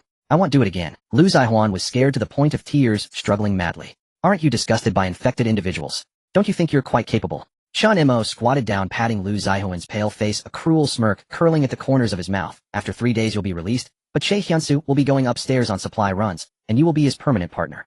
Only when you gather enough supplies to offset the consequences of today's foolishness can you escape this role. Upon hearing this, Lu Zihuan fell into complete despair, his eyes rolling back as he fainted. Collecting supplies with that monster in a building full of mutants. What was the difference between that and a death sentence? Seeing his disgraceful state, Chen Mo smiled slightly. Kid, you didn't think it would end here, did you? The specific duration of punishment isn't just up to me. Once you're dead, the duration, debts are cleared when one dies. Perhaps by then I might shed a few tears for you. On the other side, the hall had fallen into complete silence. The dozen or so residents who had previously stirred up trouble with Lu Zihuan now lowered their heads, wishing to minimize their presence, fearing that Chen Mo's gaze would land on them. This thunderous and ruthless method shattered any lingering thoughts of hope within everyone. My rules won't be repeated a second time. Chen Mo stood up, his cold gaze sweeping across the room. If there is a next time, his fate will be your fate. Also, I will repeat, this hall does not support idlers. Anyone who does not work, contribute, or only thinks about eating and waiting to die will be forcibly drafted into the search team. If you want to survive, then step up and contribute your heart. Do you understand? Upon hearing this ruthless declaration, whether it was those who stirred trouble earlier, or the ordinary residents hiding in the back, all nodded vigorously, like chicks pecking at rice, not daring to utter a single no. Fear and dread gripped them like invisible hands, completely suffocating their necks. The turmoil in the hall was thoroughly... Chen Mo turned his head, looking at Bian Shanyu, who had been standing in the shadows, tightly clutching a black notebook, unable to contain his overwhelming murderous intent. The annoying trash has been dealt with. Chen Mo sidestepped, gesturing toward the corner, where Choi Yun-jae was tightly bound, and now squirming on the ground in terror like a maggot. Uncle, it's your turn now. Uncle, we have arrived at your stage. Chen Mo took half a step back, completely surrendering the blood-soaked space in the center of the hall to Bian Shanyu. Cui Yunzai, firmly tied to the ground, squirmed like a fat fish out of water, desperately twisting his body. He looked at the advancing Bian Shanyu, whose face, usually adorned with a hypocritical smile, was now utterly twisted with, "It's a misunderstanding. This is all a misunderstanding. Chen Mo, let me speak." Cui Yunzai was still struggling for his life, trying to seek help from the crowd, his face smeared with tears and snot. "I'm a good person. I've shared food with everyone before, have you forgotten? This person is a wanted criminal, a killer. He has gone mad, he wants to kill me." The survivors in the hall exchanged glances. Although they were frightened by Chen Mo's thunderous methods earlier, upon hearing Cui Yunzai's cries, many of them showed a flicker of hesitation. After all, in their eyes, Cui Yunzai had always been a well-dressed, gentle neighbor. Meanwhile, Bian Shanyu, with his scarred face, looked like a true thug. Seeing Cui Yunzai's nauseating face, Bian Shanyu halted his steps. He neither roared in anger nor rushed to take. He simply raised the black diary in his hand, along with a crumpled stack of physical photographs. Then he flicked his wrist. Whoosh! Dozens of glaring photographs fluttered down like snowflakes in front of the crowd. The thick black diary thudded heavily at the feet of Li En and the literature teacher. "Take a look." Bian Shangyu's voice was hoarse, as if it had been scraped on sandpaper. "See what this good person has hidden in his room." The closest residents instinctively looked down. Just one glance caused their pupils to suddenly constrict, their faces. "Ugh!" In Jishio covered her mouth and turned around, retching violently. The literature teacher Zheng Zixian trembled with the sword in his grip, his refined face displaying uncontrollable rage for the first time. Those were bloody photographs depicting children being brutally abused, crying in despair, some even missing limbs. The hollow eyes of despair made one feel as if their soul was being pricked by needles, even with just a glance. Lien bent down to pick up the diary and casually flipped through 2 pages. His usually expressionless and rational face was now tense, the muscles in his jaw twitching subtly. The frenzied and pathological records of abuse in the diary challenged the limits of human decency with every word. Did you do all of this?" Among the crowd, a woman who had initially sympathized with Cui Yunzai pointed at the photographs on the ground, her voice turning shrill and nearly unrecognizable. "You beast. You don't even spare children of a few years old. Scum. Trash. Kill him." The truth was revealed. The crowd, which had hesitated just moments ago, now only harbored unabashed disgust and anger. In this apocalypse, while people could be selfish and indifferent for survival, no one could tolerate the likes of Cui Yunzai, who took pleasure in torturing children. In their hearts, he had been completely stripped of his humanity. Social death. This was Chen Mo's first grand meal for Cui. Seeing the predatory gazes of those around him, Cui Yunzai knew he was completely finished. His hypocritical mask was ruthlessly torn apart as he collapsed on the ground, emitting meaningless wails. Bian Shanyu coldly observed this scene. For some reason, seeing Cui Yunzai's desperate face caused his thoughts to drift. He touched his own face, which was like that of a demon covered in ghastly burned scars. That fire. The fire that took everything from him and burned him into this unrecognizable form. It was also in that fire that he saw a cruel truth: the most terrifying monsters in this world are not those mutated beings with fangs, but those who wear human skin and commit tragedies with a clear conscience. The law cannot punish them, for they always find ways to exploit loopholes, always able to feign innocence and pity. Just like Cui Yunzai did earlier. If it weren't for the apocalypse's arrival, if it weren't for Chen Mo's unreasonable intervention, this beast might have continued to disguise himself in this building, even seeking opportunities to find his next prey. Do you think that just because you put on a suit and say a few words like a human, you are human? Bian Shanyu finally moved. He walked in front of Cui Yunzai, looking down at him. In his lifeless eyes there was no light, only the suppressed destruction that had built up over countless days and nights. Don't kill me. I know I was wrong. The law will punish me. Hand me over to the police." Cui Yunzai frantically squirmed backward, a foul smell of urine emanating from his pants. "Police." Bian Shanyu seemed to have heard the greatest joke. He suddenly lifted his right foot, bringing down unreserved brutal weight, and stomped hard on Cui Yunzai's shinbone. Snap! The sickening sound of cracking bones echoed through the hall. "Ah!" Cui Yunzai let out a pig-like scream, his face turning purple from pain. "This kick is to repay the girl whose leg you brutally broke in the photographs." Bian Shangyu's voice was calm, devoid of any emotional fluctuation. He bent down, grabbing Cui Yunzai by the collar, as if lifting a dead dog, pulling him up from the ground. A fist as large as a bowl swung up like a heavy iron hammer, smashing brutally into Cui Yunzai's nose. Bang! The bridge of his nose shattered instantly, blood mixed with tears splattering everywhere. "This punch is to repay the child whose nails you ripped out." Bang! Another heavy punch landed squarely on Cui Yunzai's jaw. Several bloodied teeth flew out of his mouth, and he couldn't even scream, only letting out winded ugh sounds. Bian Shanyu completely let go of his hands and feet. Without any weapons, he used the most primitive and brutal physical strikes, one punch after another, venting the raging fire that had burned in his heart for many years. He wanted to inflict the pain this beast had imposed on those innocent children back on him tenfold, 100-fold. Bang! The muffled sounds of beating echoed throughout the hall. Cui Yunzai's face was completely deformed, countless ribs broken, his chest rising and falling violently like a ruined bellows. The crowd around them stared at this scene, without a single person speaking out to intervene, nor anyone turning away. Even Li En, who had always calculated benefits with reason, merely watched coldly, allowing Cui Yunzai to be beaten into a puddle of mush. After a full 5 minutes, until Chui Yunzai's chest caved in completely, and he made no further sound. Bian Shangyu stopped his assault. His chest heaved violently, his bloodied hands trembling slightly. He looked at the shapeless corpse on the ground, and slowly, a drop of murky tear mixed with sweat and blood slid down his ghastly scar. The souls that had cried in the darkness finally found their long-awaited rest. The hall fell into a deathly silence. Bian Shangyu wiped the blood off his face, his deep-set eyes returning to calm. He wordlessly bent down like dragging a dead dog grabbing Chui Yunzai's blood-soaked ankle. Shoo, shoo, the chilling sound of dragging echoed in the hall. Bian Shangyu pulled the pile of flesh step by step toward the tightly closed rolling gate of the first floor. A glaring scarlet trail of blood was dragged long across the smooth tiles. As he passed by, the survivors in the hall silently retreated to the sides, forcibly creating a wide path.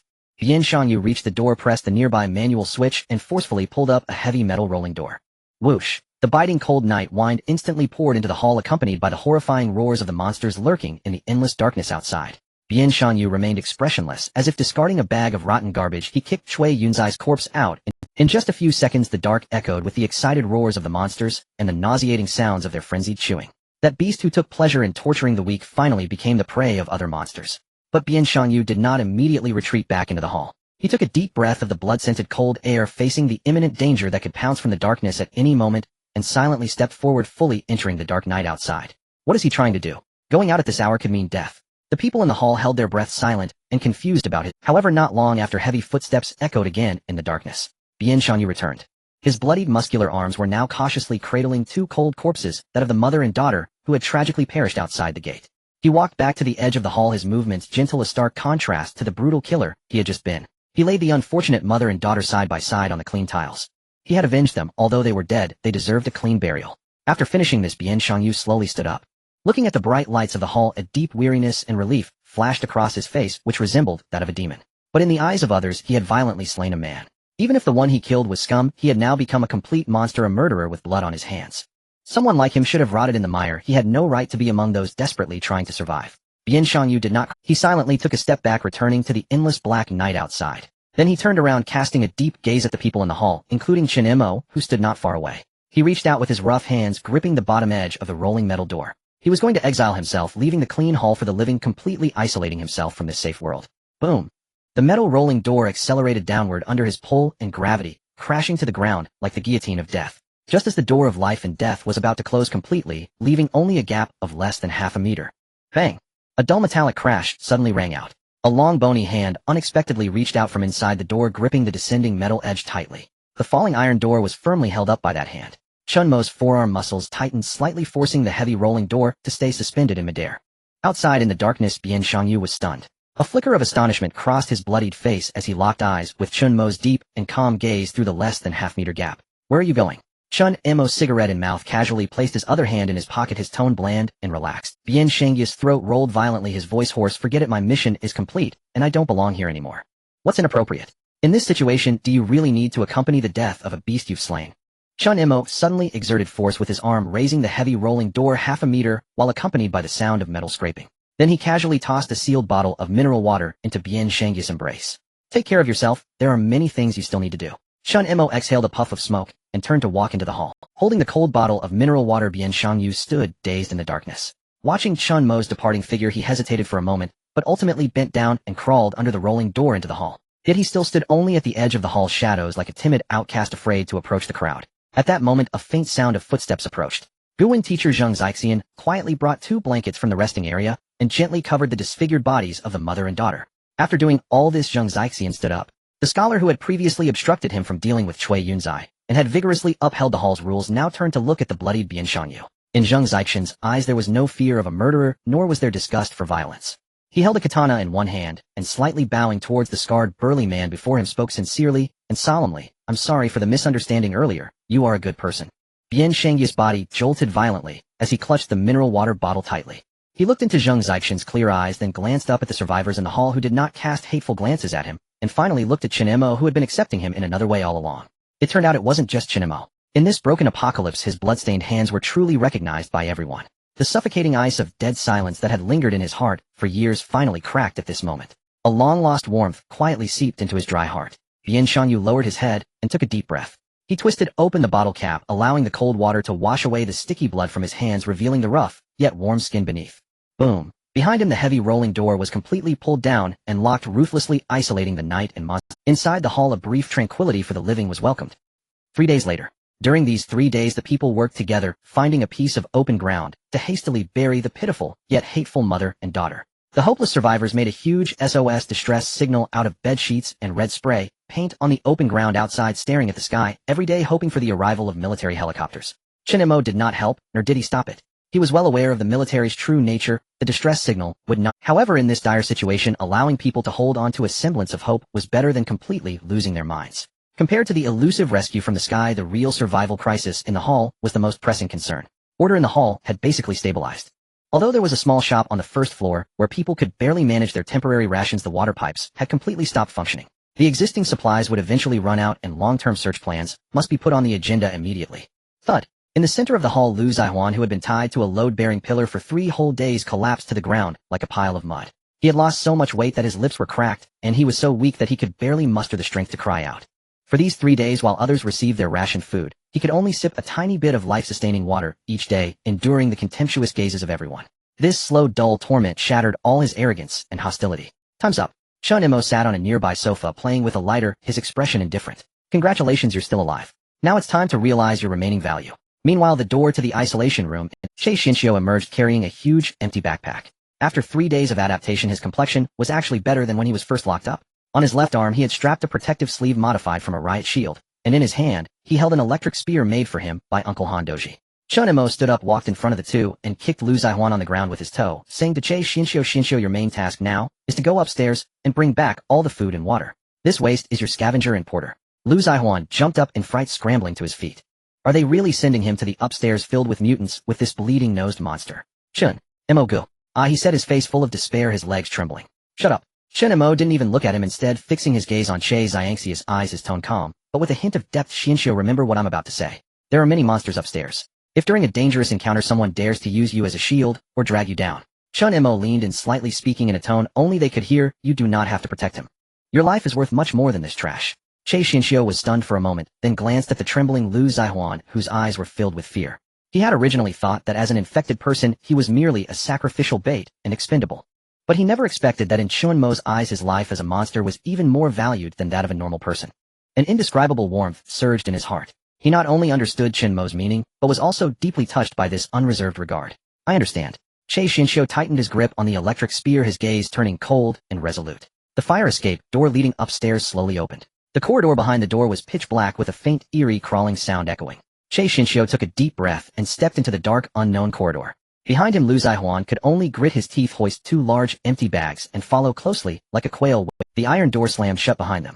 This search team, filled with calculations and life or death stakes, officially plunged into the darkness of the building. The corridor was enveloped in darkness with a strong smell of mold and a faint hint of blood lingering in the air. The green emergency exit light flickered, casting distorted shadows of the 2 figures. Che Xinxiu walked in front, his left arm shielded by a riot shield, while his right hand tightly gripped the heavy electrics. His breathing was steady. Upon entering this perilous environment, the instincts of an infected one began to awaken within him, sharpening his senses to the point where he could vaguely sense the presence of monsters. Less than 2 meters behind him, Lu Zihuan was burdened by 2 sagging backpacks, trembling as if he were a leaf in the wind. Hey, can you slow down a bit? Lu Zihuan whispered, his teeth chattering. If we encounter danger, you have to stand in front of me, do you hear me? Chen Mo sent you to carry things, I'm just here to help. Che Xinxiu did not turn his head, clearly not willing to acknowledge. The two made their way up to the 7th floor via the stairs. According to their earlier plan, this level had the most residents, making it easier to scavenge from one apartment to another. The corridor was eerily silent. Che Xinxiu held the electric spear and cautiously pushed open the slightly ajar door of room 701. The room was in disarray with dried bloodstains on the floor, but thankfully there were no signs of monsters. The two rummaged through the kitchen cabinets and found several packs of instant noodles and a few bottles of purified water. Hurry up and pack it, Che Xinxiu said, keeping a wary eye on the doorway. Lu Zihuan hurriedly stuffed the food into his backpack, feeling a slight relief from the tension. Next were rooms 702 and 703. The scavenging went surprisingly smoothly. Although some rooms contained dismembered corpses that challenged their visual nerves, they encountered no living mutants. Like locusts, they swept through the kitchens and living rooms, and soon both of Lu Zihuan's backpacks had become heavy, filled with various canned goods, biscuits, and instant meals. After 3 rooms without encountering danger, Lu Zihuan's tense nerves relaxed noticeably. See, I told you there weren't that many monsters. He wiped the cold sweat from his forehead, and a familiar gleam of arrogance returned to his previously timid eyes.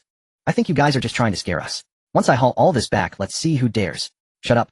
Che Xianxiu suddenly interrupted him sharply, turning to sharply gaze down the corridor. Lu Zihuan was about to retort, but in the next second his expression froze. A subtle vibration was emanating from the darkness at the end of the corridor. Tap tap tap. At first it sounded like someone was jogging in the distance, but just 2 seconds later the sound transformed into a rapid drumbeat. Boom boom boom boom boom. The heavy and rapid footsteps carried an oppressive sense of suffocation approaching at a speed that completely defied human physiological limits. What is that? Lu Zihuan's earlier bravado vanished in an instant, and his legs turned to jelly. Get against the wall. Che Xianxiu abruptly raised the riot shield, gripping the electric spear tightly, his muscles tensing as he stared intently into the darkness ahead. In the next second, an extremely bizarre shadow burst out from around the corner of the corridor. It was the agile mutant. Its muscles exhibited a grotesque, streamlined bulge, especially its legs, which were as thick as hydraulic cylinders on heavy. Unlike other mutants that commonly roared and screeched, it was defined solely by its pure, air-ending speed. In the narrow corridor, being locked onto by this terrifying speed felt like being struck heat-in by a train barreling through a tunnel. Lu Zihuan, who had just felt that there was nothing to fear, instantly collapsed under the tremendous terror. In a moment of primal instinct, all he could think was run. He needed a meat shield to block it. He let out a piercing scream, ignoring Che Xianxiu's command to get against the wall, and maliciously pushed Che Xianxiu hard from behind. You want die anyway, just block it for me. After forcibly pushing Che Xianxiu into the path of the agile mutant, Lu Zihuan flung off the heavy backpack from his shoulder and turned sprinting madly back towards the stairway. Che Xianxiu was caught off guard by the push, losing his balance and crashing forward. However, he was not attacked by the monster. At that moment, the agile mutant's focus was solely on the rapidly fleeing target. For this mutant obsessed with speed, a fleeing prey was the ultimate thrill. It completely ignored the fallen form of its fellow, its massive body slicing through the air with a foul wind whizzing past Che Xianxiu. Lu Zihuan desperately moved his legs, his lungs burning from exertion. However, for an ordinary human, speed was a mere slow-motion spectacle in front of this mutated super being. In less than 3 seconds, the agile mutant, leaving behind a blur, slammed violently into the fleeing Lu Zihuan. There was no elaborate tearing or cruel killing, only the purest, most violent discharge of physical energy. Accompanied by the sickening sound of shattering bones, Lu Zihuan's entire body was as if it had been struck by an out-of-control heavy off-road vehicle. He didn't even have time to scream before his spine and ribs collapsed upon impact. The immense kinetic energy hurled his body against the concrete wall at the end of the corridor. With a dull thud, Lu Zihuan crumpled to the ground like a ragged bag, bright red blood gushing from his mouth and nose spreading horrifically across the wall. He died on the spot. Just as the agile mutant paused, preparing to look down at the corpse, sizzle! A blinding blue arc of electricity suddenly ignited in the dark corridor. Che Xianxiu had leapt up from the ground at some point. His eyes held no pity for Lu Zihuan, only a cold, killing intent. Seizing the moment of the agile mutant's pause, Che Xianxiu exerted force through his arms, driving the sharp electric spear fiercely into the monster's thick thigh muscle, without hesitation, and pressed the high-voltage switch. The high-voltage current instantly surged through the agile mutant's lower body. Under the intense stimulation of the current, the monster's nervous system short-circuited and went haywire, causing its tightly coiled leg muscles to spasm uncontrollably. Roar! The agile mutant let out a painful and terrified scream. For its speed was everything, and now its prideful legs had inexplicably become paralyzed. This fear of losing speed instantly overpowered its hunting instincts. Its massive body twisted violently, forcibly wrenching its thigh free from the electric spear, blood gushing wildly. It did not retaliate, instead stimulated by the residual shocks it rolled, and crawled crashing through nearby debris like a frightened beast, stumbling back into the darkness of the corridor, leaving only a trail of chaotic footsteps. The corridor fell silent once more, with only the faint crackling of sparks at the tip of the electric spear breaking the stillness. Che Xianxiu stood there, catching his heavy breath. He turned his head, looking at the grotesquely twisted corpse of Lu Zihuan by the wall, feeling a strange sense of satisfaction. Recalling Chen Mo's warning, he suddenly understood that Chen Mo had seen through this person's true nature long ago. This guy was truly beyond saving. Che Xianxiu expressionlessly turned away, not casting another glance at the pile of flesh. He bent down, picked up the 2 heavy backpacks Lu Zihuan had abandoned, brushed off the dust from them, slung them over his shoulders, and walked steadily through the pool of blood towards the stairwell. Half an hour later, the fire door of the first-floor hall was pushed open from the outside. Hearing the commotion, the survivors in the hall stood up, nervously looking over. Che Xianxiu entered alone. His clothes were stained with several streaks of dark red blood, yet he was unharmed. Hanging from his back and chest were 2 heavy backpacks, each bulging with supplies. As he dropped the backpacks on the ground and unzipped them, the sight of instant noodles, canned goods, and bottled water filled the eyes of everyone present. A suppressed gasp echoed in the hall, and everyone's eyes brightened at the sight of the food. But soon someone noticed something. So, where's Lu Zihuan? Didn't he go with you? Teacher Guanzhong Zion glanced behind Che Xianxiu. Che Xianxiu lifted his head, his gaze as calm as a still pond. There are monsters upstairs. To save himself, he pushed me aside and ran. A gasp ran through the crowd. And then, someone bravely asked. The noise he made while running caught the attention of the monsters. He was too slow and got killed. Che Xianxiu's tone held no fluctuations, as if he were recounting something trivial. The hall fell into a sudden silence. Everyone instinctively glanced at Chen Mo, who was sitting on the sofa, not far. However, Chen Mo did not even lift his eyelids, merely responding indifferently, disobeying the rules, and lacking the ability to survive in this world. He got what he deserved. He raised his gaze, his deep eyes slowly sweeping across the crowd. The rules of the hall remain in effect. Does anyone have objections? Silence ensued. Looking at Che Xianxiu, who returned with 2 full bags of life-saving supplies, and then at the expressionless Chen Mo, everyone felt silent fear gripping their hearts. This team had solidified Chen Mo's unshakable supremacy in the hall with the price of a living human life. The harsh sound of metal grinding echoed in the narrow corridor of the 5th floor, accompanied by a shower of sparks that caused the crumbling cement walls on either side to shed dust. At the end of the corridor, Che Xianxiu let out a muffled groan of pain. He pressed hard against the riot shield that Han Doji had reinforced overnight, where a deep gash now marked the hardened steel. Under the relentless assault of the mutated creature with its arms transformed into dark red bone blades, he found himself slipping on the bloodstained tiles, being forced back repeatedly. The creature's bone blades were swung with terrifying precision, each slash carrying an oppressive force that completely suppressed Che Xianxiu, causing their defense to falter. Fall back. Zheng Xian's eyes were fierce as he aimed a modified high-pressure nail gun and pulled the trigger. A dozen long steel nails whistled through the air towards the monster. The bone blade creature reacted swiftly, crossing its arms to shield its head and chest. With dull thuds, the high-pressure nails pierced deeply into its arms and shoulders, instantly spraying black blood. Yet the mutated creature showed no fear. This kind of injury would have knocked out an ordinary person, but to it felt neither pain nor discomfort. Meanwhile, Bian Shangyu's expression was grim. Without a word, he stepped onto the foot pedal of the crossbow, drawing back the string with his powerful arms. With a sharp sound, the specially made steel crossbow bolt shot out, with terrifying penetrating power. However, the monster merely tilted its head, narrowly avoiding the shot aimed at its head, though the bolt still violently pierced through its... With a roar, the bloodied arrowhead protruded from its shoulder. The severe injury did not bring it down, instead it completely enraged the creature. The bone blade creature let out a deafening roar, its massive bone blade swung in a powerful horizontal slash, sending Che Xianxiu and his shield crashing against the wall. The defense was torn apart. The enraged bone blade creature with the crossbow bolt still lodged in its shoulder locked onto Bian Shangyou, charging forward like an out-of-control meat grinder, its blood-stained bone blades aimed at his face. Bian Shangyou did not retreat. His scarred face showed no emotion as he gritted his teeth, forcing himself to pull the stiff crossbow string. As a taciturn and ruthless person, he would rather die standing than retreating. In this extremely dangerous moment, a shadow suddenly cut in from the darkness on the side. The bone blade creature sensed danger and instinctively swung its left bone blade in a sideways slash, moving so fast it seemed to leave an afterimage. Of course, Chen Mo's speed could not match that of the agile mutated creature. A mere mortal trying to compete in the creature's domain was tantamount to seeking death. His tactical principle was always simple: be more agile than the strong, more powerful than the agile, and outlast the explosive. Chen Mo did not compete in speed. At the moment the creature lowered its shoulder and raised its hand, he relied on his seasoned combat instincts to predict its move, leaning back, just as the sharp bone blade grazed past his nose, stirring up a strong stench of blood. In that instant when the monster's strike missed, and its old strength faded, Chen Mo's gaze turned cold as he delivered a powerful low sweep kick, striking the most vulnerable side of the creature's knee joint. With a crunch, the sound of dislocated bones filled the air. The creature's knee bent the wrong way as its lower body instantly lost balance. Using the creature's own terrifying momentum, this counterattack caused it to lose balance and crash heavily to the ground. As it struggled to raise half its body, Chen Mo swiftly drew out a short blade from his left hand. The blade glimmered coldly as it accurately sliced through the joint gap of the creature's hind leg. With a sharp sound, the thick leg muscle tendon was instantly severed. The bone blade creature let out a piercing scream, its massive body slamming down onto the floor, completely losing its ability to stand, thrashing its arms in a fit of powerless rage. Chen Mo didn't even glance back. He pulled out a bottle of high-concentration alcohol and smashed it onto the creature, then the flames instantly engulfed the mutated creature on the ground. The corridor fell into silence, only the sound of crackling from the burning corpse remained. Che Xianxiu clutched his chest and climbed up from the ground, while Zheng Xian's hand holding the nail gun was slick with Chen Mo wiped the blood off the short blade against the wall, walking towards the end of the corridor, without looking back, casually instructing, watch the fire, search for things only after it's burned thoroughly. Bian Shangyou remained silent. He stepped forward quietly and forcefully pulled out the steel crossbow bolt that had penetrated the creature's shoulder and lodged in the wall, wiping the blood off on his clothes. Then he took a deep breath and quietly adjusted the latch of the crossbow. He swallowed his fear of death and his thirst for power along with the silence deep down. It had been many days since they began organizing systematic floor sweeps in the hall. With the constant accumulation of experience, this iron triangle tactic had naturally formed. Usually Che Xianxiu with his self-healing ability was responsible for pushing doors and searching. If they encountered monsters that ordinary methods could not handle, Scarface and the literature teacher would immediately follow up with fire support.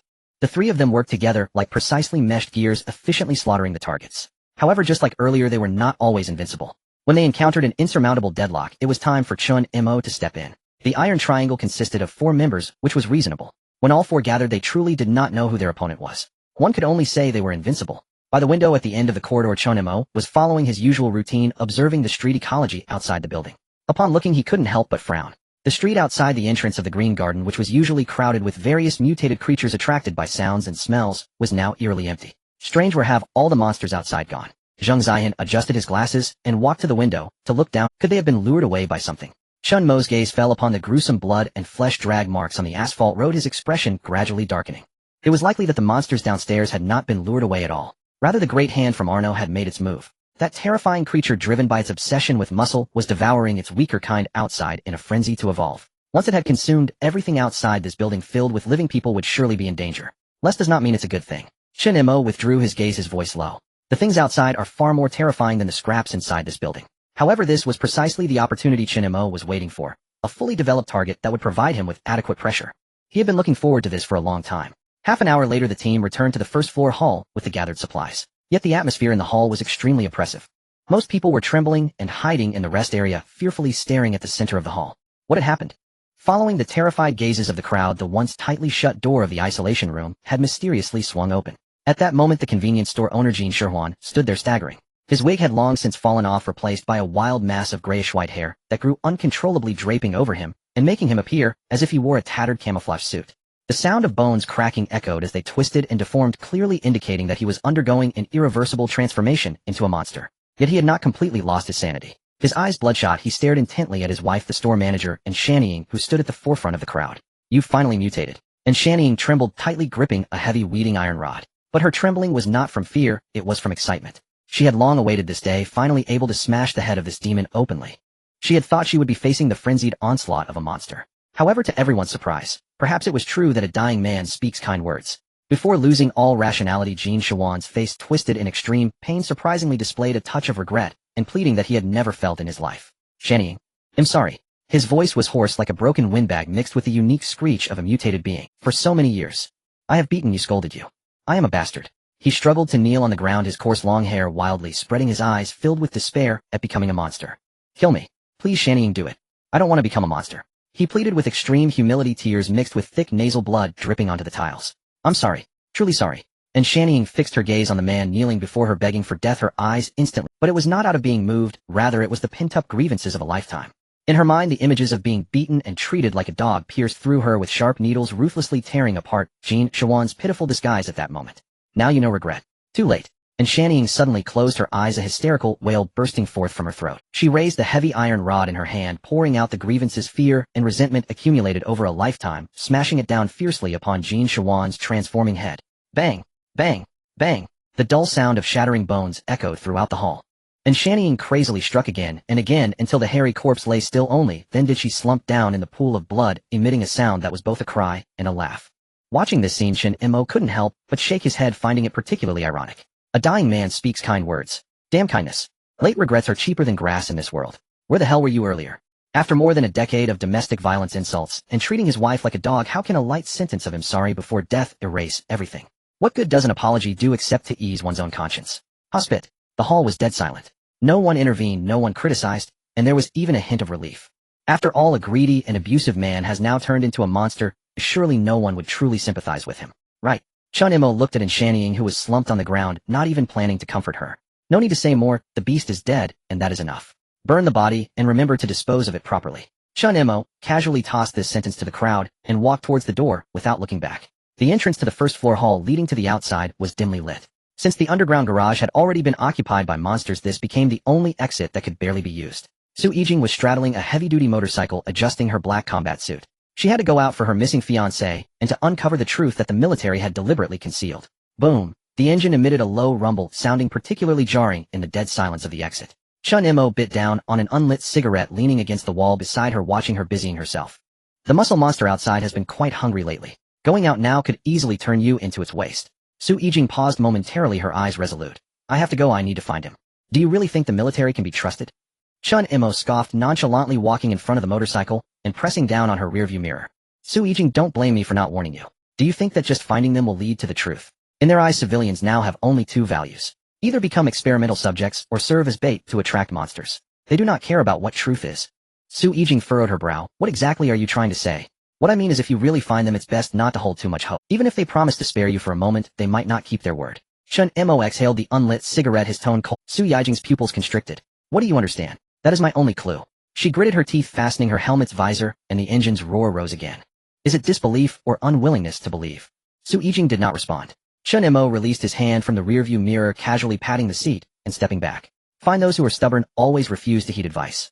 But I warn you, it's best not to bring trouble into the building. You wouldn't want to see everyone get hurt because of you, would you? By the way, remember to bring back more fresh water and medical supplies, especially anesthetics and asthma spray, when you return. With your abilities, I know you can do it. No matter what, good luck to you. Boom. The motorcycle shot out like a black lightning bolt the moment the first floor rolling door opened, charging into the dilapidated streets. Chen Mo stood in place, watching the fading taillights, squinting slightly. He knew Su Yijing would definitely bring back that trouble from the military, but with her cleverness and vigilance, she surely had it figured out, and that locator probably didn't require his excessive worry. Moreover, letting her out was definitely more beneficial than harmful. It was like raising a highly skilled traveling frog.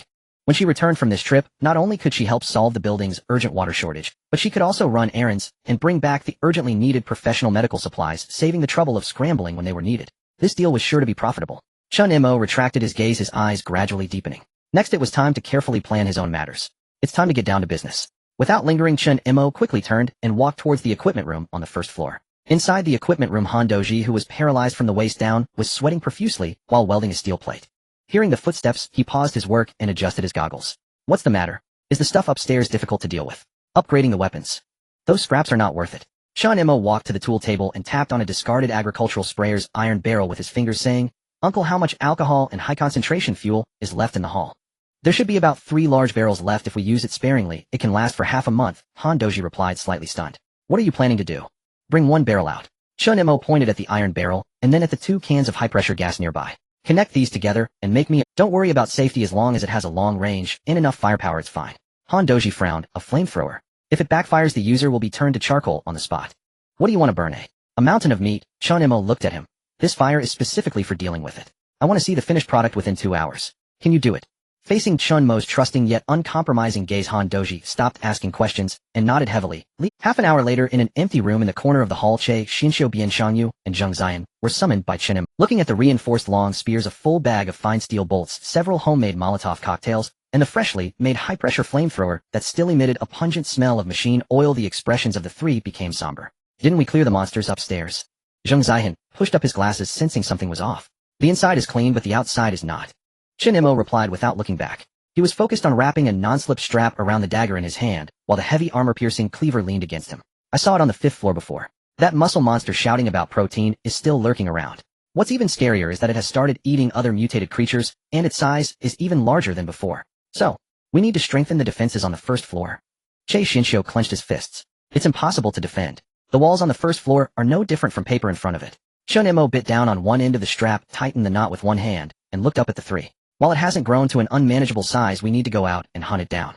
The room fell silent, as if a needle could be heard dropping. Take the initiative. Go hunt that monster that treats its kind as a buffet outside. This is too risky. Zheng Ziyan's palms felt a bit clammy. Inside the building, we at least have a geographical advantage. If we go out and lose control, we won't even have a way to retreat. Bian Shangyu remained silent, simply crouching down and starting to stuff bolts into the quiver on his leg. His attitude was straightforward. If you let me go, I will dare to go. Seeing the reactions of the 2, Chen Mo slowly stopped his movements. He didn't argue with words, but drew the short blade from his waist and expressionlessly slashed down hard into his left palm. The flesh rolled back and dark red blood gushed out instantly, but the color and flow of this blood were clearly different from ordinary blood. What was even more chilling was that the flesh at the wound seemed to be alive, slowly writhing and healing. Che Xinxiu suddenly looked up, staring intensely at that hand. Could it be that you also? Mo Guyu. You are also infected. Che Xiangxi's voice trembled. Zheng Ziyan and Bian Shangyu froze simultaneously, looking up in shock. These past few days it has been looking for opportunities within my body, Chen Mo said calmly, as if discussing something unrelated to himself. It is waiting for me to grow weak, waiting for my sanity to collapse. If I just sit here, I will eventually turn into a monster and kill all of you.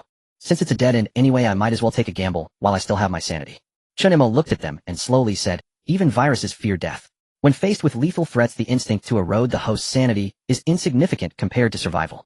What I need to do is to use the pressure from that muscle monster outside to push myself to the brink, forcing the virus within me to give up its erosion and voluntarily bow down to merge with me.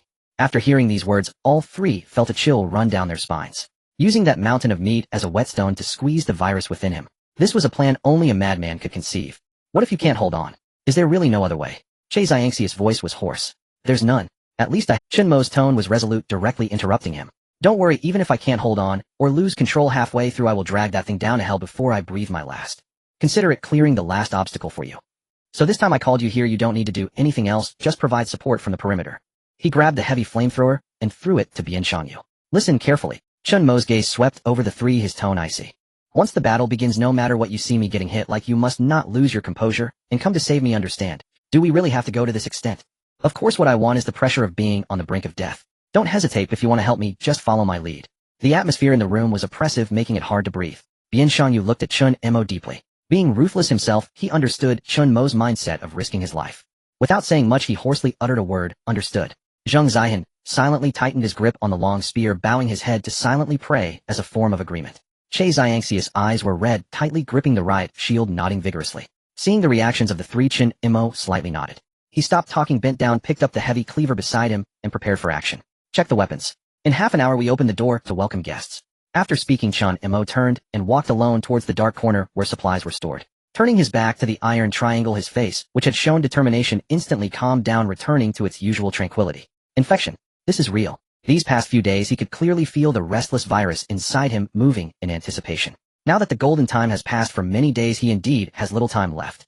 However, while the crisis is real, to say that he is truly noble, how that is obviously nonsense. He is not that noble. The reason for framing his words so tragically is purely to lock these easily agitated good people in chains.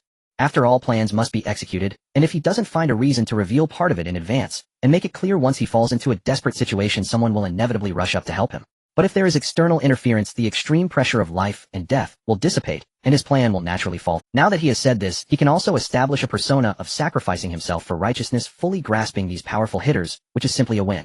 But it's not exactly a lie. After all, self-rescue is real. But just self-rescue is not enough. He wants more. He wants to use that monster as a whetstone to push himself into a situation with no way out. Only under the extreme pressure of physical collapse will the virus within truly feel fear and completely give up fighting. Thus the two viruses that originally wanted each other dead have a chance to merge and coexist. From the very beginning of merging with the Jonas virus to become stronger, Chen Mo has deeply appreciated the beauty of this power. But ordinary humans have limits. He can no longer endure the frailty of this mortal flesh. He wants to become stronger. He wants to transcend. He wants to break through the shackles of the mundane. This is the true purpose of his grand gamble. As for whether he can survive, Chen Mo closed his eyes, feeling his heart pounding violently against his ribcage, feeling the virus in his blood greedily howling. Is he afraid? No, he is excited. Excited to the point that even his breathing trembles slightly. Since tasting the flavor of power, that powerful feeling has long been engraved in his bones like poison. Does he want to struggle for survival like an ant in the meat grinder of reincarnation? Fuck that. No madness, no life. In this damned world, the more you fear death, the easier it is to die. The difficulty of the reincarnation world will only become increasingly unreasonable. If today he doesn't dare to take this small risk and doesn't dare to gamble his life against a small monster in a novice village, then what can he use to fight with those true monsters and gods in the myriad worlds later? There is no way out. Either he will be smashed into a puddle of mud by the monsters outside, losing it all and having nothing, or he will step on the corpses of that mountain of meat, winning everything and firmly stamping the so-called limits underfoot. Chen Mo slowly opened his eyes. In the dark corner, his pitch-black eyes were completely submerged in a pathological frenzy and brutality. He grinned, revealing his white teeth, like a criminal walking towards the execution ground, letting out a silent, sinister laugh. Come on, bet everything. Let's gamble. The harsh sound of the rolling shutter rising pierced the eerie silence of the deserted street. Chen Mo held a heavy cleaver in his right hand and a short blade in the other, stepping alone over the threshold. Behind him, Che Xinxiu, Bian Shangyu, and Zhang Zihan exchanged glances undeterred and quickly followed him out the door, scattering behind the wrecked vehicles and flower beds lining the street. The sunlight during the day remained dim and gray, with the air thick with the remnants of motorcycle engines. An hour ago, the commotion caused by Su Yijing was like the scent of blood in the deep sea, attracting predators from several miles around to gather at the foot of this building. A heavy vibration came from around the corner, shaking the rubble on the ground. A grotesque mound of flesh nearly 2 stories high slowly emerged from the shadows. Dark red muscle fibers gleamed with an eerie metallic sheen in the sunlight as it casually discarded the remains it was holding. The murky eyes fixating on Chen Mo exploded with unfathomable hatred. Protein. It let out a deafening roar like a bulldozer charging at full speed, each step creating a deep crater on the asphalt as it barreled toward Chen Mo in the middle of the street. Support. Aim for its eyes. Chen Mo shouted, his body shooting forward like an arrow against the monstrous pressure. Bian Shangyu, hiding behind a wrecked bus, suddenly leaned out, unleashing a high-pressure flamethrower that belched forth a searing dragon of fire, engulfing the monster's upper body. The stench of charred flesh mixed with the monster's wails, exploding violently. Zhang Zihan crouched behind a streetlight, unleashing bolts from his crossbow that embedded into the monster's hide. Though they couldn't penetrate deeply, they distracted its vision. At that moment, Chen Mo reached the monster. His mastery of military combat ensured his movements were precise and devoid of any excess. With a shift of his weight, he channeled power from his core, the cleaver slicing through the air with a chilling whistle as he struck down at the monster's knee joint. Thud! The cleaver tore through the monster's outer layer, but halted firmly before reaching the bone. The unusually tough muscle contracted instinctively upon injury, locking the blade in place like a vice. Roar! The monster howled, swinging its arm thicker than a millstone with a force that threatened to sweep everything away. Chen Mo's eyes sharpened, but decisively abandoning his weapon, he executed a perfect iron bridge maneuver to dodge the attack, the thick arm brushing past his nose, the wind pressure stinging his cheek. He rolled backward to create distance, his legs pushing off the hood of a wrecked sedan, launching himself upward like a can. The short blade in his left hand glinted coldly in the sunlight, precisely aiming for the monster's side neck. Snap! The blade plunged deep into the monster's neck, but got stuck in the dense muscle fibers, failing to reach the major artery.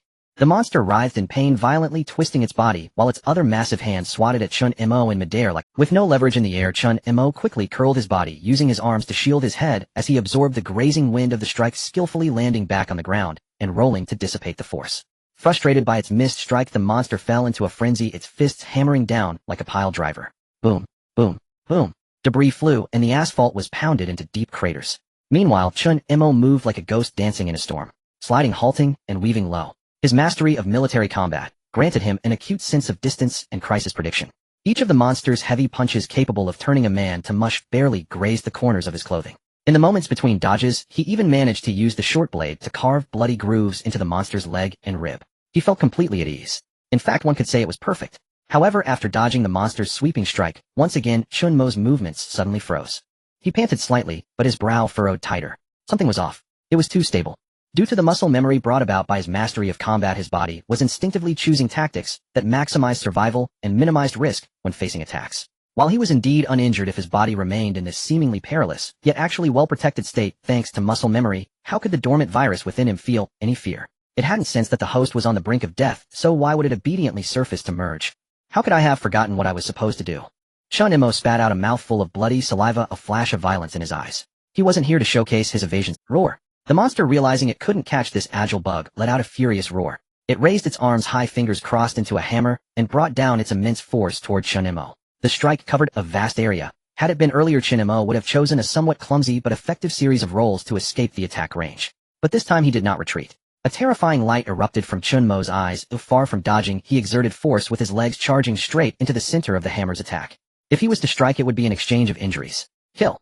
Chen Mo abandoned all defensive postures. In the second before the fists fell, he twisted his body, and the short blade in his left hand struck like a venomous fang, plunging into the monster's descending arm muscle. Half of his own body was completely exposed to the crushing blow of the gigantic fist. Boom! A deep thunder. The ground exploded in a circle of swirling dust. Chen Mo was blasted away like a broken sandbag. His chest visibly caved in, and the bones in his left shoulder and much of his back emitted a sickening cracking sound. He was propelled over 10 meters, smashing through a wrecked car door and embedding himself into a concrete wall. A large portion of the wall crumbled, completely burying Chen Mo. Go! Che Xinxiu, hiding behind cover, was distraught, his eyes turning red. He gripped the riot shield tightly, knuckles whitening his body, instinctively taking a half step forward. But he forcibly halted. Chen Mo's warning, laced with murderous intent before the battle, echoed like a tightening spell, and beside him Bian Shangyu placed a heavy hand on Che Xiangxia's shoulder. The towering man's eyes were also red, but he merely stared fixedly at the direction of the ruins, slowly shaking his head. Silence. On the street, only the heavy breaths of the monster, laced with the air of a victor, could be heard. Beneath the rubble, Chen Mo lay on the shattered stones, the pain like a tsunami threatening to drown his consciousness. His left shoulder bone shattered into several pieces, the broken ribs potentially damaging his internal organs, with each breath bringing thick blood frothing up his throat. This tearing sensation of nearing death as consciousness began to detach from his body. It hurt like hell, but it was also achingly effective.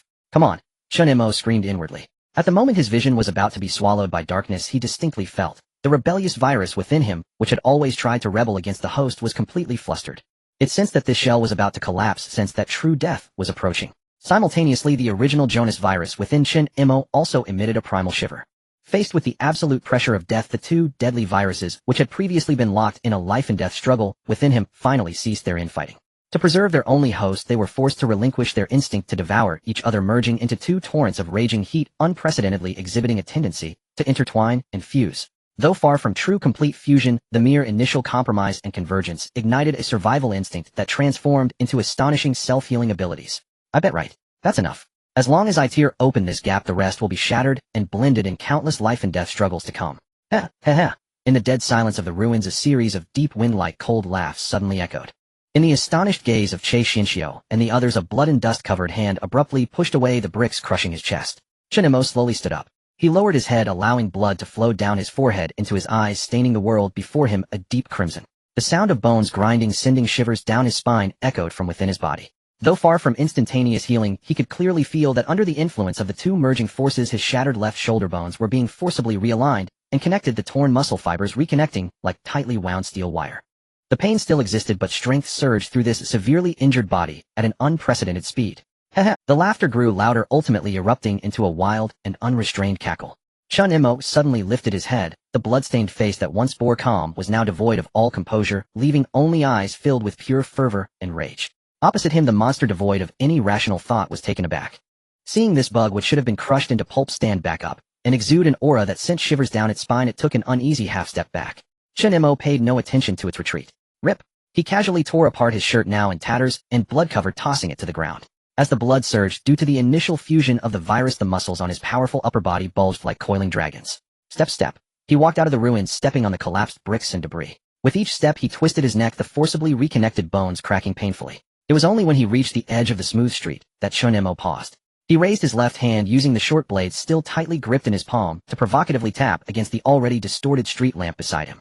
Clang! The crisp sound of metal clashing echoed through the desolate street, piercing the retreating monster's ears. The fury of being belittled by its prey overcame its moment of hesitation, and the muscle monster erupted with an even more furious roar, its massive body charging in like an out-of-control war chariot. Facing the enormous shadow descending upon him, Chen Mo grinned, revealing blood-stained teeth, his gaze now a tangible embodiment of madness. With that kind of strength, you can only tickle me. He fixed his gaze on the charging mass of flesh, roaring, "Haven't you eaten? Give me more strength. More power." Roar. Enraged beyond reason, the fleshy mountain charged forward with a thunderous impact, its colossal fist cleaving the air with a shrieking gale before slamming down toward Chen Mo. Chen Mo did not dodge. He crossed his arms and chose to absorb the blow heat in. Thud! His body rocketed backward like a cannonball, crashing violently into a thick concrete pillar beside the street, its dense surface exploding into rubble as dust billowed skyward. Yet within 2 seconds, Chen Mo staggered upright amid the gray haze. He coughed up a mouthful of black blood laced with shredded viscera, his left arm grotesquely twisted. Then came a grating, bone-chilling series of cracks. Within him, the two rival viruses locked in relentless conflict, forced fractured bones back into alignment with brutal, unnatural precision. "Is this all you've got?" Wiping ash and gore from his face, Chen Mo bared his teeth in a wild, unshackled laugh. "Bring it again." The beast roared and barreled forward like an uncontrolled bulldozer. Its stumpy legs coiled and exploded outward, the thick club-like forearm sweeping low across the ground like a siege ram. Struck hard across the ribs, Chen Mo tumbled head over heels down the asphalt, carving a horrifying blood-streaked furrow over a dozen meters. But before the monster could close in, a hand thrust from the rubble, pushing against the shattered ground. Chen Mo rose once more, standing tall. His body was torn and mangled, flesh peeled and raw, but crimson tendrils of new tissue writhed, visibly stitching themselves together at impossible speed. Agony seared up from the marrow of his bones, triggering violent, involuntary convulsions. Yet his gaze burned brighter, fiercer, more feverishly alive than ever before. "Huh. Hit harder. Give me everything you've got." Spitting out a broken tooth, Chen Mo flicked a blood-slicked finger at the beast. "Have you even eaten today, eh?" The monster erupted into full-blown berserker rage. It granted him no respite, not even a breath between impacts, as its massive frame lunged forward and slammed him down onto the fractured asphalt with crushing force. Boom, boom, boom, boom. Two fists larger than millstones hammered down like demented pile drivers, unleashing a merciless, unremitting barrage upon the man beneath. The earth trembled violently, collapsing inward, shards of stone and splashes of crimson flew in all directions. The muscle beast poured every ounce of its fury into that single point, until it had cratered the pavement into a bloody half-meter deep pit. Smoke and dust swirled thickly above the crater. Silence reigned where there had been carnage. The beast heaved ragged breath, straightened its towering frame, shook fragments of torn flesh from its fists, and turned, ready to hunt anew. Surely he must be dead now. Behind cover, Cheon Hyunsu gripped the doorframe until his knuckles whitened, eyes burning red, throat tightening with a desperate guttural gasp. Bayan Sangwoo clenched his jaw so tightly his jawline strained. Ujong Jihyun stood pale-faced, trembling fingers tightening around the hilt of his cruciform sword. Even they, hardened survivors, could not imagine Chen Mo surviving such annihilation. Silence. The only sound left on the street was the monster's heavy, rhythmic footsteps. Yet no one saw it. Deep within the crater, steeped in thick, coppery blood, Chen Mo's near-pulverized body stirred, undergoing a silent, profound metamorphosis. In that final vanishing instant before consciousness dissolved the long-dormant Jonas virus and desire strain. Facing total host extinction, surrendered their enmity, and fused in desperate cataclysmic compromise.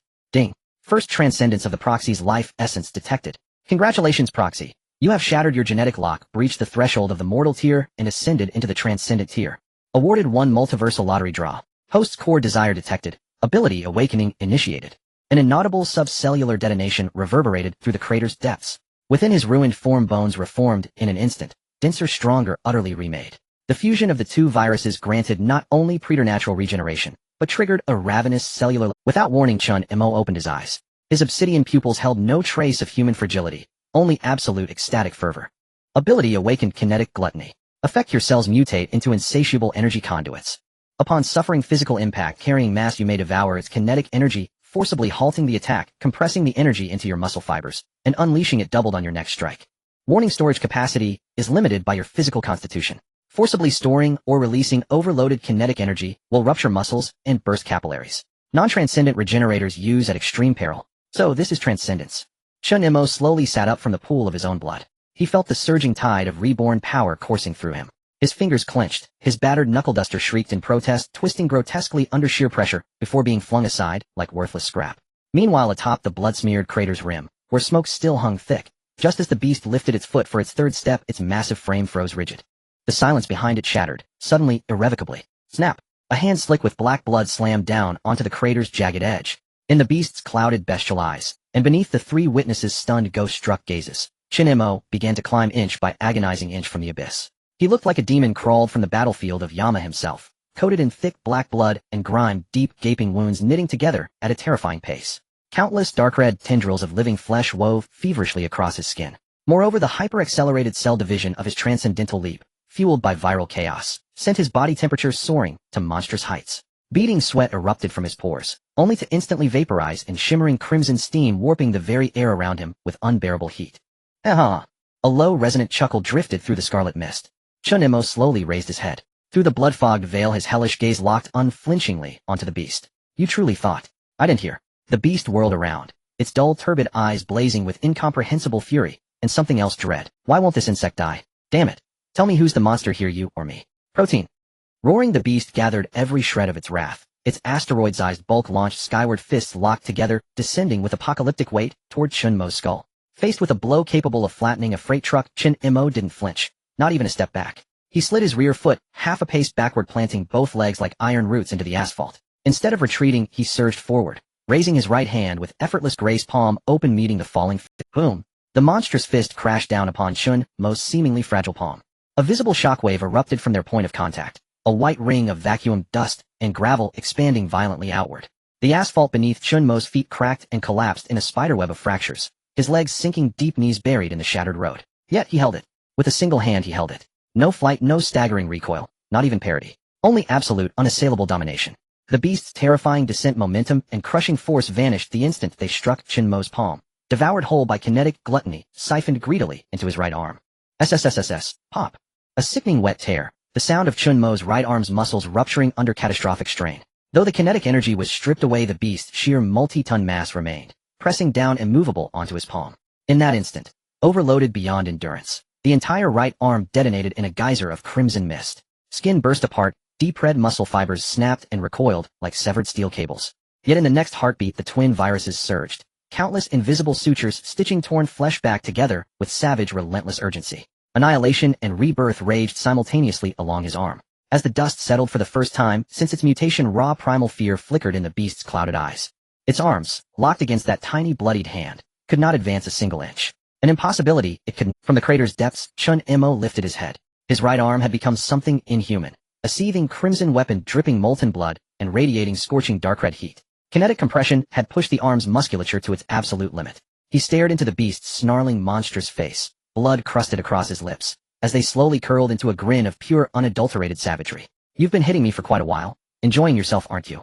His voice was a ragged rasp, grinding like sandpaper over stone, yet vibrating with suppressed volcanic madness. Before the words fully faded, his left hand shot forward, locking onto the beast's thick forearm like a vice anchoring its colossal frame in place.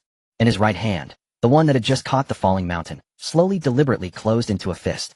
That arm, now brimming with the beast's entire assault energy, coiled backward like a dreadnought's main battery priming for launch, tendons screaming with unbearable tension as it drew back to its absolute apex. Now, Murderous intent blazed in Chen Mo's eyes. Crimson flames erupted across his body as he unleashed a bestial, guttural roar. It's my turn.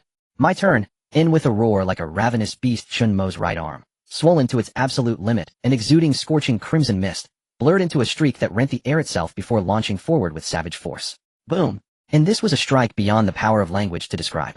Chen Mo's brute strength, unleashed after transcending mortality, merged with the gravitational potential energy, just devoured by kinetic devourer, converging two extremes of physical destruction upon a single point, the monster's abdomen. There they detonated in full fury.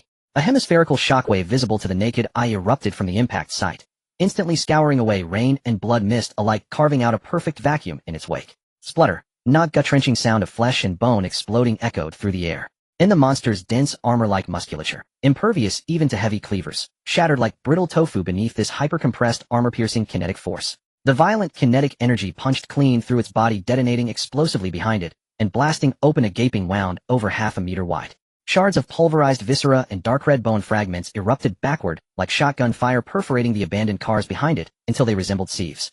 The colossal body was hurled backward by the cataclysmic blast, while Chen Mo's left hand remained locked onto the monster's right arm, like a hydraulic vice immovable as bedrock. On one side the monstrous recoil hurling it backward, and on the other Chen Mo rooted to the ground in absolute stillness. Under such extreme physical tension the monster's right arm, thicker than a utility pole, was torn clean from its shoulder socket, severed at the root. Roar! An ear-splitting agonized shriek tore across the sky above Sweet Home. The fleshy mountain collapsed backward, tumbling end over end like a discarded sack for over 10 meters, carving a grotesque blood-smeared furrow deep into the asphalt. Chen Mo casually discarded the severed limb still twitching with neural spasms, shook his right hand, splattered with minced flesh, and strode forward at a calm, unhurried pace toward the fallen beast. The monster struggled upright from the pool of gore, its massive abdomen convulsing desperately around the gaping, light-permeable wound. But the injury was too vast, too catastrophic to heal. Gazing upon Chen Mo's steady advance, the creature's clouded eyes flickered, for the first time, with the unmistakable tremor of raw primal fear. Yet residual instinct forced another defiant hollow roar from its throat.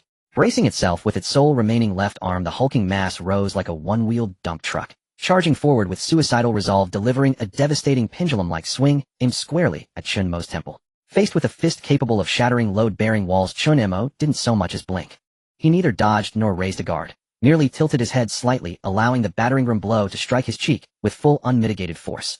Thud, muffled leathery impact, like striking a drumhead long dead. And no fracture, no recoil, not even a pause in Chen Mo's stride.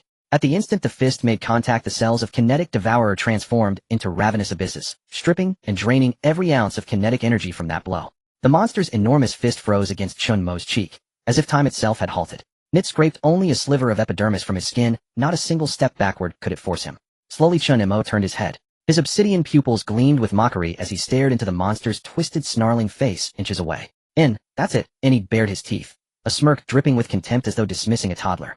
Hitting me feels like nothing at all. And the monster froze, its feeble cognition utterly overloaded. But Chen Mo granted it no time to process. Done hitting. Then it's my turn. Knee's right fist snapped forward, releasing every joule absorbed from the monster's blow, returned with merciless doubled force. Crack! Not a single punch shattered the monster's left knee. And amidst a crisp snap of splintering bone, its thick leg bent backward unnaturally, its massive frame collapsing to its knees before Chen Mo. ROAR. Wailing in agony, the monster lashed out with its last remaining arm. Chen Mo raised a hand, effortlessly absorbing the kinetic surge, then countered with a brutal uppercut that slammed into its jaw. Thud! Its mandible exploded into fragments. A spray of black blood and jagged fangs erupted from its mouth. The one-sided slaughter had officially begun. Thud! Too weak. Where's your strength? Thud! Scream louder. Where's that arrogance you showed when you pinned me in that crater? Chen Mo became an unstoppable pile driver, his fists blurring into countless afterimages, hammering blow after blow into the monster's ravaged form. Each of the monster's instinctive counterattacks served only to charge Chen Mo's next strike. To Chen Mo, the monster's assaults were no more than a breeze brushing his skin, while each of his retaliatory blows tore through its flesh and nerves with geometrically escalating devastation. This once undefeated, transcendent monster now lay like a ruptured sandbag, pinned and pulverized beneath Chen Mo's relentless onslaught. Its sternum crumbled inch by inch into dust, its muscles were beaten into pulp. Its formidable regenerative ability, once a blessing, now became its cruelest torment, forcing it to remain conscious again and again through this living dissection. At last the primordial rage, embedded deep within its mutated soul, shattered. And before this human, who was more monstrous, more bloodthirsty, more ferocious than itself, it finally knew true terror. Letting out a pitiful keening wail, it dragged its ruined half-body forward, scrambling on hands and knees down the street, fleeing with desperate animal panic. It wanted to escape, to flee far from this nightmare incarnate. In trying to run, Chen Mo sneered, his transcendent agility igniting in an instant. He appeared directly before it, like teleportation, and brought his foot down hard upon its grotesquely deformed skull, pinning it immovably to the asphalt. Didn't you love devouring protein? Weren't you just brimming with bravado? Chen Mo loomed over it, his eyes blazing with tangible, incandescent fury. Why run? Come on, let's continue. Thud. Chen Mo bent low and drove a crushing blow into the base of its neck. Rue. Nit howled in anguish, its lone left arm scraping frantically at the pavement, struggling futilely to wrench free and crawl onward. Run. I'll make you run some more. Thud, thud, thud. Chen Mo became an unrelenting meat grinder, his fists whistling shrilly through the air, striking again and again, without mercy, hammering into the monster's spine. For every half-inch it crawled forward in agony, Chen Mo answered with an even more savage blow, shattering its vertebrae, liquefying its organs, until black blood foamed from its mouth. Gradually its struggles beneath Chen Mo's foot grew feebler. The very desire that had fueled its mutation and slaughter was obliterated, crushed beneath the sheer, irrational weight of pure, unyielding violence. Whine. Nit ceased crawling. From its throat came an eerie, canine-like whimper, uncanny and broken. It surrendered entirely. Not even the proud, writhing, regenerative nodules within its flesh stirred anymore. With immense effort it turned its mud-smeared head aside, its cloudy eyes now brimming with unmistakable human-like fear and supplication. It no longer wished to live. And after having every shred of pride and instinct shattered by hundreds of iron-fisted blows, this bloodthirsty mutant had been beaten, not just physically, but into total psychological collapse. Now it sought only swift release. Chen Mo gazed down at the lifeless, defeated ruin beneath his foot, his feverish intensity fading, leaving behind only glacial coldness and visceral disgust. How dull. I preferred you when you were defiant. Brother Bien. Chen Mo stepped aside, turning his head toward Bien Shangyu, still frozen in stunned silence behind the gate. Bien Shangyu jolted violently, snapping upright on reflex. Hand me the flamethrower. Chen Mo pointed calmly at the quivering mass on the ground, his voice eerily placid. Burn it. Only then will it be truly over. Bien Shangyu swallowed hard, staggered forward, and passed the weapon. The moment he depressed the trigger, a torrent of thickened gasoline roared forth like a dragon of flame, engulfing the monster's broken form in an instant. Within the roaring inferno the creature neither struggled nor screamed. Nit's charred, blackened face twisted into a grotesque, almost serene expression. Perhaps for it this fire that would reduce it to ash was infinitely gentler than the fists of the man who stood above. Ding. Transcendent entity defeated. Mutant muscle beast. Chen Mo watched the towering blaze in silence, his taut nerves relaxing just slightly. Yet at that very moment, amidst the sizzling crackle of burning muscle, the rich, intoxicating aroma of caramelized protein, like roasted fat and seared meat, drifted into his nostrils on the wind. Whum! And instantly Chen Mo's vision darkened, dizziness crashed over him like a wave. He staggered, legs trembling uncontrollably. As if a dormant switch had been violently thrown, an insatiable, bottomless hunger, so fierce it threatened to dissolve his own stomach acid, surged through him like a tsunami. Furious cellular regeneration and transcendent evolution did not occur without cost. The extraordinary metabolic expenditure of those frenzied cellular repairs had long since drained his internal reserves to their absolute limit, and that scent of roasting flesh had become the spark that ignited his transcendent body's most primal feeding instinct. Overwhelming hunger made every cell in his body scream in agony. Meat. Protein. And I need meat. Gurgle. Chen Mo clutched his violently spasming abdomen, throat bobbing as he swallowed hard. His eyes, flooded with blood, fixed unblinkingly upon the blackened, smoldering carcass in the flames, where his pupils shimmered with an eerie, bestial green light. Don't eat it. It's revolting. And though it's a monster now, it was once human. I refuse to consume human flesh. Chen Mo bit down hard on his tongue, using the sharp, searing pain to wrench his gaze away from the charred remains. But when he turned his head toward Cha Hyansu, Bien Shangyu, and Zhang Zhehian, and through his transcendent perception, these three sweating, terrified humans were no longer comrades. They were walking vessels, throbbing with hot, pulsing blood, hearts hammering steadily. Three exquisitely fresh humanoid protein sources. Gurgle. Chen Mo swallowed again audibly, his emerald-lit eyes locking onto the three with predatory stun. Cha Hyansu's scalp prickled, icy dread shot up his spine. He instinctively recoiled, a step, voice trembling, nearly cracking. Mo. Brother Mo. Don't look at me like that. I'm scared. Silence. Che Xiangxia's trembling voice slowly dissipated in the air, while Chen Mo did not respond immediately. He merely stared intently at the three people in front of him. Under the acute perception of extreme hunger, the three living beings before him were cruelly stripped of their societal identities, in his vision devolving into pulsating high-energy thermal images. Thump. Thump. Che Xiangxia's heart racing from fear sounded in Chen Mo's ears like war drums pounding against his eardrums. He could even clearly hear the scalding blood rushing wildly along Bien Shangyu's thick carotid artery. The sweet metallic scent that emanated carried a deadly allure, as if countless hands were frantically clawing at Chen Mo's stomach. Rush forward. Tear their throats open, swallow them whole. In just a few seconds, the energy deficit of this body, due to frenzied self-healing and transformation, could be immensely replenished. Chen Mo's throat tightened violently, and his body uncontrollably leaned forward by half an inch. His right hand clenched tightly due to extreme restraint, producing a sound that grated on the nerves. Mo. Gu. Che Xinxiu staggered backward in fright, his back slamming against the security door. Bian Shengyi's scalp tingled instinctively, raising the nozzle of the flamethrower. But facing the man who had just smashed a supernatural creature into pulp, he was now drenched in cold sweat, not daring to shut up. Chen Mo squeezed out 2 words through clenched teeth, his voice raspy, like rusted metal scraping against. To combat this instinct that was nearly overwhelming his sanity, Chen Mo did not hesitate to bite through the tip of his tongue. The sharp pain, accompanied by the taste of blood, finally brought him a moment of clarity. He couldn't eat. He clenched his fists tightly, his nails almost digging into his flesh. The 3 before him were living, breathing people, friends.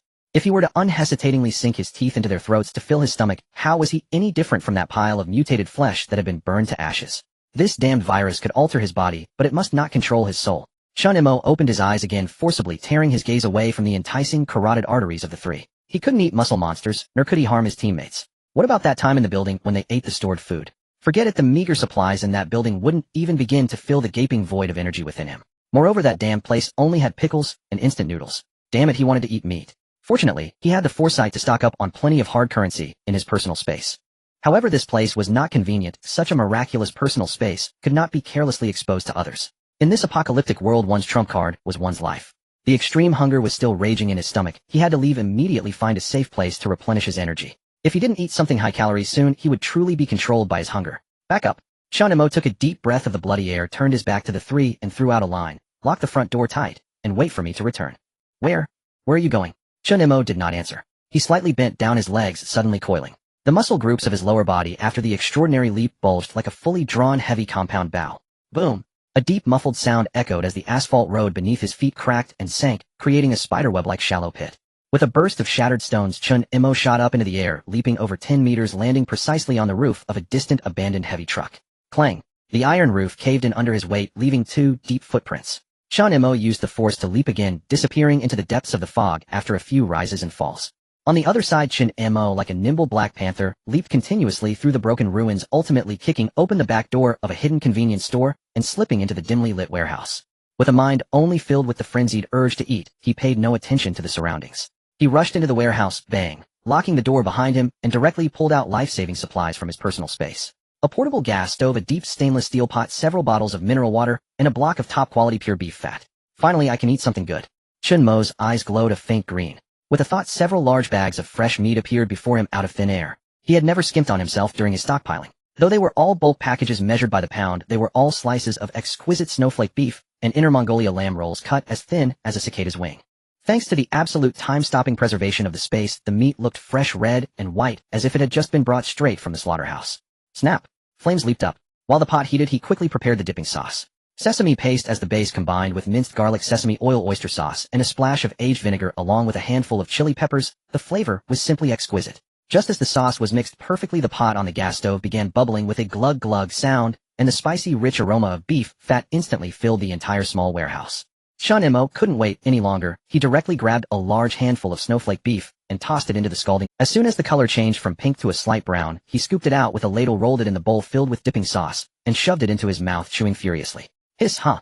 The scalding grease wrapped around the rich meat aroma exploded in his mouth. The sensation of the high-calorie protein sliding down his esophagus into his stomach sent him soaring to the depths of his soul.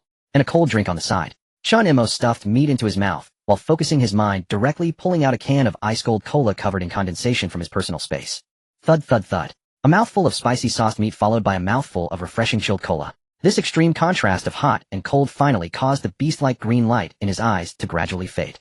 More than half an hour later, he had devoured 15 or 16 pounds of fresh meat. The terrifying digestive system, after becoming extraordinary, worked like an internal combustion engine at full power, instantly converting these high-calorie meats into pure energy. Chen Mo patted his slightly bulging abdomen, satisfied, letting out a belch that hinted at his lingering appetite. The hunger that had almost melted his stomach had vanished, replaced by a profound sense of fullness.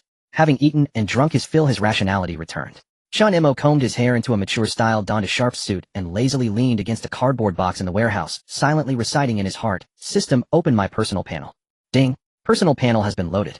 A cold mechanical voice echoed as a semi-transparent blue panel compared to before the information on it had undergone earth-shattering changes. Host information name, Chen Mo permission, level LV1, ordinary agent promotion progress, 1530 rank, extraordinary tier, 2039. Title none, attribute panel strength, 24 agility, 22 constitution, 26 spirit, 22 overall evaluation. You have broken the gene lock and entered the extraordinary realm.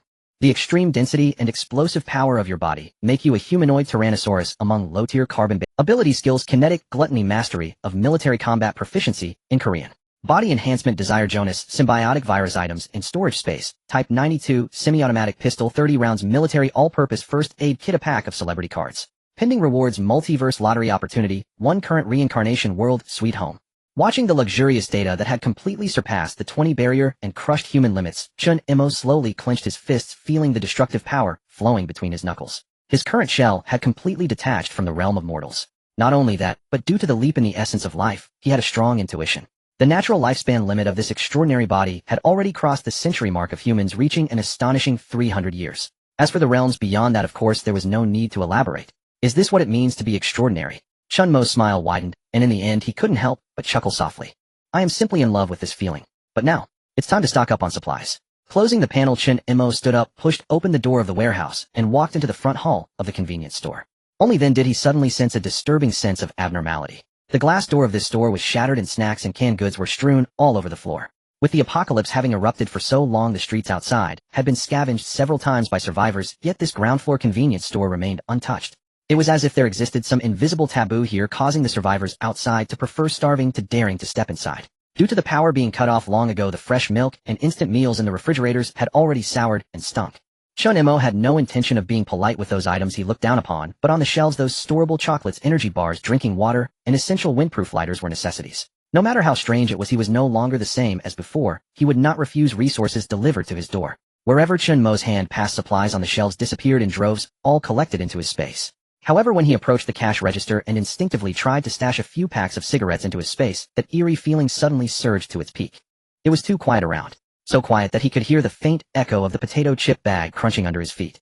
In the shop, as silent as a grave, the partly broken battery-operated welcome bell suddenly emitted a stuttering electronic female voice. Chen Mo's hand reaching for the cigarettes froze suddenly. He didn't look up, but in an instant every nerve in his body tensed. Drip!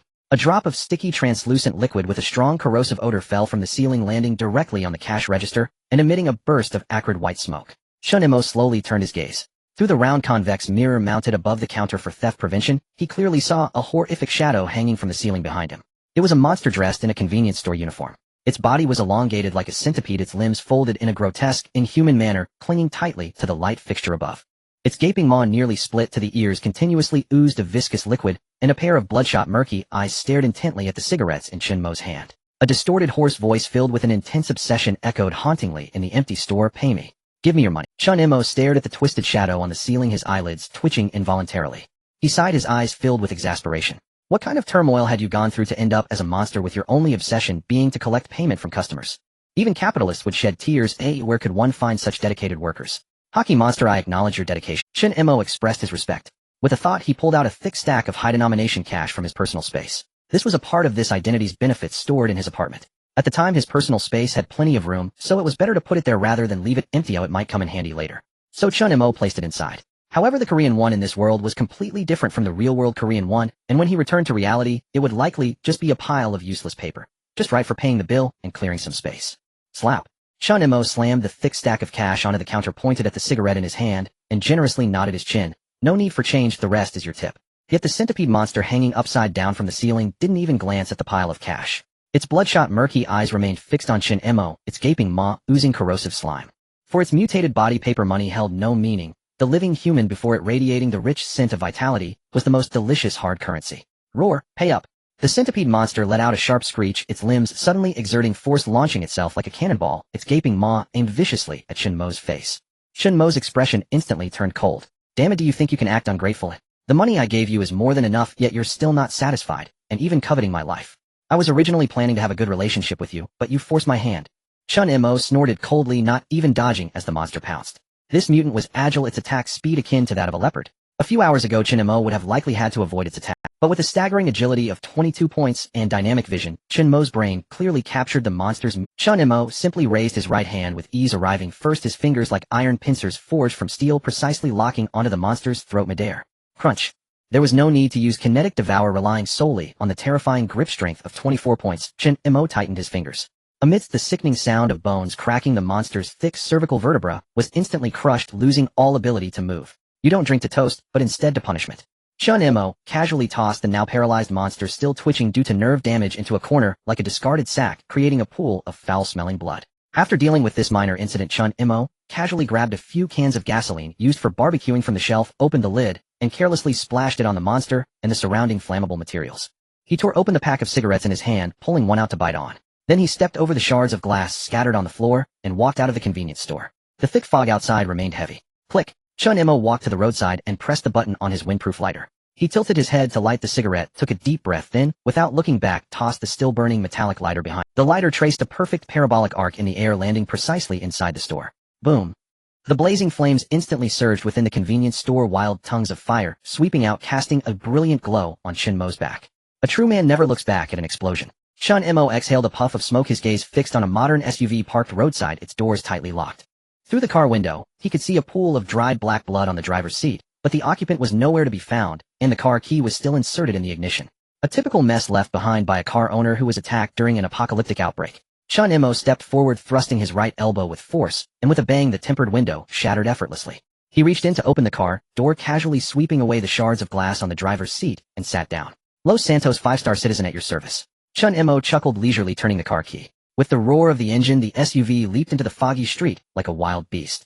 Since he's out, he shouldn't just return after grabbing a bit of food from the convenience store. Chen Mo steered the wheel with one hand, his eyes quickly scanning the shop signs along the street. Should he head to the gold shop or the bank? Without a moment's hesitation, Chen Mo decisively chose the gold shop. After all, gold is considered hard currency in many worlds, but paper money is different. In ordinary bank branches, 90 of the inventory consists of paper currency, which cannot be used in this world. Bringing it back would just be a pile of useless paper. The few physical gold items were either locked in underground vaults half a meter thick that couldn't be breached without heavy-duty tools or explosives, or scattered across hundreds of customers' private safes. Would he really run all the way to the bank to pry open safes? Forget it. He wasn't desperate for money, and his storage space was limited, so he couldn't carry too much. He'd find a few gold shops nearby for a $0 purchase to use as startup capital. If he really wanted to make big money later, there were plenty of easier methods. Dozens of minutes later. Screech. The SUV screeched to a halt in front of a gold shop at the street corner. Moments later, Chen Mo emerged from the shop, his face darkened as he kicked open the broken glass door. This was the second gold shop he had visited consecutively. Without exception, the display cases inside were shattered to pieces. The heavy safes had even been violently cut open, leaving the display rack on the wall empty. On the ground, besides the scattered black velvet trays and crushed glass shards, there were only a few worthless silver earrings and a few extremely thin gold necklaces snapped into pieces. As for gold bars, bricks, and heavy gold chains, not a single shadow remained. Unbelievable. Chen Mo tossed the thin necklace, which was as delicate as a hair strand, onto the ground, almost laughing in anger. These little bastards are really greedy. Even during the apocalypse, they don't forget to rob gold. Chen Mo squinted, observing the deliberately discarded velvet boxes on the ground, his mind quickly turning. A typical gold shop's inventory would amount to just a few dozen kilograms. Gold has a high density. A few dozen kilograms of pure gold stripped of packaging wouldn't take up much space. The absence of even a single packaging box indicates that those who raided this place were not ordinary panicking refugees, but a professional gang with a strong purpose, discarding all unnecessary packaging to maximize volume. With just a vehicle and a few sturdy canvas bags, they could easily and quietly clear out the gold reserves of these shops. They had cleaned everything out, leaving him nothing. With 2 consecutive stores emptied, Chen Mo's plans for sudden wealth were thoroughly disrupted. Where could he go next? He couldn't just rummage through pockets of corpses on the street, could he? Frustrated, Chen Mo sat back in the car and floored the accelerator. The SUV continued to roam aimlessly through the deserted streets, trying to find shops that were obscure and perhaps hadn't been visited by these ruthless bandits. Just as he passed 2 blocks and was about to turn, bang, bang, bang, a series of crisp, continuous explosions suddenly ripped through the dense fog from the street corner ahead. Chen Mo slammed on the brakes, his gaze sharpening instantly. That was definitely not the sound of a gas tank exploding, nor was it the noise of a heavy object falling. With military combat mastery and a Type 92 pistol lying in his storage, Chen Mo was all too familiar with this kind. That was the sound of standard firearms firing. Moreover, judging by the rhythmic frequency of the 3-round burst, the shooter was undoubtedly a seasoned professional trained in tactical operations. Accompanied by a faint sound of braking, the silver-gray SUV came to a steady stop in the shadows at the street corner. Listening to the rhythmic crack of gunfire ahead, Chen Mo did not rashly drive the car forward. Stepping out of the car, he adjusted his tie and approached a nearby five-story commercial building, slightly bending his knees. The explosive force brought by his extraordinary agility at 10 p.m. surged through his leg muscles. Whoosh! Chen Mo leaped gracefully like an elegant black panther, soaring 3 to 4 meters into the air. He precisely grasped the rusty air conditioning unit support on the second floor with one hand, his arms exerting tremendous force, creating a fleeting shadow in midair. With his toes stepping against the wall for leverage, he swiftly vaulted over the half-height parapet, landing steadily on the rooftop. Chen Mo brushed off the dust from his hands and quietly crouched at the edge of the rooftop, peering out with half his head looking in the direction from which the gunfire came. His gaze penetrated the gray mist, and below, over 100 meters away at the intersection, stood an imposing independent gold shop. 2 black-class vehicles were parked at the entrance. A scar-faced leader with a cigar in his mouth was directing 4 muscular men in tactical vests as they tossed several bulging black canvas bags into the trunk. Crash! One of the canvas bags was not placed securely and fell heavily to the ground, the unzipped opening immediately reflecting a dazzling golden light. Chen Mo focused his gaze from the rooftop, and his eyes instantly lit up. Judging by the bulging bags, these 5 were most likely the culprits behind the robbery of the gold shops. Well, it seems fate has brought us back together. A smile crept at the corners of Chen Mo's mouth.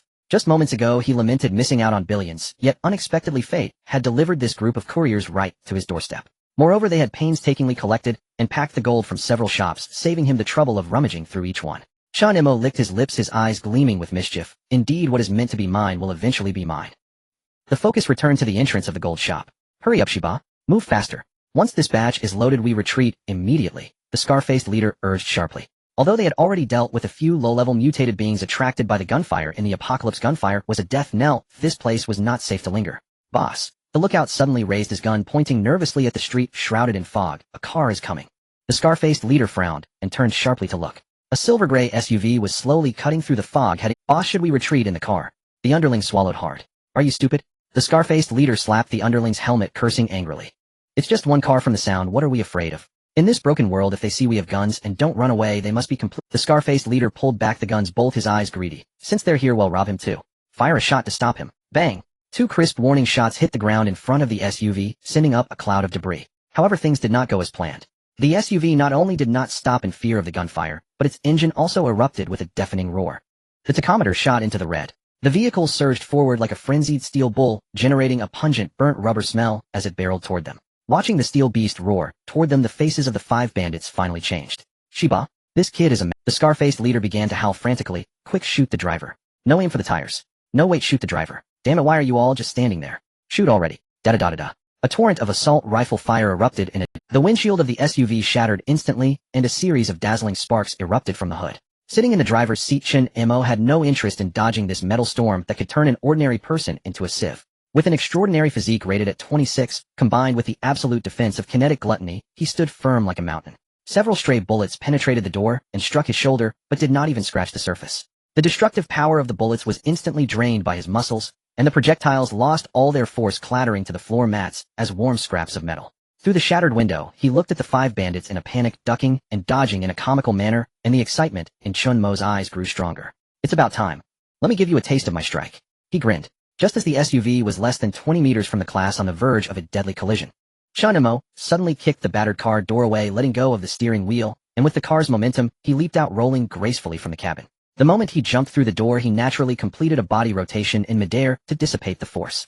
As soon as his feet touched the ground, he was propelled by the immense forward inertia, sliding several meters and carving 2 white lines on the asphalt. Then he suddenly pressed down, his body firmly supporting himself with one hand, while the other arm elegantly lifted backward, his back muscles instantly tensing, achieving a perfect landing in a low stance. Press F to jump out of the car. Perfect score. Chen Mo mentally grated himself with satisfaction. Boom! Just as his figure steadied, the SUV with the throttle jammed crashed into the gang's convoy with tremendous force. The violent impact immediately sent 2 heavy class vehicles flying sideways, the enormous explosion, mixed with the piercing wail of twisted steel, completely tearing apart the long street. Cough cough. Cough cough cough. Amidst the thick black smoke and swirling dust, the scar-faced leader, knocked to the ground by the shockwave, struggled to get up. His face was bloodied as he stared at the wreckage of the vehicles, now a heap of scrap metal, and even starting to catch fire, his vision darkening as he nearly went mad. He trembled as he raised his rifle, fixating on the figure slowly standing up amidst the smoke, cursing loudly. Shiba, can you even drive? With so many living people standing here, are you blind? Chen Mo leisurely brushed off the dust from his sleeves, looking innocent. I thought that was a speed bump. Go die, you little bastard. The scar-faced leader was so furious he nearly spat blood, gripping the trigger tightly, as the gun once again spewed lethal fire. Da-da-da-da-da. A burst of rifle fire rained down on Chen Mo's chest from a very close distance. However, the next second the scar-faced leader's pupils suddenly constricted to pinpoints. The bullets indeed hit their target. But as they contacted Chen Mo's body, it was as though they had plunged into a bottom. Hundreds of joules of kinetic energy were drained by kinetic gluttony, transforming the originally fatal bullets into a pile of warm scraps of metal that dropped to the ground with a clink. Chen Mo casually twisted his neck, the cervical spine cracking crisply. Feeling the abundant kinetic energy he had just acquired, he grinned at the scar-faced leader, revealing a set of white teeth. What is given should also be returned. Now it's my turn. Before the words even fell, there was a muffled bang. The asphalt road beneath Chen Mo's feet violently caved in and shattered. The force of the absorbed bullet was fully injected into his legs, and the terrifying explosive power blurred his figure on the spot. What a... The scar-faced man barely had time to turn the gun around before his vision darkened, and a large hand with bulging veins had already tightly gripped his face. Boom. Chen Mo, harnessing the violent energy he had just absorbed, pressed down on the man's head, as if crushing a lump of rotten meat, and forcefully slammed him into the red brick wall behind. The bricks shattered into debris, and spiderweb-like cracks spread extensively across the wall. The scar-faced man didn't even let out a muffled groan. His entire head was directly pressed into the wall by the immense force, leaving him a limp heap of flesh. Da-da-da-da. A nearby underling, flipped over by the shockwave, was overwhelmed with fear, randomly grabbed a rifle from the ground, and instinctively pulled the trigger, firing 2 shots that hit Chen Mo's solid back. But this only shook off a bit of dust, and failed to even make him sway. Chen Mo slowly turned around, the blazing fire behind him casting a terrifying shadow, resembling a tyrant rising from hell. Monster! Monster! The remaining 4 underlings were completely dumbfounded. Their defenses collapsed, and they dropped their guns in a panic, trying to flee. But Chen Mo's speed was far too much for them. In a flash, Chen Mo slipped into their formation like a ghost. He collided with the first robber, not even using his fists, but simply delivering a backhand slap with the momentum. Smack! Crack! With the crisp sound of skulls shattering, half of the man's face caved in, and his entire body was sent flying as if struck by a truck, rotating through the air, before crashing heavily into the ruins of a jewelry store, never to make another sound. Before the other 3 could react, Chen Mo's figure had already reached the side of the second man. A simple low whip kick with crack. A powerful kick struck the K2 assault rifle that the opponent had raised in defense, instantly bending and breaking the steel weapon. The force then transferred without loss into the opponent's lower limbs, shattering his thigh bone into several pieces. The man let out a horrifying scream, collapsing in a pool of blood. Seeing their leader's head exploded and their brothers beaten to death or maimed, the last 2 robbers completely broke down. They even forgot to run, collapsing on the ground, soiling themselves. So boring. Chen Mo's cold voice echoed above the 2 of them. He looked down at them from a height, extending his hands, gripping the back of their necks with precision. His arm muscles bulged violently, stretching the fabric of his shirt to its limit. He suddenly pulled his hands inward. Boom. Crack crack. The 2 heads collided without obstruction, like 2 fragile watermelons smashing together. The sound of shattering skulls was crisp and piercing, and brain matter and blood splattered out like flowers scattered by a celestial maiden, instantly staining Chen Mo's white shirt red.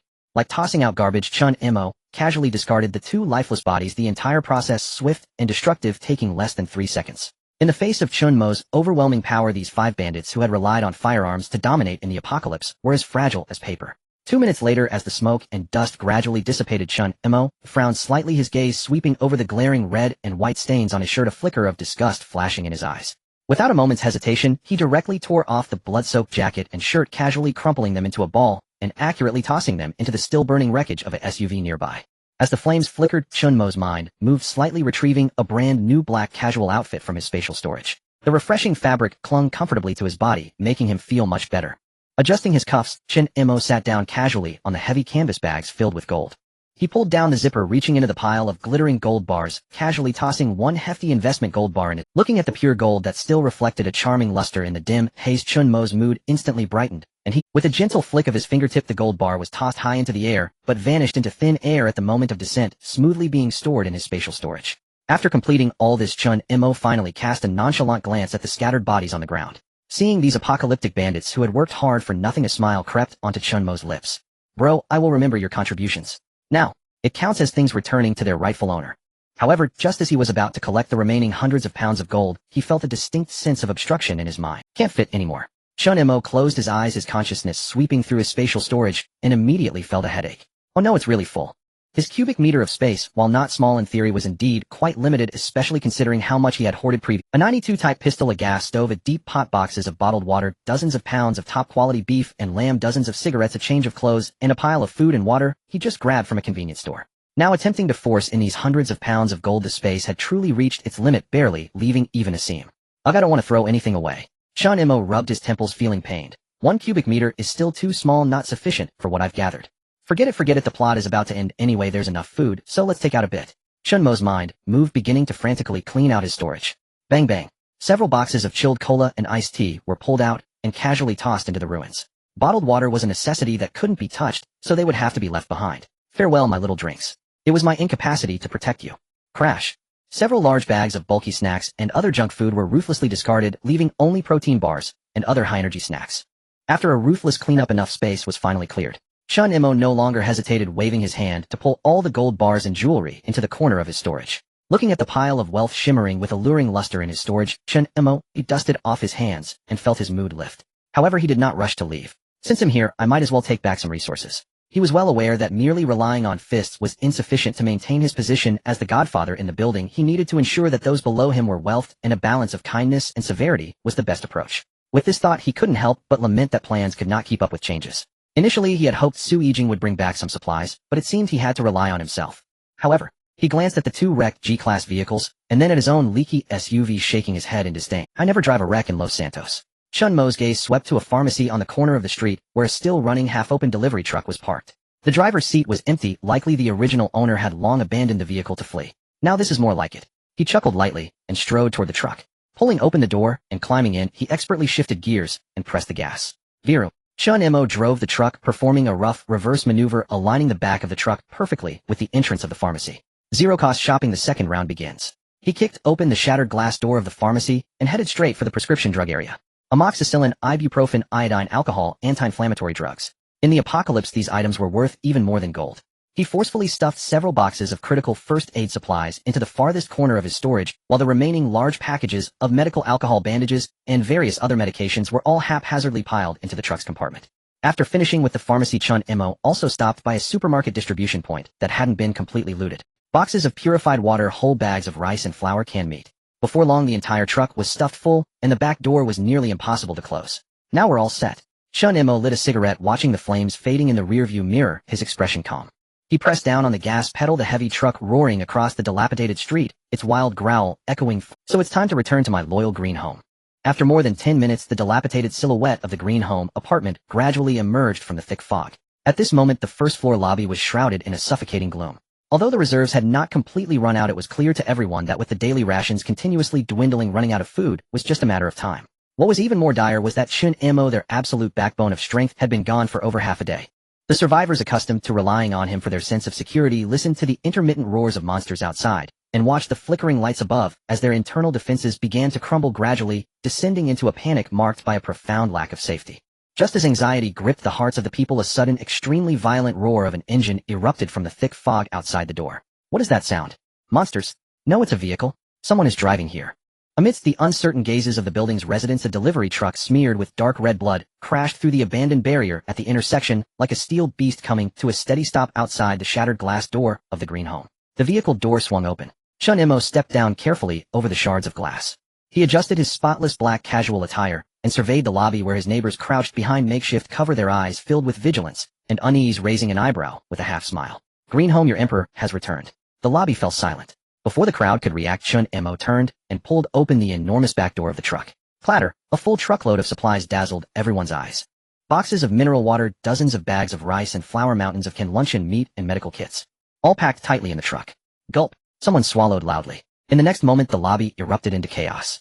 Despair vanished in an instant. Everyone stared intently at the truck, their eyes reddening with excitement, their breaths becoming. They had always held a deep respect and admiration for Chen Mo, and now seeing these resources, which were akin to mountains of gold and silver in the apocalypse, only deepened their esteem. Many even secretly muttered to themselves that he should just be elected as the supreme leader. Loyalty. Stop standing. Chen Mo knocked on the truck side and called out, Lien, get people to unload the supplies. Organize the food, water, and medical supplies properly, and distribute them reasonably per person. If anyone dares to steal, break their legs directly. Lien pushed up his glasses, looking at the truckload of supplies, his usually rational eyes unable to hide his joy. He nodded vigorously. Understood, leave it to me. Chen Mo casually pulled out a few bottles of asthma spray from his pocket and tossed them to the corner where the asthmatic girl Park Yuli was.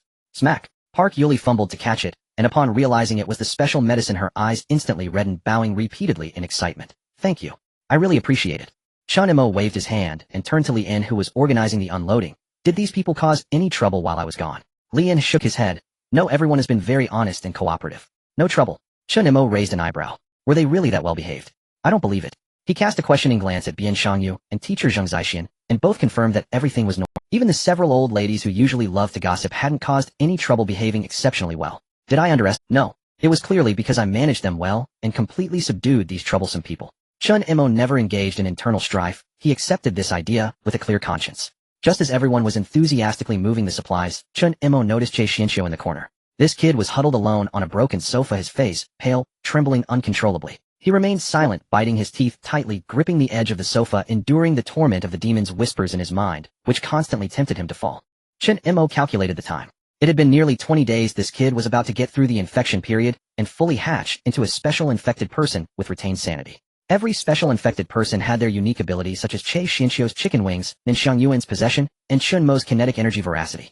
Undoubtedly, once he fully awakened his ability, he would become an extremely reliable force. However, this ability couldn't be awakened just by holding back. While pondering how to give this kid a push, Li In approached with a list. Chen Mo. Li In's brows were tightly knit. The inventory of supplies is complete. But now there's a major problem. The building's power supply is very unstable and is about to completely cut off. Once the power is cut, not only will there be no lighting, but the main power switch controlling the external iron shutters on the first floor will also fail. If a large group of monsters attacks, then we won't even be able to close the doors. Where's the backup generator? In the mechanical room of the underground parking lot, Li In replied solemnly. But the passage down has been locked. Moreover, there had been a lot of commotion down there before, so there are definitely monsters lurking. If we don't go down to restart the generator and replenish the fuel, we won't even be able to sleep soundly in the future. After hearing this, a glint of excitement flashed in Chen Mo's eyes. He had just broken through to the extraordinary, and he was eager to put it to the test. This enclosed underground garage with its unknown mutated creatures was simply a perfect trial ground. As long as the door was closed, not a single monster inside would be able to escape.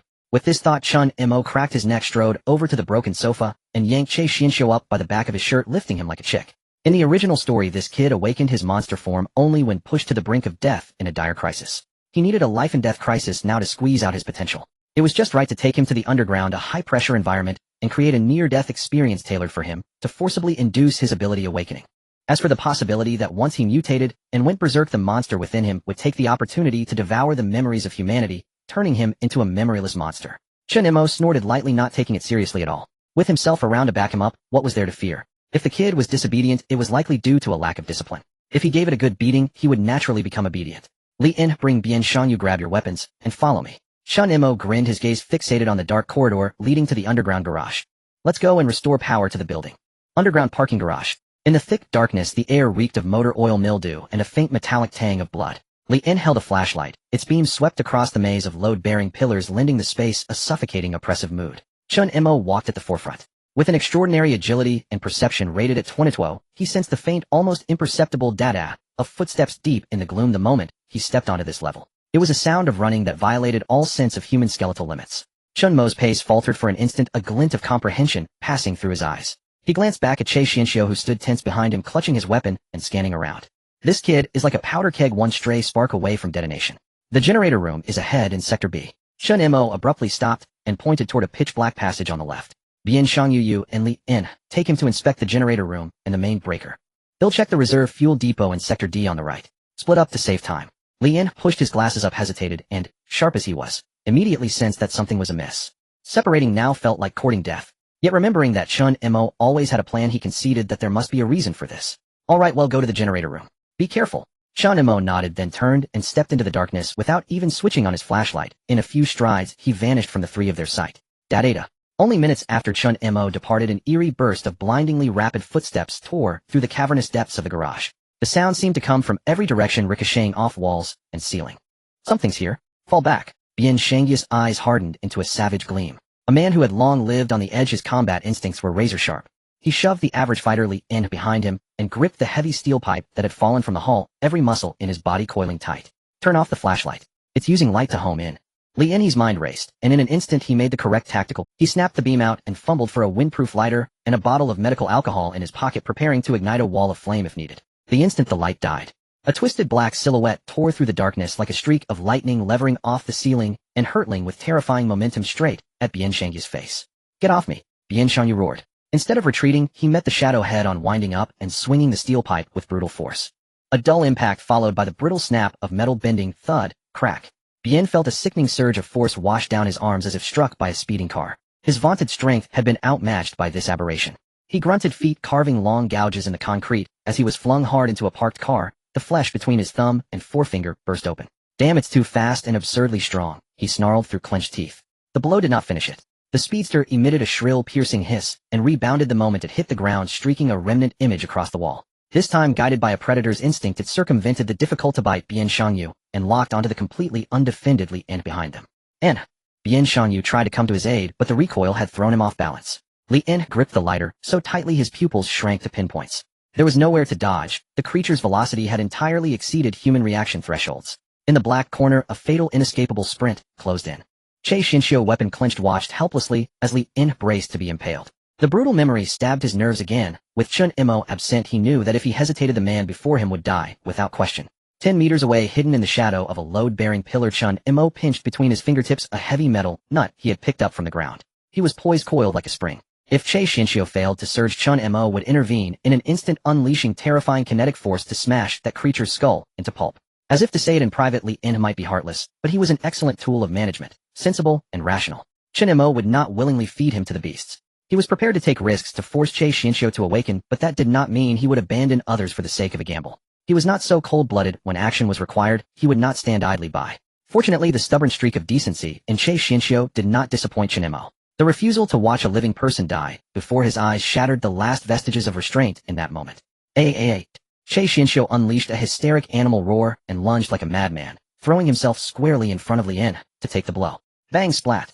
The speedster's devastating headbutt, like a battering ram, struck Che Xiangxi's chest with the force of a siege hammer.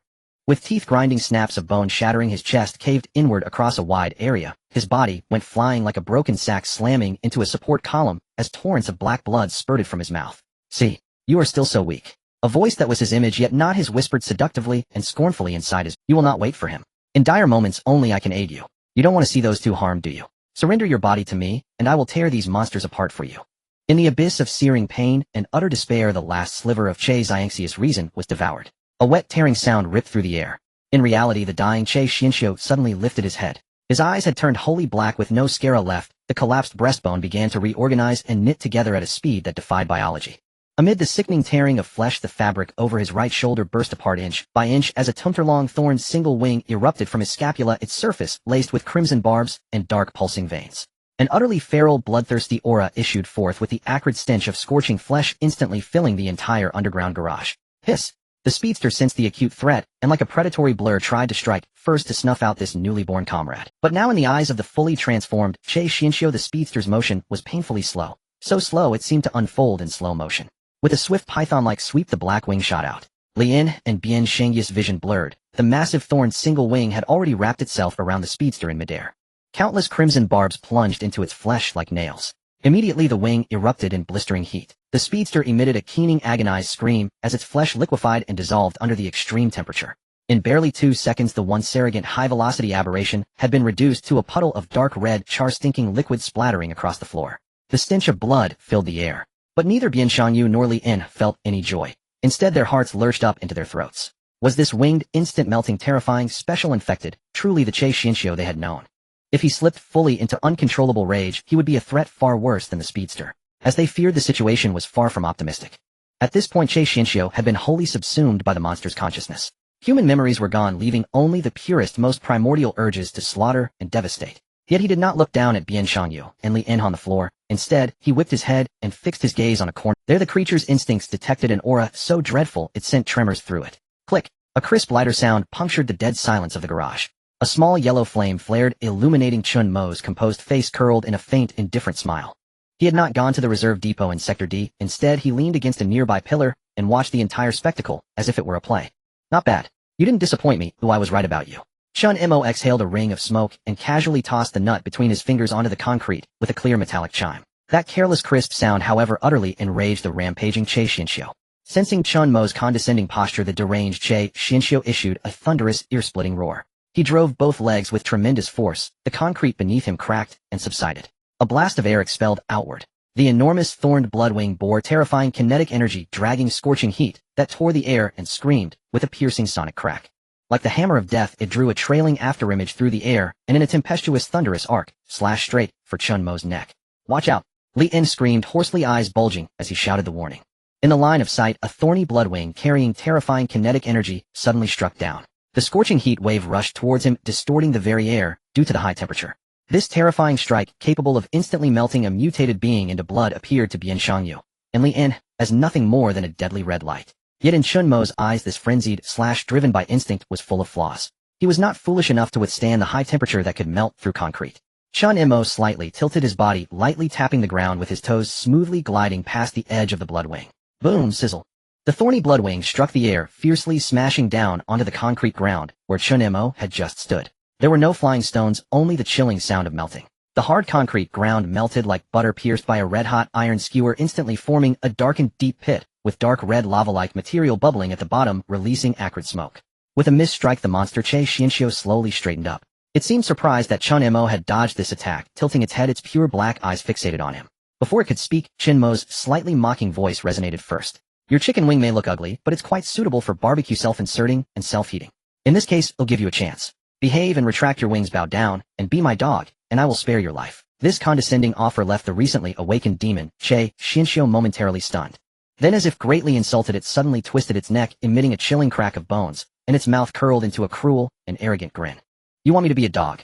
A hoarse, eerie voice that seemed to be two voices overlapping emerged. Che Xianxiu is truly a pathetic coward, clearly possessing such marvelous power, yet being stepped on by a pest like you who knows nothing of death. It suddenly spread its thorny bloodwing, unleashing a violent wave of heat all around. We are all new humans who I intended to spare your life. But now I've made my decision, I will use this wing to melt your flesh and bones inch by inch into sludge. Before the words faded, the demon, Che Xianxiu, surged forward. Its massive body lunged forward, claws with sharp nails plunging like blades directly at Chen Mo's face. At the same time, the thorny single wing swept towards Chen Mo's waist like a raging fire python. Chen Mo let out a cold laugh, showing no intention of dodging. Bang! The side slash, powerful enough to crack stone, merely produced a dull thud, as if striking a huge bell. Under the domineering suppression of kinetic energy gluttony, that astonishing physical impact was instantly drained away. Due to inertia and the sudden loss of kinetic energy, the charging demon lost its balance, leaning forward dangerously. This was the moment Chen Mo had been waiting for. He stepped forward, effortlessly slipping into the wide-open defensive blind spot of his opponent. The wings were indeed hot, but the rest of this kid was not. Chen Mo shot out his right hand like lightning, his 5 fingers resembling iron hydraulic pliers, firmly gripping Che Xianxiu's nape. You didn't cherish the opportunity one gave you. You suicidal bug, let me go. The demon Che Xianxiu roared in frustration, desperately trying to retaliate. What? You still want to bite me? Chen Mo's left hand arrived first, grabbing the wrist that hadn't retracted in time, expressionless as he twisted downward. The crisp sound of a bone breaking was drowned out by a piercing scream. Since this creature was not easily killed, Chen Mo naturally held nothing back. Just out, and already daring to show your teeth. I see you can't tell the big from the small. The moment the words fell, Chen Mo pressed down hard on Che Xianxiu's nape, while simultaneously seizing his right ankle. Then, with bulging veins on his arm, the immense power from his waist exploded forth, directly lifting the over 100-pound Che Xianxiu, as if he were a human-sized hammer, and hurled him violently towards the nearby concrete support pillar. Boom. A large spiderweb-like crack spread, and concrete fragments fell like rain. The demon Che Xianxiu was completely enraged. It struggled wildly, trying to fight back with its intact hand and wing. But the hand that was firmly gripping its ankle felt like an inescapable subway clamp. No matter how it flared up, it could not escape Chen Mo's absolute control. Chen Mo showed no signs of stopping. He yanked Che Xianxiu's ankle back, swinging it in a frenzied semicircle, and smashing it hard against the ground littered with debris. Then, like a precise and cold pile driver, he held that leg and violently slammed it against the wall and ground repeatedly. Who did you say you would melt? Boom. Damn. I will kill you. The demon Che Xianxiu was still putting on a brave front. New humans, huh? Let go. The previous conditions are negotiable. The arrogant voice had already begun to tremble. Try gnashing your teeth. Don't smash anymore. Bro, I was wrong. There was no flashy supernatural power to counter the assault, only the purest violence crushing down. While Chen Mo scolded him, he crushed the creature's recently reassembled bones using the most primitive means. A series of unreasonable physical strikes completely awakened the demon Che Xianxiu. Driven by the most primitive biological instinct to seek profit and avoid harm, that violent desire dared not linger, retreating back into the depths of its subconscious. There was no need to mourn for the demon Che Xianxiu for even a moment. Next to appear was the kind-hearted Che Xianxiu.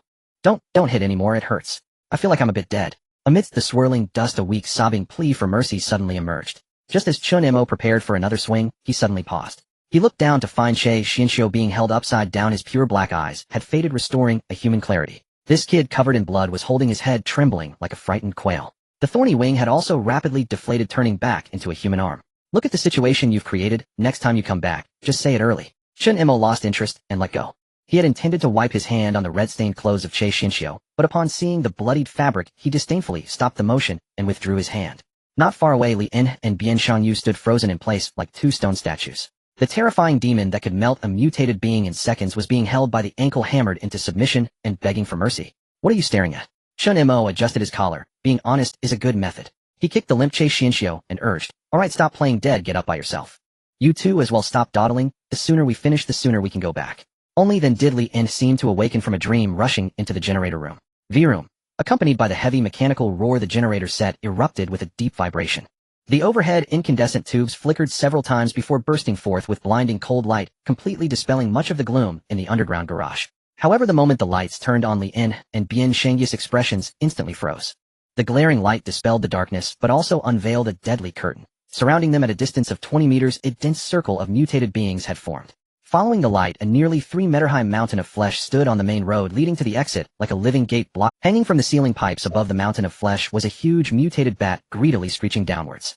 In addition to them, several oddly shaped monsters were crouching, their pairs of crimson eyes fixated on Chen Mo and his companions in the center of the light, slowly tightening their encirclement.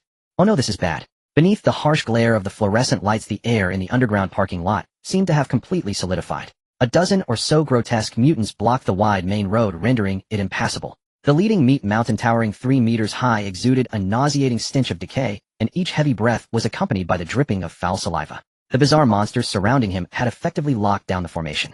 However, despite being heavily encircled, Chen Mo remained unfazed, leisurely twisting his wrist as the joints emitted a crisp crack. Not only do you not run away with your tail between your legs, but you also dare to attack me, eh? A smirk of amused interest curled at the corner of Chen Mo's mouth, his tone dripping with unmasked mockery. A bit of courage. Hiss. As if responding to his arrogant demeanor, the mutated bats lurking in the ceiling pipes could no longer hold back. It suddenly spread its wings wide like a silent glider, launching directly at Chen Mo's face. Chen Mo! Li En exclaimed in alarm. Chen Mo did not flinch or evade, not even raising a hand, instead taking the hit directly on his shoulder. Bang! The mutated bat, carrying the tremendous momentum of its dive, crashed hard into Chen Mo's shoulder. But the anticipated scene of flesh being torn did not occur. Instead, a dull thud resonated as the physical force capable of shattering stone was furiously devoured and stored by kinetic devour. In the next moment, a terrifying brilliance erupted from Chen Mo's eyes. He instantly transmitted the kinetic energy he had just absorbed to his legs, and the cement ground beneath him violently exploded into a deep pit. Using the terrifying thrust from the recoil, Chen Mo's figure shot forward like a bullet, instantly disappearing from his original position. When he reappeared, he had leaped above the mutated bat. Chen Mo's right leg descended like a battle axe, unleashing the previously absorbed kinetic energy along with his own formidable strength upon the bat's back, without holding back. Crack, boom. The bat did not even have time to scream before being smashed into the ground like a meteor, its entire body deeply embedded in the cracked cement pit, turning into a puddle of indistinguishable flesh and blood. Roar! This strike instantly ignited the ferocity of the entire horde of monsters. Led by the meat mountain, a dozen mutated beings emitted piercing shrieks and surged forward from all directions like a tide. Come on! Chen Mo did not retreat, but advanced directly into the horde of monsters. This would undoubtedly be an extremely violent and yet challenging meat grinder battle. Bang! The giant fist of the meat mountain, thicker than a thigh, slammed down towards Chen Mo. Chen Mo lifted his hand to meet the blow, and kinetic devour instantly drained the immense force. He then countered with a swift punch, sending the massive body of the meat mountain staggering back a few steps, its chest caved in. From the side, 2 dog-like monsters seized the opportunity to bite at him. Chen Mo, harnessing the energy from the meat mountain, moved like a ghost, and his fists smashed down like a heavy pile driver, instantly crushing their skulls. Overwhelming. This was indeed an absolute crushing of power and speed. Chen Mo weaved through the horde, each strike taking away large chunks of flesh and blood. However, just half a minute later, Chen Mo felt a clear sense of urgency. This was because these monsters not only had a bizarre recovery ability, but also employed extremely disgusting attack methods. The dog-like monsters with crushed skulls twitched a few times on the ground, and their flesh buds writhed madly, managing to shakily rise back to their feet. The meat mountain with a caved chest roared in anger, its muscles rapidly reorganizing, and it charged forward like a tank once again. The most troublesome part was that among the horde were a few special biochemical mutants. One monster resembling a giant toad hid in the back, occasionally spewing out a mouthful of sickly green corrosive slime. Another, a mutated being with compound eyes, emitted a pungent toxic mist. While Chen Mo's kinetic devour could absorb physical impacts, he did not want to withstand strong acids and lethal gases that could melt through concrete with his flesh.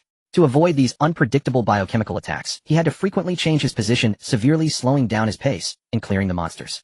A dozen monsters pressed forward one after another, and even when their limbs were broken, they recovered in an extremely short time, relentlessly filling the gaps in their formation.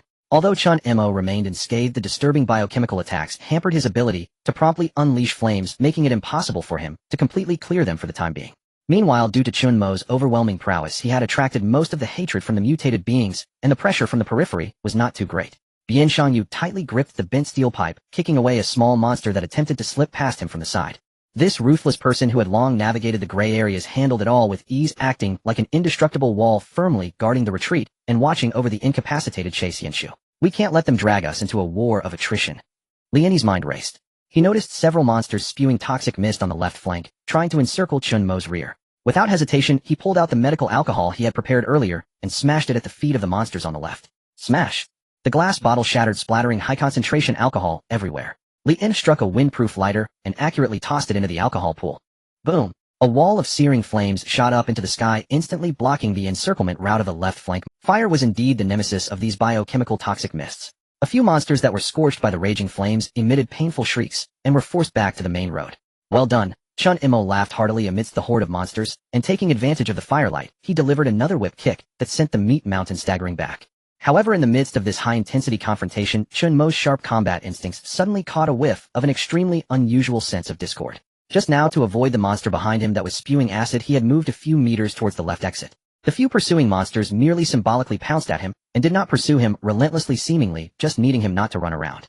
But when he surged forward into the dark corridor leading to Zone D, propelled by the recoil energy, the entire monster horde seemed to have touched their most vulnerable point. Even those few monsters blocked by the wall of flames disregarded the searing heat and frantically lunged at him.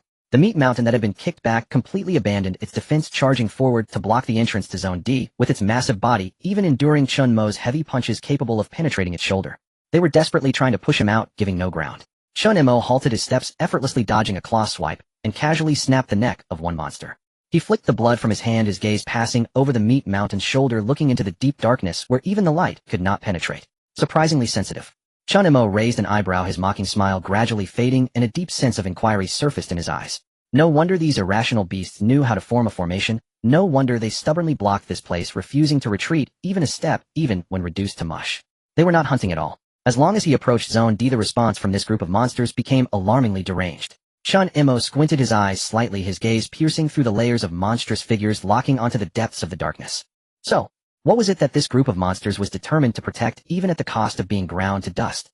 Faced with the mutated creatures that continuously spewed strong acid and toxic mist, and which were relentless in their attacks, Chen Mo had little patience left to waste on them.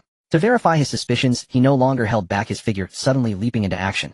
Like a leopard tearing through the air, he swiftly dodged the biochemical toxic mist in front of him, forcefully breaking into the dark corridor entrance of Area D with a nearly savage demeanor. Roar! Just as he forced his way through, the entire horde of monsters seemed to have triggered some absolute taboo, immediately descending into utter madness. They completely abandoned their plans to attack Li En and Bian Shangyu, even neglecting their own defenses. More bizarrely, those mutated creatures capable of releasing strong acid and toxic gas were actually holding back the deadly toxins they were about to spew. They seemed to be extremely fearful of indiscriminate biochemical attacks that could affect or even destroy the forbidden zone deep within the corridor. Daring not to use their toxins, the first two mutated creatures had no choice but to endure the bone-crushing force with their chests. Even as half of their bodies were turned into a mush, they clung desperately to Chen Mo's leg. Then, led by the massive meat mountain, several mutated creatures emitted piercing shrieks, charging forward recklessly, using their bodies as shields. Since they dared not use their proud corrosive venom and sharp fangs, they relied purely on their instinct to protect the thing behind them, layering upon layer. This group of mindless monsters used their own flesh and blood to stack a disgusting and heavy meat barrier at the corridor entrance, desperately pushing Chen Mo away. Chen Mo halted, casually snapping the neck of a half-dead monster beneath his feet. He shook off the filthy blood on his hand, looking at the monsters before him that would rather be shattered to pieces and bind themselves than let him take a single step further. Instead of anger, there was a thick curiosity in his eyes. I originally planned to deal with you and leave. Chen Mo calmly adjusted his wrinkled collar, a hint of amusement in his tone, but your desperate attempts to block me have successfully piqued my curiosity. The more you prevent me from looking, the more I want to go in and see what is hidden inside. At that moment, the nonchalance in Chen Mo's eyes completely vanished, replaced by an almost obsessive desire to explore. Behave, let me take a look. He suddenly exerted force, with his legs charging like a heavy armored vehicle at full throttle, crashing straight into the flesh barrier. The first to attack were two mutated creatures resembling mantises, swinging their bony blades, striking fiercely at Chen Mo's shoulders from both sides. Immediately, the massive meat mountain in front opened its giant arms, clamping down on Chen Mo's body like hydraulic pincers, attempting to suppress him completely with its immense weight. Very diligent, but I'll gladly accept your strength. Chen Mo, at the center of the monster horde's pressure, did not struggle at all, though instead, he let out a low, mocking laugh. Still using the kinetic devour. What if there are many of them, and they recover quickly? As long as he wasn't trapped in a war of attrition by those disgusting biochemical toxins, these monsters could not stop him with pure physical obstacles. The mantis monster's powerful slashes and the meat mountain's overwhelming pressure and impact upon contacting Chen Mo's body had all their lethal physical energy instantly drained, devoured, and compressed.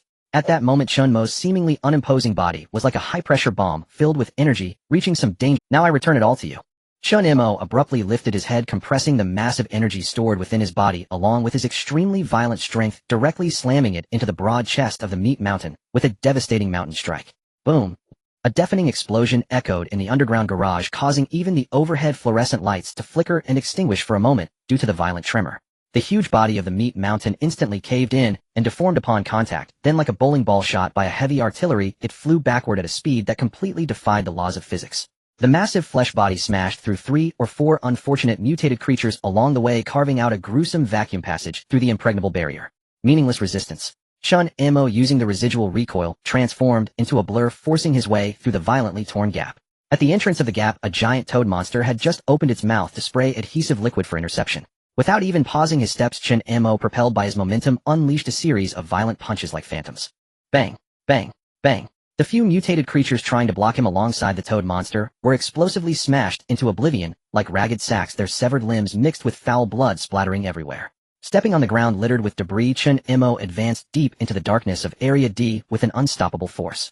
The horde of monsters behind him immediately emitted terrified and mournful cries. They desperately tried to reach out and claw at him, but were knocked down by the violent shockwave created as Chen Mo broke through, and then were further entangled by the bodies of their fallen companions, helplessly watching the demonic human force his way into the forbidden zone they desperately protected. No, please don't let that happen. Although they had lost their rationality, one could almost still hear their desperate and powerless cries in the howls of the monsters. The deeper he went into Area D, the darker it became. In the short corridor of just a dozen meters, a few tenacious broken monsters still roared from the shadows, attempting to make a final stand. But for Chen Mo, such disturbances were utterly meaningless. He didn't even have his pace interrupted in the slightest, casually throwing a few crisp and decisive punches and side kicks, as if swatting flies, sending these obstructive bodies crashing against the walls, turning them into puddles of squirming mush. It wasn't until he reached the deepest part of the load-bearing wall that the relentless suicidal attacks finally came to a stop. To be precise, they no longer dared to continue. Accompanied by the noisy dragging sounds behind him, an unusually dull drum-like sound echoed clearly from the end of thud, thud. Chen Mo slowed his pace, stopping at the deepest part of the load-bearing wall. With his faintly extraordinary vision, he finally saw the thing that all the monsters were sworn to protect. It was a colossal mother nest sprawled in the corner about the size of a truck's head. Its surface was covered with a layer of translucent dark red membrane, emanating a strange glow.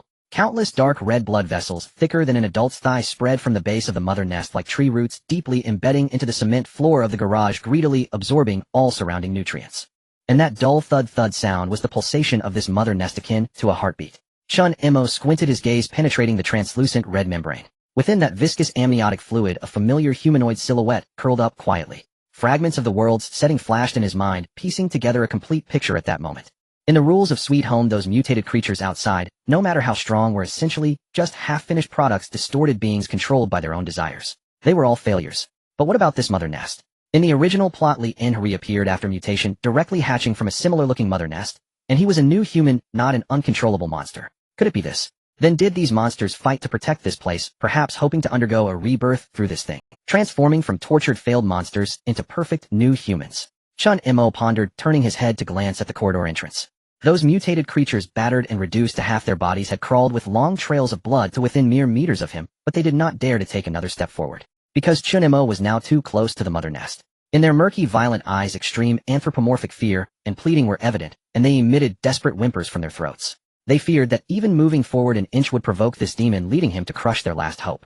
For these mutated creatures trapped in ugly shells, this mother nest, which was nurturing new humans, represented their ultimate and only hope for perfect evolution. It was their cocooning pool to escape the curse of desire. Chen Mo turned back, looking once more at the pulsating mother nest, his gaze falling on the human silhouette, curled up inside, resembling a baby.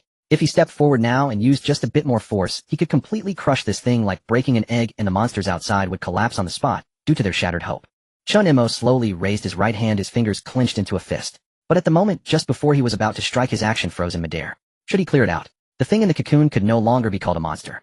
It looked indistinguishable from a real human, perhaps even more perfect than humans. From another perspective, this was not only the end of evolution, but also a form of salvation. Those poor souls roaming outside, tormented by their own twisted desires, could wash away the disgusting flesh and blood through this mother nest, and return to society as humans. Even if they emerged from the cocoon without memories, without feelings, cold as machines, at least they would no longer be bloodthirsty beasts driven by instinct. Who could guarantee that over the long years ahead these new humans couldn't rediscover the bonds they lost, and the warmth that belongs to being human? From the original plot, this was not impossible. Chen Mo quietly observed the layer of membrane lost in thought. This mother nest representing new life and hope. Should he keep it, or should he not keep it? To stay or not to stay, that is the question.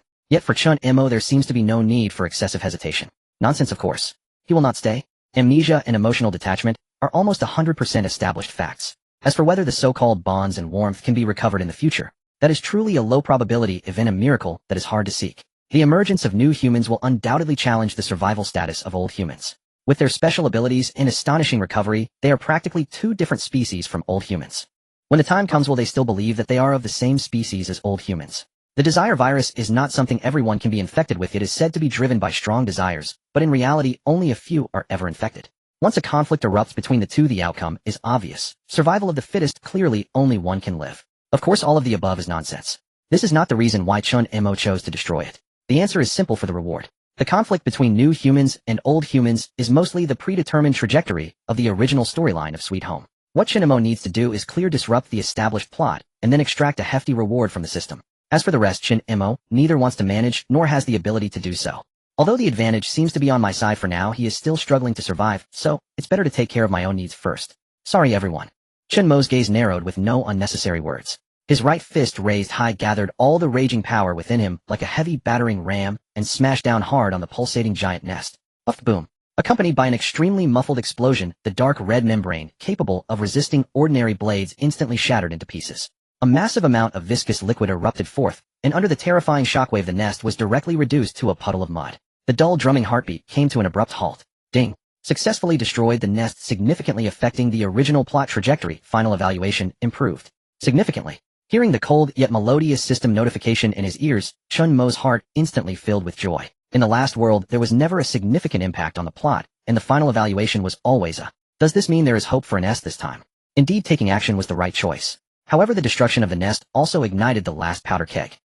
The extreme madness following the collapse of belief instantly engulfed the entire horde of monsters. The last glimmer of rationality in their eyes was completely extinguished, and dozens of broken, mutated bodies surged towards Chen Mo like a black flood, recklessly attempting to kill him. Want to fight to the death? Bring it on. A glint of ferocity flashed in Chen Mo's eyes. Earlier he had to be cautious to avoid biological attacks, but now that the nest was shattered, his only thought was to end it quickly. As long as he wasn't instantly killed with his current monstrous recovery ability, he could endure the toxic liquid and clean up this group of beasts. Finishing the fight sooner would also allow him to return to rest sooner. Roar. Two mantis monsters were the first to pounce their sharp bone blades, striking fiercely against Chen Mo's neck and back, producing a sound reminiscent of chopping through tough leather. Chen Mo didn't even furrow his brow. A kinetic devour instantly drained the lethal physical impact. He then grabbed the heads of the two monsters, smashing them together with a loud bang, turning them into shattered watermelons. The flesh sprouts began to squirm, frantically attempting to reconnect and reorganize. To prevent the rotten flesh from crawling around, Chen Mo raised his right leg and stomped down repeatedly like a battle axe. Crack, crack. The violent kinetic energy shattered the spines of the two monsters along with the concrete floor, embedding them deeply into the cracked pit, completely robbing them of their ability to move. Chen Mo unscrewed the cap of a high-concentration alcohol bottle, with one hand casually splashing it into the pit, while striking a lighter with his fingertips and tossing it down. Crackle boom. The intense flames erupted instantly, completely engulfing the two piles of rotten flesh that were firmly nailed in place, emitting a burnt odor and piercing screams. Hiss. Just then a sickly green acid spewed from the toad monster behind, intertwining with the toxic mist emitted by the aberrant body, completely enveloping Chen Mo. Since he had made up his mind to endure it, Chen Mo not only did not retreat, but instead charged straight into the center of the acid emitted a hiss of corrosive sound against his exposed skin, rising clouds of white smoke with the toxic gas burning painfully in his lungs. Ordinary people would have turned to dust by now, but with a physique of 26 points coupled with the aberrant recovery ability granted by the desire virus within him, he displayed an utterly despairing tenacity. The corroded flesh began to squirm and heal within the next second as his powerful immune system ruthlessly slaughtered the toxins entering his body. Feeling good, huh? I just don't want to get hurt. Do you really think I'm afraid of you? Chen Mo, braving the biological baptism, rushed to the toad monster's face, his fingers digging into its slimy upper jaw, and his right fist, filled with absorbed kinetic energy, smashed into its gaping mouth. The massive body of the toad monster stiffened, suddenly exploding into a pile of green flesh from the inside out. Chen Mo replicated the process, accurately stepping down to sever the nerve ganglion in its hind legs, and the mix of alcohol and flames ignited it once more. Then the irrational mass of flesh and hyena monsters pounced forward. Chen Mo completely unleashed his hands and feet, engaging in the most primal and brutal combat amidst the horde of monsters. He fully abandoned defense, allowing those sharp claws and remaining toxic liquid to land on him. His tactics were extremely simple and brutal: punch to cripple, stomp to shatter bones, and deprive them of mobility, and finally finish with deadly flames. In just a few minutes, several piles of burning flesh bonfires rose in the corridor of Area D, completely dispelling the darkness. Huff! Chen Mo stood before the blazing fire, exhaling a long breath filled with the smell of blood and toxic smoke. The acid burns and lacerations on his body had all scabbed and fallen off under that horrifying recovery ability, revealing new healthy skin. He casually shook off the grime on his hands and turned to walk towards the exit of the passage. Bian Shangyu and Li Yin were standing there. After this round of impact, they had gradually gotten used to the superhuman strength of this man. However, seeing Chen Mo covered in blood, his clothes tattered, and even emitting white smoke from the corrosive burns, both of them couldn't help but show a hint of shock and concern in their eyes. "Are you okay?" Bian Shangyu asked with a frown. "Is it completely over down there?" Li Yin pushed up his slightly sliding glasses, his tone revealing a reliance he was not even aware of. "It's over. There won't be anything crawling up for a while." Chen Mo expressionlessly brushed off the ashes on his shoulder. "Move the supplies, bring that kid, and head to the first floor." 10 minutes later, in the lobby on the first floor, as Chen Mo and the others pushed open the fire exit with heavy oil drums in hand, a faint yet reassuring light illuminated the inside. However, the expected cheers from everyone did not occur. The atmosphere in the entire hall felt extremely strange. Almost all the survivors were gathered in the distant corner, forming a circle with layers inside and outside, even oblivious to the bloody figures pushing the door in. In the center of the crowd, there were intermittent, extremely suppressed, weak and painful groans and gasps. Chen Mo paused his steps, and his face instantly darkened. "Damn it, in broad daylight, instead of working, what are you all gathered around for?" Chen Mo strode over and slammed the heavy oil drum down on the floor with a loud bang. The huge thud finally startled the group of onlookers. They turned their heads in panic, and upon seeing Chen Mo covered in killing intent and with a fierce gaze, instinctively swallowed hard and hurriedly made way. Chen Mo pushed aside the person blocking the front with a hint of impatience and anger after the recent battle, and coldly questioned, "What are you all gathered around for?" After discerning the situation at the center of the crowd, Chen Mo's previously dark face suddenly cleared up. It turned out she was ill. He muttered to himself, instantly understanding everything. Indeed, under his wise leadership, the survivors in this building had long been trained to behave with decorum and civility. How could they possibly cause chaos in broad daylight? Chen Mo pushed through the last few blocking neighbors, finally fixing his gaze on the center of the crowd. There, the once incredibly resilient guitar girl Lin Jixio was now curled up in pain on several makeshift moisture-proof mats. She appeared as if she had just been pulled from the water, completely drenched in cold sweat, her originally beautiful face now pale to the point of transparency. Her slender fingers clutched tightly at the hem of her clothing over the lower right abdomen, her body uncontrollably twitching due to the intense pain. Her lips, which she bit down on with all her might, were already torn, a trickle of fresh blood oozing out as her throat emitted intermittent, uncontrollable groans of agony. "It's acute appendicitis." Lian Yo, standing nearby, bit her lip tightly, trying to maintain her composure, but her intertwined hands betrayed her inner turmoil and helplessness. The other survivors exchanged worried glances, but despite forming circles around her, they were at a loss. Appendicitis. Hearing this term, Chen Mo's eyes flickered as he activated his enhanced superbrain to quickly search for information. Indeed, this was part of the original plot. Moreover, unlike the relatively safe situation here, Lin Jixio had suffered a sudden ailment upon arriving in the underground parking lot in the original story, nearly wiping out the main characters. Now, while things were not as desperate, it was still not to be underestimated. Without a doctor, proper tools, or medications, this minor issue that could be easily resolved in times of peace was a guaranteed death sentence in the apocalypse. However, that was in the original plot. His last raid wasn't for nothing. Alright, shall be fine. Now, everyone unrelated, quickly disperse and go about your business. Oh, just leave a few capable hands to help, and no one else needs to crowd around. Chen Mo's calm, authoritative voice suddenly resonated in the hall, exuding an undeniable sense of stability. The panicked survivors, upon hearing his voice, felt as though they had found their anchor, and obediently stepped back, each returning to their duties of defense and logistics, leaving only a few core personnel. Chen Mo did not look at Lin Jixio on the ground, but turned his head, his gaze precisely locking onto Lian, who had just come up. "You are an intern from the medical university, right?" Chen Mo asked directly. Lian paused for a moment, adjusted his glasses, and his expression turned somewhat grave. "Yes. But I don't have much practical experience, and I haven't obtained my medical license yet. Doing open surgery under such unsanitary conditions, I can't guarantee success. This isn't the time for humility. Whether you're experienced or licensed, those are not the issues." Chen Mo interrupted his refusal directly, his tone steady but firm. "Even if you're only halfway qualified, you're still better than a bunch of amateurs who have never even touched a scalpel. If you don't step up, she might really lose hope." Chen Mo paused, then asked, "I remember that the batch of supplies we brought back included a complete set of medical instruments, right?" Lian nodded. "Yes, I've sorted them out.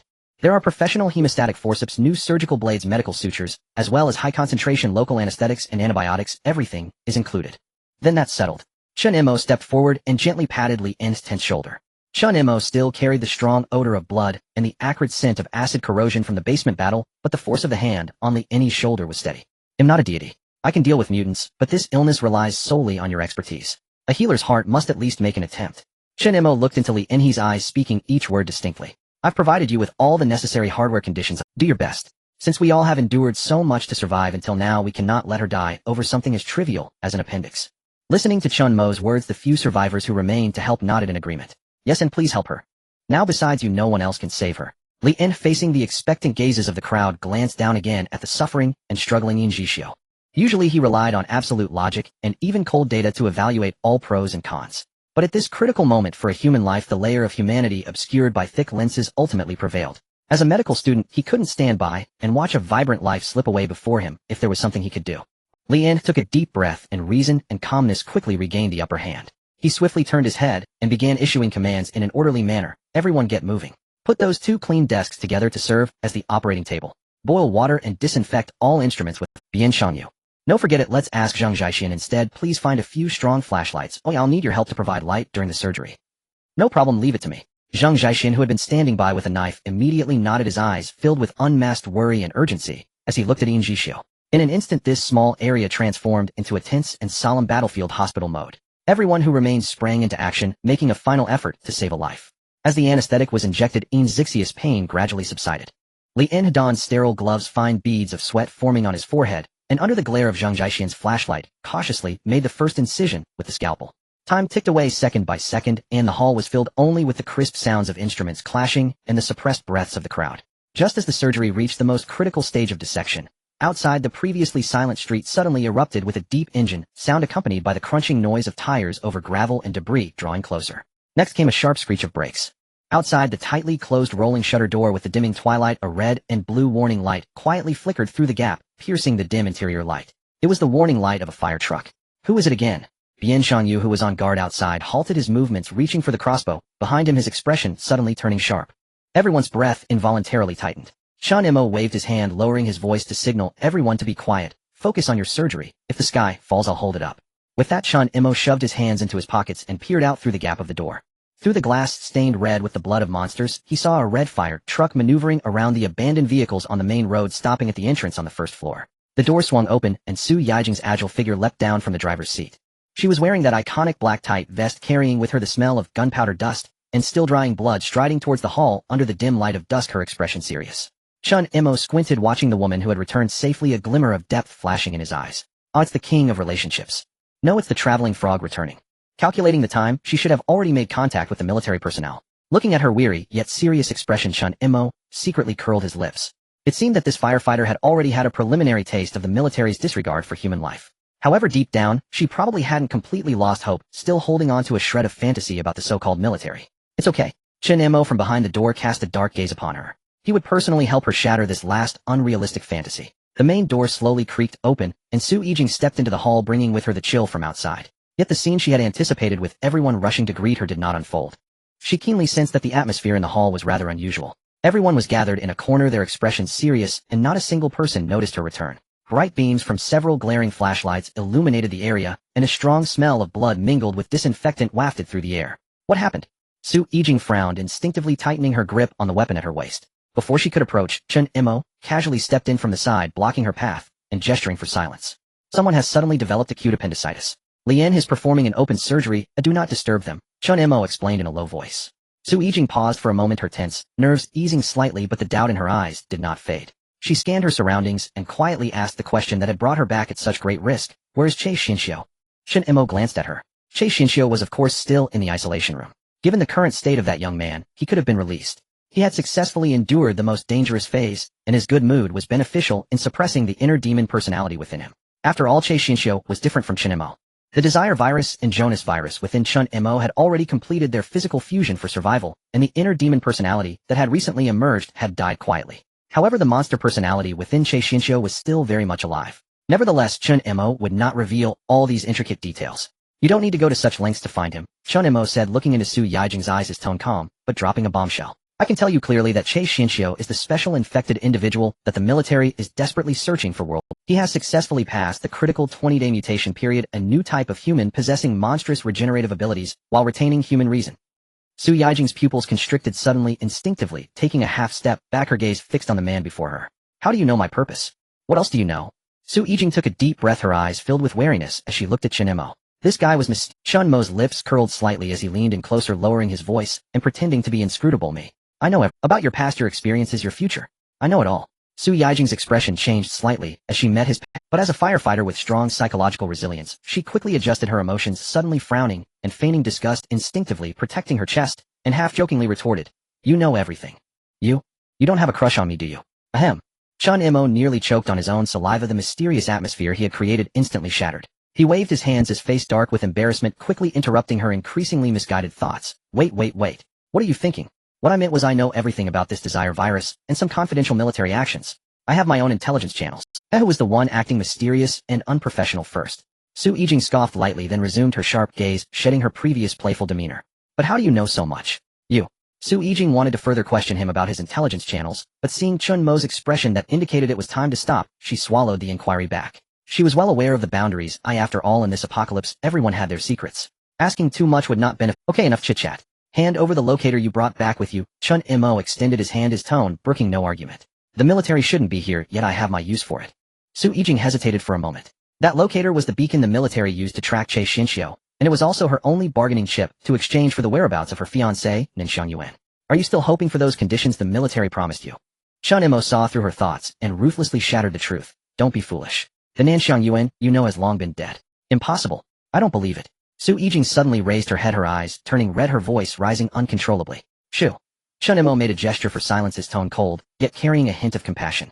I know you don't want to believe it, but this is the truth. His personal will has long since perished.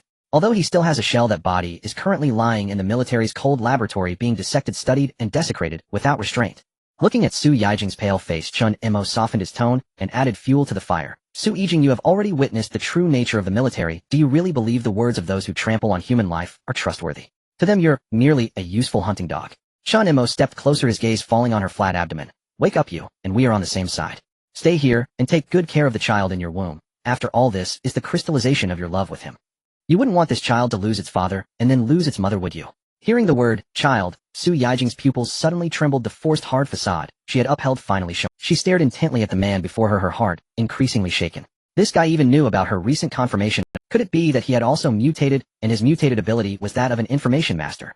However, considering his consistent display of strength and reliability, Su Yijing's resolve to trade with the military wavered at this moment.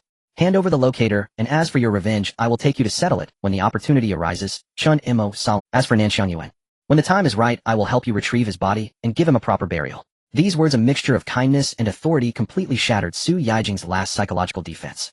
She closed her eyes, a tear slipping down her cheek, and then she took out the blinking red locator from her pocket, silently handing it to him. Looking at the small metallic device in his hand, Chen Mo let out a silent sigh of relief. The locator was secured, and he had also kept Su Yijing and the child in her womb safe. These were crucial assets for the future. After killing the mother nest, he had a premonition that this time around the rewards and evaluations would be exceptionally generous, with a great chance of reaching rank. Chen Mo understood that one of the ultimate privileges of rank evaluation was the freedom to travel back and forth in this world. What did this mean? It meant that once he obtained this privilege, this apocalypse with its complete technological tree and abundant resources would entirely become his personal private garden and logistical base. Since he aimed to turn this place into his stronghold, he must not exhaust its resources. He needed to think long-term. To be honest, if measured purely by the cold calculus of maximizing pure profit, eliminating Su Yijing or the special child in her womb would be the most profitable move. But Chen Mo did not do that. Not only did he not do so, but he didn't even entertain such a thought. To seek rewards by targeting a pregnant woman, especially when the target was a friend with whom he had shared life and death. Chen Mo disdained to do so. The rewards of the reincarnation world were indeed tempting, but Chen Mo was certainly not a puppet to be manipulated by the system. He did not wish to, nor would he ever compromise his principles for so-called rewards, turning himself into a slave to the system. I save people because I want to save them. I kill monsters because they block my path. Following my heart, I fear nothing. This is my pursuit and the foundation for my existence in the reincarnation world. As long as he did not wish to take action, no matter how great the benefit, he would never waver. Just as Chen Mo's inner thoughts surged, a synchronized, relieved exhalation echoed from the center of the hall. Chen Mo turned to look only to see Li En removing his bloodied, sterile gloves, slumping wearily, yet contentedly, into a chair. The surrounding survivors were all sweating profusely, but joy beamed from their faces. The surgery was successful. Chen Mo weighed the locator in his hand, casually slipping it into his pocket, quietly discarding it into his spatial storage. He turned and looked at Su Yijing, whose emotions were gradually stabilizing, a relaxed smile forming at the corners of his mouth. Let's go, Miss Firefighter. It's time to tell everyone that you have returned safely. Alright, now that the situation has stabilized, one person can stay here to keep watch. Be attentive to any abnormalities in her condition and never let your guard down. Chen Mo clapped his hands, drawing everyone's attention to him, naturally taking on the role of the coordinator. He scanned the hall and finally settled his gaze with a smile that was neither here nor there on Zheng Zixian. Teacher Zheng, could you please keep an eye on Ji Xiao? What do you think? Zheng Zixian, called by name, was momentarily stunned before quickly stepping forward. He looked down at Ji Xiao, whose pale face had now stabilized in her breathing on the moisture-proof mat. The usually restrained and reserved gaze of his eyes now revealed unmasked tenderness and concern. No problem, just leave it to me. May the Lord bless her with a speedy recovery. Zheng Zixian gently caressed the hilt of his sword, praying softly in a voice only he could hear, filled with unwavering determination. Chen Mo observed the reaction of this language teacher, smacking his lips with an expression that was somewhat intriguing. He had already noticed the budding romantic tension between the two. As the absolute leader of this building, Chen Mo naturally did not mind doing a personal favor. After all, entrusting the wounded to someone who genuinely cares for her was the most prudent arrangement. Chen Mo had not forgotten that in the original plot these two had concluded in a tragic separation. But now, since he had arrived in this world, he only wished for a happy end. Miss Su, you returned safely. At that moment, Li En, he who was tidying up the surgical instruments, adjusted his glasses and coincidentally met Su Yijing, who had entered with Chen Mo, his eyes flashing with rare surprise and relief. Hearing Li En, he's voice, the attention of everyone in the hall turned in unison. Yes, I'm back. Su Yijing nodded towards the crowd, and as her gaze swept across the exhausted, yet vibrant survivors, her taut facial features finally relaxed a bit. By the way, there's some good news. I brought back some asthma spray on this trip. Additionally, there's a full tank of fresh water in the fire truck parked outside. Upon hearing this, the hall erupted into an uncontrollable cheer. Great. The food and medical supplies Chen Mo brought back were already enough to last a long time, and now we have ample fresh water. Our supplies are definitely more than sufficient. Everyone chattered excitedly, the atmosphere filled with rare optimism. Ji Xiao was successfully rescued under extremely rudimentary conditions, and Su Yijing returned safely with crucial supplies in the fire truck.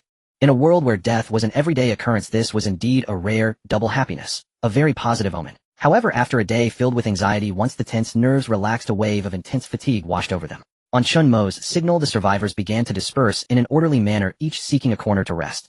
Su Yijing, who had been through a few tough days outside, was covered in monster blood, dirt, and cold sweat, feeling extremely uncomfortable and sticky. So after greeting everyone, she grabbed a change of clothes and walked alone towards the makeshift washroom deep on the first floor. While everyone settled down, Chen Mo, standing in the shadows, suddenly narrowed his eyes.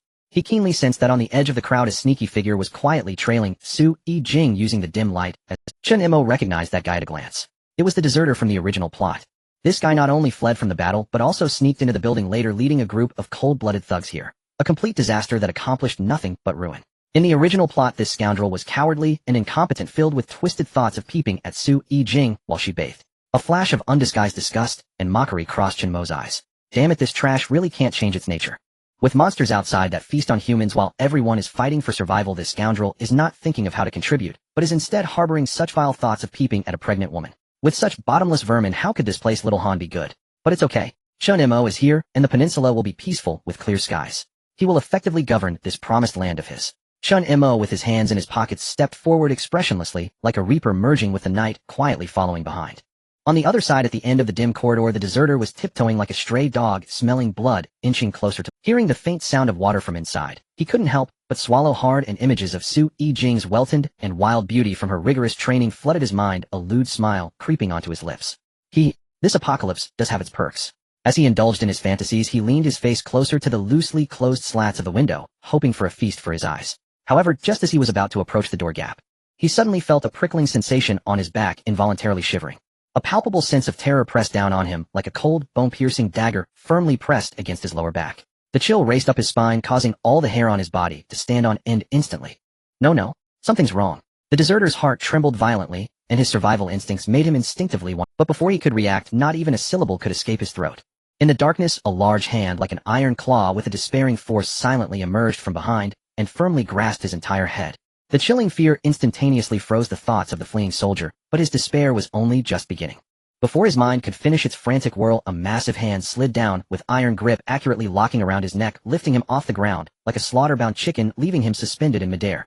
The soldier's eyes bulged, and he desperately clawed at the iron grip around his neck. The overwhelming sensation of suffocation instinctively made him want to scream for help. But Chen Mo's gaze was icy, and there was no way he would allow him that opportunity. Crack! Accompanied by a sound that made one's teeth ache, Chen Mo's left hand became a blur, striking down in a clean and decisive motion, dislocating the soldier's jaw. The soldier's mouth gaped helplessly, and the shrill scream that came from his throat was reduced to a muffled whimpering sound. This series of swift bone-cracking sounds and suppressed struggles alerted those just a door away. Who was out there? A cold voice came from the bathroom, accompanied by the crisp sound of a gun's bullet being chambered. It's me, Chen Mo. Chen Mo calmly held the still rolling-eyed soldier, saying, "Don't rush, put on your clothes before coming out." A few seconds later, the door was suddenly yanked open. Su Yijing emerged, buttoning her fitted vest, while hastily wiping her damp hair with a towel. When she saw Chen Mo holding a stranger in tattered military clothing like he was gripping a chick, her gaze turned sharp. What is this? A mouse that sneaked in. Chen Mo casually shook the limp figure in his grasp. He was just crouching by the door, ready for a feast for the eyes. I intercepted him for you. Hearing this, a flicker of disgust and murderous intent ignited in Su Yijing's eyes, but then her gaze fell on the soldier's ragged uniform, and a hint of worry appeared on her face. This guy is a deserter. Will he attract trouble from outside? Let them come on, I've been waiting for them. Chen Mo replied with a cold laugh, reassuringly glancing at her. Don't worry, I'll interrogate him thoroughly. As for the threats, there's no need to worry too much. Remember, here they are, the challengers. While they spoke, the fleeing soldier was already terrified to the point of trembling like a quail awaiting slaughter, desperately flailing his limbs in the air, making muffled pleas for mercy. Let's go, mice belong in the shadows. Chen Mo turned and dragged him toward the deep underground parking lot. 10 minutes later, deep within the parking lot. Bang! A dull thud echoed in the empty garage. Chen Mo kicked the deserter against a concrete pillar, the force making him feel as if his insides had shifted. Are you going to talk? Chen Mo looked down at him from above, his eyes displaying the calmness of a cat playing with its prey. What's happening outside? Who made you flee here like a stray dog? The soldier, covered in blood, his pupils dilated, opened his mouth wide, uttering a faint, "Oh-huh," while shaking his head frantically. Oh, tough mouth, huh? Chen Mo flicked his wrist and delivered another punch to the soldier's bloodied abdomen. I like this kind of tough guy. Don't worry, we have plenty of time, and I could spend the whole day with you. Oh-huh. The soldier was on the verge of breaking down, a tear of extreme grievance rolling down his cheek. He frantically pointed at his own mouth, then at Chen Mo, his eyes filled with resentment. Put my jaw back, will you? Chen Mo's movement paused slightly. Damn, he got so carried away he actually forgot about that. Crack. Chen Mo darkened his expression and stepped forward, repositioning the dislocated joint. Big brother. Grandpa, I was wrong. They'll tell you anything you ask, but I need to be able to speak. The deserter cried out, his voice filled with grievance. Chen Mo coldly snorted. You think I forgot? I did it on purpose to break down your psychological defenses. Now that your jaw is fixed, hurry up and speak. If you dare say one more useless word, it'll break your spine next time. Under Chen Mo's death threat, the soldier spilled the details of the situation outside like a bamboo tube pouring beans. They are a bunch of madmen. Our squad was originally on a mission outside, but we were ambushed by a group of thugs. They not only killed our people, but also stole our armored vehicle. The soldier trembled all over. I was chased all the way by them, and in a panic I fled into this building. What about their— Chen Mo interrupted him, coldly, getting straight to the point. What kind of weapons do they have? No heavy weapons. The soldier added hastily, afraid Chen Mo wouldn't believe him. At most they took a few assault rifles and shotguns from us. The rest are pistols and knives. But there are a lot of them, and they are all ruthless psychopaths. After hearing this, Chen Mo nodded slightly, a glimmer of understanding flashing in his eyes. Luckily, the plot hadn't deviated too much due to his butterfly effect. Though he was familiar with the direction of the plot and already knew that these thugs had stolen a military armored vehicle, he still needed to confirm if there were any changes in the details and their specific firepower. Since there were no heavy weapons, just a few rifles that made no difference to him. A glint of sharp light flashed in Chen Mo's eye. An armored vehicle. That was far superior to the rickety little car he had casually snatched. For someone like him who intended to transform this world into an ultimate paradise, the old shabby apartment, called Green Home, was clearly not up to the mark. He would have to relocate eventually, and that armored vehicle stolen by the thugs was simply the perfect transport tool delivered right to his door. But that was secondary. The key was the person hidden among these thugs. Ninxiang Yuan. No, it was more appropriate to call him Zheng Yiming now. The real Ninxiang Yuan, the fiancé, Su Yijing was familiar with, had actually died long ago. Now he was merely a vengeful spirit, a crazed soul having occupied another's body devoid of emotion and memory. At this moment he was perfectly disguised as an ordinary thug in the gang, playing the role of a pig to eat a tiger. In the original plot, this guy had a high level of involvement and was the final boss throughout. If he could kill him here, the rewards would be extraordinarily rich. It was just right to take him down before he attached himself to Shan Yu, preventing future troubles. If it weren't for waiting for this wave of heavily laden delivery, Chen Mo would have already withdrawn, as this miserable place had nothing worthwhile and couldn't develop at all. Armored vehicle, weapons, and that guy. Chen Mo muttered to himself, then his cold gaze swept over the limp deserter. With the intelligence in hand, the remaining value of this guy had been thoroughly drained. Be big brother, I told you everything to let me go. The soldier looked at Chen Mo's cold, emotionless eyes, a wave of panic rising in his heart. Crack. Without a word, Chen Mo raised his foot and brutally stepped down on his neck, breaking it with precision. The soldier's pleas were abruptly silenced, his pupils dilated, and his head drooped lifelessly to one side, completely devoid of breath. Chen Mo had never had the habit of letting live those pure scum who couldn't control their lower halves, as physical eradication was the most straightforward solution. Of course, in this monster-ridden apocalypse, merely breaking a neck wasn't enough. To completely prevent this guy from resurrecting due to the desire virus and turning into a cliché of post-mortem mutation, Chen Mo very decisively put him to the flames. Whoosh! Flames erupted instantly, greedily consuming this repulsive shell. Now, even if there were viruses inside him wanting to mutate on the spot, they could only turn to char in the fierce fire. Accompanied by the soft crackling sounds of the burning corpse, the flickering warm glow of the flames cast alternating light and shadow on Chen Mo's cold profile.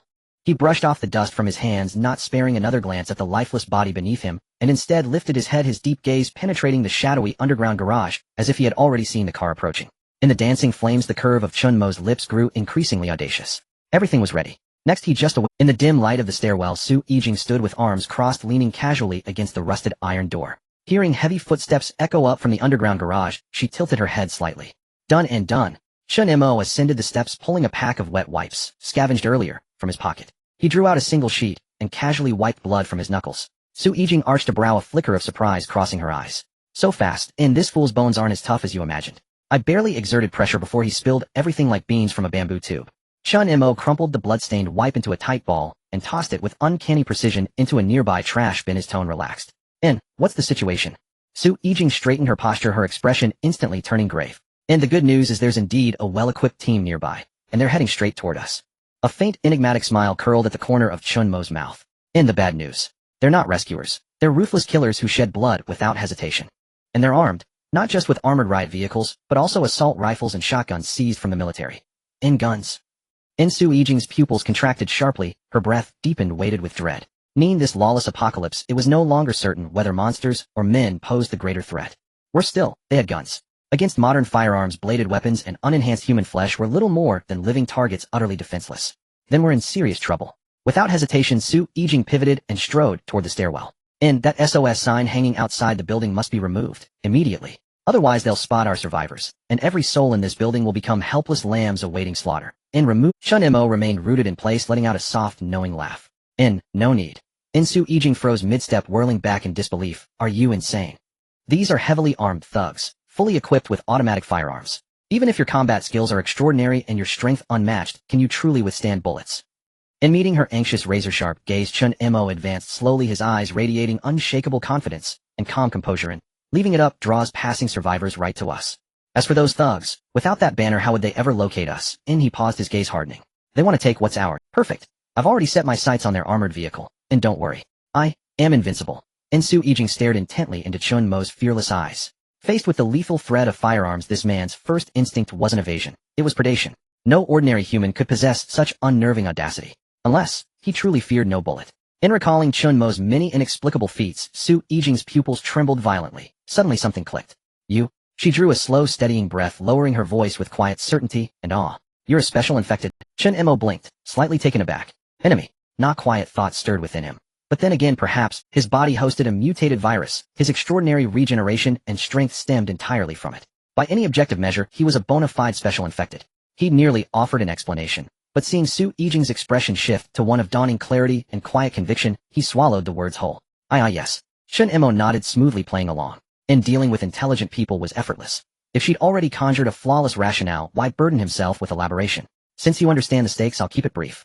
His casual demeanor vanished, replaced by cold, focused intensity. And I'll clear all threats, upstairs and down, before they arrive.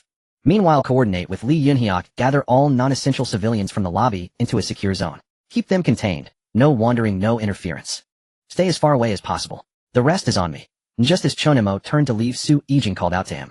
Though he'd proven himself reliable time, and again confronting true crisis stirred an irrepressible need to confirm. Once more, and you will win, won't you? Chen Mo paused, just slightly, without turning. And he tilted his face ever so slightly. In the gloom, a bold, unwavering smile lifted the corner of his lips. I will. And the words were quiet, yet carried the weight of an unbreakable vow. And then he stepped forward, vanishing into the shadowed corridor. In the lobby, survivors rested where they could. As Chen Mo emerged, he caught sight of a familiar figure, clutching her nose, trembling as she made her way toward the isolation room in the corner. It was the convenience store owner. In her face was deathly pale, dark crimson blood trickled steadily from her nostrils. Early signs of infection. Yet thanks to Chen Mo's prior handling of infected cases, she felt no panic nor shame, only resolve. She chose voluntary quarantine. Chen Mo's gaze drifted to the glass window of the isolation room, wherein Kaisop, The terminally ill elder who'd requested seclusion 2 days prior sat upright and composed. Watching the frail woman and the aged man, Chen Mo felt none of the fear or pity common to others. Instead, a subtle, thoughtful glint shimmered in his eyes. In this suffocating apocalypse, this modest isolation chamber had quietly become a gathering of rare potential. Others remained oblivious, but he knew the story. The convenience store owner had endured years of domestic abuse. Outwardly timid, yet inwardly unyielding. With her husband's shadow finally laid to rest, her odds of becoming a special infected were remarkably high. And Kaisop meanwhile faced death with serene equanimity, fearless, selfless, and willing to sacrifice himself without hesitation to protect others. His spirit was forged in unshakable resolve. The purer the desire, the fiercer the conviction, the more likely one would retain their core self through infection. And had external threats not intervened, both stood an exceptionally strong chance of surviving the mutation and emerging as special infected.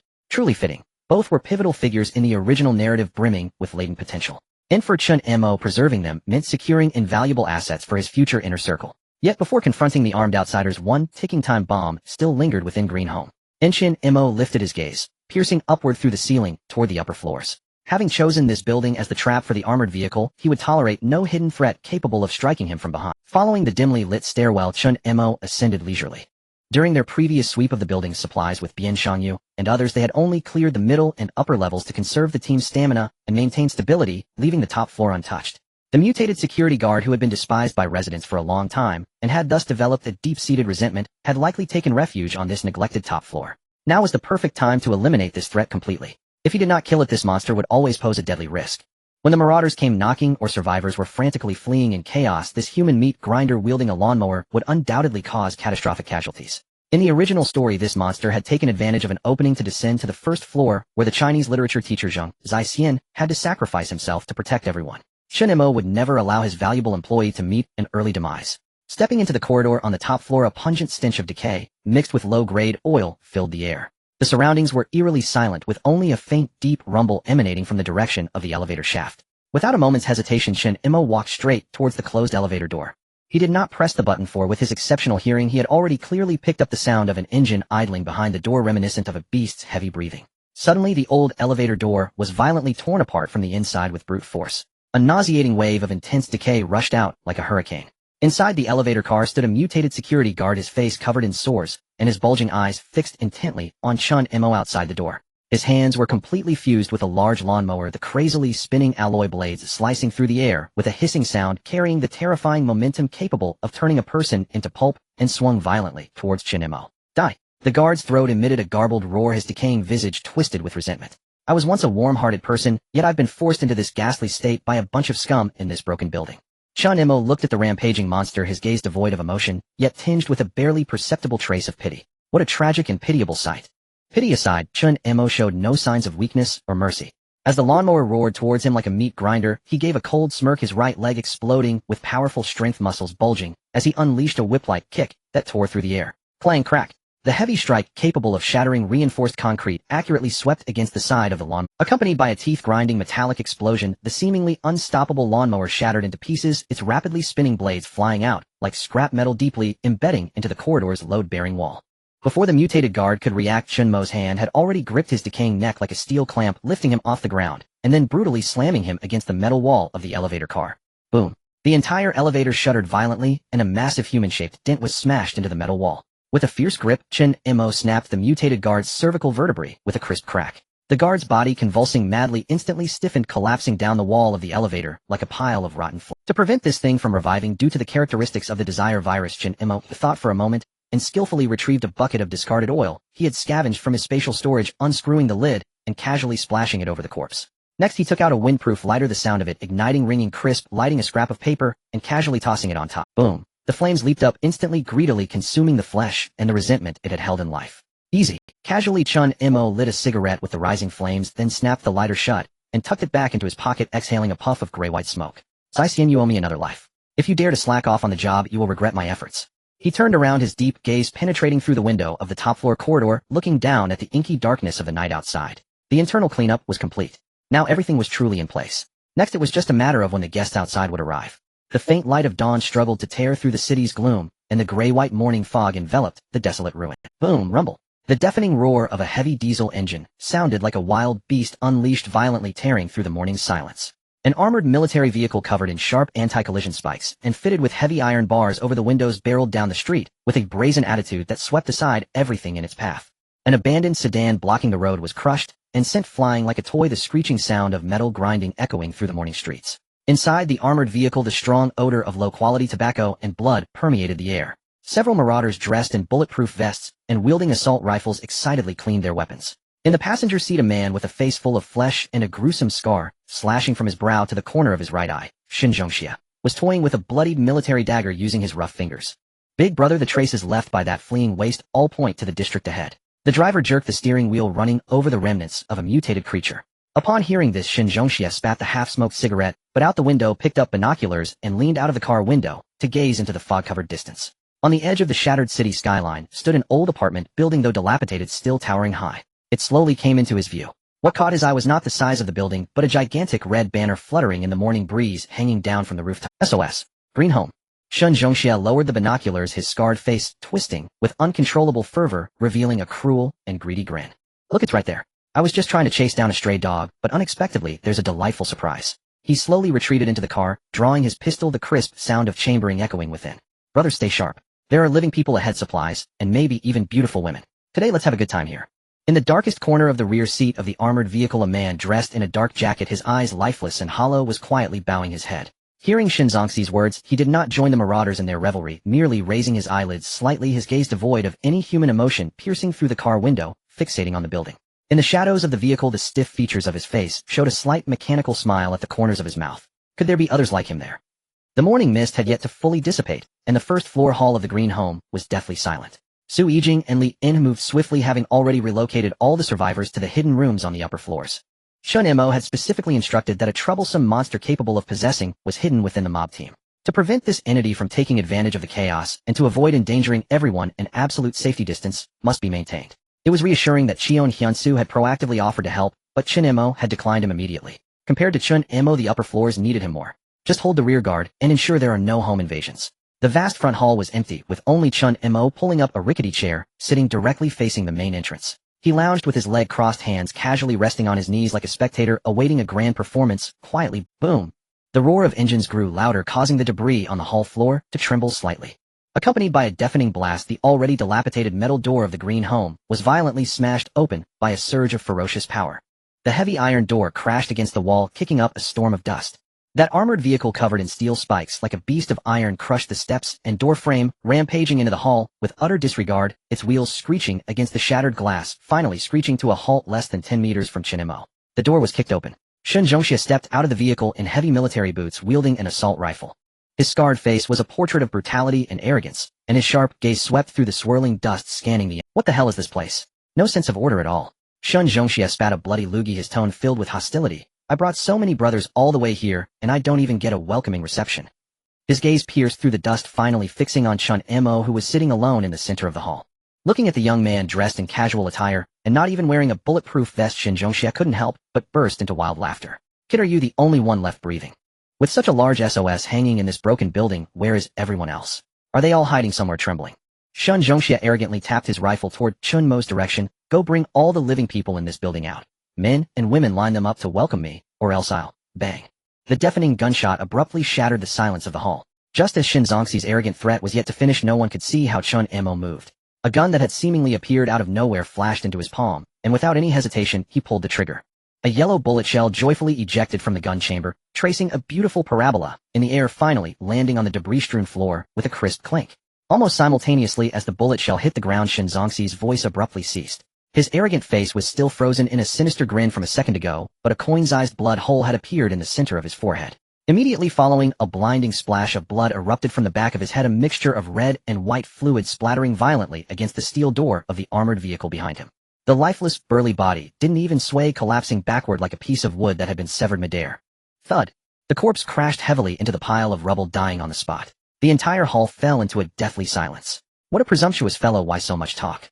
Chen Mo remained seated with his leg crossed, not even shifting in his chair, leisurely blowing away the wisp of smoke that drifted from the gun barrel. After a full 2 seconds, a few distinct sounds of swallowing broke the stillness of the empty hall. The thugs in the armored vehicle finally regained their senses from the shock of their leader's instant demise. Big brother is dead. Damn it, he killed Big brother. Get him.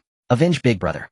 Amidst the rising roars, 6 or 7 thugs with bloodshot eyes leaned out from behind and on top of the vehicle, raising their rifles and shotguns, frantically searching for cover, attempting to shred Chen Mo into pieces with crossfire. However, Chen Mo, enhanced by the virus, moved with a speed incomprehensible to these ordinary humans. In the instant before the thugs pulled the triggers, Chen Mo had already flipped his chair effortlessly, his body darting sideways like a leopard slipping behind a sturdy column. Tat tat tat tat tat. A torrent of bullets poured down upon the column like a deluge, sending concrete fragments flying. Chen Mo's expression was cold, not a hint of panic in sight. With his superhuman hearing, he precisely pinpointed each firing position. In the brief moments when the thugs reloaded, he suddenly leaned out, gripping his gun with one hand. Enhanced by terrifying arm strength, the recoil of the handgun was virtually non-existent to him, keeping the gun steady as a mountain. Bang, bang, bang. 3 distinct gunshots rang out. The 3 thugs who hadn't managed to retreat behind cover didn't even get the chance to scream before their heads exploded like overripe watermelons and their bodies fell helplessly from the top of the vehicle. Damn it. This kid's accuracy is too precise. Suppressing fire, don't let him show his face. The remaining thugs were utterly panicked, hiding behind the armored vehicle and blindly pulling the triggers, too afraid to peek out even half ahead. Listening to the densely packed gunfire gradually becoming chaotic, Chen Mo leaned against the column, weighing the handgun in his hand that still had more than half a magazine left, and sighed in boredom. He had initially wanted to indulge in his sharpshooter fantasies, but it felt rather mundane. Firearms were only effective against ordinary people. Against the tough, high-level monsters of the future, these few millimeters of bullets were no different from mere tickles. It's better to rely on fist-to-flesh combat. With a flick of his wrist, Chen Mo returned the handgun to his spatial pocket. Hands empty, he walked out from behind the column. Come out, no need to hide. Chen Mo looked at the trembling figures behind the armored vehicle, spreading his empty hands, his tone laced with unabashed mockery. My gun is out of bullets. The thugs who had been suppressed and unable to raise their heads heard the commotion and cautiously, when they saw Chen Mo standing in the center of the hall completely unarmed, they were all stunned. Shock quickly morphed into ecstatic savagery. This idiot. He threw away his gun because it was out of bullets. Huh. I knew he wasn't a sharpshooter, he's just a fool looking for death. Emboldened, the thugs stepped out from behind cover, rifles in hand. They wore cruel smiles, fingers resting on the triggers, ready to turn this bastard who killed their boss into a sieve. However, before they could pull the triggers or utter their mocking words, boom. The concrete floor beneath Chen Mo suddenly exploded into a shallow pit. His powerful thigh muscles erupted with terrifying physical energy, his entire being let out a shriek as he tore through the air, much like a cannonball, crossing several meters to appear directly before the foremost thug. Is this still human? The scream of horror barely caught in his throat as Chen Mo's massive hand had already clamped down on his face. Using the terrifying inertia from his sprint, Chen Mo slammed the thug's head hard against the steel shell of the armored vehicle. Bang! Accompanied by a chilling sound of bones cracking, the thug's head caved in, instantaneously, red and white fluids slowly sliding down the armored plate. Hurry! Shoot! Cover him! The remaining thugs were terrified, their guts trembling, desperately trying to turn their guns around. But Chen Mo gave them no chance. For these street thugs who usually only bullied the weak, Chen Mo, engaged in close combat, was nothing less than he became a blur as he sidestepped the bullets sweeping towards him, seizing the second thug's heated barrel and yanked it up. With a crack, the rifle was bent under immense force. In the thug's incredulous gaze, Chen Mo delivered a powerful elbow strike that shattered his ribcage, the broken bones puncturing his heart in an instant. The third thug, eyes reddened, drew a machete from his waist and swung at Chen Mo. Without flinching, Chen Mo expertly grasped his wrist and twisted it backward. With a sickening sound of bones shattering, the blade reversed and was sent straight into the thug's own throat. Blood gushed out. No flashy techniques, only the purest, most primal aesthetics of violence. The dull sounds of flesh bursting and bones breaking echoed continuously in the hall. In just a few seconds, the ground was littered with distorted, grotesquely dead bodies. A thick smell of blood permeated the hall. Chen Mo casually flicked the sticky blood off his fingertips, preparing to check if there were any remaining stragglers in the armored vehicle. Just then, clap, clap, clap. A series of rhythmic applause suddenly echoed from the darkest corner at the back of the armored vehicle. The door was slowly pushed open. A man dressed in a dark jacket, his complexion pale and sickly, stepped onto the blood-soaked ground, not in a hurry. This man wore a face of intoxicated obsession, as if admiring a rare treasure. His eyes, glimmering with eerie dark light, completely ignored the corpses of his fallen comrades, fixating intently on Chen Mo, who exuded a violent aura. A chilling smile crept across his sickly visage, his gaze intertwining with fervent obsession and arrogance. What a perfect body, what pure violence. The man tilted his head slightly, his coarse voice sounding as if grating two rusty metal sheets together. He truly is my kind. I've been looking for you for a long time. Who exactly are you calling bro with? Chen Mo frowned slightly and let out a cold snort. With a casual flick of his toes, he sent a concrete chunk the size of a basketball soaring into the air. In the next instant, his thick waist and hips coiled with explosive power, twisting his entire body midair into a ferociously dynamic posture. His right leg blurred into a razor-sharp afterimage, a devastating aerial axe kick that slammed squarely into the airborne concrete. Boom. It wasn't brute physical strength alone. Chen Mo had silently absorbed a colossal surge of kinetic energy moments earlier, channeling it all into this single strike. The fusion of these two savage forces instantly propelled the fragment forward with an initial velocity rivaling that of an artillery shell. A piercing sonic boom tore through the air as the projectile wreathed in destructive force shot straight toward the man's face. Before the man could even raise his arms to defend himself, the shell struck him full force in the chest. Boom! He flew backward like a severed marionette, crashing headlong into a load-bearing wall at the rear of the hall. The wall fractured and collapsed in an instant, bricks and rubble rained down in a thunderous cascade, burying him completely beneath a mountain of debris. Came out on your own. How thoughtful of you. Chen Mo retracted his right leg and landed firmly. Gazing at the motionless pile of rubble, he arched a brow with wry amusement. So, how do you like my celestial immortal's flying sword? Cough, cough, cough. A muffled cough rose from beneath the ruins. Then crash. Several massive stones atop the heap were hurled aside by an uncanny, unnatural force. The man staggered upright from the wreckage, dust-streaked and disheveled. His chest had just sustained catastrophic impact. Bone cracks were audible, but now the crushed flesh and tissue writhed grotesquely, knitting themselves back together at visible speed. He brushed dust from his jacket, and for the first time a flicker of ire surfaced on his otherwise lifeless face, only to be ruthlessly suppressed. So, you seem rather unfriendly toward me. He twisted his stiff neck with sharp brittle pops, then continued in a rasping, wind-leaking voice, but no matter. Resistance to the unknown is instinctual. Once you hear what I have to say, you'll understand. We are family. Humans are grotesque, ruled entirely by desire, while we are the new humanity transcending desire itself, the world's ultimate. Ah-ho. Before his fanatical sermon could truly begin, Chen Mo yawned widely, right in his face, utterly unapologetic and unmistakably bored. Chen Mo idly dug a finger into his ear, refusing to grant him even a glance. His indifference palpable. Finished. Then get moving. It's early. I'm on a tight schedule. The man's words choked off mid-sentence. The veneer of composure shattered entirely. A murderous glint flooded his hollow eyes, and his facial muscles twitched with raw fury. You truly prefer punishment over grace. He slowly crouched, coiling like a predator, seconds before the pounce, his voice dropping to a glacial frost. Looks like I'll need to break all 4 of your limbs first, to teach you humility before true power. Before the final syllable left his lips, the man vanished from sight. Incredibly fast. This was no ordinary human, not even comparable to the low-tier abominations outside. Yet Chen Mo's gaze held not a trace of wariness, only a blazing, exhilarated fervor. Excellent. He didn't retreat an inch. Instead, he clenched his right fist and launched a thunderous counterpunch directly into the shrieking vortex of displaced air. Boom! 2 titanic forces, both far beyond human limits, collided midair, unleashing a visible shockwave that sent shards of glass and scattered paper flying. The man's expression contorted in shock. His vaunted mutated strength had just slammed headlong into an immovable eye. Before he could recoil, Chen Mo's relentless assault descended like a typhoon. Elbow strikes, knee drives, whip-like kicks. No flashy energy clashes, just primal, brutal, unadorned physical combat. Thud, thud, thud, thud. Each impact echoed like a drumbeat of doom. The man barely initiated his offense before Chen Mo's vicious uppercut snapped his jaw violently sideways. He tried to coil his unnaturally supple limbs around Chen Mo in a crushing grip, but Chen Mo ripped them apart with sheer overwhelming force, then drove a savage knee upward, shattering multiple ribs. There was no respite. Under the hurricane of blows, the man lost all capacity to retaliate, reduced solely to absorbing punishment. Crash! Spotting an opening, Chen Mo seized the man's face in a vice-like grip and slammed him headfirst, and marble tiles spiderwebbed instantly under the impact. His strength was undeniably formidable, among the apex predators of the outside world's monstrous hierarchy. Yet against Chen Mo, who had fused 2 distinct viral strains and maxed every attribute, this man's prideful speed and might were mercilessly crushed. Within moments, he lay broken like a discarded rag doll. Bones pulverized, his extraordinary regenerative ability straining just to keep pace with the sheer rate of destruction. Wait. Trapped beneath Chen Mo's iron grip, the man finally broke into genuine panic. His arrogant facade lay in tatters. Blood gushed from his mouth as he rasped desperately, "We're the same kind. We're kin. Don't kill me." As Chen Mo raised his fist once more, the man screamed with his last shred of strength. "Fine. You lead. I'll follow you. I hold vital intelligence you've never heard of. I'm still useful." A mocking glint flashed across Chen Mo's eyes, but his fist did not waver. "A reward delivered to my doorstep. I'd be foolish to let it escape." "Why?" The man's eyes widened in utter despair. "Keep me alive. I can accomplish so much for you."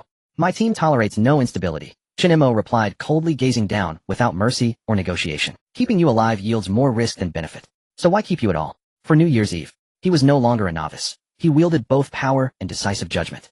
For creatures capable of possession and utterly devoid of moral restraint, the only solution was total eradication.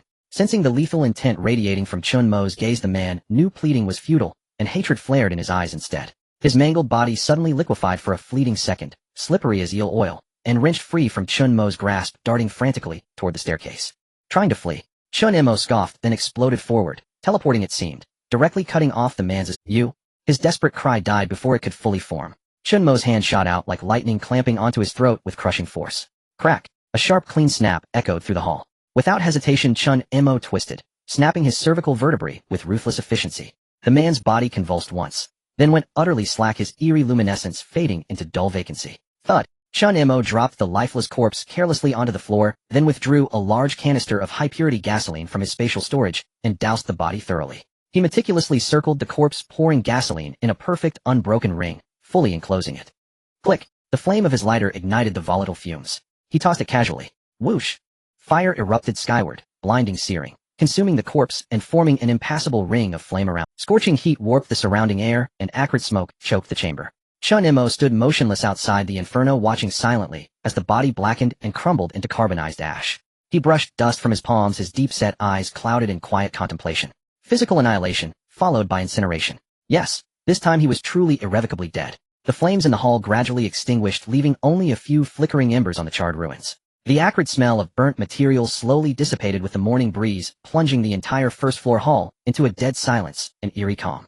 Aside from the corpses of the rioters sprawled across the ground, it seemed as though nothing had ever happened here, the silence only broken by the faint sound of wind rustling through shattered glass in the distance. At the edge of the pile of completely charred bodies, a pool of seemingly ordinary dark red viscous blood suddenly twitched uncontrollably. Then, as if it possessed life, the blood silently peeled away from the floor tiles, gathering into a fist-sized lump. It crawled along the dusty ground like a venomous slug, using the cover of the scattered corpses and debris to creep stealthily toward the nearest support pillar. Almost there. Just a little more. As long as it could climb up the ventilation duct of this pillar, find a hidden survivor to burrow into their ear, it could regain a brand new shell. The lump of gel blood writhed more violently, as if it were silently laughing madly. Just wait. You damn, as long as I escape, I will lurk in the shadows, gradually taking everything that belongs to you. I will return for revenge. Just as it had climbed less than half a meter along the edge of the support pillar, lost in the delightful fantasies of revenge, a large hand with prominent knuckles suddenly reached out from behind the pillar, without warning, landing with a smack right in its. The dark red blood trembled violently, instantly freezing in place, as if electrocuted. It struggled to raise its body that lacked visual organs. It seemed that a gaze followed that hand, an arm upward, meeting a pair of deep eyes that seemed to smile mockingly. Unbeknownst to it, Chen Mo had quietly circled around to the side of the pillar. At this moment, he stood with one hand on his hip, the other pressed against the pillar, looking down from a height. Surely you didn't think I was gone. Chen Mo's lips curled into a mocking arc, his eyes filled with sardonic amusement. He snorted coldly. What did you— The system didn't even give a kill notification. How would I know if you are dead or not? He scoffed disdainfully in his heart. After all, he was a player with a system. The monster's health bar not resetting, the rewards not being calculated, attempting to deceive a seasoned player by playing dead. It was simply laughable. The lump of blood twisted and writhed violently, despair and horror driving it to madness. If it had vocal cords, it would probably be screaming hysterically, how did this relentless living king of hell discover me? Knowing escape was hopeless, the parasitic blood became completely consumed by madness. Since death was inevitable, why not just flip the table? Damn it, I'm coming for you. As long as I successfully seize your body, your powerful physique, your terrifying resources, and your face that rivals a reader's will all become mine. Suddenly, with a whoosh, the blood surged upward from the pillar, transforming into a crimson arrow propelled with a desperate determination straight at Chen Mo's face. Faced with this sudden lethal attack, Chen Mo didn't even make a move to dodge. If that lump of blood had eyes, it would see that Chen Mo's face bore not a hint of fear, but instead a trace of a thought-provoking slap. The blood arrow accurately struck Chen Mo's forehead, attempting to burrow into his brain through his pores and orifices, trying to seize his consciousness. However, just as it touched the sea of Chen Mo's consciousness, ding, warning. An unknown spiritual entity is attempting to invade the host. The system firewall has been activated. Executing low-level antivirus program. The lump of blood didn't even get to experience the pleasure of invasion before it felt a terrifying force from a higher dimension crash down. Before this power, its proud ability to assimilate was as laughable as trying to ignite the sea with a match. Z. Accompanied by a piercing wail that could only be heard on a soul level, the lump of blood attached to Chen Mo's forehead instantly boiled and evaporated, turning into a wisp of blue smoke, vanishing without a trace. Not even a shred of residue was left. Ding. Antivirus complete. Congratulations, host, for completely killing the extraordinary being, special mutated entity Nanyang Yuan, significantly impacting the plot and improving the final rating. Listening to the pleasant notification sound finally ringing in his mind, Chen Mo leisurely brushed off non-existent dust from his clothes and let out a chuckle. Had trying to deal with me through body snatching. This must be the dumbest way you could ever choose to die. Chen Mo shook his head, his tone carrying a hint of nostalgia. Don't think that just because you're a pile of mud, even if a real Deluo golden immortal descended attempting to invade my sea of consciousness, they'd be killed by the system. Of course, a Deluo golden immortal wouldn't even need to snatch my body.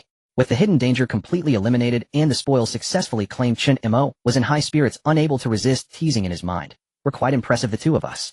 A dead silence enveloped his mind. The system remained as aloof as ever, completely ignoring his attempt at flattery. But Chen Mo was unfazed, his mood soaring as if he could fly. He turned around, stepping over the shards of glass and corpses, walking briskly toward the control panel of the first floor hall. As he walked, he hummed a tuneless, unknown tune from his grandmother's house. Smash! Chen Mo casually shattered the glass of the fire alarm and pressed the red alarm bell with force. Ding, ding, ding, ding. The piercing alarm sound instantly echoed throughout the building. This was the safety signal he had previously agreed upon with the survivors upstairs. Calculating the time, they should be coming down now. Chen Mo stopped and turned to look outside. The morning sunlight had completely dispelled the haze, the golden rays illuminating the armored vehicle quietly parked in the ruins, as if waiting for its new master. Chen Mo took a deep breath of the air, which carried a hint of freshness mixed with blood, and a fierce ambition ignited in his dark eyes. The vehicle was ready, the rewards collected, and even the apartment door had been smashed by the rioters. This broken place no longer needed to be stayed in. Next, Chen Mo's lips curled into a wild, carefree arc as he waved his hand. We can prepare to gather forces and attack Pingon County. Oh no, it's to attack Pingon Prison. The piercing alarm echoed within the building for less than 3 minutes, and then hurried footsteps could be heard coming down the stairwell leading to the first floor lobby. For figures holding weapons were the first to rush down. Leading the charge was Che Xinxiu. He gripped the electrified modified spear tightly in his hand, and with the special resilience and self-healing abilities of an infected individual, he stood unwaveringly at the forefront of the team, ready to block any shots that might come their way. Following closely behind were the stern-faced Bian Shangyu, Su Yijing holding a pistol, and Li In wielding a fire axe. As for their Chinese teacher Zheng Zihan, he was likely left upstairs to guard the house in case any mutated monsters attempted to sneak in during the chaos. However, when they formed a battle formation and saw the scene in the lobby, they all involuntarily halted. The air was thick with the smell of gunpowder, blood, and a pungent, burnt odor. The floor was littered with the bodies of thugs sprawled in grotesque positions. In the center of this hellish ruin, Chen Mo sat confidently on the engine hood of an armored vehicle bristling with steel spikes, skillfully loading bullets into a magazine. Without even looking up, Chen Mo casually asked, "How's the situation above?" Che Xinxiu looked at the bodies on the ground that showed no signs of struggle, silently lowering the spear he had originally intended to use for fighting. His expression was dazed as he asked, "Did you do all this by yourself? What else? Am I supposed to rely on the monsters outside to come in and help me?" Chen Mo tapped the filled magazine against the armored vehicle, producing a crisp metallic sound. Times have changed. Ordinary firearms are utterly powerless against evolved new humans. If it weren't for that entity that can possess others, you could have handled them yourself. Li In adjusted his glasses, his gaze swiftly scanning the battlefield. Although a hint of astonishment flickered in his eyes, he quickly regained his composure. After all, he had seen Chen Mo tear apart monsters too many times. For him, such a dominating victory was becoming, "It's very calm above, no surprises, everyone is just worried about you," Li In said, looking at the completely smashed entrance of the armored vehicle, his brow slightly furrowed. "But the door is gone. With such a strong smell of blood, it will easily attract monsters. This place is no longer safe." "Exactly. So we should move." Chen Mo jumped off the armored vehicle and slapped the thick bulletproof steel plate. "I've grown tired of this rundown building. Now that we have vehicles and firepower, it's time to move to the safe prison for a bigger place." The so-called safe prison was the new base Chen Mo carefully selected after studying the city map and asking around. It was located on the outskirts of the city, designed as a high-security riot-control prison boasting extremely strong defenses. Safe prison. Su Yijing's expression changed as she couldn't help but exclaim, "Are you crazy? Prisons have closed off terrain with a large number of people. Once an infection erupts, the density of monsters inside and the level of danger will be extraordinary." Su Yijing is right, Li In added gravely.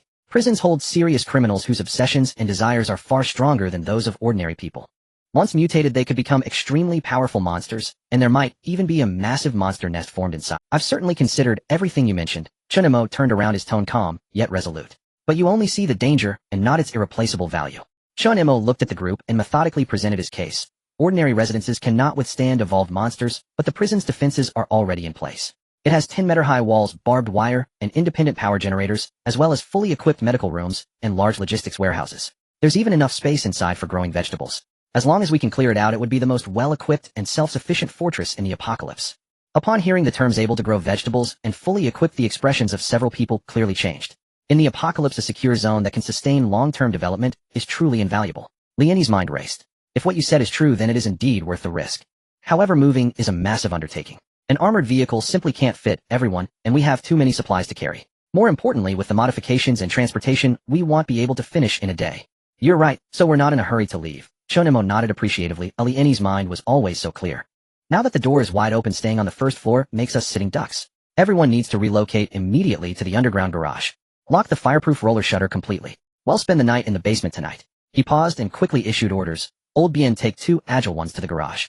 Bring out the high-clearance SUV and the medium box truck used for deliveries. Later let Uncle Han use the tools on hand to make modifications and reinforcements. Su Yijingyu and Li In bring everyone from upstairs down. Clean up the scene and account for weapon resources. Move quickly before the smell of blood attracts a horde of monsters. Retreat to the garage. No one raised any objections to Chen Mo's orders. Under his protection, the survivors of the Green Home had already shed their initial fearful demeanor. Chen Mo's undefeated record had instilled in them a near instinctive trust and obedience. In their hearts, as long as Chen Mo was there, even if the outside world was hell, they would definitely survive. The relocation operation quickly commenced. Chen Mo walked over to Li In and quietly explained a deeper tactical plan. Clearing the safe prison will take time. I plan to establish a forward base at the logistics distribution center 5 kilometers away. He continued, the metal warehouse there is very sturdy. I will leave the elderly, weak, and sick there while I take Che Xianxiu to directly attack the enemy. Once I've cleaned out the prison, you can move in with your bags. Just the two of you. Li In frowned slightly. Isn't that too dangerous? Add a few more for firepower support. You actually care about others now, eh? Chen Mo looked at Li In surprise, then don't worry, 2 people are more than enough. It's precisely because there are only mutated monsters inside that we are the most suited. Chen Mo analyzed rationally. Both of us have strong recovery abilities and are new humans carrying the scent of our kind. Ordinary monsters wouldn't specifically target us. If we bring ordinary humans, we would stand out too much in such a densely populated monster nest. Not only is it dangerous, but their fragile bodies could easily become a burden. Li In pondered for a moment and understood the stakes involved. He nodded in agreement, rational judgment. Alright, I'll take care of the defenses and logistics at the forward base. You focus on the prison. The entire day, the underground garage of the Green Home was bustling with activity. The heavy fireproof roller shutter was completely lowered and welded shut, blocking the greedy gazes of the outside monsters. Several nimble ants and strong young men had already emptied the remaining food and water from the first floor before the event. Yuli also emptied the medical room with her medicine kit, filling 3 large medical boxes with antibiotics, alcohol, and bandages. Of course, her own life-saving asthma inhaler was kept securely on her person. These supplies were not only for consumption on the road, but also essential for establishing a base at the transfer station and for survival after taking over the prison. Deep within the garage, sparks from welding flew everywhere. Uncle Han Doji sat in a wheelchair directing several young men to weld dismantled steel pipes and iron nets onto a spacious SUV and a medium box truck. The windows were reinforced with anti-explosion wire, and the front end was equipped with simple, yet deadly collision angles. Boxes of purified water were placed on the roof and bags of rice were stuffed deep inside the truck. The rifles and ammunition left by the thugs were also properly distributed, becoming the strongest talismans for the convoy. The preparations continued until late at night, when the survivors finally snuggled up together in the corners of the garage and fell into a deep sleep. The next day at dawn, a ray of light broke through the ventilation duct of the garage. An iron convoy was already poised at the exit of the underground garage. Leading the charge was the heavy armored vehicle, flanked by a medium truck filled with personnel and supplies in the middle, while a modified SUV with reinforced collision nets followed at the rear. Assigned positions, each vehicle must have reliable combat power stationed. Chen Mo stood beside the convoy, quickly issuing orders. Yijing, you have experience, you drive the armored vehicle, and I will sit shotgun to navigate the way. Old Bien, you take Teacher Zheng and escort the supply truck in the middle. Chen Mo turned and patted Che Xiangxi's shoulder heavily. Xianxiu, you sit in the last SUV as the rear guard. Being at the front and back is the easiest way to be ambushed by monsters. I'm in front, you're in the back, and we'll support each other. If anything seems off, tell me immediately over the radio. Don't worry, it will protect everyone's backs. Che Xianxiu tightly gripped his spear, his gaze resolute as he nodded. Several young men wielding cutting tools created sparks as they efficiently cut through the welded points of the roller shutter. With a dull metallic scraping sound, the heavy roller shutter was collectively pulled up by everyone, revealing the dilapidated street, shrouded in morning mist outside. All vehicle doors locked. Stay alert. No loud noises after departure. Chen Mo jumped into the shotgun seat. In the driver's seat, Su Yijing skillfully pulled down the gear lever, and the armored vehicle roared with a low and wild growl, spewing a thick plume of black smoke from the exhaust. Chen Mo lowered the window slightly and glanced at the faces filled with anticipation and anxiety in the rearview mirror, then focused forward with a wild smile curling on his lips. Go, go, go. We're off. The armored vehicle roared like a steel beast out of its cage as it charged out of the dim garage. The heavy collision angle ruthlessly knocked aside a few low-tier monsters wandering by the door. The steel convoy surged through the dawn light, slicing through the morning mist as it sped toward the outskirts of the city. The glaring headlights carved arcs of light through the gray ruins. A new storm had emerged. How could they remain? The morning mist clung thickly like unyielding ink, ultimately torn apart by a roaring convoy of armored vehicles. The streets of the apocalypse were cluttered with a haphazard array of abandoned vehicles and obstacles. However, before the heavy reinforced front bumpers of the armored vehicles, these obstacles were like mere chips, brutally sent flying to the sides of the road, accompanied by the harsh screech of metal. The convoy maintained an extremely tight formation as it advanced forward, leaving no gaps for any lurking threats. Roar! As the convoy passed through a desolate shopping district, several speed-oriented mutated creatures suddenly lunged out from the dark alleys on both sides. Their eyes flickered with a hunger and madness, launching a senseless suicide ambush. The leading predator had legs muscled to the extreme, nearly bursting out of its original pants. It stomped heavily on the hood of a wrecked vehicle, leaping high into the air directly over the leading armored car and viciously pounced towards the unguarded windshield of the supply truck. In that split second, Chen Mo, sitting in the passenger seat of the armored vehicle, made his move. Without even pulling the door, he skillfully leaned out, supported himself with one hand on the window frame, and like an arrow released from a bow flipped onto the roof of the armored vehicle. Facing the violent wind rushing at him, Chen Mo's eyes turned cold and the muscles in his right leg instantly tensed. Using the massive inertia from the vehicle's high-speed motion, he executed a powerful whip kick in midair, striking the chest of the creature with precision and ferocity. Bang! Accompanied by a chilling sound of cracking bones, the creature lunging through the air collided with what felt like a high-speed steel wall, instantly altering its trajectory. It was as if a wild dog had been casually kicked aside, crashing disrespectfully into a concrete wall, its chest caving in and bursting into a pool of glaring dark blood. Chen Mo's thunderous kick directly eliminated the fiercest leading monster on the spot. The sudden stench of blood and pure violent impact filled the air, causing the remaining creatures mid-lunge to feel a flicker of fear instinctively. Their movements froze abruptly, halting in place. In those brief 2 or 3 seconds, the speeding armored vehicle and supply truck had already rushed past with a howling wind. By the time these creatures regained their senses and attempted to pounce again, all that remained before them was the SUV. If I can't bully the front, can I not bully you? Yet what they faced was still not an easy target. Che Xinxiu, responsible for covering the rear in the SUV, had long been fixated through the side window on these creatures that had fallen behind due to the time gap. With Chen Mo clearing the path ahead, he only needed to clean up the back without any reservations. Facing several creatures pouncing from the side and rear, Che Xinxiu remained unfazed. Having experienced several bloody battles, he was no longer the weak and easily bullied person he once was. In his once gentle eyes, a coldness and ruthlessness had already settled. Suddenly, a dark red shadow flashed by the car window, and with a swoosh, the flesh on his right shoulder was instantly torn. That unmatched sharp single-wing blade wing slashed viciously along the exterior of the SUV like a reaper's scythe. The two monsters at the front didn't even have time to scream before being sliced in half by the sharp flesh wings. Their severed limbs rolled off into the dust behind their cuts, as smooth as mirrors. Humph, do you really think the rear vehicle is easy to bully? My wings are not without merit. Thus, with their seamless cooperation despite encountering dangers and twists, the convoy ultimately arrived safely at their destination. As the view ahead suddenly opened up, a vast expanse of open land revealed itself to everyone. This large logistics center covered a vast area surrounded by tall metal fences. Inside, 7 or 8 huge connected metal warehouses stood shrouded in the morning mist, resembling silent steel. Screech! The armored vehicle came to a halt in front of the largest main warehouse. Chen Mo nimbly jumped down from the roof and walked straight to the maintenance door at the side of the warehouse. However, upon seeing the stout brass padlock as large as a fist that secured the door, he didn't even consider turning back to find tools like wire cutters. Though I can't pick locks, I am strong. Chen Mo chuckled coldly, his fingers gripping the brass lock and the hardened pure steel lock beam like a precise hydraulic claw. His forearm muscles suddenly tightened, veins bulging like coiled dragons. Amidst a sound that made one's teeth ache from the metallic distortion, that incredibly hard pure steel lock beam visibly twisted and deformed under the powerful pressure of his fingers. Then with a loud snap, the pure steel lock beam was forcibly torn apart by his terrifying grip and pull. The broken end even emitted a faint warm metallic burnt smell due to the sudden extreme deformation. Xinxiu, grab the equipment and come in with me to clear the area. The others stay in the vehicle on guard, Chen Mo commanded rapidly, while casually discarding the broken lock. With a violent push, the maintenance door was forcefully opened, instantly shattering the factory's silence.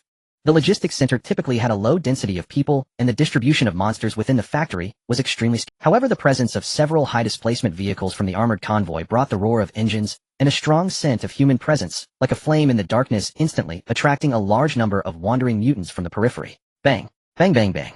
Almost simultaneously, a barrage of gunfire erupted outside the main warehouse. Dozens of monsters surging from the container area and other sheds began to frantically assault the convoy.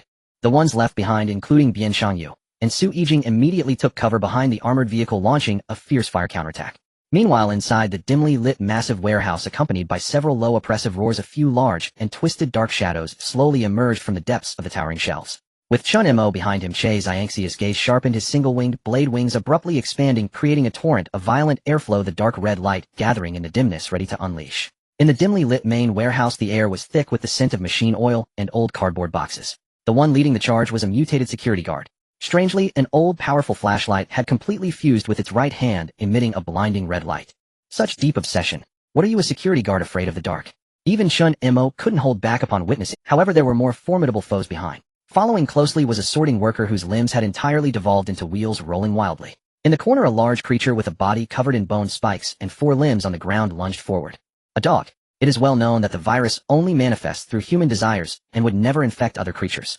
So this thing must have been an extreme dog lover in its previous life. The peninsula truly is a place full of diverse talent. It's hard to imagine what kind of chaotic scene would unfold in the prison where criminals gather and desires are grotesquely The Sweet Home has many mysterious Pokemon, not to mention anything else. Then it's decided Che Xianxiu.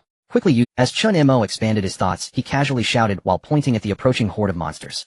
Che Xianxiu, who had just stepped through the door, stumbled and shot Chen Mo a speechless glare. Brother Mo, do you really think? Despite the complaints, Che Xianxiu's movements were decisive. His single-winged blade-like wings suddenly expanded, creating a gust of wind as he charged into the fray against the mutated guard and the rolling sorter. Facing the heavy fist swinging with the blinding flashlight, Che Xianxiu tilted his head to narrowly dodge, relying on the mutated Botus' resilient physique to endure the impact of the rolling monster nearby. Get lost, he growled, using his shoulder to shove the monster back. With a fierce glint in his eyes, the 2 to 3 meter long sharp flesh wing descended like a massive guillotine. Boom! The mutated guard along with the hard concrete floor was cleaved in two. Just as Che Xianxiu prepared to continue the slaughter, the gunfire from the outside team grew increasingly frantic. Having just crushed a regular mutated creature, Chen Mo's gaze shifted as he decisively nodded towards Che Xianxiu. More and more monsters are gathering outside. Relying solely on gunfire is insufficient. Xianxiu, you go out to support the team, and leave the remaining ones in here to me. Okay, brother, be careful. Without hesitation, Che Xianxiu flapped his wings and sprinted towards the outdoor defense line. Fortunately, there were no disgusting biochemical weapons in the warehouse. Let's get to work. In the face of the sorter that had first launched a frenzied charge, Chen Mo agilely sidestepped, delivering a powerful kick that precisely struck its wheel axle, shattering its charging axis. Next, the mutated dog with bone spikes charged at him with its massive mouth. Agape. Watch me as I smash your head. Chen Mo did not retreat. Instead, he lunged forward, his hands clamping down like iron pincers on the creature's upper and lower jaws. Using its momentum, Chen Mo unleashed a violent force, swinging it in a circle in midair and slamming it onto the hard concrete floor.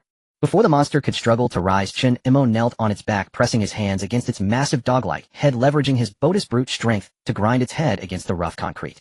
Crack, crack, crack.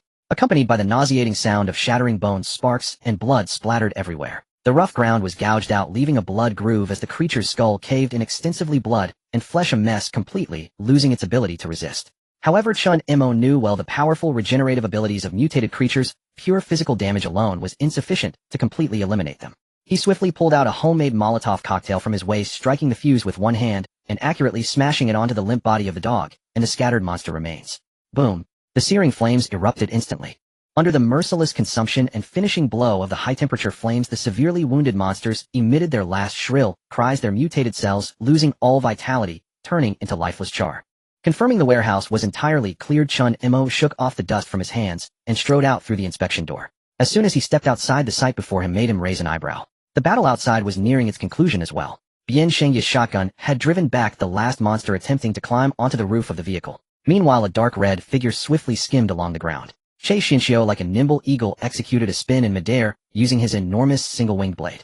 With Su Yijing's precise rifle cover, Che Xianxiu's eyes sharpened as the massive dark red flesh wing descended like an impenetrable steel net, ensnaring the last mutated creature beneath it.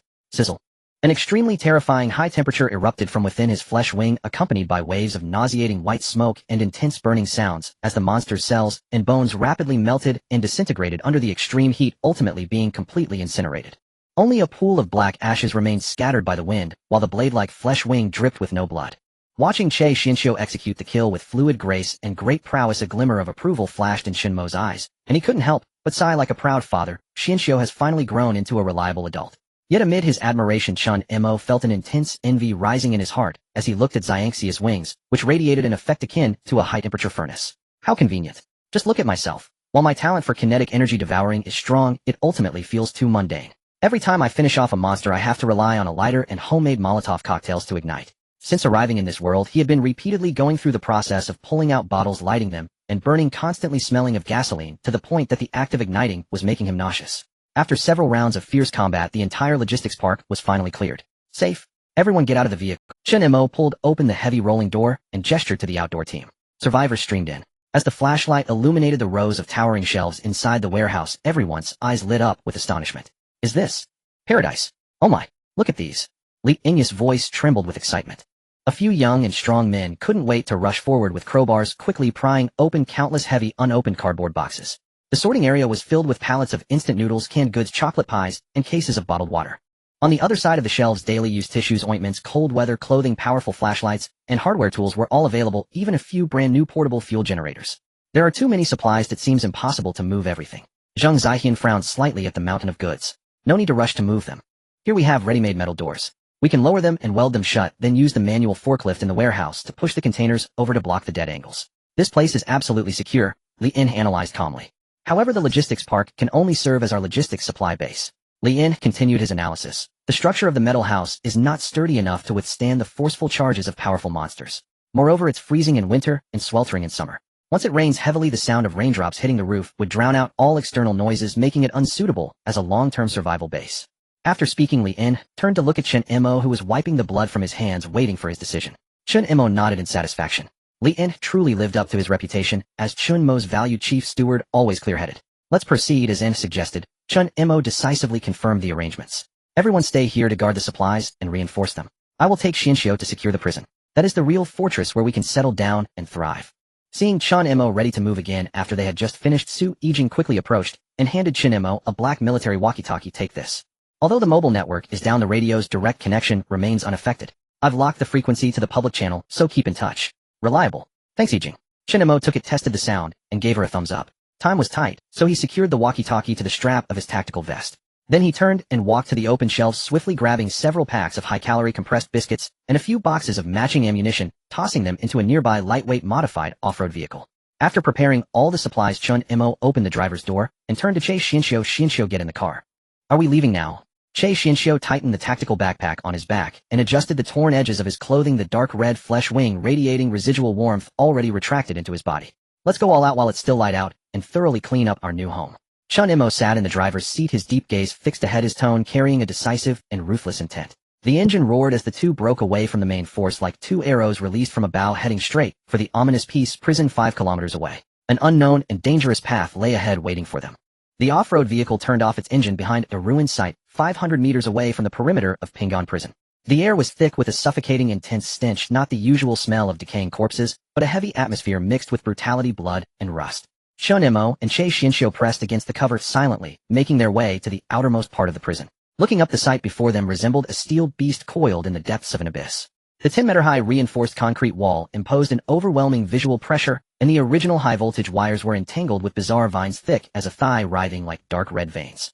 The heavy riot door of the prison was locked tightly from both sides, and dark dried blood stains covered the ground beneath it. The most eerie aspect was utter silence. It was too quiet. The vast perimeter of the prison had not a single ordinary monster wandering outside. Che Xianxiu's expression was grave. His sensitivity to the presence of mutated desires allowed him to faintly sense several massive and chaotic violent auras lurking within the high walls. He lowered his voice and said, "Mo, go. The atmosphere inside feels off, it's unnaturally quiet, and there are likely many terrifying creatures hidden within the high walls." Chen Mo nodded in agreement. In the wilderness, the abandoned prison, and the oppressive silence.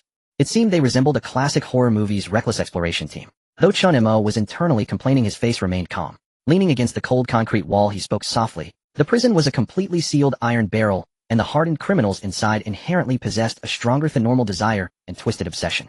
Once an infection breaks out, these extreme desires will manifest, resulting in monsters that are only more ferocious and brutal.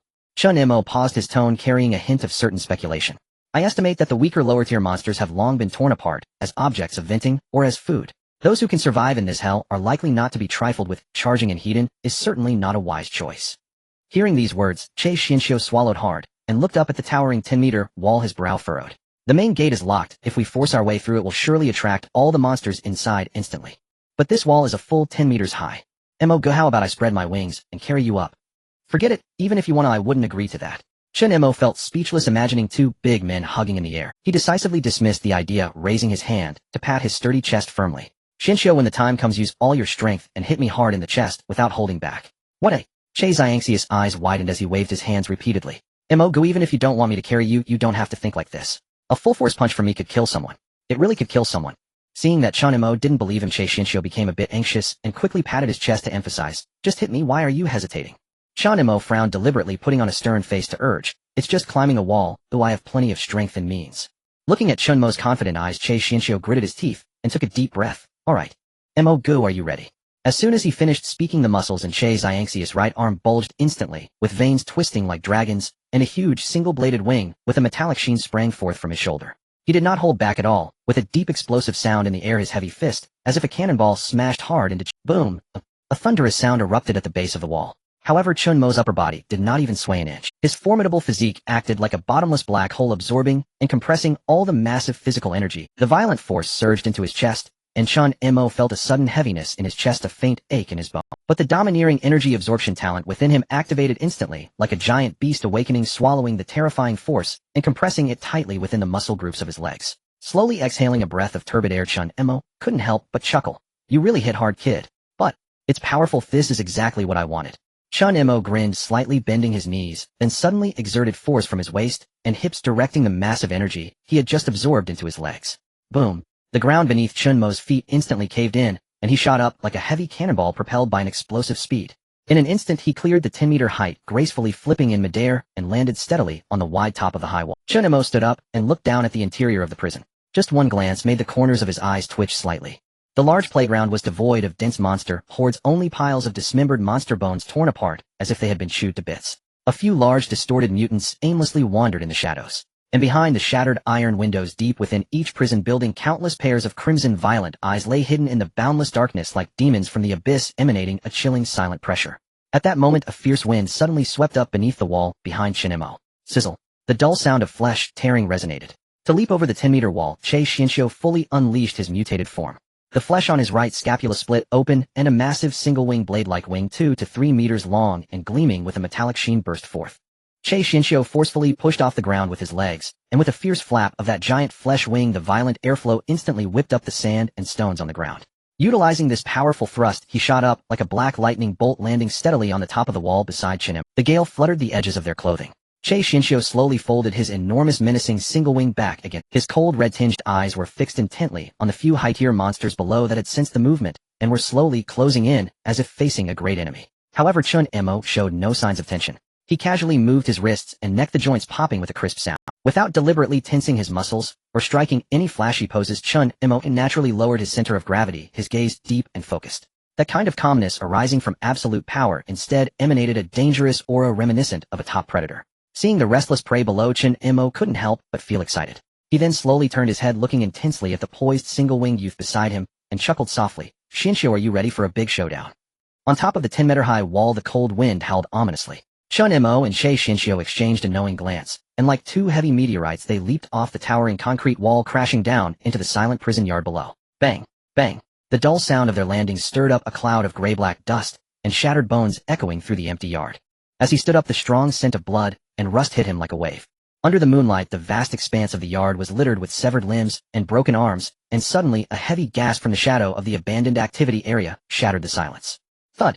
Thud! The ground trembled as a massive, abnormally large mutant creature standing at least 2.5 meters tall slowly emerged. In life, it must have been a cruel prison tyrant who reveled in violent executions. Its intense obsession caused its entire right arm to swell, grotesquely fused with a heavy solid iron rail transformed into a gigantic rust-covered executioner's hammer. Roar! The heavy hammer creature let out a brutal roar, swinging its right arm in a wide arc, unleashing a violent shockwave as the several hundred-pound steel hammer came crashing down towards Chen Mo's face. Come on! Even from several meters away, the terrifying power of this blow could be felt, capable of flattening an ordinary. However, what Chen Mo loved most were these power-type mutants, pure in their stats and devoid of flashy tricks. With this in mind, instead of dodging, a hint of excitement curled at the corners of his mouth. "Competing in strength with me. My stats surpass yours." Just as the words left his mouth, Chen Mo sank slightly, his right hand transforming into an iron claw that firmly caught the descending hammer midair. Boom! In the heavy thud, the violent downward kinetic energy surged into his chest, instantly swallowed by Chen Mo's kinetic devourability. Then, with a cold smirk, Chen Mo clamped down on the edge of the rail with his 5 fingers, using the explosive force to violently pull it towards him. "Come to me." The massive body of the hammer creature was yanked off balance, stumbling forward. Taking advantage of this, Chen Mo raised his right leg and delivered a heavy knee strike filled with physical energy, crashing violently against its jaw. Crack! The painful sound of bones fracturing echoed through the night as the hammer creature's jaw was shattered blood. Yet despite being specialized in physical power, this mutant's vitality was exceptionally resilient. Instead of falling from such a heavy blow, the intense pain triggered its ferocity. It let out a deep, muffled roar from its throat, its intact left arm and massive body lunging forward, attempting to topple and tear apart Chen Mo with sheer weight. Still trying to struggle, Chen Mo's gaze sharpened as he gripped its shoulders tightly, rooting himself to the ground. The muscles in his back bulged as he used pure brute strength to flip the 2.5-meter giant over his shoulder. Boom! The ground shook violently, and debris flew. The overturned hammer creature let out a furious roar, its intact left arm clawing and scratching wildly. At the same time, its heavy iron rail arm swung up violently, attempting a final desperate counterattack with a violent gust. Stay down. Chen Mo shouted coldly, planting a single knee like a mighty anchor on its chest, pressing down with such force that its steel-like muscles and bones emitted a sound of unbearable strain. Facing the sweeping hammer, Chen Mo boldly reached out with his left hand, firmly pressing down on the joint of its right arm. No matter how the 2.5-meter giant struggled wildly, its monstrous strength carving deep trenches in the ground, Chen Mo's body remained like an iron mountain, suppressing all its resistance, pinning it in place.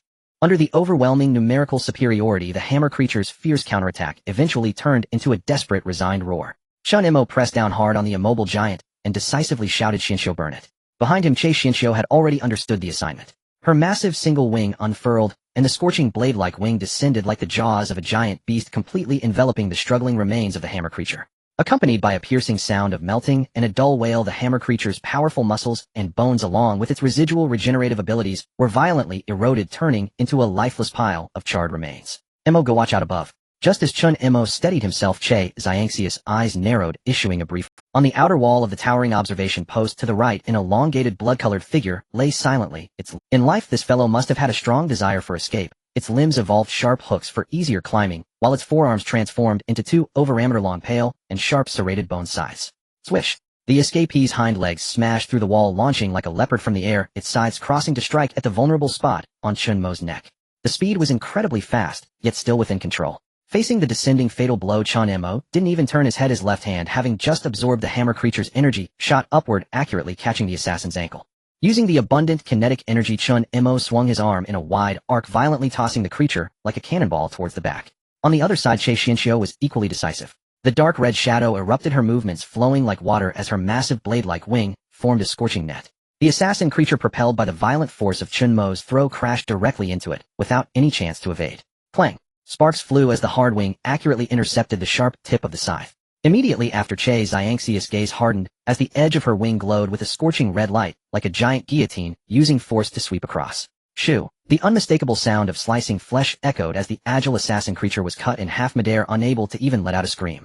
The severed body was instantly eroded and melted by the extreme heat. The cut blackened and lifeless as it fell to the ground. We're really becoming more in sync, Xianxiu. Chen Mo didn't even turn his head, casually giving a thumbs up to Che Xianxiu behind him. 2 elite monsters, one in strength and one in speed, were easily dealt with by the 2 of them. They stepped through the debris, continuing towards the center of the yard, heading straight for the tightly closed dormitory building.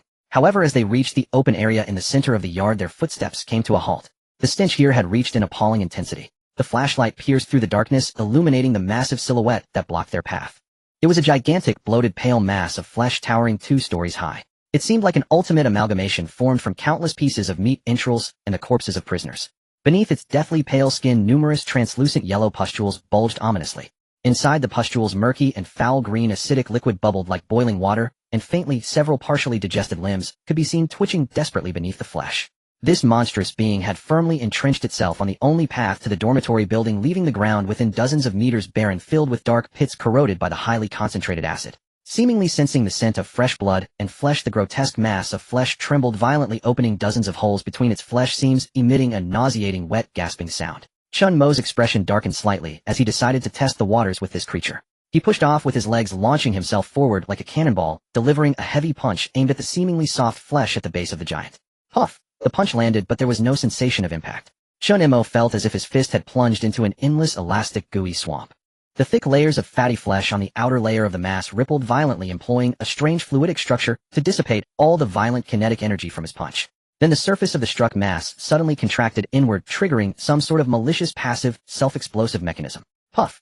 Suddenly dozens of yellow pustules on its massive body burst without warning. A shower of foul-smelling green acid rained down like a volcanic eruption, and as it touched the cement floor, it instantly released a pungent white smoke, corroding it into a pockmarked mess. However, the most deadly threat was not the acid rain. Amidst the tons of exploded rotten flesh, countless large slime-covered explosive maggots squeezed out.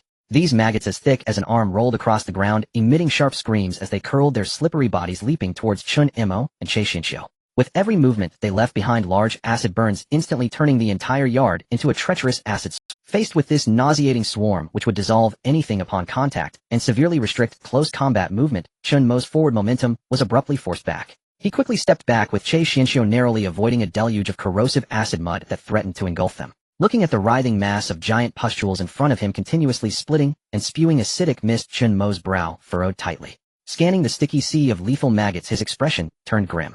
What the hell? Really? This is so it's a bit tricky. Chen Mo looked at the enormous pale flesh tumor, furrowing his brow tightly. Since that probing jab was strangely deflected by the opponent, he decided to test its limits in a cleaner way.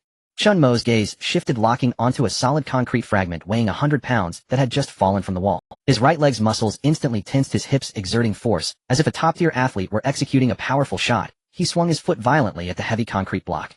Whoosh! The heavy stone created a dull whistling sound as it shot forward like a cannonball, hurtling straight towards the middle of the giant flesh tumor. However, as the stone struck the layer of pale flesh, the strange deflection phenomenon occurred once more. The thick, greasy layer of fat on the surface of the tumor rippled violently, perfectly dispersing the massive kinetic energy in all directions. Accompanied by a dull thud, the heavy stone merely created a dent on the surface, quickly losing all momentum and sliding down softly. Immediately after, the impacted area triggered the mother boat's passive defense mechanism. Several semi-transparent yellow pustules burst open, releasing a pungent stream of viscous liquid accompanied by dozens of fat, exploding maggots rapidly joining the sea of insects on the ground. Chen Mo frowned tightly and looked down at the ground. The splattered green liquid landing on the concrete floor of the prison yard did not melt through the reinforced concrete, as he had imagined. It merely corroded the remaining bone fragments and flesh debris, producing wisps of white smoke. Clearly, the creature's bodily fluid was mainly effective against biological organisms, with relatively limited destructive power against inorganic materials like stone and steel. Just then, a large maggot that had rolled close suddenly arched its slimy body and sprang up like a spring, lunging toward Che Xinxiu, responsible for watching the flanks, reacted swiftly, stepping forward and precisely crushing it with a decisive splatter. The filthy juices sprayed everywhere. A few drops of permeable green liquid splashed onto Che Xiangxia's pants, soaking through the fabric and into his skin. In an instant, even Che Xinxiu, possessing a mutated physique, couldn't help but let out a groan. A burning and stinging sensation coursed through his nerves, causing the small area of skin that was contaminated to rapidly develop a layer of numbness and bruising. Biologically corrosive fluid with strong neurotoxins. Chen Mo's expression darkened as he observed the situation. Purely physical attacks held little fear for him, but this pure chemical toxin and corrosive fluid were a different matter. Usually he loved grappling with a monster's joints to smash them, but reaching out to grab this thing was akin to plunging his hand into a toxic pit filled with sharp teeth. Chen Mo spat inwardly. I'd rather tear apart a few heavily armored iron turtles than touch this toxic pile of rotten meat. Tricky. Too tricky. Observing Chen Mo hesitating, Che Xinxiu stepped forward to share the burden. Mo, go, let me handle the cleanup. Che Xinxiu let out a low shout, the massive dark red blade-like wing behind him suddenly unfurling, whipping up a scorching wind as he swept low against the ground, attempting to carve out a path with high temperatures. Swoosh. The scorching blade-like wing sliced through the sea of insects, instantly severing and scorching hundreds of poisonous maggots. However, though this attack cleared a small area, it triggered a more deadly chain reaction. The bodies of the maggots, infused with neurotoxins, vaporized under the extreme heat almost instantaneously. Within just a second or two, a pungent dark yellow toxic mist carrying the smell of burnt protein enveloped the center of the prison yard. Even though Che Xinxiu possessed a robust mutated physique, after inadvertently inhaling a breath of the toxic mist, his face changed slightly, feeling as if his entire trachea and alveoli were on fire. Cough. It's toxic. Che Xinxiu quickly folded his wing in front of himself, covering his mouth and nose as he retreated hastily. Wow, whether to strike or not is really disgusting. Faced with this all-encompassing mental pollution and chemical injury, Che Xinxiu, usually composed, couldn't hold it together. This massive creature blocking the way was not only equipped with a perfect physical deflection structure, but was also a giant chemical factory continuously producing biological toxins. More troublesome was that under the cover of the dark yellow toxic mist, the giant flesh tumor, which had been motionless, began to slowly writhe and proliferate like fermenting dough. It was pushing the thick mass of maggots, swarming closer like a tide of mud and stone, inching towards the area where the ground was completely covered with large maggots, pressing and writhing against each other, spewing venom, leaving no safe spot to land in the entire yard. Retreat. Get to higher ground. Chen Mo decisively issued the command, grabbing Che Xiangxia's shoulder. Both of them exerted force in their legs, using their powerful jumping ability to leap up, rolling smoothly in midair and landing steadily on top of a 10-meter-high abandoned guard tower made entirely of reinforced concrete. Looking down from a height, the scene below was nerve-wracking. The pale maggots surged up like a tide, quickly surrounding the hard concrete base of the guard tower. They stacked on top of each other, frantically climbing up, but kept slipping down the smooth stone walls, only able to pile up below, emitting sharp, piercing cries towards the top of the tower. And dozens of meters away, the enormous, bloated mother body slowly pulsated, blocking the riot control iron door leading to the dormitory building. The cold night wind howled, gradually dispersing the faint toxic mist rising around the two. Chen Mo stood on the solid concrete tower, his slightly rapid breathing quickly calming down. Looking at the repulsive scene of writhing and bursting maggots in front of him, Chen Mo shook off the stains on his shoes and exhaled deeply. Damn, how can there be such a disgusting monster? How can someone's desire manifest in such a vile form? Even after experiencing countless bloody scenes, Chen Mo still found it hard to endure the sight of this giant flesh tumor, which looked filthy at just a glance. He had known before coming that the hardened criminals in the prison would be tough to deal with, but he never expected them to be this tough. Not only tough, but also revolting. Even if this guy were completely dead, the sight left on the yard would disgust Chen Mo for days.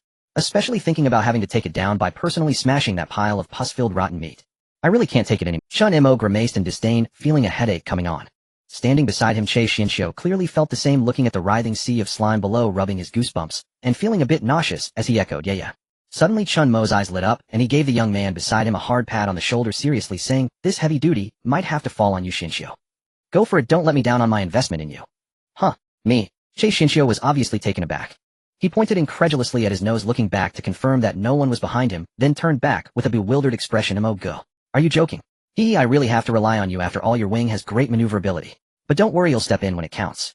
Despite the complaints, retreating in the face of difficulty was not his style. Chen Mo would definitely take action. But how to take action was a different matter. Although the toxic gas and acid below were troublesome, Xianxiu had a wing blade offering a broad coverage and greater aerial flexibility, making him the perfect main force to create an optimal output environment.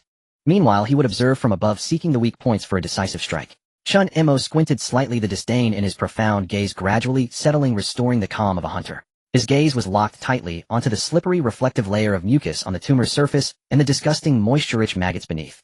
Like a blinding flash of lightning, the key to breaking the deadlock struck Chen Mo's mind. Since conventional physical strikes would be nullified by fluid dynamics, and piercing the surface would release toxic gas, why not simply dismantle its material form at the source? As long as he could eliminate the fluid moisture that it relied upon for deflection and survival, this seemingly insurmountable pile of rotten meat would merely be a target waiting to be slaughtered. "I have a plan." Chen Mo suddenly turned his head and looked at the young man beside him, who was brimming with energy. "Mo, go, what should we do?" "I'm all ears." Che Xianxiu's eyes lit up, and he immediately leaned closer. Chen Mo gazed down at the enormous pale lump of flesh, and said in a deep voice, "This ugly creature is like a high-bounce rubber ball filled with water. Any strike will dissipate the force, so hitting it hard is definitely not an option. At first glance it seems to have no weaknesses. No problem. Let's create one artificially. But before we go down, I need to borrow your power for a moment." Chen Mo slowly turned around to face Che Xianxiu, crossing his arms firmly across his solid and broad chest, his muscles tense, and a smile curling at the corners of his mouth. "Xianxiu, use your wings, and put all your strength into striking me. You understand what I mean, right?" Che Xianxiu was stunned for a moment, but quickly grasped what Chen Mo intended to do. He took a deep breath, and his gaze instantly became filled with aggression. The massive dark red blade-like wing behind him suddenly unfurled, leaving a trail of afterimages accompanied by a piercing sound of cutting through the air, akin to a heavy iron fan that relentlessly smashed against Chen Mo's arms crossed in front of his chest. Bang, bang, bang. The muffled sound erupted at the top of the concrete sentry post like a heavy hammer striking a giant bell, with violent shockwaves radiating outward. If it were an ordinary person, they would have been smashed into a pulp and sent flying by this inhuman force, but Chen Mo's legs remained rooted like iron mountains, utterly unmoving. The massive physical impact from Che Xianxiu's relentless strikes was entirely absorbed and compressed by the greedy, kinetic energy devourer within Chen Mo's body as it surged continuously into his arms and core muscles. As the rapid succession of heavy strikes continued, Che Xianxiu's dark red wing quickly accumulated heat due to the intense physical friction and explosive power, its surface growing increasingly bright red, radiating suffocating heat. Enough. Chen Mo abruptly lowered his arms, feeling the volcanic-like violent power surging within him, his eyes shining astonishingly. He casually picked up a steel hammer weighing hundreds of pounds that had been captured nearby, gripping the long handle, with one hand pointing it at the gigantic creature below. "Xianxiu, I need you to raise the temperature of your wing to the limit soon. I don't want you to chop it up, but rather to dive down and drive the base of your wing deep into the thickest part of its body, forcibly creating a weakness." "Understood, Mo, go." Che Xianxiu nodded heavily. Despite the lingering sting from acid burns on his body, the trust in his eyes was unwavering. In the next second, the blazing red single wing suddenly spread open, and Che Xianxiu dove down like a predatory bat from 10 meters high. The giant flesh lump below sensed the threat, and dozens of yellow pustules shot out streams of corrosive liquid like high-pressure water guns. Che Xianxiu twisted his body in midair to avoid the torrents of acid enduring the acrid smoke. His single wing pierced into the main body like a giant red-hot branding iron. Roar! The main body that had been pierced by the extreme heat let out a shrill cry of agony. The enormous mass of flesh writhed violently, with tons of pale fat and countless thick dead tendrils surging back like a furious mudslide, overwhelming Che Xianxiu in layers, attempting to crush him and his wings into a pulp with its immense body and powerful muscles. "I can be even hotter." Feeling the terrifying counterattack that could crush his bones, Che Xianxiu's eyes filled with blood, letting out a furious low growl. The single wing instantly operated beyond capacity, and the extreme heat surged into the wing's base. Sizzle. Amidst the piercing boiling sound, the initially elastic layer of fat rapidly dehydrated under the extreme heat, shrinking and turning black, solidifying into a rigid carbonized shell, as large as a meter square around the blade. Mo, go. Hurry. The flesh is about to close and I can't hold on. Che Xianxiu shouted in panic, sensing the dead flesh's constricting force about to trap his wing. Coming. Chen Mo moved from the high platform. His body was like a taut bow, tightly gripping the heavy hammer filled with violent energy, and he leapt down from 10 meters high. Understanding the signal, Che Xianxiu gritted his teeth and pulled his wing away at the moment Chen Mo descended, sliding swiftly outward with his legs close to the ground. Relying on the tremendous force of his fall, Chen Mo arched his back in midair, resembling a heavy armor-piercing projectile. He swung his arms, wielding the heavy iron hammer filled with kinetic energy, and smashed it violently against the freshly formed carbonized shell. Boom! Without the fluid structure to absorb the impact, that hard and brittle carbonized layer was as fragile as a sheet of paper before the hammer, filled with energy. The hammer easily pierced through the hard shell, scattering the secondary muscle fibers behind it that attempted to absorb the energy into countless fragments. The entire hammer burrowed deep into the main body, and the violent shockwave of kinetic energy surged inward, directly crushing the pulsating core, hidden deepest within, turning it into blood and sludge. The massive lump of flesh went utterly stiff, all actions froze in that moment. Done.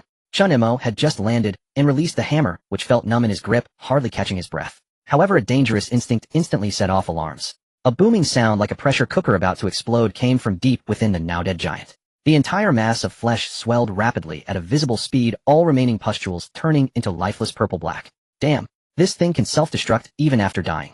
Chen Mo's scalp tingled as his left hand swiftly shot out, grabbing the collar of the retreating Che Xianxiu. With his right leg digging into the ground, he pulled Che Xianxiu along like a cannonball, leaping wildly towards the high wall at the edge of the playground. Boom! The earth-shattering explosion completely overturned the entire playground. The giant monster transformed into a biologically powerful bomb, tons of corrosive acid and countless pale flesh erupting in all directions. The most disgusting part was that thousands of large maggots hidden deep within the body were all blown away at that moment. The air was filled with the sight of massive, slimy maggot bodies, the sound of them landing creating a horrifying maggot rain.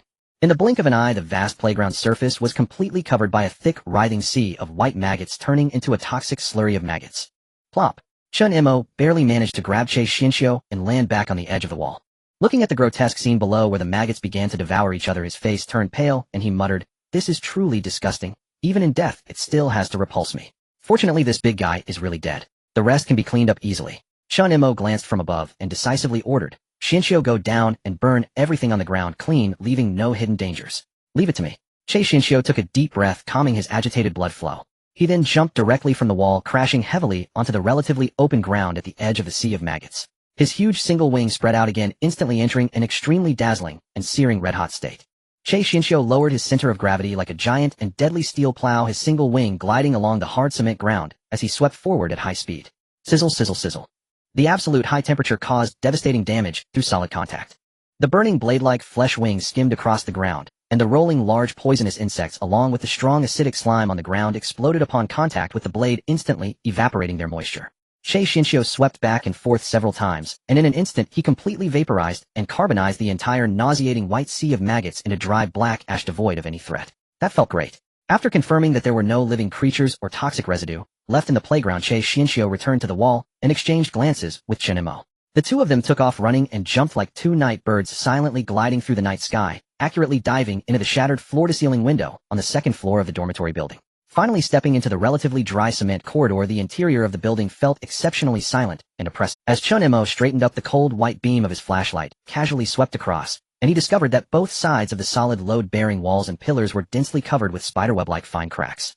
Even the ceiling's plaster was intermittently falling down. What a dramatic level of damage. Perhaps there had been an extremely fierce gunfight in this building during the early stages of the disaster. Or perhaps the building had fallen into disrepair over the years and sustained structural damage during the recent violent self-detonation of the main body. Never mind, it's not important.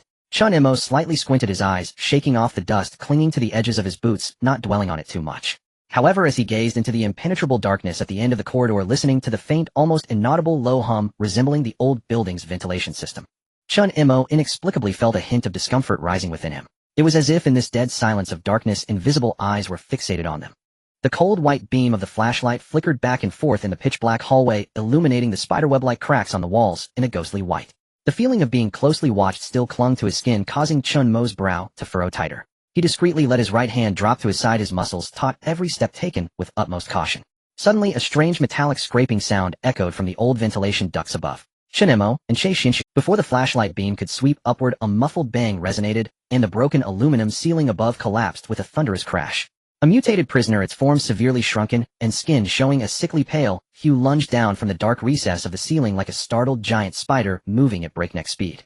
Its limbs were grotesquely elongated and thin, revealing dark claws as it surged towards Che Xinxiu, carrying a strong scent of blood. Leave it to me. Che Xiangxi's eyes turned icy. Without even turning his body, the dark red single wing on his back swept violently with a single motion. Slice. The razor-sharp wing instantly cleaved the attacking creature in midair, its blackish-green blood and innards splattering against the mottled wall. The remains twitched a couple of times on the ground before falling completely still. Xinxiu, burn it. This place will be our base from now on. Let's eliminate all threats. Chen Mo dusted off his clothes, his tone reflecting experienced caution as he habitually gave the instruction. Che Xinxiu nodded, the tip of his single wing instantly igniting, with a terrifying heat sweeping gently over the two severed corpses on the ground.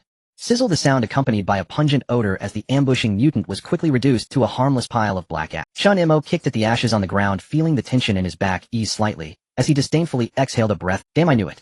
It felt like there were eyes watching me the moment I walked in. Turns out there really was something filthy hiding in the... He chuckled self-deprecatingly, raising a hand to rub his stuffy ears. It seemed his earlier tense confrontation with that lump of maggots had left him on edge.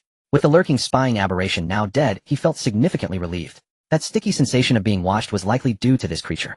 Let's go. It seems the real threats are outside, and what's left inside are just scattered weaklings. Chen Mo signaled for Che Xinxiu to continue forward. I told you. That guy outside was so disgusting it was clear he wasn't a small fry. The monsters in this building have probably been mostly dealt with by him. Che Xinxiu agreed, his movements becoming more relaxed. The two continued to delve deeper into the corridor. The further they went, the more the surroundings resembled a gruesome relic of survival. In the middle of the hallway, numerous disassembled iron beds and heavy solid wooden tables were stacked haphazardly, clearly remnants of the survivors' attempts to establish defensive works in the early days of the disaster. Perhaps they were prison guards or prisoners, or possibly both. But at this moment the defensive structure had been violently torn open, leaving a gaping hole. The ground was stained with dried dark blood, scattered bullet casings, and several torn dark yellow robes adorned with strange spiral patterns. It seems there was infighting here, or something suddenly mutated from within them. As Chen Mo stepped over the debris, his gaze casually swept the area. Che Xinxiu closely followed, arriving next to a headless corpse leaning against the wall, using his toe to pry open the first aid kit tightly clutched in the corpse's arms. Good, there's something here. Xinxiu squatted down to rummage, but soon the anticipation in his eyes turned into deep disgust. Inside was only a half plate of yellowed expired painkillers, a bundle of bandages stained with dark blood, and a few packs of individual rations that had been gnawed by rats and were covered in green mold. When he casually picked up a bottle of drinking water in a transparent plastic container, his expression changed slightly. The bottle appeared intact, but the liquid inside was a strange pale green with what looked like disgusting clumps resembling insect eggs settled at the bottom. Don't touch anything. Chen Mo glanced at it. It's all trash. Ooh, just throw it away. Damn, I thought I might find something good, but it's all Che Xinxiu shook his hand in frustration, kicking the broken box disdainfully to the corner. The two continued deeper. As they passed by open cells, the walls were covered in desperate marks scratched out with fingernails and blood. The flashlight beam swept across, and disordered characters scratched onto a wall with rusty metal pieces caught Chen Mo's attention. The sacred baptism can cleanse sins. Liars. They're all liars. You are committing sins. You will definitely face retribution. Not inside the building. Not outside. Where? Where exactly is it?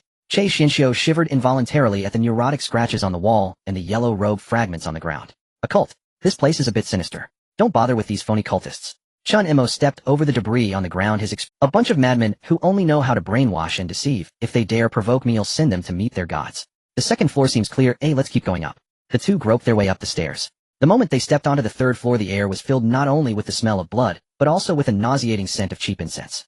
There's movement. Chen Mo paused and turned off the flashlight. In the dim light filtering through the window at the end of the corridor, they saw 7 or 8 figures in tattered yellow robes kneeling in the center of the third floor hall. They formed a circle, emitting a deeply low, chaotic humming sound. As Chen Mo stepped on a shard of glass, the humming abrupt. The 7 or 8 figures slowly turned their heads. Che Xinxiu gasped in shock. These mutated cultists had their facial features had been replaced by a deep hollow flesh cavity, the edges of which were lined with fine serrations. The faceless cultist monsters emitted a hissing roar, scrambling on all fours like rabid dogs charging towards the two. They had no eyes, but were incredibly sensitive to sound, moving with astonishing speed.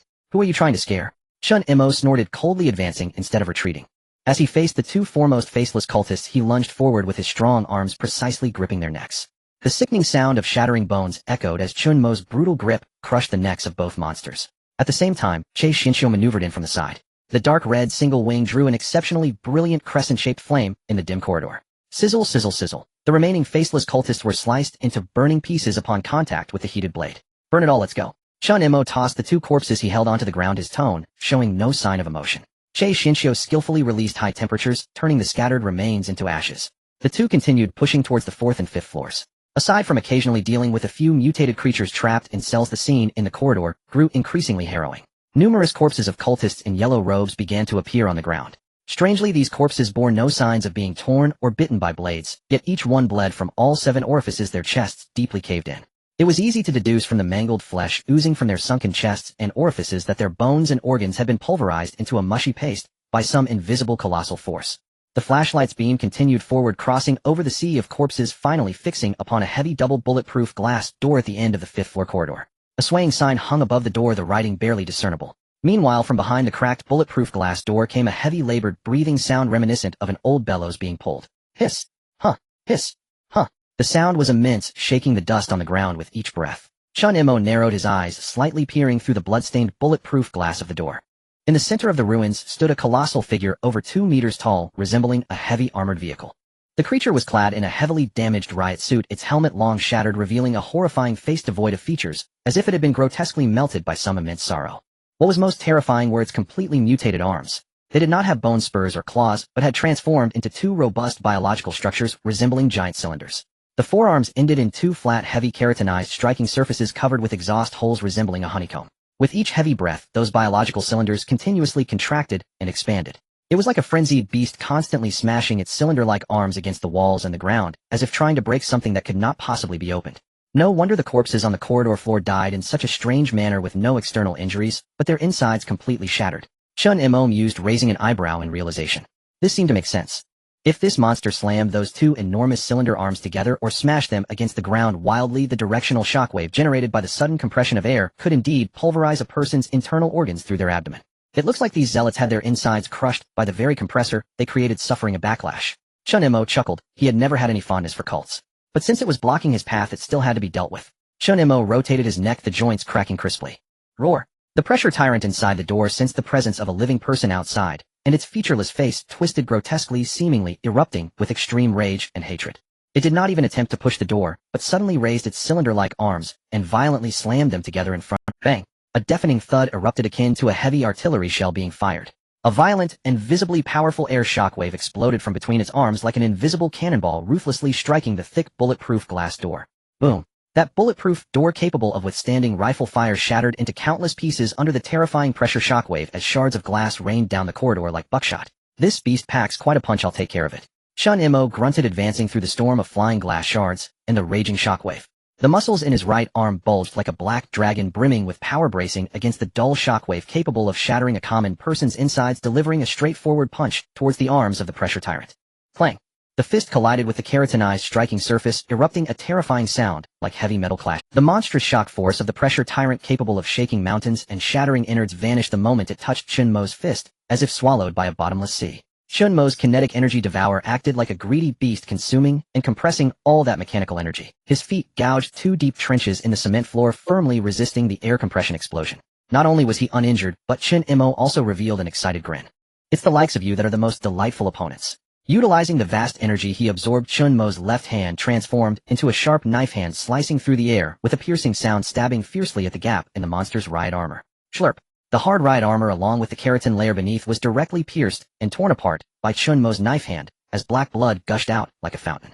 Xinxiu. Xinxiu, who had been waiting on the side, suddenly sprang into action, his single wing gliding along the ground like a blazing red streak. With a crack, the pressure tyrant's thick right leg knee joint, along with the internal pressure pipes, was instantly severed by high heat. Its massive body lost balance and crashed to the ground, hissing as air leaked from the severed limb. Take this elbow. Chen Mo leaped high, channeling the maximized kinetic energy into his right elbow like a falling meteor, crashing down hard on the pressure tyrant's head. Smash! The hard skull, along with the mutated brain tissue, was directly crushed to smithereens under the overwhelming force of Chen Mo's blow. The massive headless corpse twitched and then completely collapsed in the ruins. Xinxiu, the usual rules apply: burn it clean, leave no traces. Chen Mo landed steadily on the ground, shaking the filthy blood from his hands. Understood. Xinxiu stepped forward, his scorching wings sweeping like a gigantic branding iron. In an instant, the enormous corpse, along with its disgusting bodily fluids, were reduced to harmless black ash. Huff! Looking at the ashes on the ground, Xinxiu breathed heavily, his taut nerves finally relaxing. This big guy can unleash shockwaves to kill from afar. It must be the final boss of this building, quite a troublesome one. With one boss inside and one outside, it should be about done. The threat of this building is likely eliminated. Chen Mo casually swept the dust-covered table clean, pulling over a relatively intact chair to sit down, pulling out a crushed cigarette from his pocket. Let's take a break. This room has decent visibility and defense that could serve as a safe house later. Shinshio folded his wings, beginning to curiously inspect the room. The room had an eerie quality to it, with several blood-stained riot suits piled in the corner, and even a few scattered children's toys and a tattered crayon drawing book. Emoga, look what I found. As Shinshio flipped through the children's drawing book on the ground, he uncovered a black diary with singed edges from beneath a torn piece of clothing, opening its blood-stained pages. Then I will read it out loud. This seems to be the diary written by that monster in its previous life. It was originally a surviving prison guard. Now that the world has ended with today, but no tomorrow, I fear one day I might suddenly die, leaving no thought behind for my child. I found a notebook and I will write a little each day from now on. As long as Dad lives a day, I will not let you suffer. Prisoners and guards would fight to the death over a moldy biscuit, and everyone in the building had become like starving wolves, growing increasingly restless. Little Hao kept crying out in hunger today, and I could only dilute the last bit of biscuit crumbs with water to coax him to drink. I am growing increasingly anxious, feeling that if this continues, something terrible will happen. On October 28th, the prison was occupied by a group of believers calling themselves Holy Sound. In order to get a morsel of food, I brought Little Hao to join them. Although these people were quite eccentric, they were numerous, and they had plenty of food and water, so joining them at least ensured our survival. As long as Little Hao is safe, I'll believe anything. On November 2nd, Little Hao fell ill, suddenly developing a high fever and convulsing. The fever medicine had long. I begged everyone I could, but no one was willing to help. He was burning up all over with no strength left to cry. I had no way out. I really had no way out. Oh great Holy Sound, if you truly exist, please show your power and save my child. November 4th, today is a day of great joy. The turning point has come, as if the gods really heard my prayers. Little Hao's high fever convulsions finally have hope. The high priest said Little Hao's soul is the purest, chosen to become the Holy Son. As long as he goes to the inner hall for baptism, he will receive the divine medicine. Great. Without medicine, this child would not survive. As long as he gets better, I'll do anything. On November 7th, I haven't seen Little Hao for 3 days. The priest said the baptism requires absolute silence. But why did I seem to hear movement in the boiler room during my patrol? I must be overthinking it. They have no reason to deceive a low-level guard. Yes, this is for Little Hao's good. Oh, we just need to get through the baptism. Everything will be fine. When I read this, the handwriting in the diary suddenly became extremely chaotic, as if the writer had fallen into complete madness and despair. November 9th, liars. All of them are liars. That was not a baptism at all. It was a completely soundproof. It was a sacrifice. They actually stuffed my child, a living child, into the pipeline. I saw it. I really saw it. He was desperately banging on the inside. He was crying. He was calling for help. But there was no sound. Not a single sound could be heard. Those brutes just stood outside, chanting, ignoring him. Everyone was turning a blind eye to him. I rushed over like a madman, trying to smash open that iron door. But there were too many of them. Those mutated guards pinned me to the ground, breaking my legs with batons, and threw me back into this room, locking the door from the outside. It was my fault. I sent him to hell with my own hands. I was so foolish, knowing deep down that something was wrong, but still believing them. How foolish I was. I truly was so foolish. All the mistakes are mine. No, I cannot die here. Even if I have to crawl, I will get to him. Little Hao, don't be afraid, Daddy is coming to save you. The diary abruptly ends here, the last page covered in deep brown bloodstains from frantic scratching. Chen Mo held a cigarette, his brows slightly furrowing. If this pressure monster is that desperate father, then those mad ramblings on the corridor wall about not being here, nor there must be the traces he left while frantically searching for his son after he mutated. He smashed the insides of the believers, but could never break open that soundproof furnace. As the diary closed, the control room fell into a brief silence. However, the next moment, the cigarette that Chen Mo held suddenly broke in half, without warning. With no external force acting on it, it seemed to have undergone thousands of microscopic rubbings, turning into a tobacco powder finer, then dust cascading down onto Chen Mo's chest. The silence in the corridor and quarters suddenly became extremely eerie. This was definitely not the sense of safety after clearing all the monsters, but rather a suffocating pressure, as if being thrown into a deep sea of 10,000 meters, with the water pressure rising all around.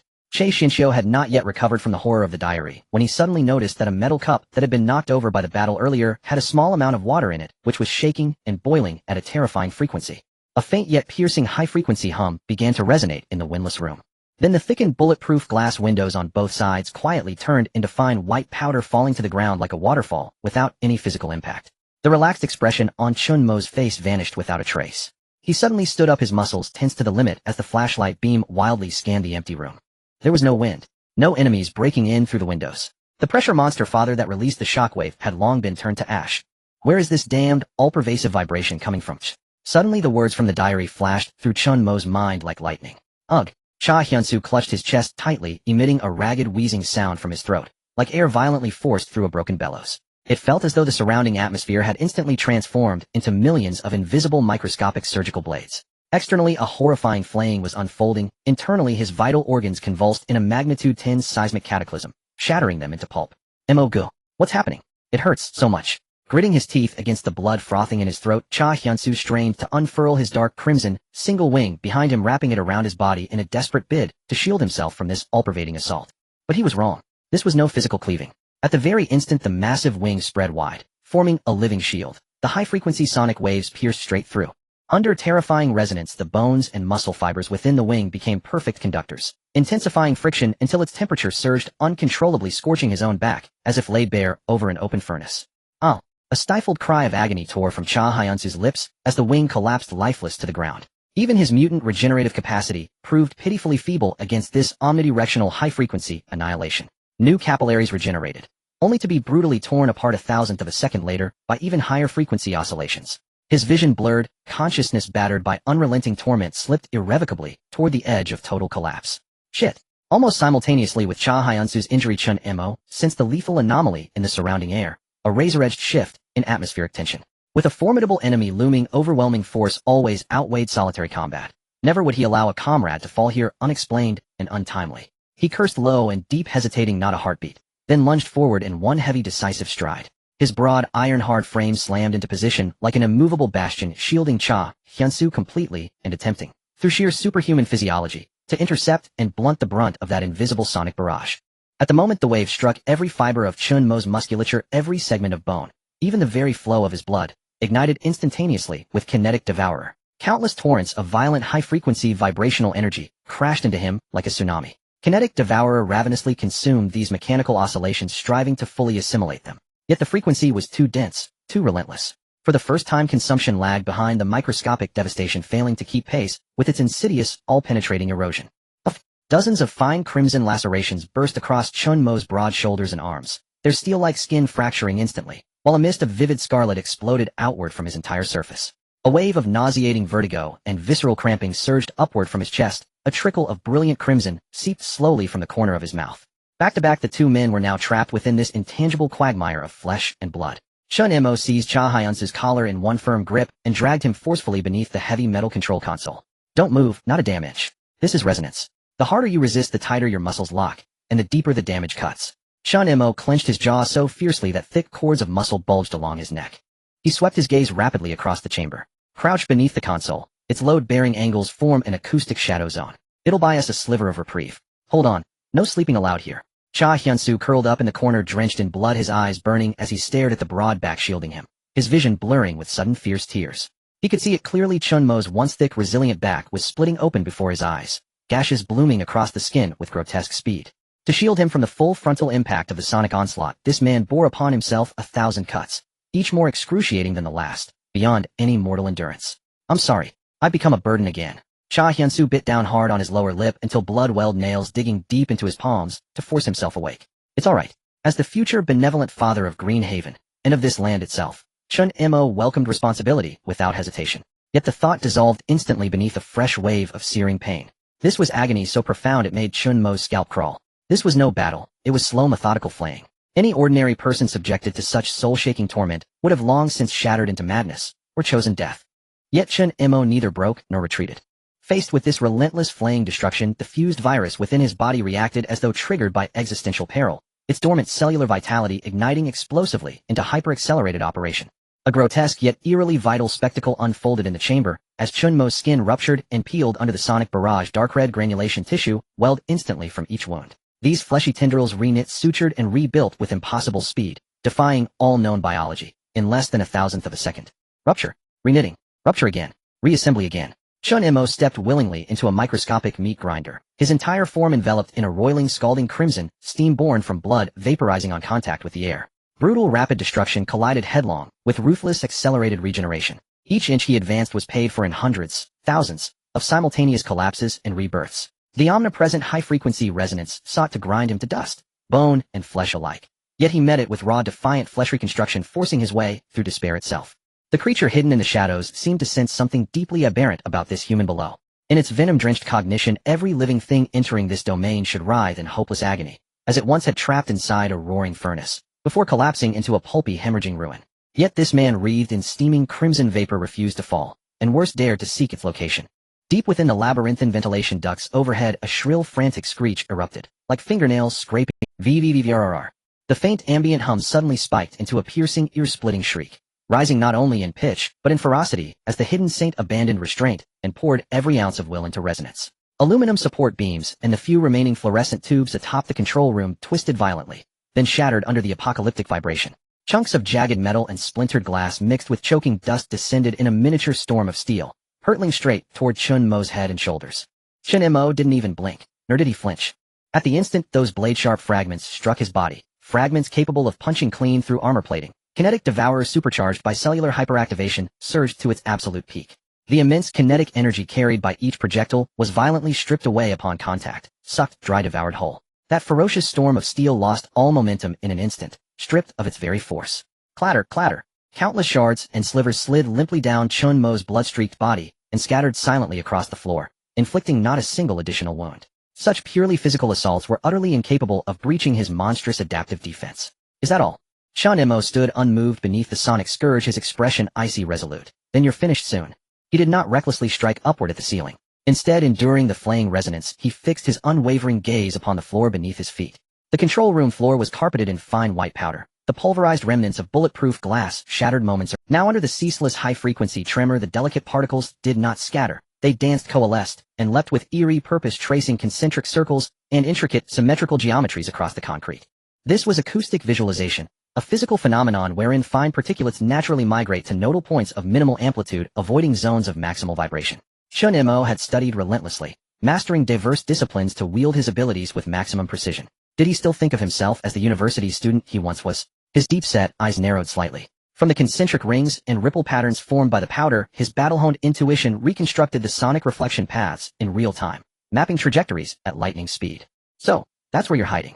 Chen Mo's gaze locked instantly onto the ventilation hub in the upper left quadrant of the control room, the absolute geometric center of all resonant convergence. So this is where you were hiding. Chen Mo followed the concentric circles drawn by the glass powder on the ground, his gaze firmly locked onto the ventilation duct junction in the front left of the control room. There lay the epicenter of all the shock waves. It seemed that the monster hidden deep within the ducts had completely exploded in fury, sensing that this blood-steaming human had seen through its disguise. Buzz. The air in the control room suddenly thickened, the high-frequency vibrations twisting in a bizarre manner, accompanied by the physical destruction capable of grinding organs into blood mud. A peculiar sound mixed into the air. Wah wah. It was the cry of a child. The cries were sorrowful and piercing, imbued with heavy resentment and despair, piercing straight into the brain's nerve. This voice seemed to carry a strange power, easily influencing human emotions, making one unknowingly feel intense sympathy, even instinctively leaning towards it, pitying it. Why won't you save me? Why won't you pay attention to me? It's so hot. It hurts. Daddy, where are you? I'm so scared. Each wail felt like solid steel needles piercing into one's consciousness. Che Xinxiu curled up in the corner of the control panel suddenly, covered his ears, letting out a pained scream. Under the interference of this crying, scenes of the horrific events recorded in his diary uncontrollably flashed before his eyes. He felt as if he was trapped in that completely soundproof dark furnace, surrounded by increasingly scorching iron walls, his skin gradually peeling off under the high temperature. He desperately pounded on the iron door, crying out in despair, yet the robed cultists outside merely stood coldly, as though watching a burning pile of firewood. The overwhelming sense of guilt, grievance, and sympathy, as if abandoned by the entire world, instantly shattered Che Xiangxia's psychological defenses, nearly drowning his sanity. Tears of blood seeped from the corners of his eyes as he struggled to stand, wanting to embrace that empty voice of crying. What the hell are you doing? Think about where you are. A sharp shout rang out like thunder, shattering the illusion before Che Xiangxia's eyes. Standing amidst the thick, blood-steaming vapor, Chen Mo's gaze showed not even a hint of fluctuation. On the face that continually fractured and rolled in the sound waves only to instantly heal under superspeed regeneration, there was no fear, but rather a horrifying clarity amidst the cruelty. Listening to the desperate calls in the air, Chen Mo coldly snorted, crying for daddy now is useless. He braced himself against the visible ripples in the air and boldly took the first step towards counterattack. Crack. At the moment he landed, the heavy force shattered the already cracked concrete floor into pieces. The pervasive sound waves sliced through flesh like countless steel saws, the immense pressure causing Chen Mo's bones to emit a painful grinding sound. He tilted his head back through the hazy, scalding blood vapor and fixed his gaze firmly on the violently trembling ventilation junction in the ceiling. Chen Mo spat out a mouthful of blood mixed with internal organs, ruthlessly tearing open the most painful scar of this monster's past. I know you died a terrible death. Being roasted alive in a completely sealed furnace, your throat hoarse from screaming, desperately calling for help, but no one responding. Don't you hate those cultists? Don't you hate your own father who trusted them and handed you over? Chen Mo's voice was steady and powerful, forcefully overpowering the distorted cries. But open your eyes wide and see clearly. The cultist scumbags that killed you have long been wiped out by you and your father after the mutation, not even leaving behind ashes. With every word Chen Mo spoke, he pressed forward, forcing through the sound waves capable of dismembering a person. The stone slab beneath his feet cracked inch by inch. Large amounts of blood mist exploded from his shoulders, quickly scabbing over. Your father was foolish back then, but he was also forced into a corner. If he didn't believe those scumbags, he would have died from illness, and he could only gamble with his life. He was willing to risk everything to save you. If there was no other way, do you think he wanted to see this? He became a monster because of his obsession with this matter, didn't he? But your revenge has long been fulfilled. Chen Mo's 10 fingers suddenly dug into the hard load-bearing wall, using the support of his bones to withstand a wave of shock that could turn an ordinary person into minced meat. His muscles were taut like a fully drawn bowstring. In this building now there are no enemies left. Only a twisted, evil spirit immersed in its own pathetic resentment, indiscriminately venting its fury on innocent living beings. The truly pitiful one is that sad child who waited in the furnace for rescue. Not this cowardly rat hiding in the ducts torturing people. Do you think you're pitiful, eh? Do you think the whole world owes you, eh? You are indeed pitiful. But in this world, who isn't pitiful? Chen Mo suddenly raised his head, his bloodshot eyes a deep red piercing through the thick aluminum alloy duct, directly stabbing at the distorted being within. Becoming such an ugly monster, enduring endless torment, do you really think you are alive? You should have died long ago. No more tears are needed, you won't need to cry anymore. Chen Mo forced a violent and cold smile. Since the scumbag deceived you and your father couldn't save you, I will show mercy today, and with my fists forcefully send your pathetic soul to rest. This declaration seemed like a promise of redemption, yet each word pierced the heart. It ruthlessly tore apart the victims, disguised the monster war, forcing it into the most desperate corner. Even though the monster hiding in the duct had long lost its human reason, the obsession deeply rooted in its instincts was still fiercely pierced by these few words. The piercing cries in the air halted for a second under Chen Mo's brutal declaration. Immediately after, the entire building's exhaust system emitted a frenzied roar akin to a dying beast. Boom. The ventilation ducts twisted and expanded violently under resonance, the rivets at the connections shooting out. Large chunks of load-bearing wall and ceiling crumbled, and the entire control room teetered on the brink of collapse. The invisible power of the sound waves seeking to strangle everything condensed at this moment, carrying a madness intent on completely crushing the man below, who uttered words of condemnation. The control panel beside Chen Mo collapsed with a thunderous roar under the massive air pressure and vibrations, and the flying metal debris had not yet landed before being shattered into tiny fragments. But this could not stop him. Chen Mo's powerful body, having long stepped into the extraordinary realm, was pushed to its peak at this moment. The kinetic energy devouring within him operated frantically, greedily consuming the mechanical energy that tore everything apart around him, transforming it into vast fuel for his body. The ground beneath his feet collapsed with a thunderous noise, creating a deep pit. Chen Mo braced against the high-frequency sound waves capable of shattering steel plates. His entire being surged upwards like a heavy armor-piercing projectile propelled by the explosive force he absorbed, heading straight for the ventilation junction in the ceiling. In midair, the muscles in his right arm bulged, the veins standing out. You want to be dismembered, huh? Chen Mo spat out the blood from his mouth amidst the piercing roar of metal tearing apart, unleashing a thunderous roar. Then open your damn eyes and see clearly. Did you dismember me first, or did I first pummel you, this pathetic monster, to death? Boom. With a deafening metallic explosion, Chen Mo's right fist, charged with violent energy, smashed against the junction of the ventilation duct in the ceiling like a high-explosive shell. The sturdy aluminum alloy pipe instantly crumpled and tore inward like fragile cardboard beneath this punch. Countless twisted metal shards mixed with blackened blood flew wildly around like shrapnel from an explosion. Screech. The moment the pipe ruptured, a shrill wail surpassing the limits of human hearing erupted explosively from the depths of the ruins. The visible air shockwave slammed against Chen Mo's chest like a tangible tsunami. The flesh and blood on his body were once again violently stripped away by an invisible blade, exposing his stark, white bones, yet were soon forcibly covered by writhing dark red flesh.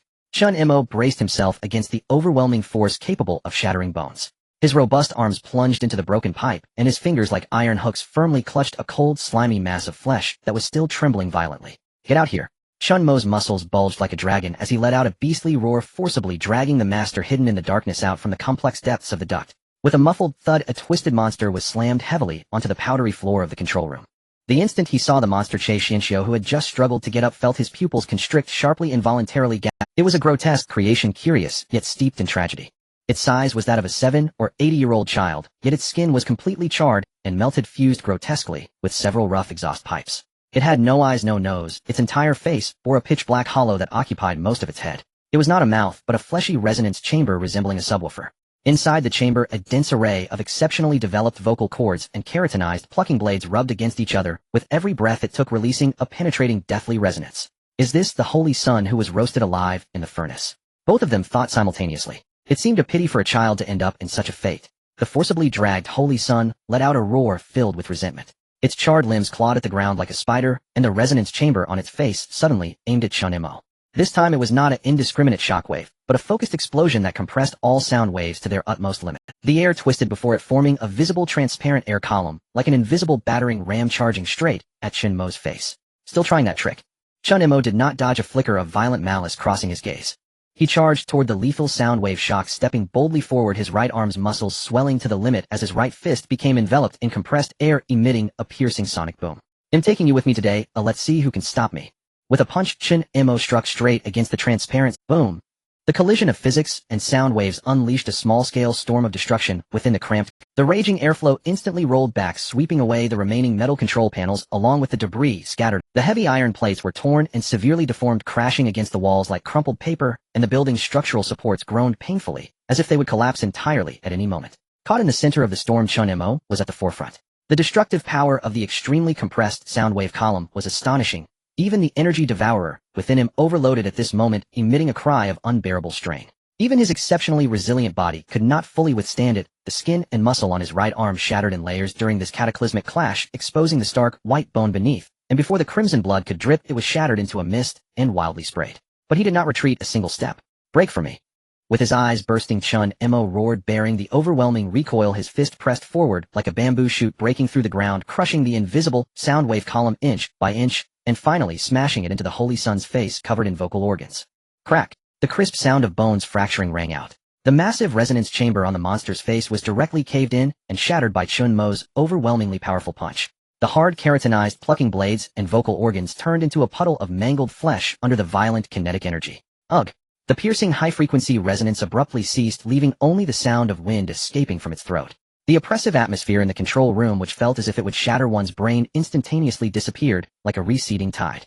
"The first punch was for your father. He risked his life, trying to save you, not to let you turn into a mindless killer of the innocent here." Chen Mo did not pause. He seized the monster's charred neck and pressed it firmly against the ground. His left fist swung up, slicing through the air with a mournful sound, and struck down heavily once more. Bang! The monster's chest caved in with a thunderous crash, spewing forth blackened blood mixed with shattered bones. "The second punch is for the survivors outside who were killed indiscriminately because of you." Bang! "The third punch is for myself, who will hit whenever I want." As this punch landed, the monster's half-body was already completely embedded into the shattered concrete floor. Its limbs twitched weakly, and bizarrely 2 streams of black-red tears flowed from its broken face. Those were the last remnants of consciousness belonging to the human boy Xiao Hao. Amidst the agony and destruction, it seemed to finally break free from the shackles of resentment, feeling a twisted sense of liberation. Chen Mo's raised right fist paused slightly in midair. Looking at the blood tears on the monster's face, a flicker of almost imperceptible complexity passed through his deep gaze, but ultimately that complexity was replaced by absolute coldness and resolve. "The last punch." Chen Mo's voice was low, with the last surge of violent energy enveloping his fist like a judge's hammer. He hammered down towards the monster's head. "Sending you on your way. In your next life, may you find a good womb." Smash! Like a watermelon bursting. That tormented body, which had also tormented countless others, was completely reduced to a pile of lifeless flesh beneath Chen Mo's iron fist. Silence. A deathly stillness finally truly descended upon this peacekeeping prison. Chen Mo slowly stood up, drenched in blood. He gasped heavily, the crimson steam from his body gradually dissipating, and the terrifying wounds began to form dark red scabs under the effect of rapid regeneration. He wearily shook his numb hands and turned to look at Che Xianxiu, who was also bloodied and gasping heavily in the corner. Chen Mo's voice was somewhat hoarse. Here, Mo go." Che Xianxiu struggled to stand up, gazing at the pile of mangled flesh on the ground, his eyes somewhat dazed, yet heavy with gravity. Chen Mo did not waste words. He simply fished out the half-pack of cigarettes that had been shattered into powder from his pocket, glanced at it, and dejectedly tossed it to the ground. He pointed at the remains of the holy sun beneath his feet, his tone eerily calm. "Same old rule, burn it. Dust to dust, ashes to ashes, let's clean it up properly. Let's just give this unfortunate child a cremation." Che Xianxiu silently nodded. He stepped forward, and his dark red single wing slowly unfurled. Without a frenzied swing, he simply brought the tip of his wing close to the pile of remains. Boom! The intense flames ignited within the dim control room. The high temperature instantly consumed flesh and iron. Amongst the rising flames, Che Xianxiu seemed to faintly hear an extremely weak sigh that belonged to a human child, which then completely dissipated into the air with the ashes. This brutal tragedy stemming from a cult finally reached a definitive conclusion amidst absolute violence and fire. With a chilling sound of carbonization, Che Xianxiu's enormous dark red single wing gradually unfurled. There was no open flame, only the terrifyingly high temperature capable of melting steel. The remains of the holy sun, tightly wrapped in wings along with the rough exhaust pipes, were completely melted into a lifeless pile of charred ash by this extreme heat. The high-frequency resonance in the control room, which seemed to shred one's sanity, finally vanished, leaving only the acrid smell of burnt material and the intricate spiderweb-like cracks that had exploded across the walls. Silence. A deathly stillness had truly descended upon the peace prison at this moment. Who? Inhale. Who? Chen Mo stood in the center of the ruins, his hands weakly hanging at his sides, his chest heaving violently. He gasped for breath, the crimson steam rising from his body due to rapid regeneration beginning to dissipate. The unreasonable and biological law-defying rapid regeneration had allowed him to survive the deadly predicament of high-frequency torment, but what followed was a terrifying exhaustion akin to a landslide or tsunami. The law of energy conservation is ironclad. At least it certainly was for him now. The flesh and capillaries that were forcibly pulled, stitched, and reassembled within a millisecond had drained almost all of Chen Mo's fat sugars and physical reserves. As the tense adrenaline quickly faded with the end of the battle, Chen Mo felt his mind darken, his legs weakened, and his stomach twisted in a spasm of hunger, protesting almost self-destructively. Damn, I'm starving to death. Chen Mo cursed, and in a completely ungraceful manner, he plopped down onto the ground littered with shards of bulletproof glass. At that moment, even moving a finger felt like it required tremendous willpower, and his vision was clouded by golden halos due to low blood sugar. Go. Are you okay? Che Xinxiu, who had just retracted his single wing, swayed over to him. He looked equally miserable, his single wing charred and shriveled, dragging weakly behind him, his clothes completely soaked in blood. Though he possessed the formidable regenerative ability of a mutant, he had still sustained severe internal injuries from the relentless high-frequency resonance, and each step he took was accompanied by a wheezing sound from his throat. Yet upon seeing Chen Mo covered in blood and pale, exhausted, Che Xinxiu still endured the intense pain throughout his body, gritting his teeth as he walked toward the control room's exit. I remember there's still some food left in the car. Go, you rest here, I'll go get it for you. Che Xinxiu pressed his chest, stepping gingerly toward the door, his cracked lips already oozing blood. Stop. Chen Mo leaned against a broken load-bearing wall, spitting out a mouthful of blood, calling him to a halt. Don't wander around. In your current state, if a half-dead monster jumps out in the corridor, you might just end up as its meal. Sit down and rest. But go, you. Che Xinxiu turned back, his eyes showing not only concern, but also a hint of instinctive fear. He hadn't forgotten the chilling look in Chen Mo's eyes when he had pushed himself to the brink last time.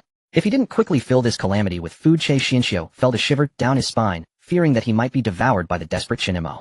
I told you to sit down, no need for so much nonsense. Chen Mo rolled his eyes, too lazy to explain further. Watching Che Xinxiu lean against the wall, tiredly closing his eyes, Chen Mo took a deep breath, suppressing the dizziness in his mind, and focused his attention within.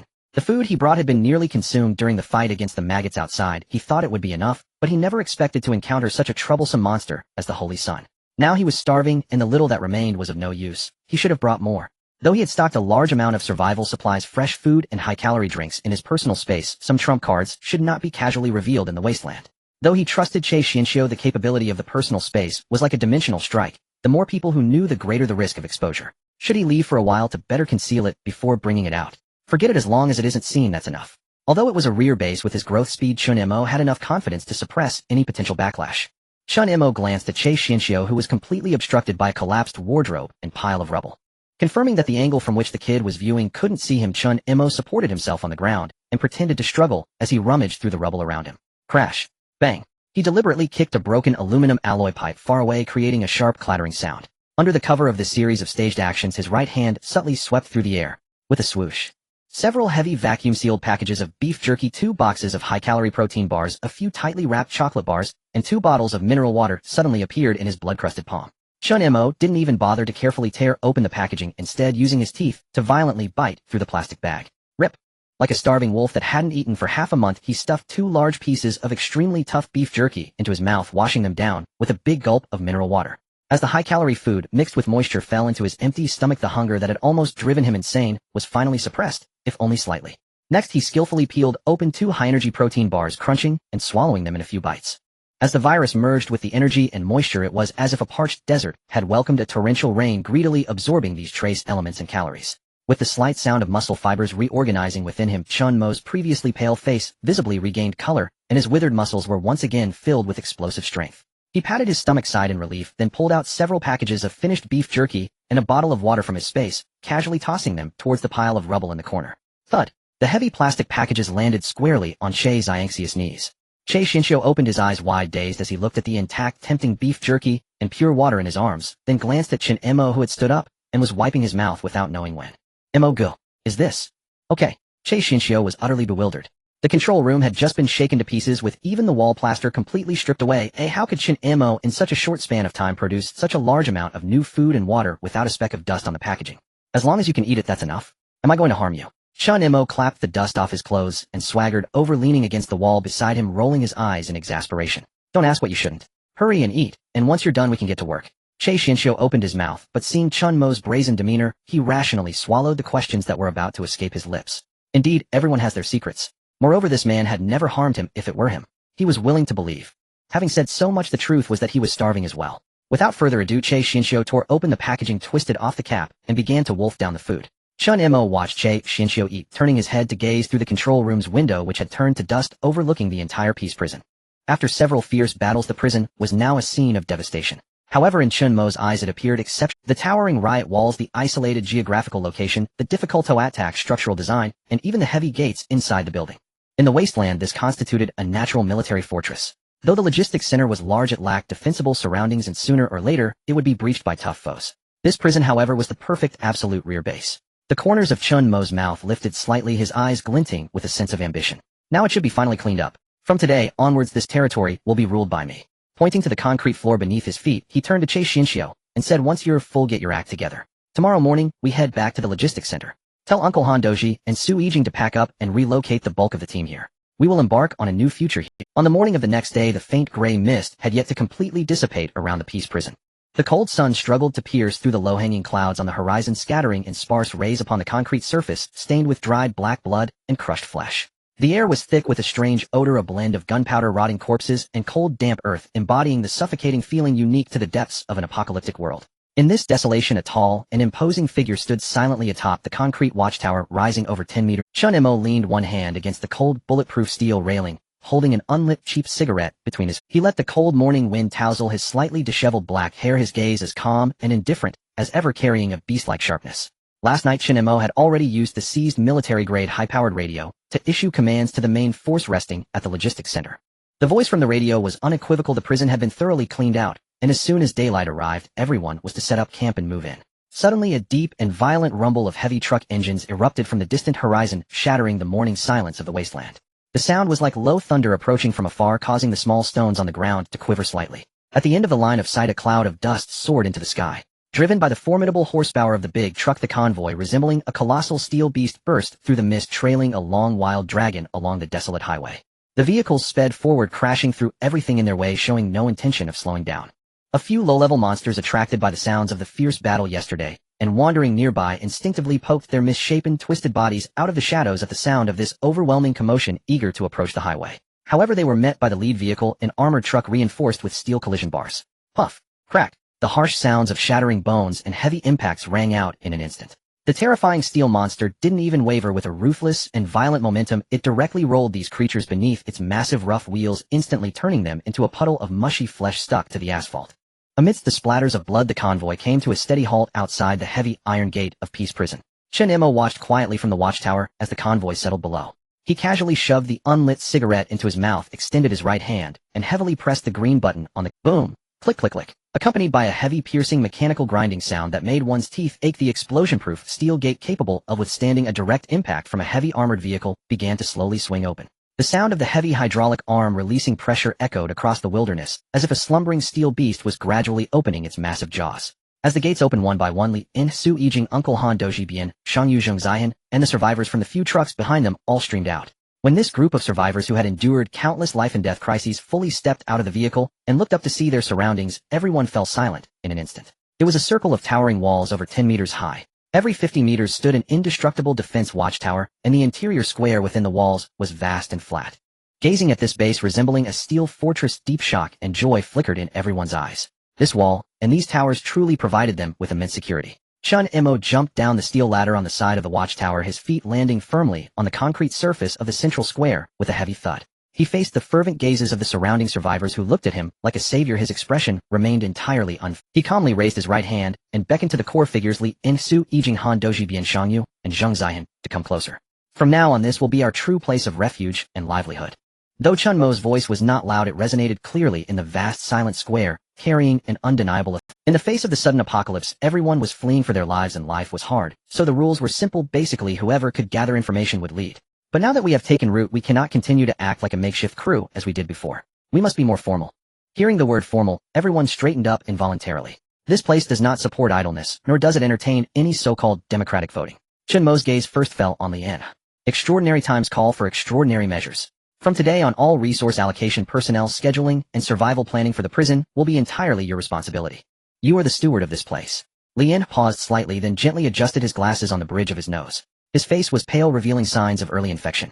Chen Mo stared at him intently, suddenly taking a step forward and speaking in a low tone that only the two or three of them could hear. You are smart and calm in your actions, which eases my worries. I hope you can manage this place rationally before your desires spiral out of control. Of course, what I most hope to see is that you can successfully overcome your desires.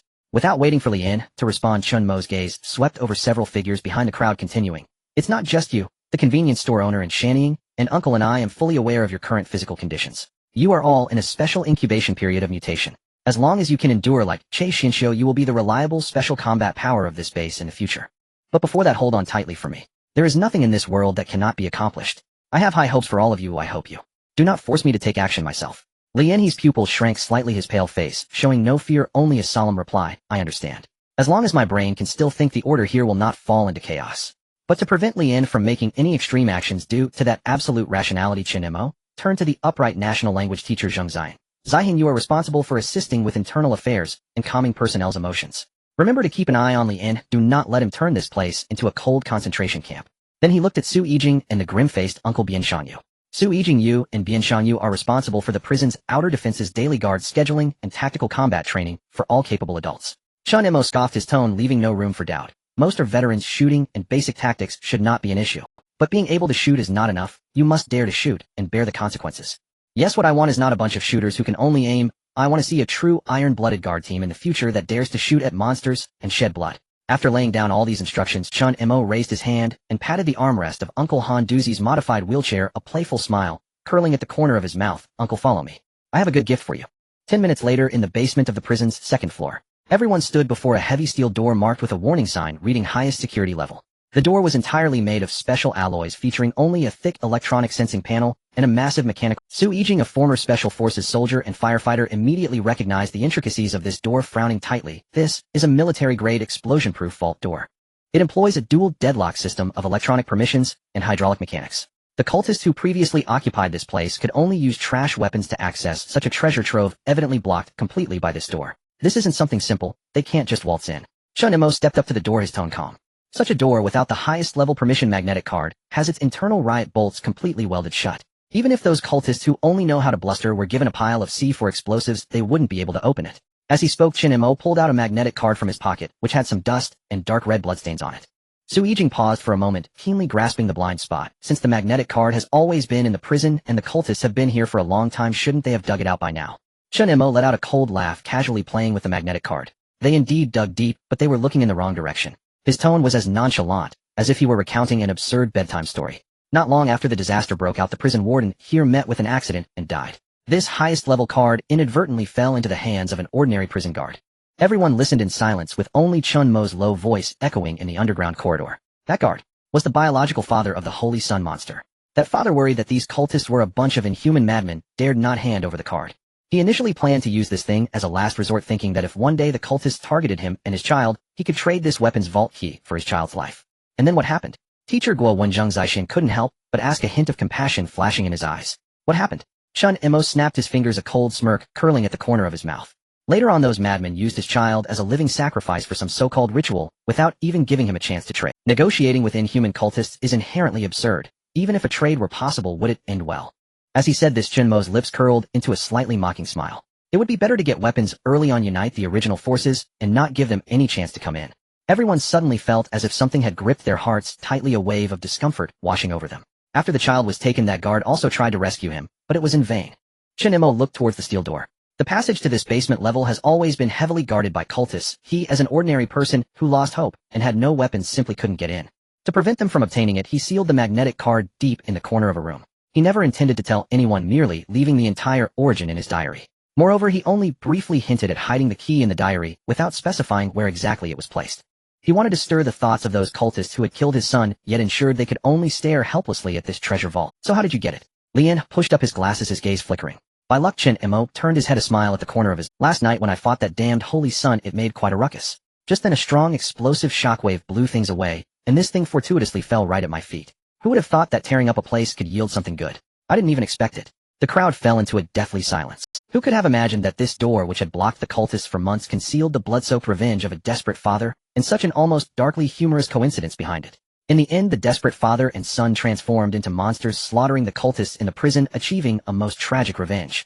And Chen Mo, this visitor, not only killed the father and son who had already become monsters, but also inadvertently obtained the key that no one could use to open the door. Ignoring the crowd's sentiments, Chen Mo turned around and placed the magnetic card against the sensing panel, which had lost power, but still had a faint backup battery. Beep, click. A crisp electronic prompt sounded, and the red light on the panel turned green. Immediately after, a heavy, muffled mechanical sound of gear disengagement echoed from within the door. The electronic deadlock has been released. Su Yijing's eyes lit up, but then she furrowed her brow. However, with the main power cut off, there's no high-voltage electricity to drive the hydraulic pump. Those heavy steel bolts weighing tons cannot retract, and the door still cannot be opened. This emergency manual winch, according to design, requires at least a few strong men using long steel pipes, as levers, taking half an hour to barely crank it open. No need to go to such trouble. Chen Mo casually pocketed the magnetic card. Once the electronic lock was disengaged, the remaining obstacle of the door was purely its physical weight. He stepped forward, directly standing in front of the enormous mechanical winch at the center of the door. Without looking for any lever tool, he reached out with both hands, gripping the rough metal edge of the winch tightly. Taking a deep breath, he slightly bent his legs, and suddenly steadied his stance. With a powerful thrust of his arms, Chen Mo's muscles bulged like inflated steel, cables, the veins beneath his skin clearly visible. The extraordinary transcendent power within him erupted at that moment, like a volcano. Crack, crack, crack. The hair-raising, teeth-gritting sound of metal grinding violently echoed through the enclosed underground corridor. Su Yijing, Bian Shangyu, and Li In stared wide-eyed in shock. They saw that the heavy winch, which required heavy machinery or several people working together to operate, was being turned inch by Chen Mo using nothing but pure physical strength. Screech, clang. With the final half-turn of the winch violently twisted to the end, the thick solid steel bolts in the doorframe were finally forcefully retracted.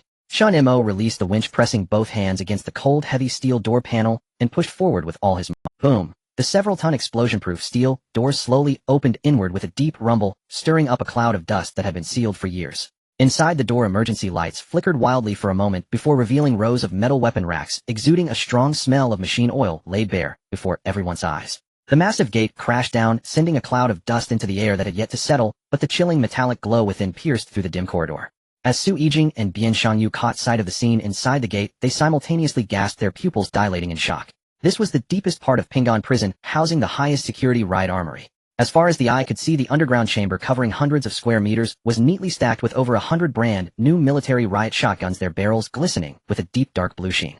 Piles of dark green military crates were stacked high against the walls. Prying open one revealed rows and rows of 12-gauge buckshot and devastating single projectiles packed tightly inside. Moreover, high-explosive tear gas, riot-stun grenades, specialized tactical bulletproof vests, and rows of heavy alloy riot shields filled much of the warehouse. However, what truly captivated Su Yijing, a former Special Forces soldier, were two massive objects carefully wrapped in shock-absorbing foam at the back of the chamber. They were two large-caliber anti-material sniper rifles, exuding an aura of absolute silence. The thick elongated barrels and exaggerated muzzle brakes silently proclaimed their terrifying destructive power. A soft gulp resonated from the crowd, the source unknown. For these survivors who could only fight monsters with steel pipes, baseball bats, and makeshift spears in this apocalyptic world, the sight before them was more shocking than anything else. Good heavens, truly magnificent.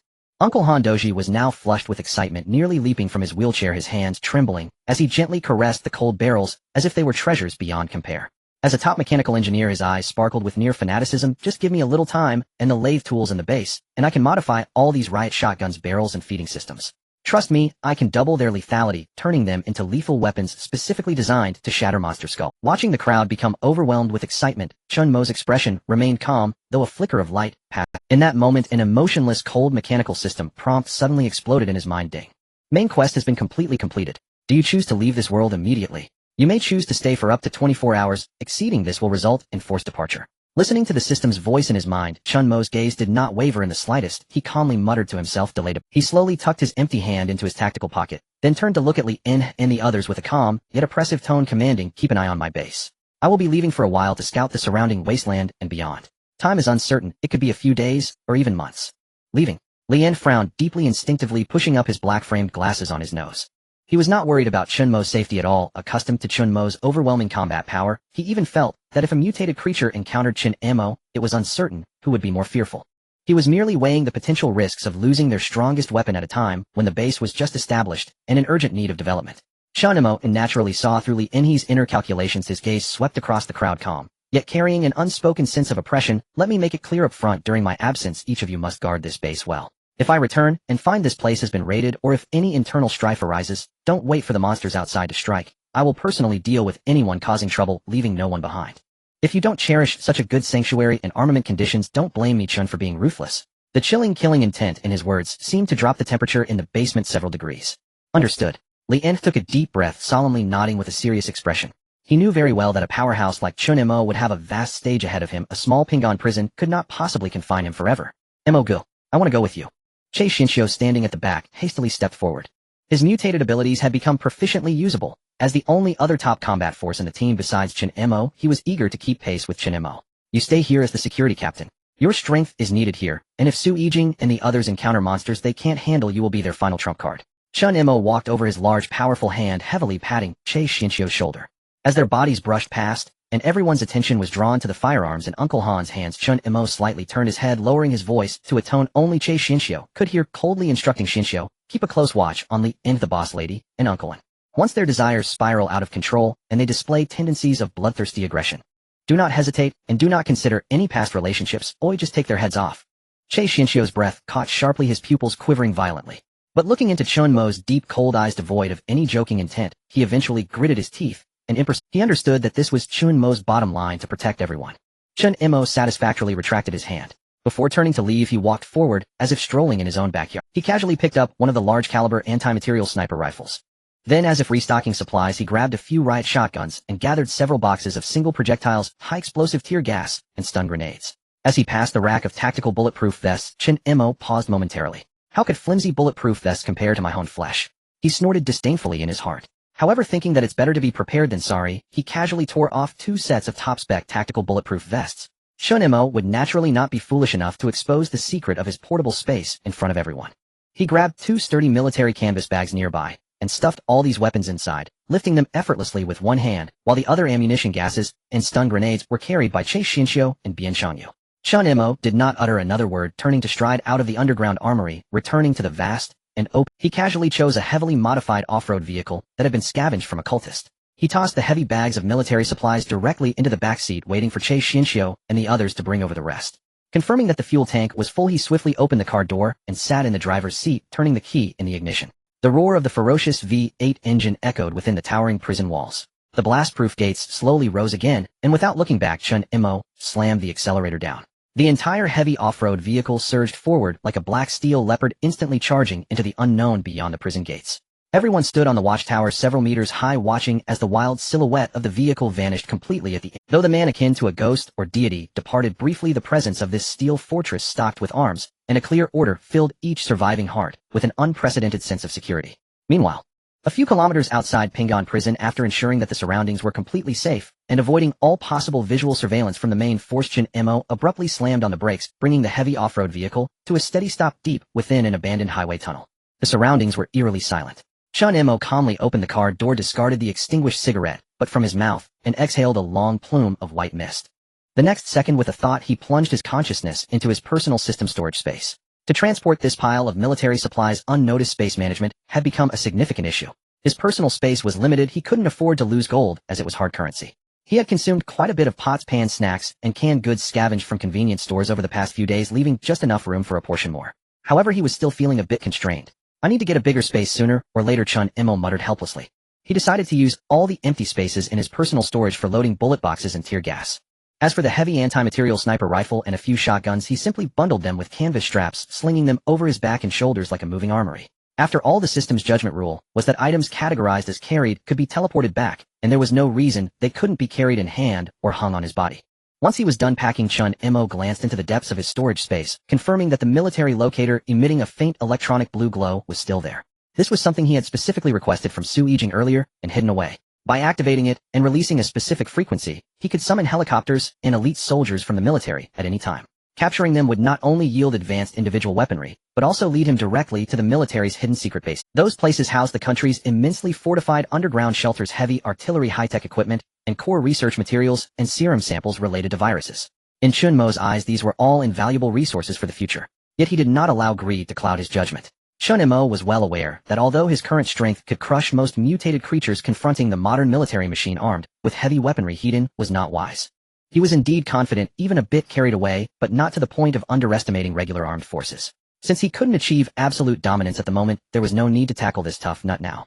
After spending some more time in other infinite worlds to enhance his strength and trump cards, he would return here once again. By then it would be entirely different. It would all belong to me. And that day will surely not be far away. In the cold, dark tunnel, Chen Mo smiled slightly, his eyes shimmering with unparalleled confidence and ambition. System. Chen Mo withdrew his gaze, softly calling out in his mind, his lips curving into an excited arc. Return immediately. Buzz. The next second, a dazzling, brilliant white light column visible only to him erupted suddenly within the abandoned underground tunnel. In the boundless pure white space, the brilliant light beam suddenly converged. A dull metallic clanging shattered the absolute silence. As Chen Mo landed, he immediately removed the large-caliber anti-material sniper rifle and the riot shotgun, which were slung across his neck and shoulder, along with the heavy military canvas bag, placing them neatly on the pristine white floor. Finally,